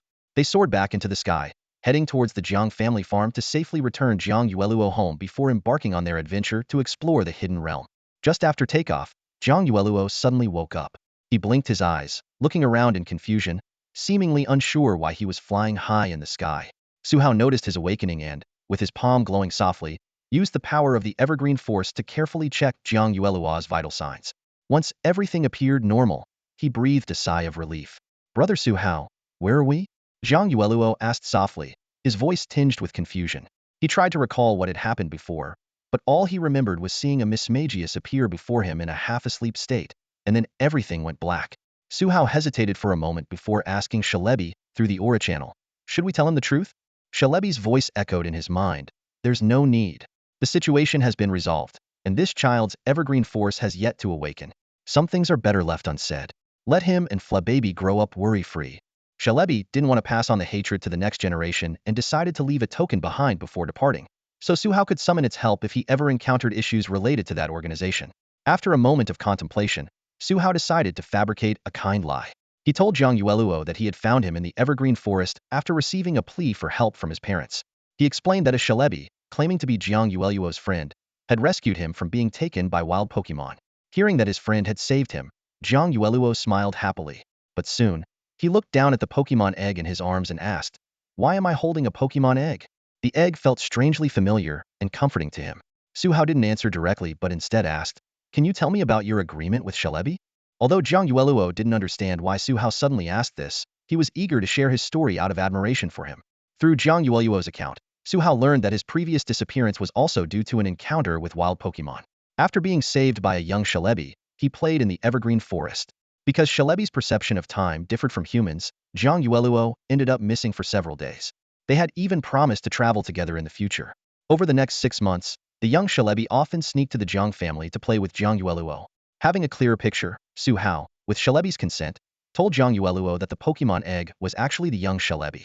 Although Zhang Yueluo was smart, he had never heard of a Pokémon suddenly turning into an egg. Overwhelmed with grief, he held the egg tightly, tears streaming down his face. Once Zhang Yueluo's emotions had calmed a bit, Su Hao promised to tell him the truth when he grew older. It was then that Zhang Yueluo noticed they were riding on the back of a large, ice-blue bird. Trusting Su Hao, he didn't inquire further about the identity of the Pokémon. Articuno flew swiftly, and soon they landed in the deserted area where Su Hao had set off. The rest of the journey went smoothly. Su Hao first got Zhang Yueluo a change of clothes, then took him back to the Zhang family. After briefly explaining the rescue, Su Hao declined the Zhang parents' invitation to stay, only staying for lunch. Before leaving, Zhang Yueluo suddenly suggested taking a photo together. At the most picturesque spot of the farm, the Zhang parents raised the camera and aimed it at Su Hao, Zhang Yueluo, and their Pokémon. Cheese, Nana, Cacao, Fu, the cheerful sounds echoed, capturing this warm moment. This photo became the first group picture Su Hao had since arriving in this world. For Zhang Yueluo, it was even more precious. After Su Hao left, he asked his parents to frame the photo and hang it in his room, where it became one of his most treasured memories. Su Hao's feet pressed down on the moist earth, covered with yellowed leaves and broken branches. The forest air was fresh and invigorating. He stood at the edge of Viridian Forest, his gaze piercing through the dense canopy, looking towards its depths. Shalebi had once told him that there was a weak point in space by a lake at the forest center, the ideal location to open a passage to the secret realm. Su Hao decided to proceed on foot, rather than have Articuno fly him in. He estimated that the forces of the Shenzhou alliance had already dispersed and reached the shrine. Before leaving, he had Articuno use its ice-type moves nearby, creating the illusion that it was seeking revenge. The bodies of 2 members of the Nova organization served as evidence. Upon returning to the Jiang family, Su Hao contacted his father. His father promised to erase any traces of Su Hao's involvement in the incident, which gave him some peace of mind. Nonetheless, he dared not fly openly on Articuno and chose to walk instead. It was then that Su Hao realized he lacked a suitable travel companion. He silently considered his Pokémon. Milotic's psychic flying speed was insufficient, and while Incineroar could sit on his shoulder, it wasn't very comfortable. Carbink was even less of an option. Both Milotic and Carbink's psychic abilities were not yet mature enough to maintain speed while carrying him. Only when Dragapult evolved from Dreepy could it fulfill this role. In the end, Shalebi couldn't bear to watch any longer. It used its psychic powers to carry Su Hao through the forest at low altitude. Trees whizzed past them, and Su Hao felt the cool breeze against his face, grateful for Shalebi's assistance. After a while, they finally arrived at their destination, a tranquil lake. Shalebi explained that the space above the lake held the weakest point to enter the secret realm. Su Hao was surprised that no wild Pokémon had obstructed their path, suspecting it was either due to Shalebi's presence or the aura of the Viridian Forest at work. Are you ready? Shalebi's voice was tinged with barely concealed excitement. Despite its age and tempered disposition, it couldn't hide its eagerness for such intriguing events.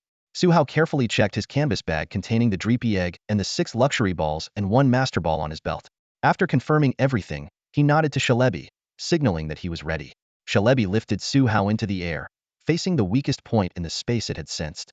Though Shalebi only had a limited understanding of spatial abilities and couldn't open portals as freely as Palkia, it could temporarily open a passage by locating a space node.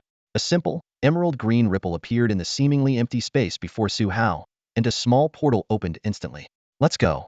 This portal won't stay open for long, Shalebi said, darting into the passage with Suhao.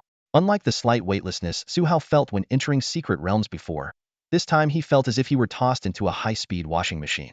The intense weightlessness and dizziness made him feel nauseous, almost to the point of vomiting.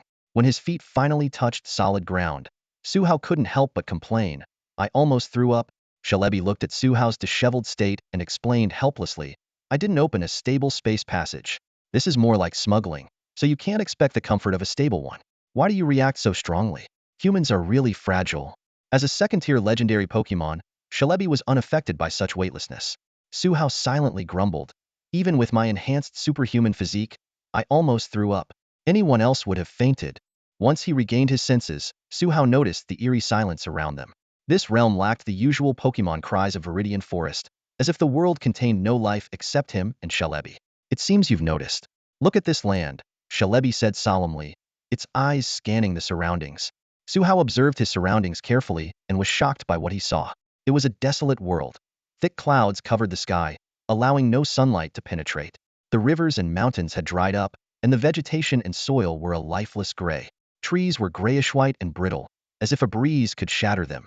More chillingly, countless Pokémon statues were scattered everywhere, whether in water, on land, or in the sky, all turned to stone.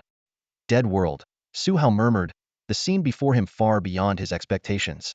He recalled the first time he met Carbink, who had described this place as a world where life and death intertwined. At that moment, Carbink emerged from its luxury ball on its own, sorrowfully looking around. Unlike most trainers, Suhao didn't lock his Pokeballs to prevent his Pokémon from roaming. He felt it was akin to imprisoning them, something he deeply opposed. Carbink, should we look for that old stump? Suhao gently picked up Carbink, tenderly stroking her head. He could sense her current sadness. Yes, let's go. Carbink took a moment to gather herself, her expression becoming resolute. No matter what, she was determined to find the old stump, the place of her birth. Carbink leaped from Suhao's arms, leading the way in the direction she remembered. Suhao and Shalebi followed closely behind.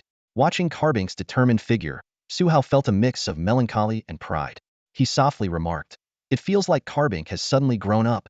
Tiny diamonds floated ahead, guiding her with a rainbow-like light that seemed to emanate from within. As she moved forward, a pink glow, reminiscent of fireflies, began to surround her petite figure, interspersed with hints of golden light.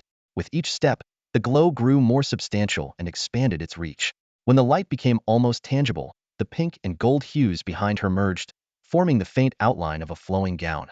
Shalebi watched in astonishment. As a mythical creature that had traversed countless timelines, Shalebi prided itself on its vast knowledge but had never encountered such a unique Carbink, except during the early years of the first Diancie Queen. A bold thought arose in Shalebi's mind. This little Carbink might one day surpass the first Diancie Queen. Shalebi could sense the pure fairy energy and powerful rock energy within her. What surprised Shalebi even more was a special radiance surrounding the Carbink, reminiscent of a scene from a long-forgotten timeline. In that timeline, indigenous deities of several islands used a similar glow to transform into 4 towering golden giants. These giants effortlessly repelled invaders from another world. Now, this little Carbink was integrating that glow into herself, turning it into her strength. Like Shalebi, Suhao watched the Carbink intently. He realized with shock that her mutation was accelerating. To avoid disturbing this crucial moment, Suhao set up a private aura communication channel with Shalebi. The system display of Carbink's data kept changing. Pokémon, Carbink. Mutation, 81. Types, Rock, Fairy. Gender, Ability, Clear Body. Level, 38. Item, Diancie.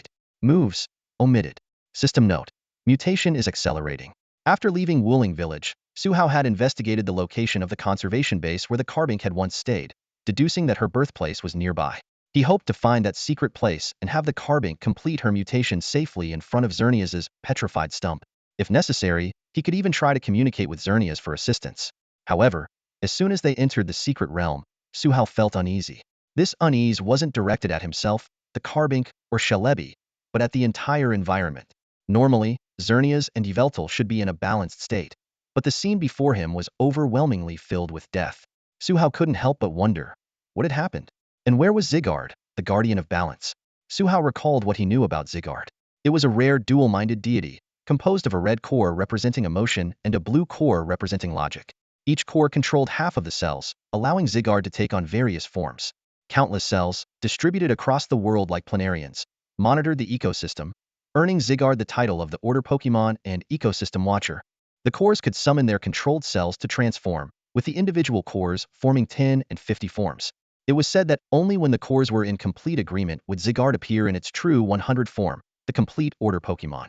Zygarde was supposed to counterbalance Yveltal and Xerneas, appearing to restore equilibrium when one gained overwhelming power. But now, Su Hao and the Carbink had been traveling through the secret realm for hours, moving faster and faster, needing Celebi's help just to keep up. They had covered nearly half of the realm, yet were still shrouded in death, with no signs of life. Celebi also began to feel discomfort. As a being with dominion over part of life, it instinctively rejected the current environment.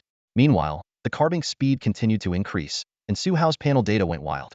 Mutation, 83. Mutation, 85. Mutation, 90. Mutation, 95. Mutation, 98. Finally, they arrived at a small green clearing, no larger than a courtyard, with a petrified stump standing in the center.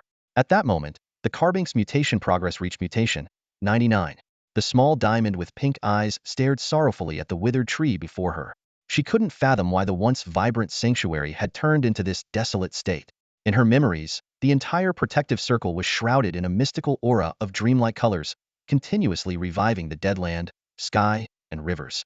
Even the petrified Pokémon were slowly coming back to life. However, when she returned with Su Hao, the sight before them was shocking. They had expected to see a thriving paradise or at least a balanced world of life and death, but instead, they were greeted by a lifeless wilderness. Helpless, the small diamond looked to Su Hao for help. Su Hao was equally puzzled, holding onto the hope that Celebi, a deity who also wielded some power over life, could provide answers. He asked, as a fellow deity, do you know what happened? Celebi's expression was serious. After closing its eyes and carefully probing, it finally concluded with a sigh, its aura is weak, and its power is much diminished from what I once saw when it faced off against Yveltal. Su Hao couldn't believe it. That shouldn't be possible. As deities governing life and death, even if one side was losing, it shouldn't be this one-sided. In his mind, Xerneas and Yveltal, as cover legends of the same generation, should have balanced powers. Celebi explained solemnly, that's precisely the issue. Xerneas and Yveltal's powers counterbalance each other. As long as the balance isn't broken, their standoff should be eternal. If the balance wasn't broken, then could it be? Su Hao seemed to grasp something. Celebi nodded approvingly. Exactly. The balance was disrupted at some point. It's speculated that Xerneas must have done something during the standoff, leading to the current situation. Celebi's gaze shifted from the withered tree that was once Xerneas to Su Hao, and finally to the small diamond. A sudden realization dawned upon it. Celebi flew in front of the small diamond, placing a hand on her body, and said, don't resist, let me see. The small diamond nodded nervously, looking at Celebi with hope. Moments later, Celebi opened its eyes in shock. I see, it exclaimed. Xerneas left a fragment of its power, a remnant of its fairy aura, within you. That's why it couldn't stand against Yveltal. No wonder your small diamond showed such extraordinary traits even before its transformation. Determined, the small diamond asked, what can I do to help her? To her, Xerneas was like a mother, and she longed to help her mother. Celebi pondered for a moment and suggested, you could try using the power of Xerneas within you to awaken her. Is there anything I need to do? Su Hao asked. You need to cooperate with me using your Viridian and Aura powers. Got it. Following Celebi's instructions, the small diamond leaned against the withered tree to increase the chances of awakening Xerneas' consciousness. Celebi and Su Hao stood on either side of her. Celebi's right hand gathered Viridian power, merging and enhancing it with the Viridian power in Su Hao's left hand.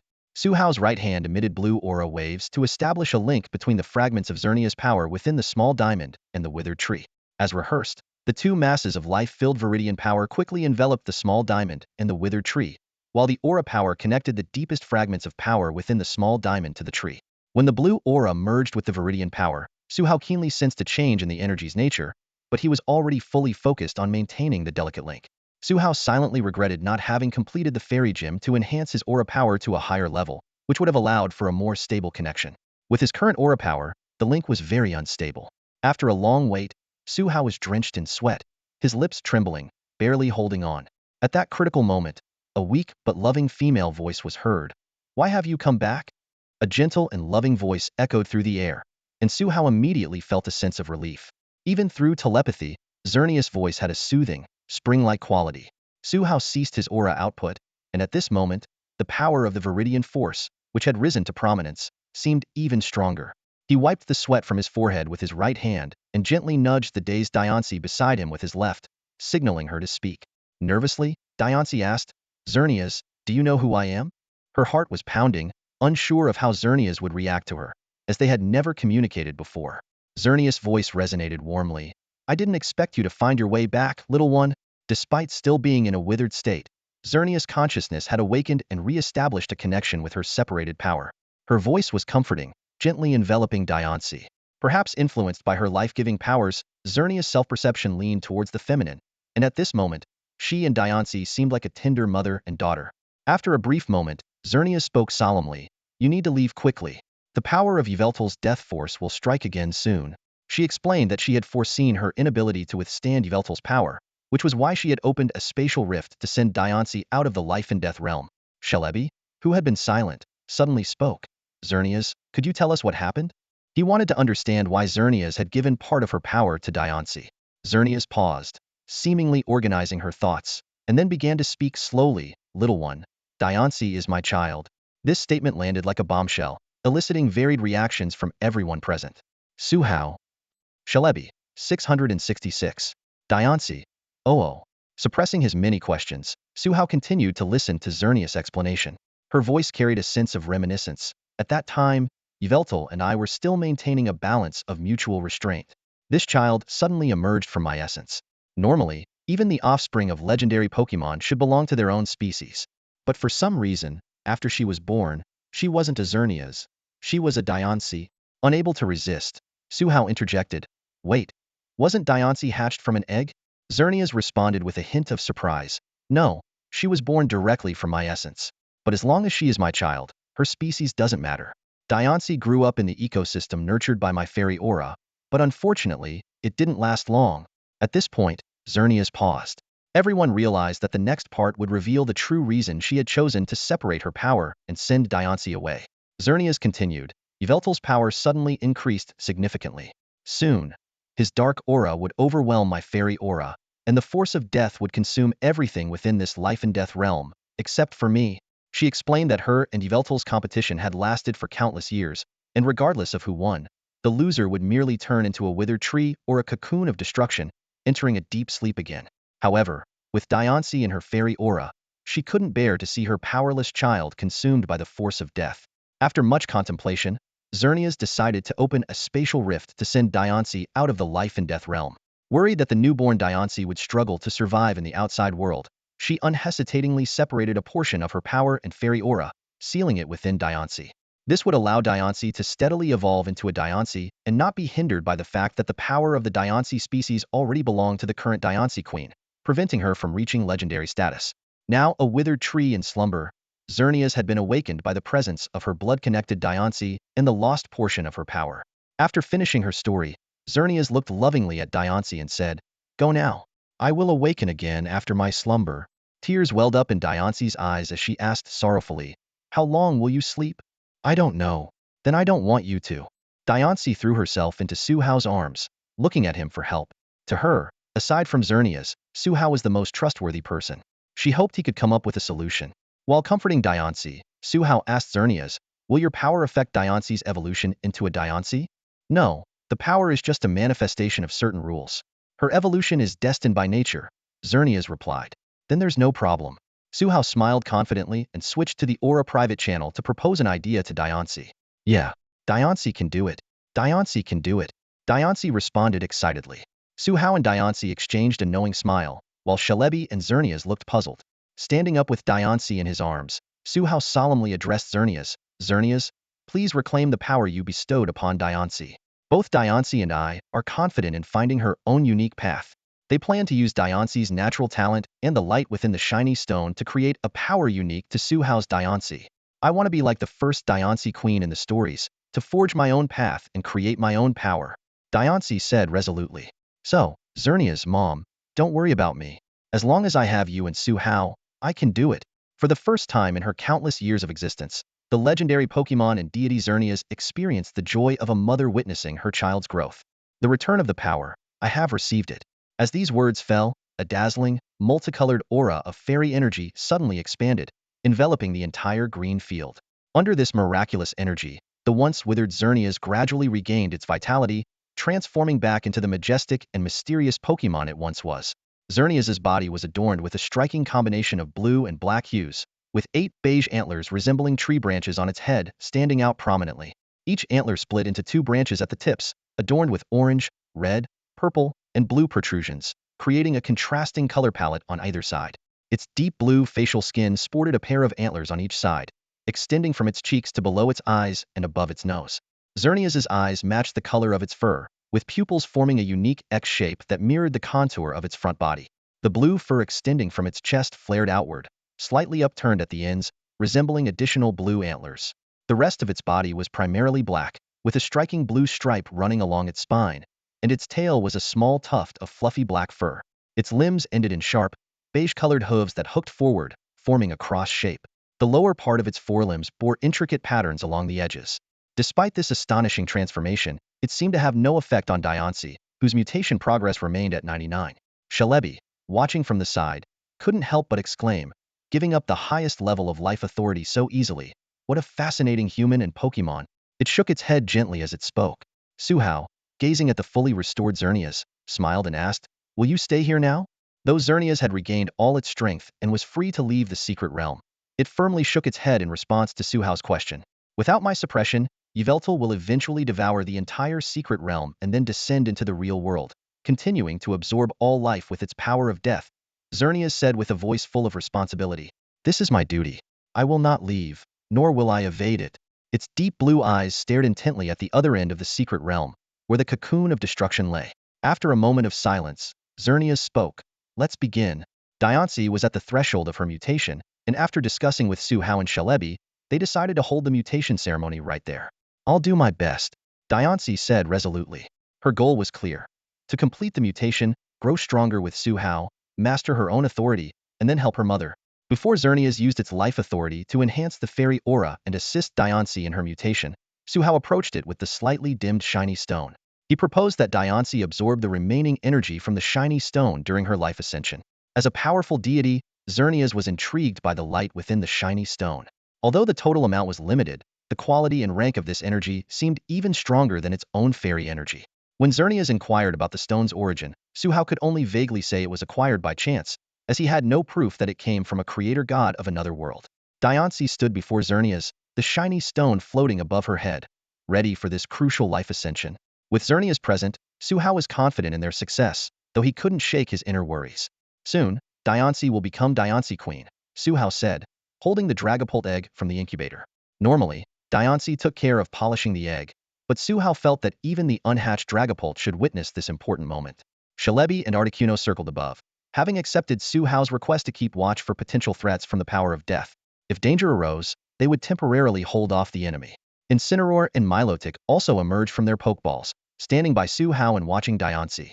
Raor, Fuwu, they each offered their heartfelt blessings to Diancie. Suddenly, a radiant, dreamlike multicolored fairy aura enveloped the entire green field. The abundant life energy caused numerous small trees and plants to sprout from the ground, which had previously only had a few blades of grass.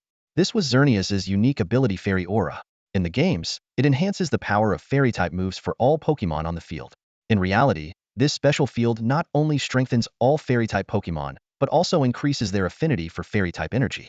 More miraculously, Xerneas' life authority could spread through the Fairy Aura, achieving the miracle of reviving all things in an instant. Years ago, Xerneas had used the Fairy Aura to help a small Diancie become the first Diancie Queen. It was a casual act, but the first Diancie Queen's conviction deeply moved it. Now, Xerneas was determined to fully support Diancie's life ascension, simply because Diancie was its child. Diancie closed her eyes slightly, her expression relaxed. Though there weren't many Pokémon witnessing the event, having Xerneas, Suhao, and her team watching her made this the most precious and grand evolution of her life. As night fell, the heavy clouds above their space dissipated, and the bright moonlight shone down. The pink fairy energy transformed into shimmering lights that ascended, converging into Diancie floating in midair.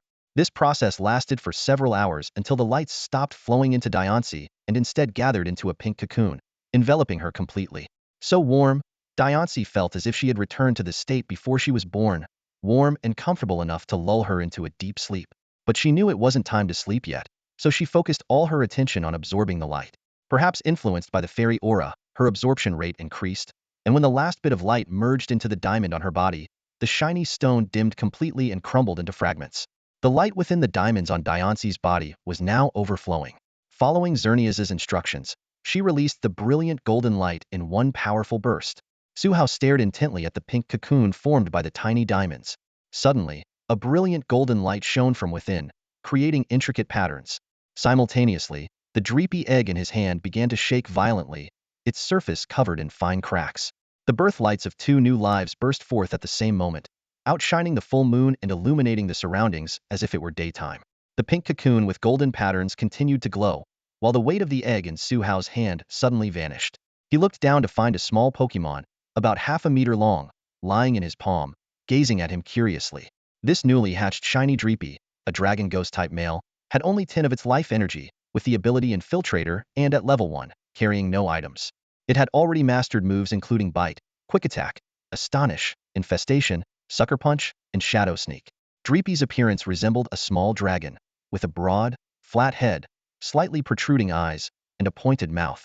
Its body was slender, with 2 small hands and 2 main horns, each with 2 smaller horns beneath. Between its tail and abdomen was a darker colored section with 3 spikes. Unlike the usual red-green or shiny yellow-green color schemes, this Dreepy's coloration was closer to that of its adoptive father, Giratina. Its body was light gray, and its flat head was as black as Giratina's wings. Its horns were not the typical shiny yellow but shone with a golden light, making it exceptionally beautiful. Kyle? Fuwu. The little creature made a curious sound. Incineroar and Milotic also approached, looking at the new member with interest. Dreepy seemed very healthy. After staying in Suhao's hand for a moment, it flew up lightly and landed on his head. Once settled, it made a cheerful sound. Dreepy. Suhao tried to establish a connection with Dreepy using his aura. From the little one's confused consciousness, he barely made out 2 words. Dad. Suhao thought to himself, hoping Giratina wouldn't come after him for this. He gently stroked the Dreepy on his head and turned his gaze to the pink cocoon with golden patterns. He had a premonition that Diancie was about to be born. At that moment, Xerneas suddenly let out an ethereal deer cry, and a large amount of vibrant green life energy flowed into the cocoon. The cocoon seemed to swell, its surface covered in fine cracks. Buzz. With a crisp, clear cracking sound, a Pokémon resembling a noble princess emerged. This newly born Diancie, a rock fairy-type female, had the ability Clear Body, was at level 50, and carried a Diancie.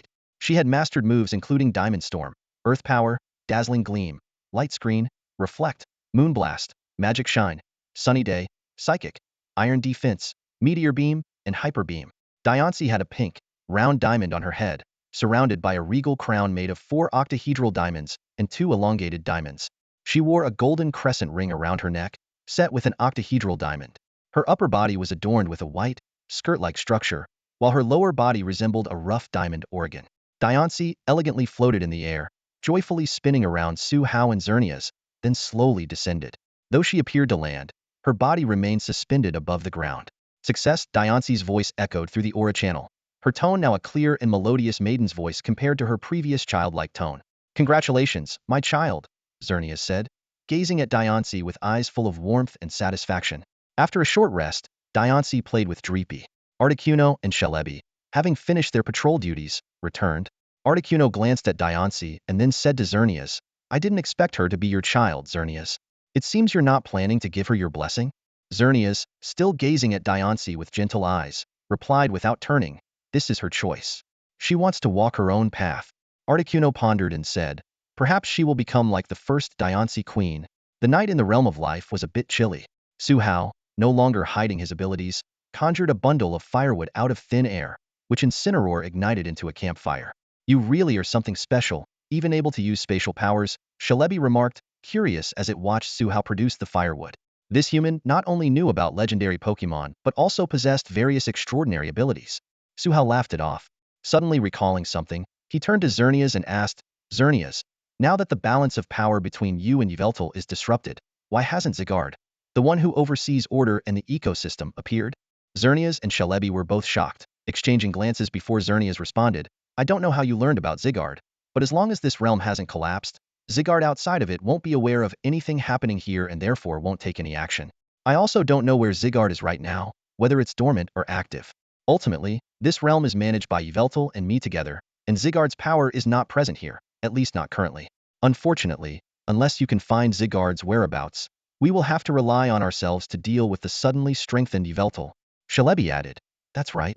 At least within Viridian Forest, I haven't sensed any Zygarde cells. Suhao felt a bit disappointed. It seemed that finding Zygarde was not an option. In the end, it would either be up to him to locate Zygarde or for him and Diancie to become stronger to face Yveltal again.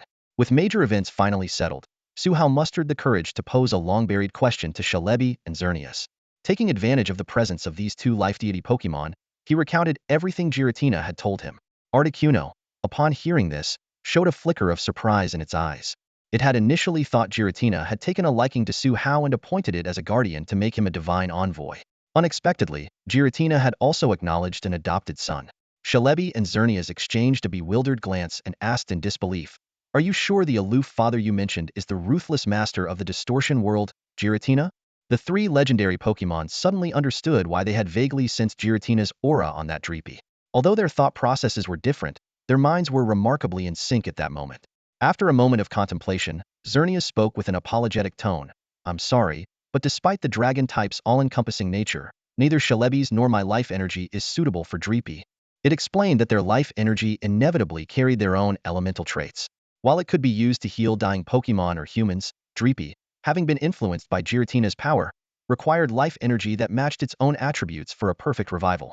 Only life energy with both dragon and ghost traits can ensure the resurrection ritual left by Giratina constructs a body perfectly suited for the dragon line, Xerneas continued. Unfortunately, while Giratina embodies both dragon and ghost types, it isn't skilled in using life energy. If we were to use our life energy with our own traits, it could cause a mismatch with Dreepy's soul, leading to a weakened body at best, or complete failure at worst. Seeing the disappointment in Suhao's eyes, Xerneas turned to Shalebi. Understanding the cue, Shalebi immediately picked up the conversation. "But there is a way."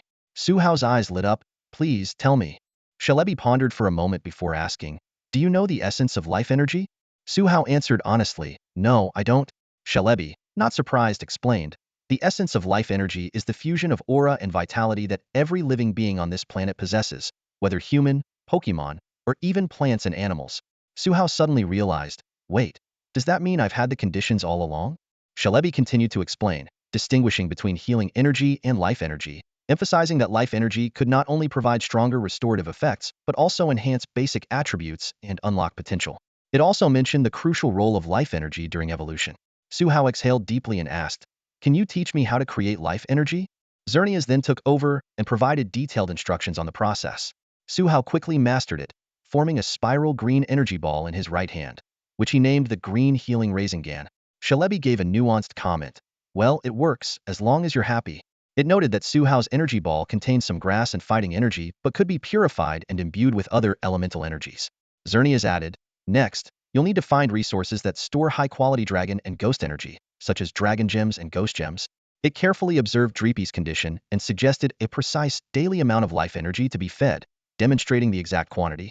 Suhao diligently noted down the suggestions, thinking to himself that Xerneas truly lived up to a mother's reputation for attentiveness. He couldn't help but think of his own absent-minded mother and sighed inwardly. System, why did Diancie's ability change? Suhao called out to the system in his mind, his brow furrowed. He clearly remembered that Diancie's ability should be Clear Body, which shouldn't change from Carbink's mutation to Diancie. Only during Mega Evolution does it switch from Clear Body to Magic Bounce. Clear Body prevents the Pokémon's stats from being lowered by opponents' moves or abilities, while Magic Bounce reflects status moves back to the opponent. However, neither ability had anything to do with the Radiant Body now displayed on Diancie's status screen. Just as Suhao was puzzled, the system's voice chimed in, "Ding. One good news and one bad news. Which one do you want to hear first?" "Bad news." Suhao chose decisively. Although the system's voice was as mechanical as ever, he felt there was a hint of schadenfreude within it. "Ding. The bad news is that Diancie's Mega Stone no longer matches your Diancie," the system announced coldly. "Oh? Are you kidding me?" Suhao exclaimed in shock. "Ding. The system never lies," the system responded calmly. Suhao sighed helplessly. "Then what's the good news?" "Ding. The good news is that Radiant Body is stronger than Clear Body. You and Diancie can also find your own Mega Evolution through self-training. the system explained. Suhao relaxed a bit. Training wasn't a big deal. He already had the goal of mastering his own powers, so adding a mega evolution didn't matter. Besides, without a keystone, he couldn't mega evolve right now anyway. Curious about Diancie's new ability, Suhao asked, "So, what does Radiant Body do? Explain in detail." The system immediately responded, "Ding. Due to your Diancie's exceptional talent with light-type moves, it gained this ability through the combined support of the Radiant Stone and Xerneas during its mutation. Ding. The effect of Radiant Body is, the Pokémon is immune to any status moves with negative effects, including but not limited to status conditions and stat reductions. Additionally, the power of its light-type moves is boosted by 1.5 times. Examples include Meteor Beam, Dazzling Gleam, Photon Geyser, Hyper Beam, and Clean Glow." Suhao was astounded. Is it really that strong? He felt that this ability seemed more powerful than those of some legendary Pokémon. Ding. System tip. After defeating the Fairy Gym leader, the advanced power of aura you gain will enhance the effect of life energy. The system suddenly interjected, as if urging Suhao to speed up his gym challenges. All right, I'll say my goodbyes and head out," Suhao replied, turning to face Xerneas. "Mother, we're leaving now. I will come back stronger to help you." Though Diancie remained as cheerful and lively as ever, it had become more mature after the mutation. Xerneas looked at them kindly and bid them farewell. Under Suhao and Diancie's watchful eyes, it transformed back into a withered tree. This was an energy-saving form even more efficient than its relaxed state, allowing it to continue battling Yveltal until Diancie and Suhao were strong enough to intervene in their struggle, or until Zygarde returned. After saying goodbye, Suhao recalled Diancie, Milotic, and Incineroar into their luxury balls, while Articuno was stored in a master ball. He gently took Dragapult off his head and pulled out an empty luxury ball. "Little Dragapult, here's the luxury ball I mentioned earlier," Suhao said gently. Dragapult happily tapped the luxury ball with its head and was absorbed into it in a flash of red light. Ding-dong, the luxury ball didn't even shake, indicating a successful capture. Feeling a sudden surge of excitement, Suhao decided to try something he had never done before. Clearing his throat, he exclaimed, "Ahem, Dragapult, get A's." Celebi looked at him helplessly. "Aren't you too old for this?" Suhao, in high spirits, replied, "Let's go, Celebi." "All right," Celebi responded. They needed to return to their starting point, where the spatial nodes were weakest, making it the best passage to leave without alerting Yveltal. In the heart of the evergreen forest lies a lake, claimed as the territory of a powerful, reigning tyrant-class Pokémon, a pseudo-legendary Hydreigon. Unlike most Dragon-type Pokémon who harbor hostility towards others within their domain, this Hydreigon has adopted a unique method of rule. She permits other Pokémon to reside in her territory, offering them protection as long as they do not challenge her authority. Many Grass-type and Water-type Pokémon inhabit her domain. They regularly offer her berries as tribute, allowing this ruler to avoid the need to forage. In this world dominated by supernatural creatures, ordinary animals are nearly non-existent. While Pokémon may have a propensity for battle, they rarely prey on each other. Berries, rich in energy, have become the primary food source for most Pokémon, sufficient to meet their survival needs. Hydreigon is quite content with the status quo. She only needs to occasionally fight to defend her territory and can enjoy the abundant berries provided by the grass and water Pokémon. Her lair is piled high with various berries, ensuring a life of plenty. As her days grew increasingly prosperous, her reputation spread throughout the evergreen forest, and she began to entertain thoughts of raising offspring. She found a young Haxorus near her territory to be her mate. With her ample berry reserves, Hydreigon easily attracted this solitary dragon-type Pokémon. Soon after, their Pokémon egg was laid. Just as Hydreigon was envisioning a future filled with offspring, a group of unwelcome intruders invaded her territory. These invaders recklessly destroyed the carefully tended berry trees. Enraged, Hydreigon used a few dragon pulses to take down the destroyers, but the sight of her ravaged territory fueled her fury. She, along with Haxorus, charged toward the human city in a quest for revenge, the two dragon-type Pokémon brimming with anger. However, they met with a devastating defeat. A mysterious female trainer, leading a team of adorable yet formidable Pokémon, overpowered them completely. After a prolonged struggle, the two dragons had no choice but to retreat back to their domain. Separated from Haxorus, the heavily injured Hydreigon returned to her territory, intending to seek healing from the grass-type Pokémon. As she flew over the lake, a scene unfolded before her that pushed her over the edge. A human was picnicking with their Pokémon. The long simmering rage within her erupted, and Hydreigon decided to launch a fierce attack. Meanwhile, Suhao was leisurely grilling a freshly caught fish by the lake, thanks to his Milotic. He and his Pokémon had just escaped the perilous secret realm, having bid farewell to Celebi. Suhao had called his father first, coordinating their story for the league. According to their plan, Articuno would make a grand return to Ice Feather Mountain to relay their fabricated tale to Inti and White Blaze. After hanging up, Suhao felt relieved that he hadn't mentioned to his father that his Carbink had evolved into Diancie. He then focused on preparing lunch, releasing 5 of his Pokémon. Milotic went to catch fish, Incineroar started a fire, Dragapult napped on his head, Articuno meditated, and the newly evolved Diancie was getting accustomed to her new powers. Diancie curiously examined her newly grown pairs of hands, manipulating the pink diamonds that formed in her palms. She experimented with creating and controlling these energy-concentrated diamonds, noticing that once the energy was depleted, the diamonds would dissolve into pink light particles. As Su Hao and his Pokémon enjoyed the peaceful atmosphere, the furious Hydreigon was rapidly approaching, setting the stage for an unexpected clash. Su Hao held a fish freshly caught by Milotic from the water. This type of fish not only had an impressive reproductive ability but also tasted delicious. Despite being a staple food for most aquatic Pokémon, their population remained abundant, making them a cornerstone of the aquatic ecosystem. Admiring the fish in his hand, which was now ready to be grilled, Su Hao thought to himself how its vitality and reproductive prowess even surpassed that of Magikarp. Diancie floated gracefully to Su Hao's side, using her psychic powers to skewer the prepared fish. Su Hao, let me help, she said cheerfully, evidently getting used to her newly transformed body. Sure, Su Hao replied, glancing at Diancie while continuing to turn the fish over the grill. After leaving the secret realm of life and death, he had finished his phone calls and started preparing for this picnic, while Diancie was getting acquainted with her new abilities. Since Diancie hadn't obtained the scepter, her level didn't skyrocket. She was just at the entry level of a professional tier. Neither of them knew her exact combat power, but they tacitly agreed to enjoy their lunch first before heading to Viridian Forest to test her against wild Pokémon. Before long, the grilled fish was ready, golden and crispy on the outside with tender, juicy meat inside, exuding a mouth-watering aroma. Milotic and Incineroar eagerly took their portions and devoured them. The little Dratini was still asleep, and Su Hao planned to feed it an energy cube made from the Dragon Fang given by Zeraora once it woke up. Diancie, on the other hand, elegantly savored her grilled fish in small bites. Su Hao noticed Articuno, who was pretending to nap but actually sniffing the aroma of the grilled fish. Considerately, he brought a portion over. Articuno, would you like to try some and give me your thoughts? He asked, giving Articuno an easy way to join in. Articuno lazily responded, though we legendary Pokémon don't need to eat, I can give you a review. As everyone was enjoying the picnic, a powerful presence of a champion-level Pokémon suddenly descended from the sky. Articuno was the first to sense it, followed by Su Hao, who felt the presence through his aura powers.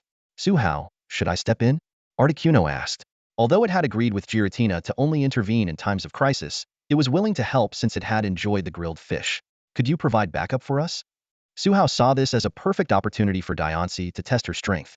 Sure. Through his aura, Su Hao sensed that the intruder was an injured Hydreigon. If Articuno hadn't suppressed its aura, this champion-level Pokémon probably wouldn't have dared to challenge them. Although he wasn't sure if Diancie could handle it, with Articuno providing support, there was no need to worry. Diancie understood and flew up to confront the Hydreigon. Roar! Hydreigon let out an earth-shaking roar, warning Diancie not to block its path. Ever since its orchard was destroyed, its goodwill towards humans had plummeted. Without a word, Diancie responded with action. Ha! She raised her hands, and pink light gathered in her palms, instantly transforming into countless sparkling diamonds that formed a dazzling diamond storm. Hydreigon scoffed at the attack, thinking that such a low-level Pokémon's move would be nothing more than a tickle. Even though Diancie was a fairy type, which was effective against it, Hydreigon was confident it could take the hit. However, Diancie's Diamond Storm precisely struck Hydreigon's old wounds. The excruciating pain caused the already weakened Hydreigon to plummet like a broken kite, crashing heavily into the ground and creating a massive crater. Boom! Hydreigon lay in the deep pit, unable to get up due to the combined agony of its old and new injuries. Although Su Hao had provided Diancie with the coordinates of Hydreigon's weak points through his aura powers, and Diancie's Diamond Storm contained Quadrupole, the fairy-type energy effective against Hydreigon, the severity of the champion-level Pokémon's injuries still surprised everyone. Struggling to recover, Hydreigon looked up at the edge of the crater where Su Hao, Incineroar, Milotic, Articuno, and Diancie stood with friendly expressions. It couldn't help but let out a sound of surrender. Can we make peace? Su Hao and his group did not adopt an overly aggressive stance towards the three-headed dragon. Articuno merely displayed a hint of its power, and the dragon, which had initially planned to launch a sneak attack after regaining its strength, immediately changed its mind and submitted obediently. Oh, so your orchard was destroyed, and that's why you harbor such hostility towards humans? After listening to the dragon's story, Su Hao suddenly understood. It turned out that it wasn't their intrusion into the territory that angered the Pokémon, but rather the actions of the Nova organization. Suhao speculated that this might be one of the Pokémon his father mentioned that participated in the attack on a city by elite-level Pokémon. With Articuno present, Suhao wasn't worried about the dragon reneging and causing harm. He stood up and decided to try out a newly learned skill, Forest Healing. This move utilizes the power of Viridian Forest to resonate with the forest, continuously healing the injuries and restoring the energy of a designated individual or group. Suhao began to release the skill, and emerald green light particles floated from the surrounding trees, forming a green river that flowed into the dragon's body. Using aura power, he meticulously examined the dragon's injuries, manipulating energy threads to repair external wounds and internal injuries with surgical precision. After the treatment, the dragon felt unprecedentedly light and whole. She shyly thanked Suhao, seeing him as a benevolent figure bathed in a holy light. Three-headed dragon, can you take us to that berry grove? I have an idea I want to try, Suhao suggested. Led by the dragon, the group soon arrived at the berry grove, which had been devastated by a fire. The sight left everyone in shock. Suhao walked into the charred grove, stopping in front of a 2-meter-tall pecha berry tree. With the power of Viridian in his left hand and aura power in his right, he began forming a green healing sphere. Suhao gently pressed the energy sphere into the tree trunk. In an instant, a miracle occurred. The charred bark fell away, and the tree rapidly grew to 4 or 5 meters tall, sprouting new branches laden with sweet pecha berries. The scene left everyone in awe. At that moment, the system suddenly issued a task: to revive the berry grove and bring the future king of berry farming to wild Pokémon. The reward was 200,000 system currency. Seeing the generous reward, Suhao's eyes lit up. With this, I won't feel tired at all. He rolled up his sleeves, ready to showcase his skills. After a thorough investigation, Suhao roughly gauged the scale of the berry grove. The land, roughly 20 acres in size, was meticulously managed by wild grass-type Pokémon who nurtured the trees, bug-type Pokémon who handled pollination, and water-type Pokémon who diligently watered them. This smart division of labor left Suhao quietly amazed. However, the mystery of how the Nova organization managed to set the entire grove ablaze in such a short time remained unsolved. With questions in mind, Suhao approached a Bellisum working hard to revive the berry trees. This level 30 grass-type female Pokémon, with the chlorophyll ability, was focused on releasing grass-type energy. Suhao knew that Bellisum were rare in the wild and required a special sunstone to evolve. It was truly fortunate for this Bellisum to have found a sunstone in Viridian Forest. Thanks to the affinity of Viridian Force and Suhao's recent effort to revive a pecha berry tree, Bellisum felt no hostility towards him. Through the aura channel, it succinctly recounted the events. A group of suspicious hooded figures had invaded the berry grove. Despite their numbers, the Pokémon in the grove, most of whom were not adept at combat, struggled to fend them off. In the crisis, the intruders released several fire-type Pokémon, whose flames quickly engulfed the grove.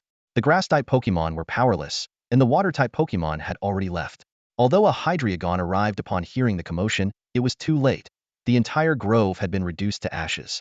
Listening to the account, Suhao felt somewhat reassured. It seemed the Nova organization had not yet mastered control over other legendary or mythical Pokémon. The destruction was caused merely by a few high-level fire-type Pokémon.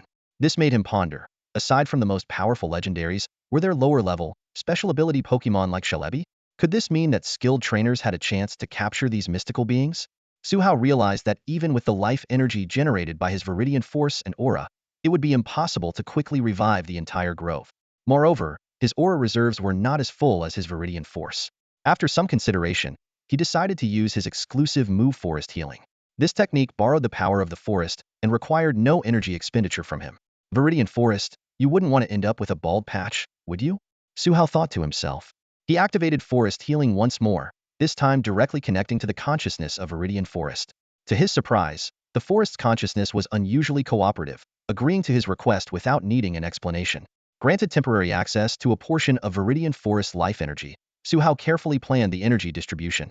For sustainable development, he decided to draw a small amount of life energy from each healthy plant nearby, combining it with all the energy he could generate and channeling it into the berry grove. Instantly, plants throughout Viridian Forest began to emit green light particles. These particles ascended and converged, flowing like a stream into the Hydreigon's territory where the berry grove lay. This extraordinary scene attracted many trainers exploring Viridian Forest, who took photos and posted them online, sparking widespread discussion. Shocking! Viridian Forest displays a miraculous phenomenon at the loss of humanity or the decline of morality. Miraculous event in Viridian Forest, possibly the appearance of the forest god. Man caught cheating with a Machamp. Gardevoir posts a scathing rebuke. A system notification chimed, announcing the completion of his task. Mission: bring a touch of the future berry farmer king's awe to these wild Pokémon. Mission objective: revive the berry grove. Reward: 200,000 system currency credited. Current debt: 800,000 system currency. Debt repayment will cancel the Master Ball's time limit, granting permanent usage rights. Seeing the berries once again hanging from the branches, the grass-type Pokémon were overjoyed. As a berry farmer, Suhao also felt the joy of a bountiful harvest. He imagined paying off his debt within a month, and then saving up another million currency to purchase a key stone, achieving Mega Evolution. However, a harsh reality suddenly struck him. Currently had no Pokémon capable of Mega Evolution. Suhao harvested several baskets of different types of berries picked by grass-type Pokémon in the Dragon territory. He returned to the forest's edge and released Articuno. They confirmed their agreement once more. After Suhao finished battling at the gym, he would head to Ice Feather Mount to meet Articuno. With a flap of its wings, Articuno took off and quickly disappeared in the direction of Ice Feather Mountain. The wild Pokémon near the forest's edge were mostly of common to elite levels, no match for the now twice-strengthened Suhao. He effortlessly knocked out a reckless common-level Persian with a single strike and continued walking towards the outskirts of Viridian Forest. As the distance from the forest increased, the crowd thickened. In stark contrast to the previous desolation, the outskirts of Viridian Forest were now bustling with people. Curious, Suhao stopped a boy around his age to ask what was happening. The boy, looking anxious, gave Suhao a quick once-over before explaining, "Didn't a wild Pokémon of champion level attack the city a few days ago? No one dared to come here. But just now, the forest god appeared. They say anyone who sees the forest god can receive its blessing and gain special abilities. Check the trending topics on Weibo if you don't believe me. I gotta go." With that, the boy dashed into Viridian Forest. Suhao barely had time to respond before the boy was gone. He pulled out his phone to check Weibo, and sure enough, the top trending topic was Legendary Forest God Sighted in Viridian Forest. Clicking into the video, he was greeted by the blaring background music typical of marketing accounts. Suhao was stunned. Wasn't this the scene when he revived the berry grove? Someone must have coincidentally captured it on video. Walking down the street towards the fairy-type gym, Suhao scrolled through the news on his phone. Suddenly, an official announcement from the Shenzhou League caught his eye. It was a new policy for trainers, set to be implemented this summer, June and July. The main points were: 1. Rank battle system reform. In the future, trainers won't need to collect badges. Instead, they can advance by earning enough points through official battles. 2. Gym reform. Trainers who meet the standards and pass the review can open a gym in their city and recruit apprentices. Badges issued by these new gyms will still be recognized by major universities as part of the graduation requirements for Pokémon battle majors, but only college students and eligible challengers can attempt them. 3. The original 18-type gym leaders will no longer accept ordinary badge challenges, only qualification challenges for the Champions Road. Champions Road is a new promotion mechanism where defeating 4 fully committed gym leaders of different types grants entry. Passing it allows one to become a substitute Elite 4 champion. Suhao felt that the Shenzhou League seemed intent on nurturing a new generation of trainers. However, this didn't concern him for now. His immediate priority was to challenge the Fairy-type gym and then head home. The Fairy-type gym's battle facilities were located in the city center, and like his father's Rising Sun gym, it served multiple functions. The gym operated on an appointment system, and after registering at the front desk, Suhao was informed that his battle would start in an hour in the main arena. Just as he was about to find a place to rest, Suhao felt a burning gaze on him. Without turning his head, he discreetly activated his aura vision. He saw a man in his 60s, dressed in martial arts attire, staring intently at him. Suhao didn't pay much attention and casually found a public bench to sit on, contemplating his battle lineup. Given it was a 1v1 battle, Suhao decided to send out Milotic. Although Incineroar's fire-type moves could resist fairy-type attacks, it wasn't yet strong enough to battle beyond its level. On the other hand, Milotic had abundant energy and self-healing abilities, making it better suited for a drawn-out fight. Arriving at the battle arena, the fairy-type gym leader, Li Qingyi, was already waiting on the opposite side. She was a trendy mom and social media influencer, often posting selfies and pictures of her adorable twins on Weibo. Li Qingyi recognized Suhao, knowing he was the son of a fellow gym leader, and that passing this challenge would allow him to skip ahead to university. There was an unwritten rule within the league. For those qualified to challenge a junior gym, the first gym would be the hardest, deploying professional-level Pokémon to avoid wasting talented challengers' time. Once they passed the first gym, the difficulty would decrease. Li Qingyi also knew some inside information. After Suhao's first gym battle, the league had intercepted eager universities and sent Railroadum and Porygon to quietly delete all videos of the match.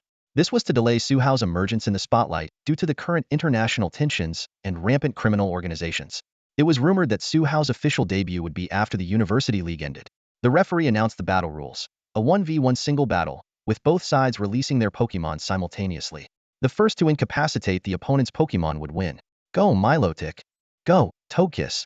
Milotic, finish it with Ice Beam. Su-Hao commanded decisively. Milotic opened its mouth wide, and a blue and white beam shot out with a chilling roar.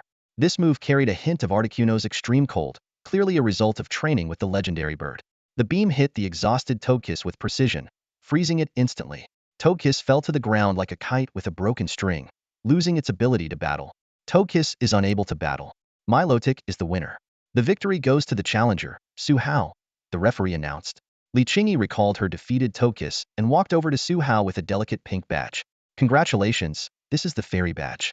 You now have 4 badges. Su-Hao accepted the badge with humility. Thank you for the lesson, Gym Leaderly. A system notification chimed in right on time. Ding. Task completed. Task. Collect any 4 beginner badges from the 18 type gyms. Collected. Beginner Watercraft Badge, Beginner Ice Badge, Beginner Poison Badge, Beginner Fairy Badge. Rewards. Advanced Aura Power, System Currency X500005W issued. Liqingyi smiled and said, the beginner badges you have will soon become rare collectibles. The new league policy will be implemented in a month or 2, and we gym leaders will no longer accept challenges for beginner badges, which will be discontinued. I will keep it safe, Su-Hao nodded. Well then, Gym Leaderly, I'll be on my way. He bowed politely and prepared to leave. Wait, Liqingyi called out, there's someone here to see you. She gestured to a middle-aged man in the audience. The middle-aged man, dressed in training clothes, approached Su-Hao. Su-Hao had noticed him watching the battle and assumed he was a friend of Liqingyi. May I help you? Su-Hao asked, puzzled. The man scrutinized Su-Hao with sharp eyes and nodded in satisfaction. Allow me to introduce myself. I am Miao Yin, the tiger of the 12 earthly branches of the Shenzhou League. I have something to discuss with you. Su-Hao, having never heard of him, looked at Liqingyi, who nodded to confirm Miao Yin's identity. How about we find a room to talk? Miao Yin suggested. After Su-Hao agreed, Liqingyi led them to a reception room, then excused herself to go home and cook for her children. In the quiet reception room, Miao Yin got straight to the point. Su-Hao, have you heard of the Seed Plan? He explained that the Seed Plan was an initiative by the Shenzhou League to nurture the next generation of trainers. It targeted college seniors and allowed veteran trainers within the league to select promising candidates to mentor, helping them avoid common pitfalls. Selected trainers would participate in elimination tournaments. Even those eliminated in the first round would receive league resources, with rewards increasing for higher placements. The top 8 would even earn the right to enter the Shenzhou League's secret realm, the Nirvana realm, for trials. Miao Yin admired Su-Hao's versatile battle style. Although it didn't suit his martial arts specialization, he wanted Su-Hao to become his registered disciple and participate in the Seed Plan. Where there are people, there will be conflicts. Yangqing, home to the Sunlight Gym, one of the 18 elemental gyms in the Alliance, benefits from a special allocation of resources due to its unique status. Despite being nominally the second largest city in Sichuan province, Yangqing's actual development lags behind, placing it at a 3rd or 4th tier level. In recent years, only Su Su, the fire-type gym leader, has emerged as a notable trainer from Yangqing. With the introduction of new policies by the Shenzhou Alliance, the resource allocation landscape is undergoing a major shift. Although Yangqing High School has rarely produced students with elite-level Pokémon in the past, it recently managed to hire a seasoned professional-level trainer as a battle coach, thanks to its resource advantages. To select participants for the National High School Cup and the newly established battle class, the school organized a grade-wide competition. Coincidentally, Su-Hao, the son of gym leader Su Su, had just received his starter Pokémon, raising the school's expectations even higher. However, before the battle coach could even start, Su-Hao took a leave of absence to train elsewhere. Su Su did not mention his son's gym challenge when handling the paperwork. Under the new policy that allows the establishment of gyms across various locations and the impending promotion of the 18 gym leaders, whether Yangqing continues to enjoy resource advantages has become a heated debate within Sichuan province. Ultimately, the proposal by the mayor of Rongqing, which received unanimous approval except from the mayor of Yangqing, was to set up an arena in Yangqing High School. This arena would accept challenges from students of the elite high school in Rongqing. If Yangqing High School could defend the arena, the resource allocation would remain unchanged. If Rongqing High School succeeded and maintained control, the resources would be evenly distributed among all prefecture-level cities in Sichuan province. Thus, on May 1st, Labor Day, Yangqing High School will face a challenge from the top students of Rongqing, the leading city in Sichuan province. In the battle class classroom at Yangqing High School, retired veteran professional trainer Zhongli was invited to take on the role of head teacher and coach for the senior year battle class. Although Yangqing High School had a few promising students, Zhongli couldn't help but feel anxious compared to the talents in larger cities. She estimated that with more time, she could help these students elevate their main Pokémon to elite level by the college entrance exams. Before reaching elite level, the strength of most well-bred Pokémon increases rapidly. However, once they cross into elite level, their progress slows significantly, and they face the challenge of breaking through to the professional level. According to statistics, most students in their senior year of high school in the Shenzhou Alliance have at least one elite-level Pokémon in their teams by the time of the college entrance exams. The exam rules are strict. Only the starter Pokémon received in the senior year and Pokémon captured thereafter that were not above elite level at the time of capture are allowed to participate. This rule prevents Pokémon raised by large families from appearing in the exams, providing a fair competition for students from ordinary families. Zhongli scanned the training field, noting there were exactly 50 students in the battle class. Among them, only 5 stood out as potential contenders for the arena challenge: Kong Lingwei, Jiang Chengxing, Li Hua, Wen Hao, and He Su. Psychic-type trainer Kong Lingwei was mentored by a gym-level trainer with similar abilities. Her main Pokémon were an early elite-level Xatu and Gardevoir, along with a late ordinary-level Execute. Jiang Chengxing, a practitioner of the waterflow style, was said to have lost to Kong Lingwei, but even Zhongli couldn't determine who was stronger now.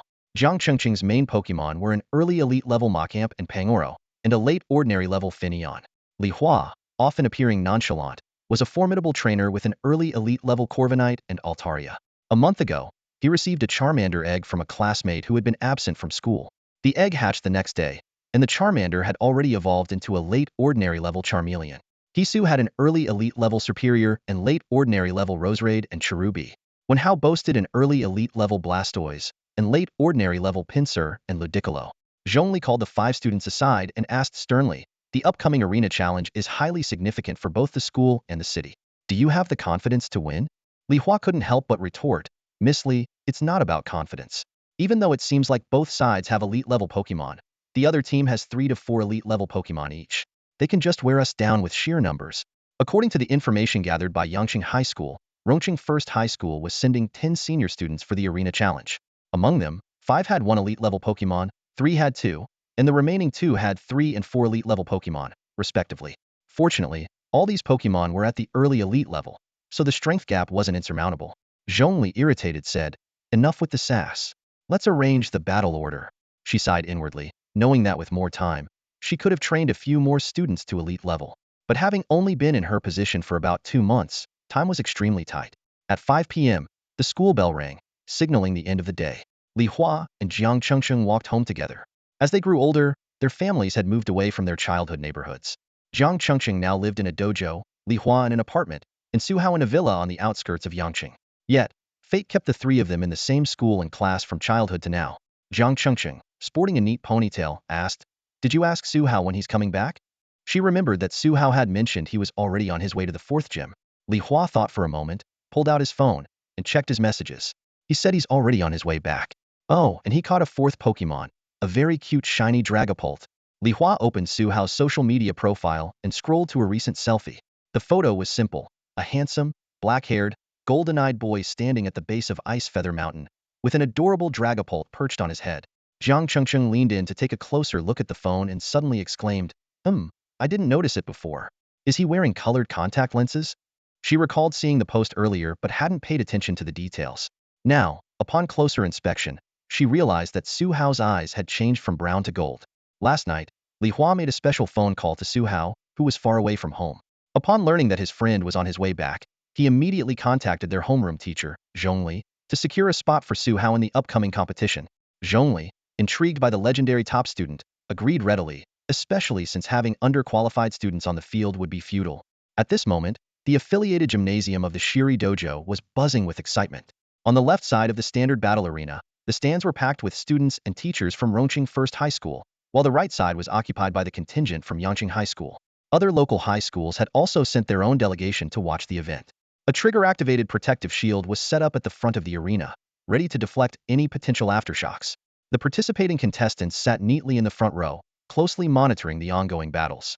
The audience was abuzz with chatter. Most of the Yangqing students were pessimistic about the outcome of the competition. "How are we supposed to win this?" a boy lamented. "They each have elite-level Pokémon, and we don't even have one." He pointed to the relaxed participants from Rongqing. "Look at them. They don't even take us seriously." Under the watchful eyes of various leaders, the competition officially began. The rules were straightforward. Yangqing High School would defend first, each contestant limited to 3 Pokémon. If the defender was defeated, Rongqing High School would take over. This would continue back and forth until a winner was determined. Yangqing's mayor and high school principal sat together, their expressions grim. Even if Su Hao could take on 2 opponents, they were still at a disadvantage with at least 3 elite-level Pokémon to overcome. The two sighed in unison, their gazes returning to the battlefield, their frowns deepening. When Hao, the first defender, managed to defeat 2 opponents before falling to the third, he was followed by Su, who could only draw with the 4th challenger. On the surface, Yangqing High School seemed to have the upper hand, but the reality was dire. Rongqing had only lost some of their weaker contestants, and they still had at least 13 elite-level Pokémon in reserve. In this critical moment, Zhongli sent Li Hua to the field. Leveraging the advantage of his flying-type Pokémon, Li Hua's Altaria easily defeated 2 ordinary-level Pokémon. However, against an early elite-level Crocodile, Altaria was poisoned and eventually succumbed to its opponent's war of attrition. Li Hua's Corviknight managed to defeat Crocodile, but perished alongside the next challenger's Talonflame. Finally, his Charmeleon was overpowered by the opponent's Ninetales, signaling the end of their defense. "We still lost," Li Hua said with a forced smile. "It's all up to you now." Jiang Chengcheng silently stood up, high-fived Li Hua, and walked towards the battlefield. She knew this competition was crucial for Li Hua's dream and the resources he needed. Remembering how Li Hua had worked multiple jobs to nurture his Pokémon, she steeled herself to give it her all. At that moment, the back door of the gymnasium was suddenly pushed open. Backlit by the light, a tall boy stood confidently at the entrance, his golden eyes gleaming with self-assurance. It was the long-awaited Su Hao, who boldly declared, "I'll take on 10 of them." A large Uship lock snapped in Su Hao's powerful grip. The sound of the back door opening echoed throughout the entire gymnasium. All eyes turned simultaneously to the back entrance where Su Hao stood, his sudden appearance causing a stir. Jiang Chengsheng let out a sigh of relief. Having grown up together, she had complete confidence in Su Hao's abilities. She firmly believed that as long as she fulfilled her own duties, Su Hao would lead them to victory. Jiang Chengsheng strode over to Su Hao, who was striking a pose, and patted him on the shoulder. "Stop showing off and go take a seat. Watch your sister Cheng perform," she teased before turning towards the battle arena, leaving Su Hao stunned. Hey, Cheng. Wait up," Su Hao quickly called after Jiang Chengsheng. "Didn't I say I could take on 10 opponents by myself?" Usually timid during the Divine Beast battles, he wasn't about to miss this rare chance to show off.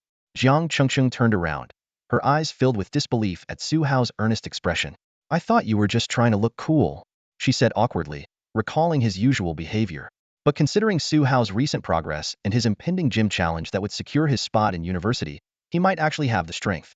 As the two exchanged words, a muscular young man who had just defeated Li Hua grew impatient. Hey, what's with the drama over there? Hurry up, I want to go home, and this place doesn't even have a 5-star hotel. I don't plan on spending the night here," he shouted. This remark instantly ignited the mayor of Yangqing's fury, his face turning red with anger. Just as he was about to explode, the principal of Yangqing High School held him back. "Mayor, calm down," the principal whispered. "This is being broadcasted live to the provincial leaders." Su Hao stopped Jiang Chengsheng from stepping forward, determined to follow through on his words.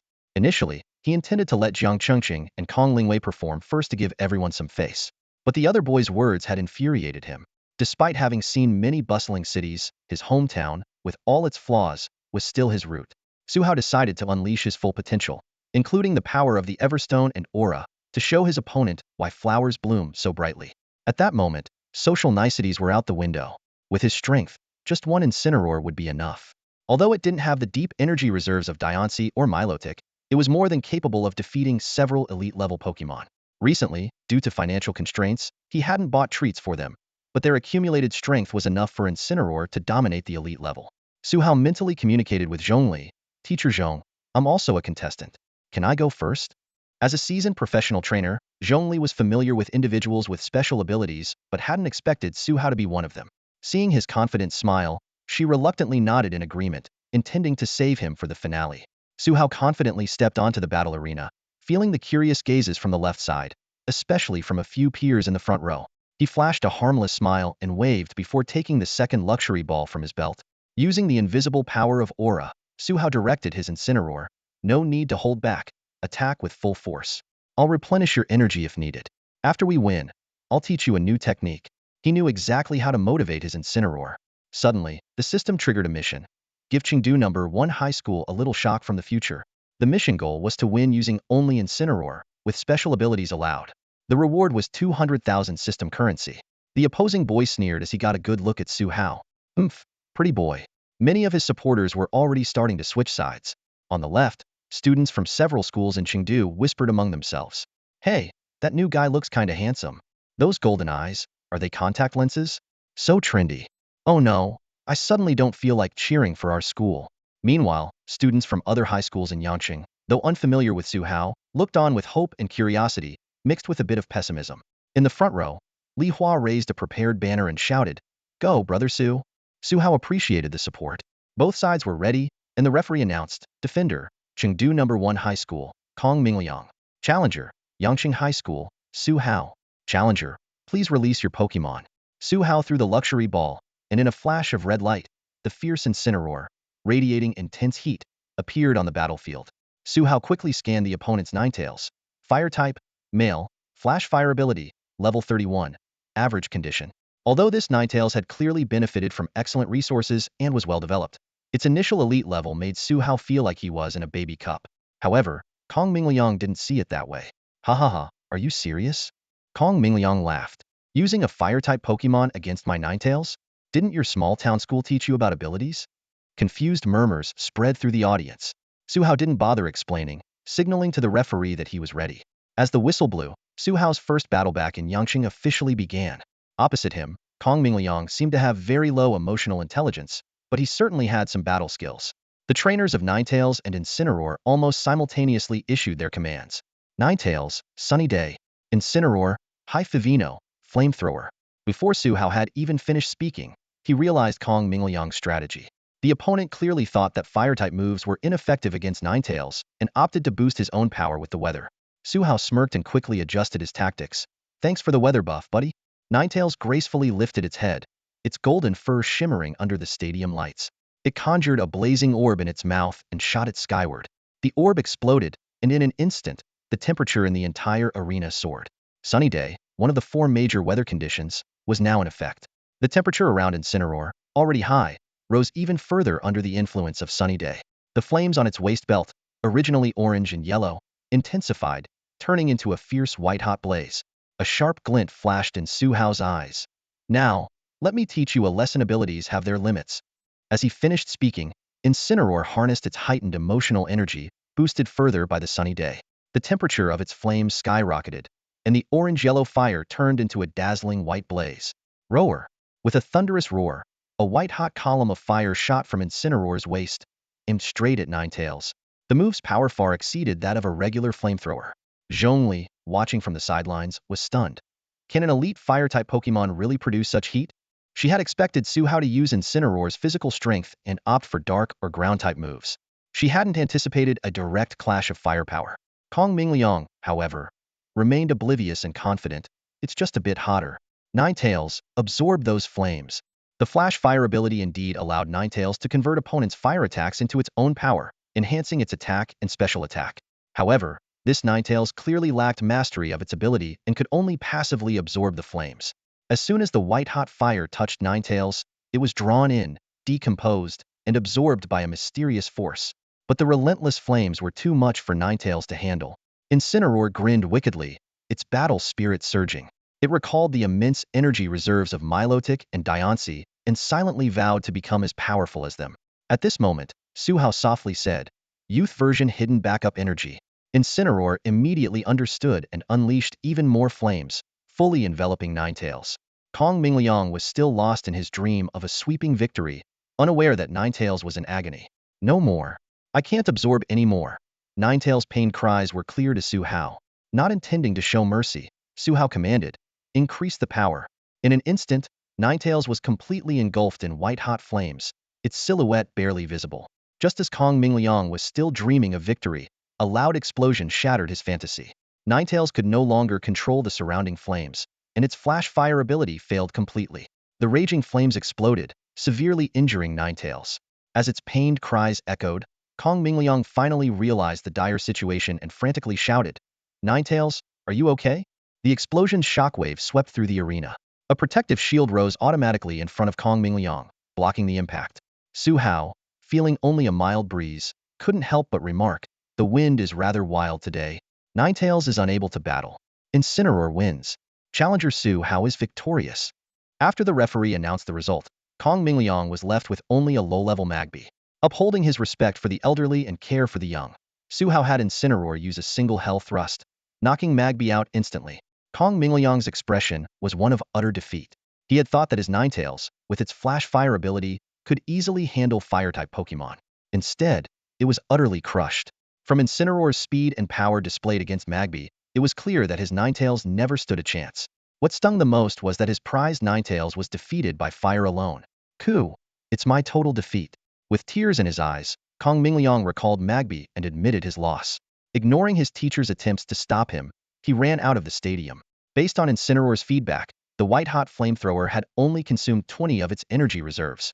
Though using close combat could have ended the battle quicker, Su Hao didn't mind.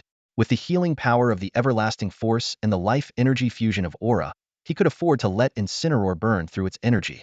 With a harmless smile, Su Hao politely called out to the Chengdu No. 1 High School's bench.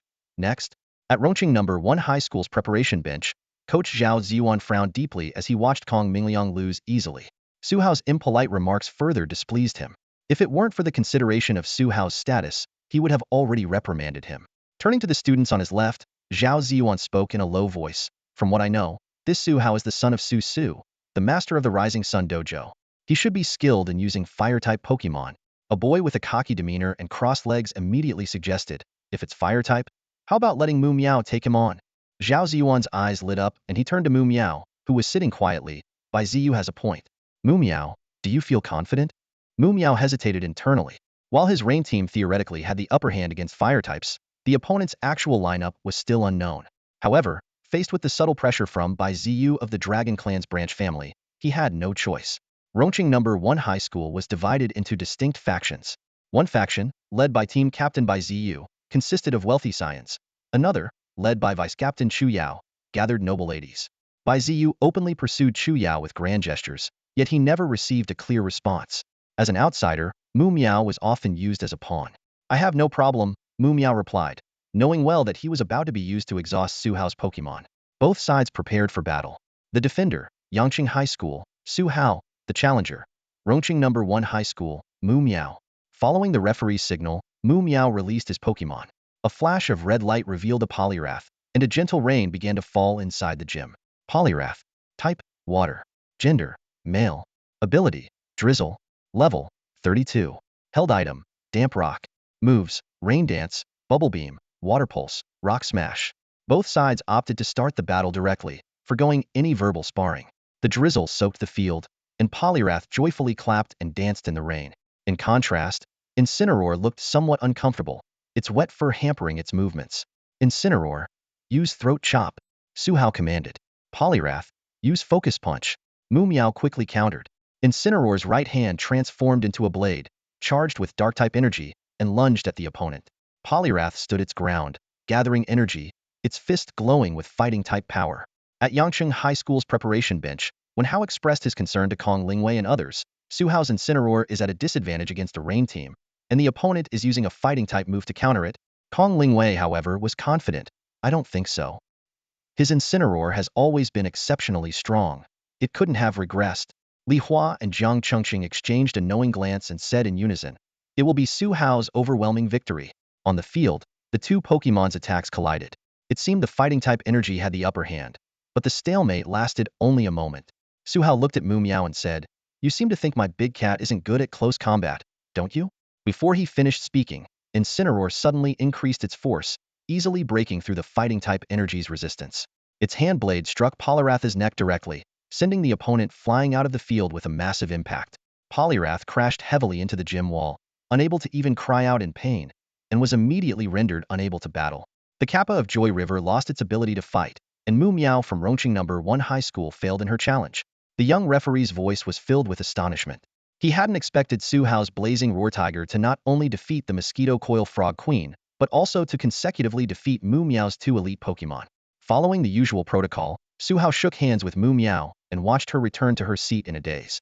He then returned to the waiting area nonchalantly, ready for the next challenger. The audience erupted into a frenzy. Several senior students stood up, staring in disbelief at Su Hao and his Blazing Roar Tiger. 1, 2, 3, 4. It's already defeated 4 elite Pokémon in a row, and 3 of them were water-type Pokémon, which have an advantage over Blazing Roar Tiger. This is incredible. Each victory seemed effortless against our school's elites. The once jubilant Ronching audience was now enveloped in a gloom. Su Hao had managed to defeat 4 elite and 2 ordinary Pokémon using just his elite-level Blazing Roar Tiger. Does he have other Pokémon? Could they be even stronger than Blazing Roar Tiger? A male student asked, his throat dry. No wonder he's the son of the Fire-type gym leader. This Blazing Roar Tiger must be his ace, another student said, trying to convince himself. If it were by Ziyu's Desert Dragonfly, it could probably do the same, right? It must be. Meanwhile, the students from several high schools in Yangqing had shaken off their earlier disappointment. They took out their phones and turned on the flashlights, mimicking cheer sticks to support Su Hao. Go, Su Hao. Go, mighty Blazing Roar Tiger. At that moment, a sweet voice chimed in. Shall I give it a try? It was Chu Yao, the school belle of Ronching No. 1 High School. Like Mu Miao and Bai Ziyu, she also had 3 elite-level Pokémon. Chu Yao always wore a mid-length white dress with simple embroidery, never the school uniform. Her pure appearance and outstanding looks made her the goddess in the hearts of the students, outshining other beauties to become the recognized school belle. Zhao Ziyuan hesitated and glanced at Bai Ziyu, who was resting with his eyes closed, seemingly seeking his opinion. Chu Yao asked gently, Bai Ziyu, do you have any other plans? You can tell me. I won't insist. Bai Ziyu, slightly impatient, shrugged and said, do as you please, I have no objections. Chu Yao was secretly delighted. She knew Bai Ziyu had always been indifferent to her, especially after she created a false impression that he was pursuing her. But this suited her just fine. She believed that Su Hao's Blazing Roar Tiger, now at least half exhausted, was his ace. She was confident she could win and use this opportunity to gain more supporters, paving the way for her, the illegitimate daughter of the Chu family, to climb higher. Maybe defeating Su Hao will even catch his attention. As the son of the Fire-type gym leader, he must have extensive connections, Chu Yao thought to herself. Elegantly adjusting her hair and ensuring she was in top form, Chu Yao walked gracefully onto the battlefield. Seeing Su Hao's handsome face, her eyes lit up and she flashed a perfect, well-practiced smile, softly saying, hello, please go easy on me. Su Hao looked puzzled, while his Blazing Roar Tiger, sitting cross-legged on the ground resting, had a look of casting pearls before swine. Does she know this is a battle? Su Hao glanced at Chu Yao with disdain. His sharp intuition told him this woman had ulterior motives. Ignoring Chu Yao, Su Hao turned to the dazed referee and said, Teacher, I'm ready. The referee snapped out of his daze and announced, both sides are ready. Challenger Chu Yao from Ronching No. 1 High School versus defender Su Hao from Yangqing High School. Challenger, please release your Pokémon. Chu Yao was annoyed by Su Hao's cold attitude, but maintained her composure to keep up her image. She threw her Pokeball and called out, it's your turn, Swampert. A strong Swampert appeared on the field. This was Chu Yao's trump card and the reason for her confidence in defeating Su Hao. Contrary to her delicate appearance, Chu Yao specialized in ground-type Pokémon. Her ace, Swampert, was incredibly powerful, capable of going toe-to-toe with even mighty dragon-type Pokémon. Taking down this already exhausted Blazing Roar Tiger will be a piece of cake. Chu Yao was brimming with confidence. As soon as the referee announced the start, Chu Yao couldn't wait to give her command. Swampert, Earthquake. Earthquake was one of the most powerful ground-type moves, a formidable attack for the Blazing Roar Tiger standing on the ground. However, Su Hao was prepared. Fake out. With a roar, the Blazing Roar Tiger burst forth with astonishing speed, rushing at the Swampert, which was momentarily intimidated and slow to react. A powerful slap landed on Swampert's head, sending it into a dazed state. Fake out is a move that can be used in 2 ways.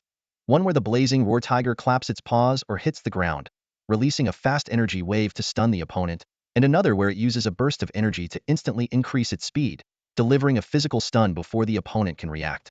Su Hao was very interested in this unique mechanism, considering it worth further study. The turn of events was completely beyond Chu Yao's expectations. She had to raise her voice to try to wake up Swampert. Swampert, wake up! But the Swampert, still reeling, didn't hear its trainer's call. When it finally came to its senses, it was greeted by the menacing grin of the Blazing Roar Tiger and the impending Hell Thrust. Another precise Hell Thrust hit Swampert's weak spot, sending it flying. The Blazing Roar Tiger couldn't help but lament, being invincible is so lonely. This feeling of easily crushing my opponents is so novel. Nidoqueen lost its ability to fight, marking the end of Chu Yao's challenge. With her elite Pokemon Swampert, Nidoking, and Nidoqueenal defeated, Chu Yao was overwhelmed with emotion, tears streaming uncontrollably down her face. Why are you taking this so seriously? She sobbed, questioning Su Hao. The stark contrast between her expectations and reality had shattered her completely. Su Hao watched Chu Yao cry, feeling somewhat speechless. He thought to himself that someone with such fragile mental strength shouldn't be competing. This girl, who was supposedly the second strongest at Ronching High School, seemed less capable than Mu Miao, who had battled him earlier. As they were about to shake hands, Chu Yao concocted a plan to feign twisting her ankle and fall into Su Hao's arms. However, a stern voice interrupted her scheme just in time. Enough? Haven't you embarrassed yourself enough? Bai Ziyu warned in a low voice, audible only to the three of them. You spread rumors at school that I was chasing you, and now you want to pull another stunt? It turned out that Chu Yao's previous rumors had subjected Bai Ziyu to ridicule every time he returned home. Dealing with this girl who always played the victim had become so tiresome that he had decided to keep his distance until graduation. At this moment, though, Bai Ziyu was very interested in Su Hao. Just from his Incineroar alone, Bai Ziyu could tell that a battle with Su Hao would be immensely beneficial for his growth. He didn't want Chu Yao, this White Lotus green tea, to interfere with the potential intense battle between him and Su Hao. Seeing no one paying attention to her, Chu Yao quietly left to save face. Bai Ziyu turned to Su Hao, ignoring Chu Yao's teary, retreating figure, and asked directly, Su Hao, do you know about the power of the dragon? Su Hao nodded in affirmation. Great, Bai Ziyu said with a hearty laugh. I'm Ronqing Hai's hidden ace. My power of the dragon can enhance my Pokemon's combat abilities, which is why the rules didn't restrict the use of special abilities from the start. I want to battle you with everything I've got, so you should do the same. Su Hao looked puzzled. Are you sure? Misinterpreting Su Hao's hesitation, Bai Ziyu kindly suggested, your Incineroar looks pretty worn out. Do you want to take a break to recover? I can tweak the rules a bit. Incineroar gave Bai Ziyu a strange look, as if he were an idiot. No need, let's start the battle right away. Su Hao declined Bai Ziyu's offer, thinking to himself that today was a perfect day to show off. Alright then, don't blame me if you lose. Bai Ziyu emphasized, not wanting Su Hao to feel disheartened by an unfair loss. Both sides readied themselves. Bai Ziyu from Ronqing High School versus Su Hao from Yangqing High School. My first Pokemon is Tyrantrum. Bai Ziyu shouted, releasing his Pokemon. Tyrantrum, a rock dragon type male, with the strong jaw ability, level 35, holding a Dragon Fong, and mastering moves like Crunch, Dragon Claw, Thunder Fong, Ice Fong, and Fire Fong. Instead of sending out his ace, Flygon, Bai Ziyu chose Tyrantrum. He believed that with the power of the dragon, Tyrantrum could defeat Incineroar. He also needed to be cautious of Su Hao's other two Pokemon. Thanks to years of family training, Bai Ziyu could tell that Su Hao's Incineroar, though only at mid-elite level in terms of energy, exhibited combat strength approaching that of professional level Pokemon. He assumed that after several rounds of battles, Incineroar must be exhausted, making it the perfect time for Tyrantrum to strike. However, things took an unexpected turn. As Bai Ziyu began to channel the power of the dragon to link with Tyrantrum, Su Hao's right palm suddenly glowed with emerald green light, forming a green galaxy that flowed into the panting Incineroar. What? What is that? Bai Ziyu's face was filled with shock. Is that an ability to restore a Pokemon's energy and stamina? Both the Ronqing and Yangqing spectators were in an uproar. No one expected Su Hao to have a hidden special ability. Special abilities usually only appeared in the extremely lucky, the chosen ones, or those with family inheritance, and Su Hao's father, Su, wasn't known to possess any such abilities. This is ridiculous, grumbled the only remaining competitor from Ronqing High School besides Bai Ziyu. His Pokemon are already strong enough, and now he has a special ability too. How are we supposed to win? This boy had thought that having two elite-level Pokemon by the first half of his senior year made him exceptionally talented. But seeing Su Hao's powerful Pokemon and special abilities, he felt that Ronqing High had no chance of winning. With Yangqing High having only used 3 competitors, and Ronqing High left with just him and Bai Ziyu, he knew that even if Bai Ziyu was strong, he would be exhausted after facing Su Hao. He had no confidence in single-handedly winning the remaining battles. I'm out, not gonna fight, he decided, ignoring Zhao Ziyuan's pleas, and left in his family's private car. On the battlefield, Incineroar seemed inexhaustible, relentlessly defeating Bai Ziyu's Tyrantrum and Agron. Growing stronger with each victory, Incineroar began to overwhelm Bai Ziyu's Flygon, even with the power of the dragon. Darkest Lariat. Su Hao's voice rang out like the Grim Reaper's scythe, causing both Bai Ziyu and Flygon to think, finally, it's over. Flygon is unable to battle. The winner is Su Hao, the defender from Yangqing High School. With one competitor from Ronqing High School forfeiting, the overall winner of this tournament is Yangqing High School. The referee's announcement was met with cheers from the Yangqing High School students and applause from the city officials and the school principal. At the same time, a system notification sounded in Su Hao's mind. Ding. Mission accomplished. Mission. Give Ronqing High School a taste of the future. Objective. Use only Incineroar to win the battles. Special abilities are allowed. Reward. 200,000 system credits have been issued. Current debt. 550,000 system credits. The competition between Yangqing High School and Ronqing No. 1 High School has come to an end, with the unexpected entry of Su Hao claiming a resounding victory. The students from various high schools in Rongqing left the arena with mixed feelings. Half of them wore expressions of defeat, while the other half became ardent fans of Su Hao. Despite being soundly defeated by Su Hao, Bai Ziyu was not discouraged. As a descendant of a branch family of the Yulong clan, he understood well the saying, "There's always someone better." He had always considered himself exceptionally talented, and with the resources of his clan, he was confident he was on par with his peers from the main family. However, his crushing defeat at the hands of Su Hao made him realize that there are truly extraordinary individuals in the world. Whether it was to forge a connection with a future powerhouse, or simply out of admiration for Su Hao, Bai Ziyu decided to befriend him. To his surprise, Su Hao turned out to be much more approachable than he had imagined. After exchanging contact information, Bai Ziyu made up his mind to start intensive training as soon as he returned to Rongqing, preparing for the upcoming High School Cup Junior Division. He hoped to face Su Hao again on this stage that gathers the top high school talents from across the Shenzhou Alliance. Finally escaping the swarm of enthusiastic fans, Su Hao found a secluded corner in the Rising Sun Dojo. He let out a long breath and checked the time on his phone. 3 p.m. He still had plenty of time. He quickly shared his location in a small group chat on Pokegram. Before long, the slightly weary Jiang Chengqing and Li Hua found his hiding spot. "Hey, Mr. Popular." Li Hua adjusted his glasses and teased, hooking his arm around Su Hao's shoulder.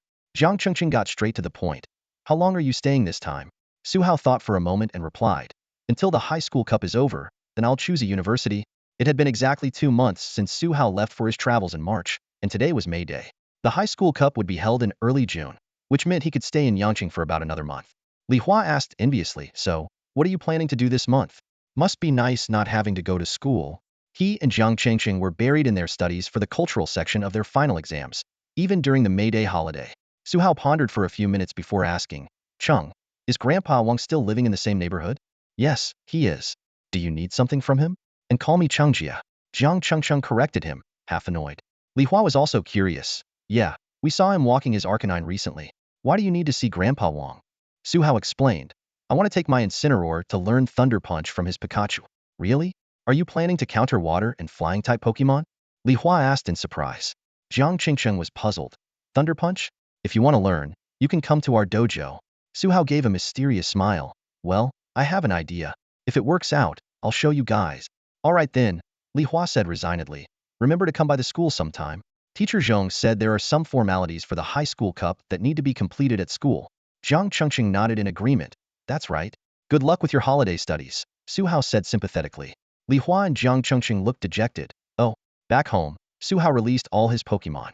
Diancie happily jumped onto her little bed, while Milotic curiously explored the house she had only heard about from Diancie and Incineroar.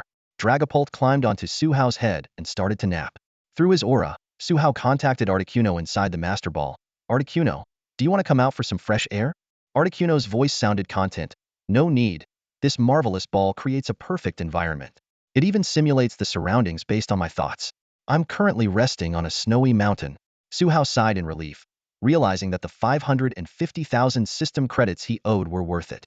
Having Articuno as a trump card gave him a sense of security during his travels. After all, he had encountered the Nova organization twice in the past 2 months, proving that the world was far from a peaceful utopia. Lost in thought, Su Hao was brought back to reality when Incineroar tugged at his sleeve, indicating that the old bed was too small and Diancie seemed a bit upset. Su Hao realized that both Incineroar and Diancie, as well as Milotic, who was visiting for the first time, needed new beds. Su Hao left Tianqi and the others at home to rest, and hurried off to the furniture store by himself. He carefully selected a batch of new beds, a pink princess bed that Tianqi adored, with bedding featuring her favorite magical girl crossover, an oversized cat bed for the Blaze Roaring Tiger, and for Milotic, there were 2 Optionsa soft carpet woven from Wooloo wool and the newly renovated pond in the courtyard. For Dragapult, Su Hao bought an extra small bed just in case. The delivery man suggested having Ma Camp help with the moving, but Su Hao politely declined. He didn't want to risk anyone seeing the yet revealed Tianqi. Su Hao figured he would need to find an opportunity to visit the Evolution Research Institute and seek advice from his mother, the deputy director. Upon returning home, Tianqi greeted him warmly. Su Hao gently patted her diamond head and called the other Pokémon to help set up the beds. As night fell, Su Hao began to outline his short-term plans, helping Tianqi find new ways to mega-evolve and discover her own powers, encouraging Milotic to train independently using the stored red and blue orb energy, devising a special training regimen for Blaze Roaring Tiger, and preparing Dragapult for its first battle. Su Hao reviewed Dragapult's stats, life energy at 13, level 5, already ready for battle training. He decided that after teaching Blaze Roaring Tiger Thunder Punch, He would take Dragapult for some field combat practice. At the same time, Su Hao realized the high costs of raising Pokémon. He planned to obtain a breeder's certificate as soon as possible to increase his income by selling Pokeblocks. Compared to that, the prices of premium items in the system shop seemed like charity. As the night grew deeper, Su Hao closed his notebook and gently placed the sleeping Dragapult back on the pillow. Tomorrow, new challenges awaited. Today is Diancie's second day back home. Early in the morning, Su Hao, with Doran Messia on his head and blazing Roar Tiger by his side, went out to learn the Thunder Punch technique.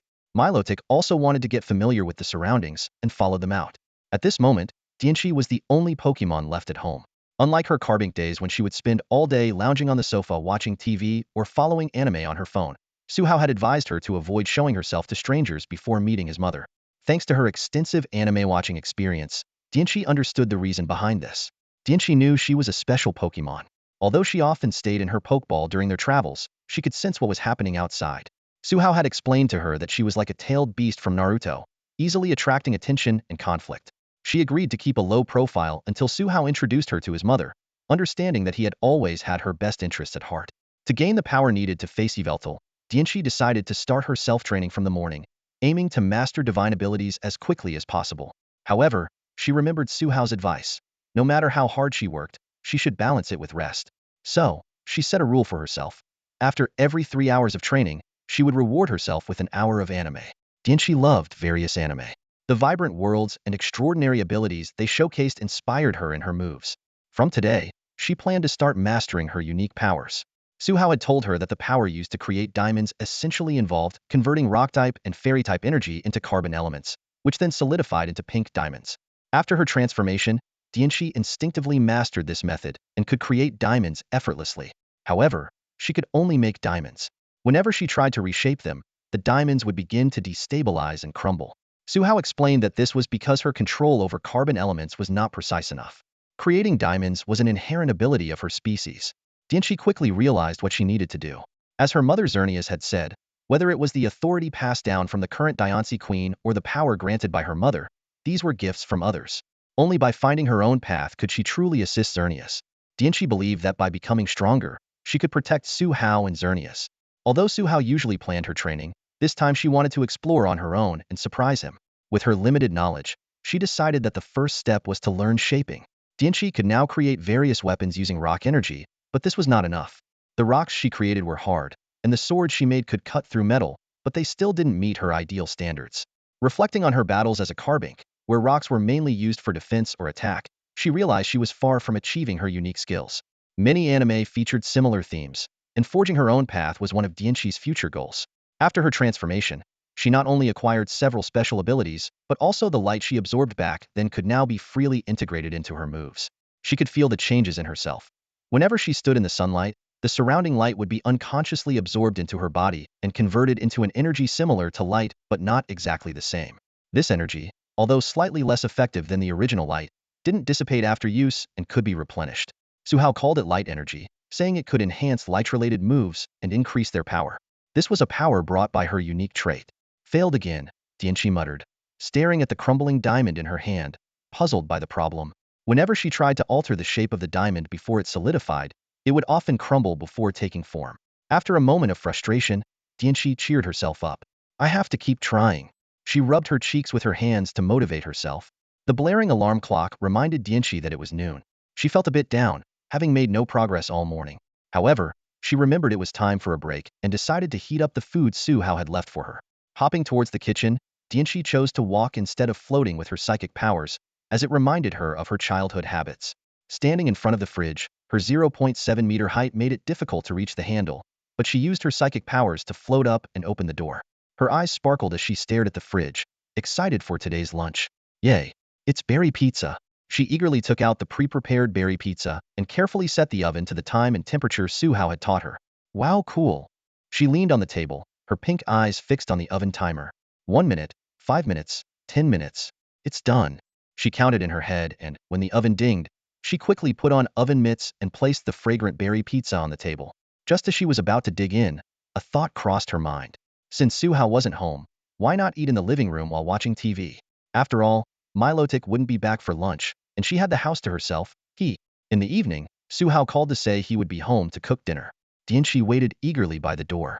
As the lock clicked and the door opened, she leaped into Su Hao's arms with a joyful, "Welcome home." The villa that Su Hao's family resides in was a gift from the Shenzhou Alliance to honor his mother, Su Qing, for her significant contributions. Over a decade ago, Su Qing and her team, through relentless effort, finally deciphered and published the stable evolution methods for Sylveon and Milotic. As a reward, in addition to other accolades, the Alliance presented them with this spacious and grand villa. Although the courtyard is large enough to accommodate numerous Pokémon, there is little interaction with the neighbors. Reflecting on his childhood in the neighborhood, Su Hao couldn't help but feel those times were more lively. He and his two friends were always causing trouble, especially enjoying teasing Grandpa Wang's Growlithe. Every time, Growlithe would chase them around, while Grandpa Wang would sit leisurely on a small stool, watching the chase with a smile until the three of them were exhausted, and then he would call Growlithe back. This daily training inadvertently built up their physical strength, especially Su Hao, who now could knock out an elite-level Pokémon with a single punch. After a night's rest, Su Hao woke up to find his father still working overtime, which further solidified his resolve never to work overtime. Today, he planned to visit Grandpa Wang with his Incineroar to learn the techniques of Pikachu's Thunder Punch. After consulting with Diancie and Milotic, Su Hao, with Dragapult hovering over his head, left home with just the Pokeballs of Incineroar and Articuno. He first took a bus to a nearby supermarket to buy fruits, milk, cigarettes, and alcohol, the standard set of gifts for a visit in Shenzhou. With the gifts in hand, Su Hao navigated the familiar streets from memory and soon arrived at the somewhat old residential complex. Grandpa Wang's house is in Building A, Unit 1, on the first floor, right? Su Hao tried to recall. Surveying the area, he quickly spotted his target. Among the overgrown and neglected first-floor courtyards, one stood out with lush green grass and blooming flowers. As he approached the courtyard, a curious bark sounded.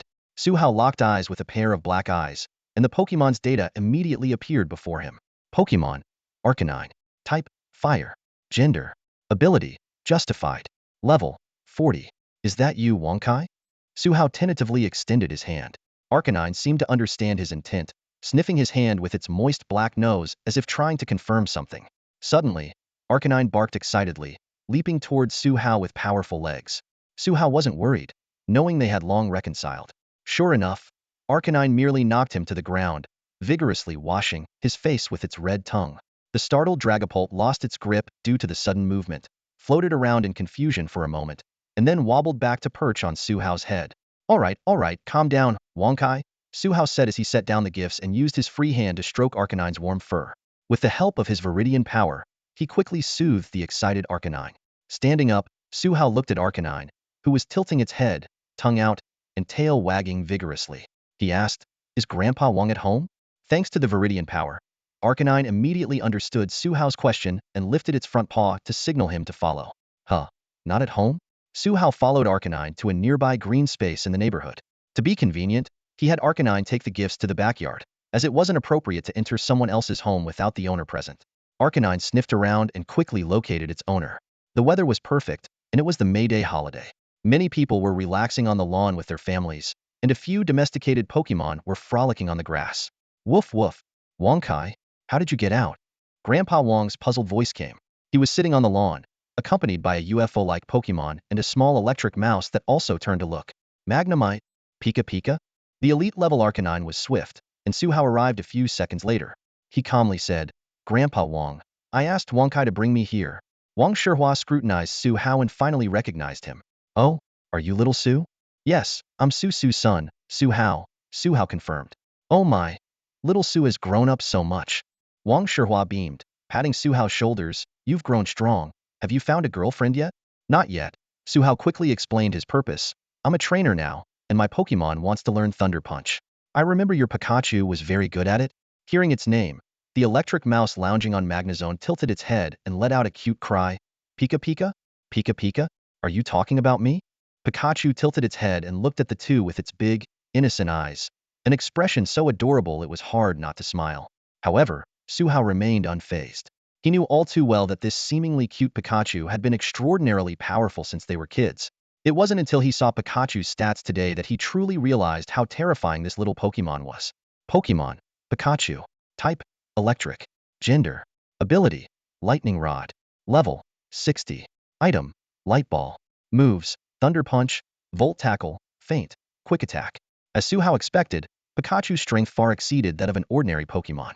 He, Li Hua, and Jiang Chengqing were deeply impressed by Pikachu because they had once witnessed it shatter a massive rock with a single thunder punch. That scene left an indelible mark on their young hearts. At this moment, Su Hao had the idea of teaching his Incineroar Thunder Punch. Without the system to rely on for now, the first thing that came to his mind was the incredibly powerful Pikachu standing before him. Thunder Punch? Are you referring to that little dragon on your head? Wang Shihua finally noticed the tiny dragon perched on Su Hao's head. He looked skeptical, clearly doubting that the small creature could learn such a powerful move. No, it's my Incineroar that needs to learn it, Su Hao explained, tossing out a luxury ball. With a flash of dazzling light, the muscular Incineroar appeared. Roar! Fresh from its victory in a Oni against in battle yesterday, Incineroar roared thunderously as soon as it emerged from the Pokeball, scaring the nearby domesticated Pokémon away in an instant.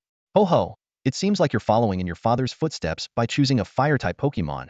Wang Shihua nodded approvingly. You've done a great job raising it, even better than your father did at your age. He added, giving a thumbs up. Rain, can you lend a hand?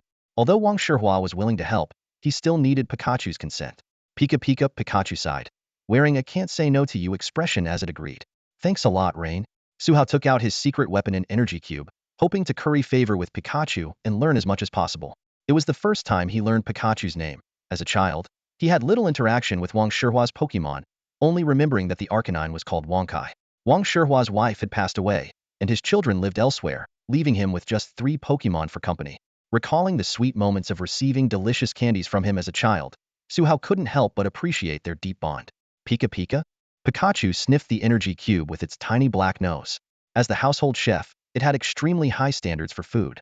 Once confident about the quality, Pikachu devoured the cube, and its expression changed instantly. Pika Pika Pie? Wang Shihua, worried that Su Hao might not understand Pikachu, explained, Rain says it tastes amazing. Did you make this? Yes, I'm preparing to take the breeder certification exam soon, Su Hao replied. That's great. How about we chat while they practice? Wang Shihua suggested, eager for some company. Sure, Su Hao agreed readily. Pika Pika. Roar. Pikachu crossed its arms and began instructing Incineroar to punch continuously. Following Pikachu's guidance, Incineroar steadied its stance and punched forward repeatedly. Despite throwing hundreds of punches, Incineroar couldn't grasp the essence of electric-type energy. Pikachu was stumped. As a naturally electric-type Pokemon, controlling electric energy was instinctive for it. But for Incineroar, which wasn't an electric type, the difficulty of teaching it was significantly higher. Pika. Pikachu suddenly had an idea. It quickly used Quick Attack to dash to a sleeping Magnezone on the grass and poked it gently. Half awake, Magnezone was dragged by Pikachu to Incineroar. Magna? Are you sure about this? Magnezone asked, eyeing Incineroar hesitantly. Pika Pika. Pikachu nodded firmly. Incineroar assured Magnezone that it could handle it. This private training session from Su Hao was a rare opportunity, and if it succeeded, it might even surpass its rivals, Milotic and Diancie. With this thought, Incineroar's face lit up with a mischievous grin typical of Dark-type Pokemon. However, before it could fully revel in its thoughts, a golden electric current struck Incineroar, making it howl in pain. Roar, roar, roar, roar, roar. Humph, humph, humph, h. Yes, this was Pikachu's plan. Since Incineroar couldn't sense the electric-type energy Pikachu had gathered, it decided to let Incineroar experience it directly. Pikachu was worried that its own electric current might be too strong, causing severe harm to Incineroar, so it specifically called on the relatively weaker Magnezone for the task. Magnezone is a fascinating Pokemon with 2 common evolution methods. One involves exposure to a special magnetic field, and the other uses a thunderstone. Wang Shihua's Magnezone evolved through the special magnetic field. These methods can result in different innate abilities. For instance, Wang Shihua's Magnezone excelled in manipulating magnetism and magnetic fields, not only capable of generating powerful electric attacks, but also adept at using magnetic levitation to carry groceries after years of practice. Incidentally, in Pikachu's eyes, the hierarchy in Wang Shihua's household was Pikachu head chef, Magnezone porter, Wang Shihua family member needing care, Arcanine pet. Looks like Incineroar is having a tough time. Su Hao turned to see Incineroar undergoing Pikachu and Magnezone's electric therapy, his face full of sympathy. Seeing Incineroar struggling, he used Viridian power to restore its strength. Pokemon teaching methods can be quite unique. Wangkai learned Wild Charge the same way from Rain and Afu. Wang Shihua remarked, unfazed by Pikachu's teaching method. He was more interested in the current lives of Su Hao and his friends. Indeed, let's leave it to them, Su Hao agreed, then began updating Wang Shihua on his and his friends' recent activities. Roar. The Incineroar's body trembled as golden lightning coursed through it. The intense paralysis swept over him, forcing out intermittent growls of pain. Pikachu, with arms crossed and a serious expression, watched intently. Although this method caused some discomfort to non-electric Pokémon, it was the fastest way for them to sense electric energy, unmatched in efficiency. Magnezone showcased its mastery over magnetic fields, effortlessly generating low-voltage lightning that enveloped Incineroar. This precise control prevented serious harm while allowing Incineroar to directly experience electric energy. In contrast, Pikachu's Thunderbolt was raw and unrestrained. Pikachu knew his control over electricity wasn't as refined as Magnezone's, but his strength lay in his powerful physical attacks. Under the continuous electric stimulation, Incineroar seemed to receive a divine revelation, capturing the fleeting electric energy amidst his paralysis. After the initial success, subsequent attempts became smoother. He accumulated electric energy within himself until it reached a level that could be discharged externally. Suddenly, like the break of dawn, the first arc of electricity formed in Incineroar's right paw, accompanied by a faint smell of singed air. More arcs followed, eventually coalescing into a stable form in his right paw. Incineroar's eyes snapped open as he realized the critical moment had arrived. The reason Incineroar endured Magnezone's painful shocks was that he had voluntarily relaxed his defenses from the start, allowing the special magnetic currents to flow freely through his body. Now, with the technique mastered, Incineroar's muscles swelled, and his body temperature soared. The abundant fire energy within him burst forth, overwhelming the golden currents surrounding him. Roar! Incineroar spread his arms wide, letting out an earth-shattering roar. The golden lightning dancing in his right paw signaled the initial success of the Thunder Punch technique. This Thunder Punch was not only the sole electric move Incineroar could learn, but also a crucial part of Suhao's plan to strengthen him. In many anime and web novels, lightning often symbolizes divine power and is closely linked to various body-strengthening techniques. Cultivators frequently undergo lightning tribulations to break through major realms, with exceptionally gifted individuals using it to refine their bodies. Some sci-fi stories also depict scenarios where lightning stimulates cells to enhance physical strength. Suhao had searched online to see if similar methods existed in this world and found they did. Many electric-type Pokémon could use their resistance to electricity to let currents flow through their bodies, enhancing their toughness and speed. However, even for Pokémon highly resistant to electricity, the success rate of this method was incredibly low.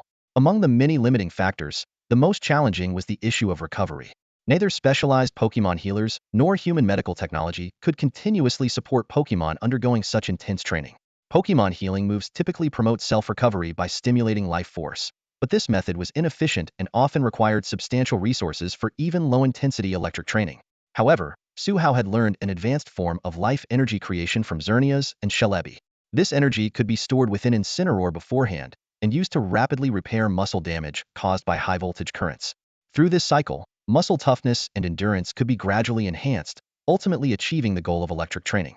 With persistent practice, Incineroar's physical attributes would continually improve, potentially matching those of the naturally gifted legendary offspring in the team. Although this was Suhao's current hypothesis, various challenges might arise during actual implementation. To better control the electric currents during training, the ideal scenario would be for Incineroar to manage it himself. Therefore, the first step was for him to learn the only electric move he could master, Thunder Punch. At this moment, Incineroar, executing Thunder Punch for the first time, was embarking on a path full of unknowns. The ice-blue bird-shaped air conditioner continuously released cool, comfortable air as Suhao sprawled on the soft, cozy sofa, chewing on an ice pop and rolling over. He lay on his side, glancing up at the enthusiastic Doranmija, who was looking around curiously. Doranmija, could you fetch the mail from the mailbox for me? Suhao asked lazily. Pretty please. Doranmija wagged its tiny tail and floated through the living room toward the front door. It squeezed through the cat flap designed for Huban Mayo and reached the mailbox stuffed with various letters. The little creature picked up a letter in its mouth and began shuttling back and forth through the cat flap, delivering the letters one by one to Suhao. Meanwhile, Incineroar was on the other side of the living room, doing one-finger push-ups on a specially made heat-resistant floor. Rar, rar. 993, 1000. It counted aloud while exercising. As a fire-type Pokémon, Incineroar's workouts caused the surrounding temperature to spike. With summer approaching, Suhao had to call on Articuno to help cool things down. Articuno, currently in its minimized form, stood about 1.15 times the height of a bald eagle. It rested with its eyes closed, occasionally opening its ruby-like eyes to release bursts of cold air, keeping the room temperature within a comfortable range. Suhao pondered Incineroar's training plan. He considered having Incineroar practice Thunder Punch with Pikachu and the others at Grandpa Wong's house every day. Tiger, would you be up for that? Suhao asked. Incineroar nodded in agreement. Then tomorrow, I'll prepare a small backpack for you with some energy cubes. Remember to share them with Pikachu and the others, Suhao said, hoping this would help Incineroar integrate better into the training group. Before long, hundreds of various letters piled up on the table in front of Suhao. He looked at the mountain of mail in dismay, realizing he needed help opening them. Diancie, Milotic, come in here. Suhao called out to the outside. Although he could now directly understand the Pokemon's language, he still habitually spoke aloud, only using aura communication in special situations. The glass doors leading from the living room to the courtyard slid open, seemingly moved by an invisible force. Diancie and Milotic entered the room, one after the other. Milotic's body still glistened with water, leaving a winding trail of moisture on the polished floor. Milotic looked somewhat downcast. She had been trying to strengthen herself, or her moves using the energy source within her, as Suhao had described. To avoid causing any damage to the environment, she had asked Diancie to create a rock wall as a target. Milotic focused intently, attempting to harness a bit of the infinite source's energy to enhance her dragon tail move, but found that the energy was securely sealed away, immovable like a fortress. The infinite source was the name Suhao had given to the energy sealed within Milotic by Latias and Latios. Currently, this energy only passively augmented Milotic's body or aided in her recovery when injured. Suhao speculated that this tight seal might have been put in place by the legendary Pokémon to prevent Milotic from getting hurt by mishandling the power. Even though she couldn't actively tap into the infinite source, Milotic's dragon tail still inflicted considerable damage on the rock wall Diancie had created. However, breaking through the wall to actually hit Diancie's body was still a distant goal. As a mythical Pokémon, Diancie had achieved near-perfect control over Rock-type and Fairy-type energies, a skill Milotic deeply envied. Despite receiving blessings from Latios and Latias, Milotic still had to concentrate fully to manipulate water, dragon, and psychic energies. In comparison, Incineroar found it even more challenging to control fire and dark energies, requiring greater focus and effort. The ability to freely manipulate different types of energy directly impacted a Pokémon's endurance and explosiveness in battles. According to Suhao's father, Pokémon usually needed to reach gym-level strength to communicate with the elemental energies of the world. This was why battles involving gym-level Pokémon and above were so astonishing, with seemingly endless reserves of energy. However, their ability to draw upon energy wasn't infinite and ultimately depended on their own reserves. At this moment, Milotic was carefully using her psychic powers to open envelopes and neatly stack them for Suhao to read. She had hoped to unleash the full power of her dragon tail against Diancie's rock wall today, but found herself stuck with these trivial tasks, feeling somewhat disappointed. Diancie, on the other hand, was enthusiastically tearing open envelopes with her hands. The hand she had grown after her transformation allowed her to perform many tasks she previously had to use psychic powers for, and she was enjoying it immensely. Suhao was meticulously reading through the letters. Most were from various universities within the Shenzhou League, and they all followed a similar pattern. First boasting about the school's illustrious history and strong faculty, then promising various enticing perks, such as receiving one of the starter Pokémon or even a pseudo-legendary upon enrollment, along with rare training resources and secret techniques. Some universities even took a unique approach, offering to arrange a girlfriend upon admission, or a boyfriend if Suhao had a particular preference. Seeing the bolded contact information on the letters, Suhao felt overwhelmed.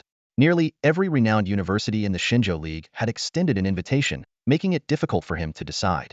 After some thought, he decided to seek his parents' advice first. He dialed his father's number, but after ringing for several seconds, the call automatically disconnected. Suhao knew his father was either on a mission or training in a secret realm. With policy changes in the league, his father no longer accepted challenges with significant power disparities, giving him more time to focus on his own strength. Having grown up accustomed to his parents' busy schedules, Suhao wasn't bothered, especially now that he had so many Pokémon companions. Gently stroking the head of the tired and sleeping Dragapult, he then called his mother. This time, the call was quickly answered. "Hey there, sweetie.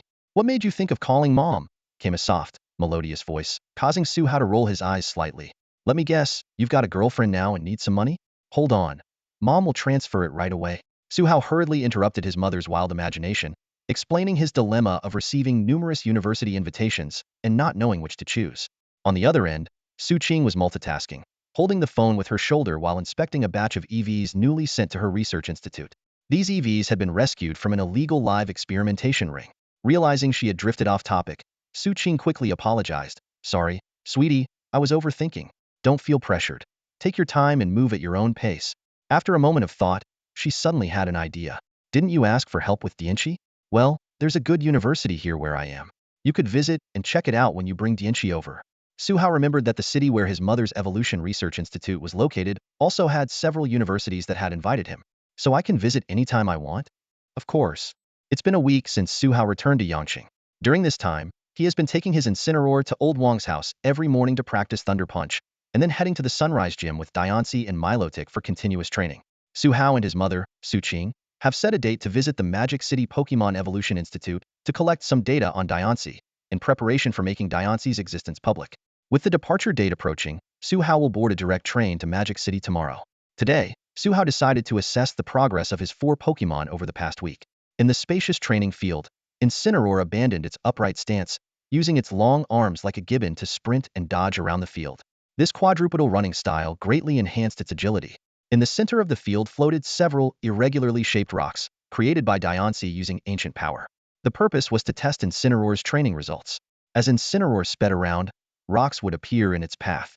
Faced with these obstacles, Incineroar would quickly push off with its hind legs, leaping high into the air. Its right paw would then glow with golden electrical arcs, quickly forming a Thunder Punch. Notably, Incineroar's use of Thunder Punch resembled a palm strike more than a traditional punch, likely due to its large, fan-like paws. With its formidable arm strength, each Thunder Palm could easily shatter a rock in its way. Meanwhile, Milotic was alternating between Dragon Tail and Aqua Tail, countering waves of Power Gem attacks. The intensity of the attacks was just enough to keep both Incineroar and Milotic on their toes. This training regimen was suggested by Su Hao after learning that Diancie was practicing shaping diamonds into other forms. Su Hao asked Diancie to maintain a steady attack rhythm, multitasking to fend off both Incineroar and Milotic. This method allowed Diancie to finally hone her control over her moves, drawing inspiration from the strengths of coordination trainers. To motivate his 3 Pokemon, Su Hao set up a reward and punishment system. If Diancie could maintain an unbroken defense for a month, he promised to buy her a dedicated smartphone for watching anime. For Milotic and Incineroar, he promised a custom gym and a month of free meal choices, respectively. At this moment, the training field was filled with intense competition. Diancie floated in the center, her pink eyes vigilantly scanning both Incineroar and Milotic. Whenever they broke through a part of the ancient power or power gem defenses, Diancie would immediately reinforce it. Su Hao instructed Diancie to limit her output to the elite level, giving Incineroar and Milotic a fair chance. As Su Hao observed the training, he recalled his conversation with Miao Yin, a member of the 12 earthly branches, before returning to Yangqing. This conversation triggered a system task. Task: Seed Plan. Task Objective: place in the top 8 in the seed plan selection to qualify for the Nirvana Secret Realm. Task Rewards: 1. The higher the rank, the more system currency awarded, with a maximum of 1 million system currency for the champion. 2. A Mega Stone. This was the first task issued by the system since Su Hao activated it. According to Miao Yin, the seed plan would gather the most talented young individuals in the Shenzhou Alliance, most of whom were juniors or seniors in college. The selection process had no fixed criteria. Good candidates could be reported, but it wasn't an issue if none were found. Although the Shenzhou Alliance offered no material or positional rewards for recommenders, most eligible individuals still actively recommended suitable juniors or disciples. Miao Yin, despite having the qualification to recommend, had neither a family nor disciples. He turned down offers from wealthy individuals wanting to buy the recommendation spot, instead recognizing Su Hao's talent. He proposed temporarily taking Su Hao as a nominal disciple and helping him grow for free, hoping Su Hao could stand out in the selection a year later. Su Hao was puzzled by this. Given his current growth rate, he would have at least a full team of professional-level Pokemon in a year, far surpassing his peers. The seemingly simple task with such generous rewards made him hesitate. While Su Hao was mulling over the decision, Miao Yin called, his voice slightly urgent. Su Hao, have you made up your mind? The seed plan is about to start earlier than expected, and the registration deadline is approaching. It turned out that a new secret realm was about to appear in international waters. The alliances decided to send young trainers to battle for the allocation of the secret realm's resources. This meant that the top-ranking trainers in the seed plan would represent the Shenzhou Alliance to compete against other alliances' prodigies. The plan's acceleration has significantly shortened the time originally allocated for your growth. Now, I'm not confident that you can achieve a good ranking by participating early. Do you still want to go? Miao Yin's words were filled with deep concern. He firmly believed that if Su Hao were given enough time to grow, this young man could definitely compete with the best of the best. However, the sudden news left Su Hao a bit stunned, though not overly troubled. Su Hao calculated in his mind. The system had even offered a keystone worth 1 million as a reward, so the challenge was bound to be tough. He gently reassured, at the very least, there will be rewards for making it into the top 128. I can treat it as a learning experience. Su Hao could sense the hesitation in Miao Yin's tone, as if he was suggesting, maybe we should avoid getting beaten up. But he couldn't outright declare his confidence in using Diancie to crush the seniors. So, he subtly expressed his willingness to gain some experience. Seeing Su Hao's determination, Miao Yin didn't press further. All right, I'll use the slot to register you. I'll notify you before the official start. Once you choose a university, come to me to select a Pokémon. Got it, thank you, Senior Meow. Su Hao waited for Miao Yin to hang up before putting his phone away. He took out a delicate little jade box from his pocket, containing 2 small diamonds, a dragon gem and the ghost gem. These were genuine products Su Hao had purchased at the official price, serving as the food source for Dreepy. Su Hao skillfully transformed the gems into lollipop-sized life energy, imbuing them with dragon and ghost-type attributes. Time to eat, he gently poked Dreepy, who was fully engrossed in watching Diancie and the others practice their moves.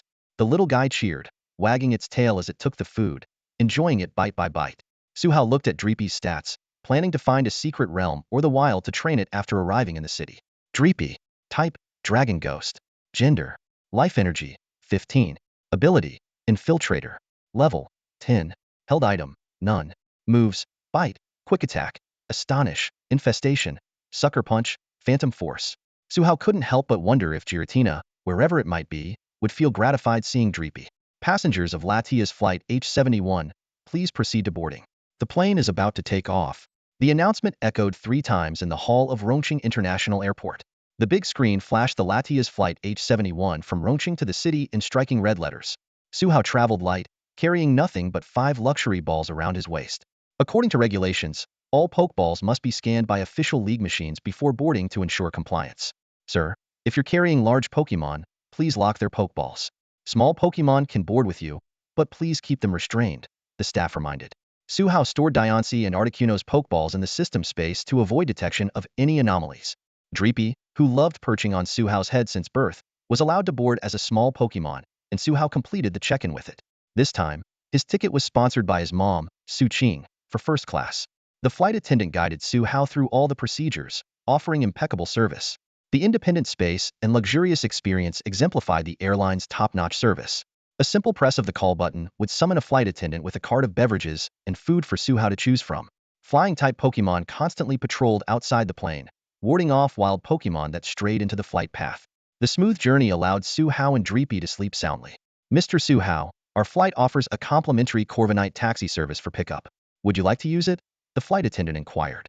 This ticket, worth thousands of Shenzhou currency, was indeed worth every penny, with meticulous service even extending to arranging transportation. No, I'll take the subway, Su Hao politely declined. It wasn't that he was afraid of the Corviknight taxi. He had taken it countless times in Yangcheng. The flight attendant seemed to assume Su Hao was afraid of heights, but he didn't bother to explain. He had heard that the Corviknight taxis in the city were different from those in Yangcheng and wanted to see for himself. After disembarking, Su Hao peered through the airport terminal's glass window at the Corviknight taxis outside. Upon closer inspection, he was surprised. In Yangcheng, Corviknight taxis were like Ferris wheel gondolas grasped by Corviknight's claws, typically carrying 14 passengers, with the driver riding on Corviknight's back. However, the city's Corviknight taxis resembled buses. One Corviknight, clutching a longer carriage, clearly marked max capacity. 12 passengers. Watching a fully loaded Corviknight bus take off unsteadily, Su Hao broke into a cold sweat. Wow, it's like riding a pirate ship, he thought, relieved he had chosen the subway. The city's subway network was extensive, covering the city like a sprawling spider web. Speaking of subways naturally brought to mind ground-type Pokemon. To prevent these burrowing Pokemon from entering the subway tunnels, the city deployed a large number of well-trained ground-type Pokemon to patrol the tunnels daily. With the May Day holiday over, residents were either at work or school, each busy with their own lives. Unfortunately, it was peak hour for the city's subway. The infamous Shenzhou horror story of squeezing into the subway had begun. That's all for today. Thank you so much for watching. I hope you guys enjoyed. If you wish to have another part of this recap, please give us at least 1,000 likes. Please don't forget to comment and subscribe to our channel for more content like this. Until next time.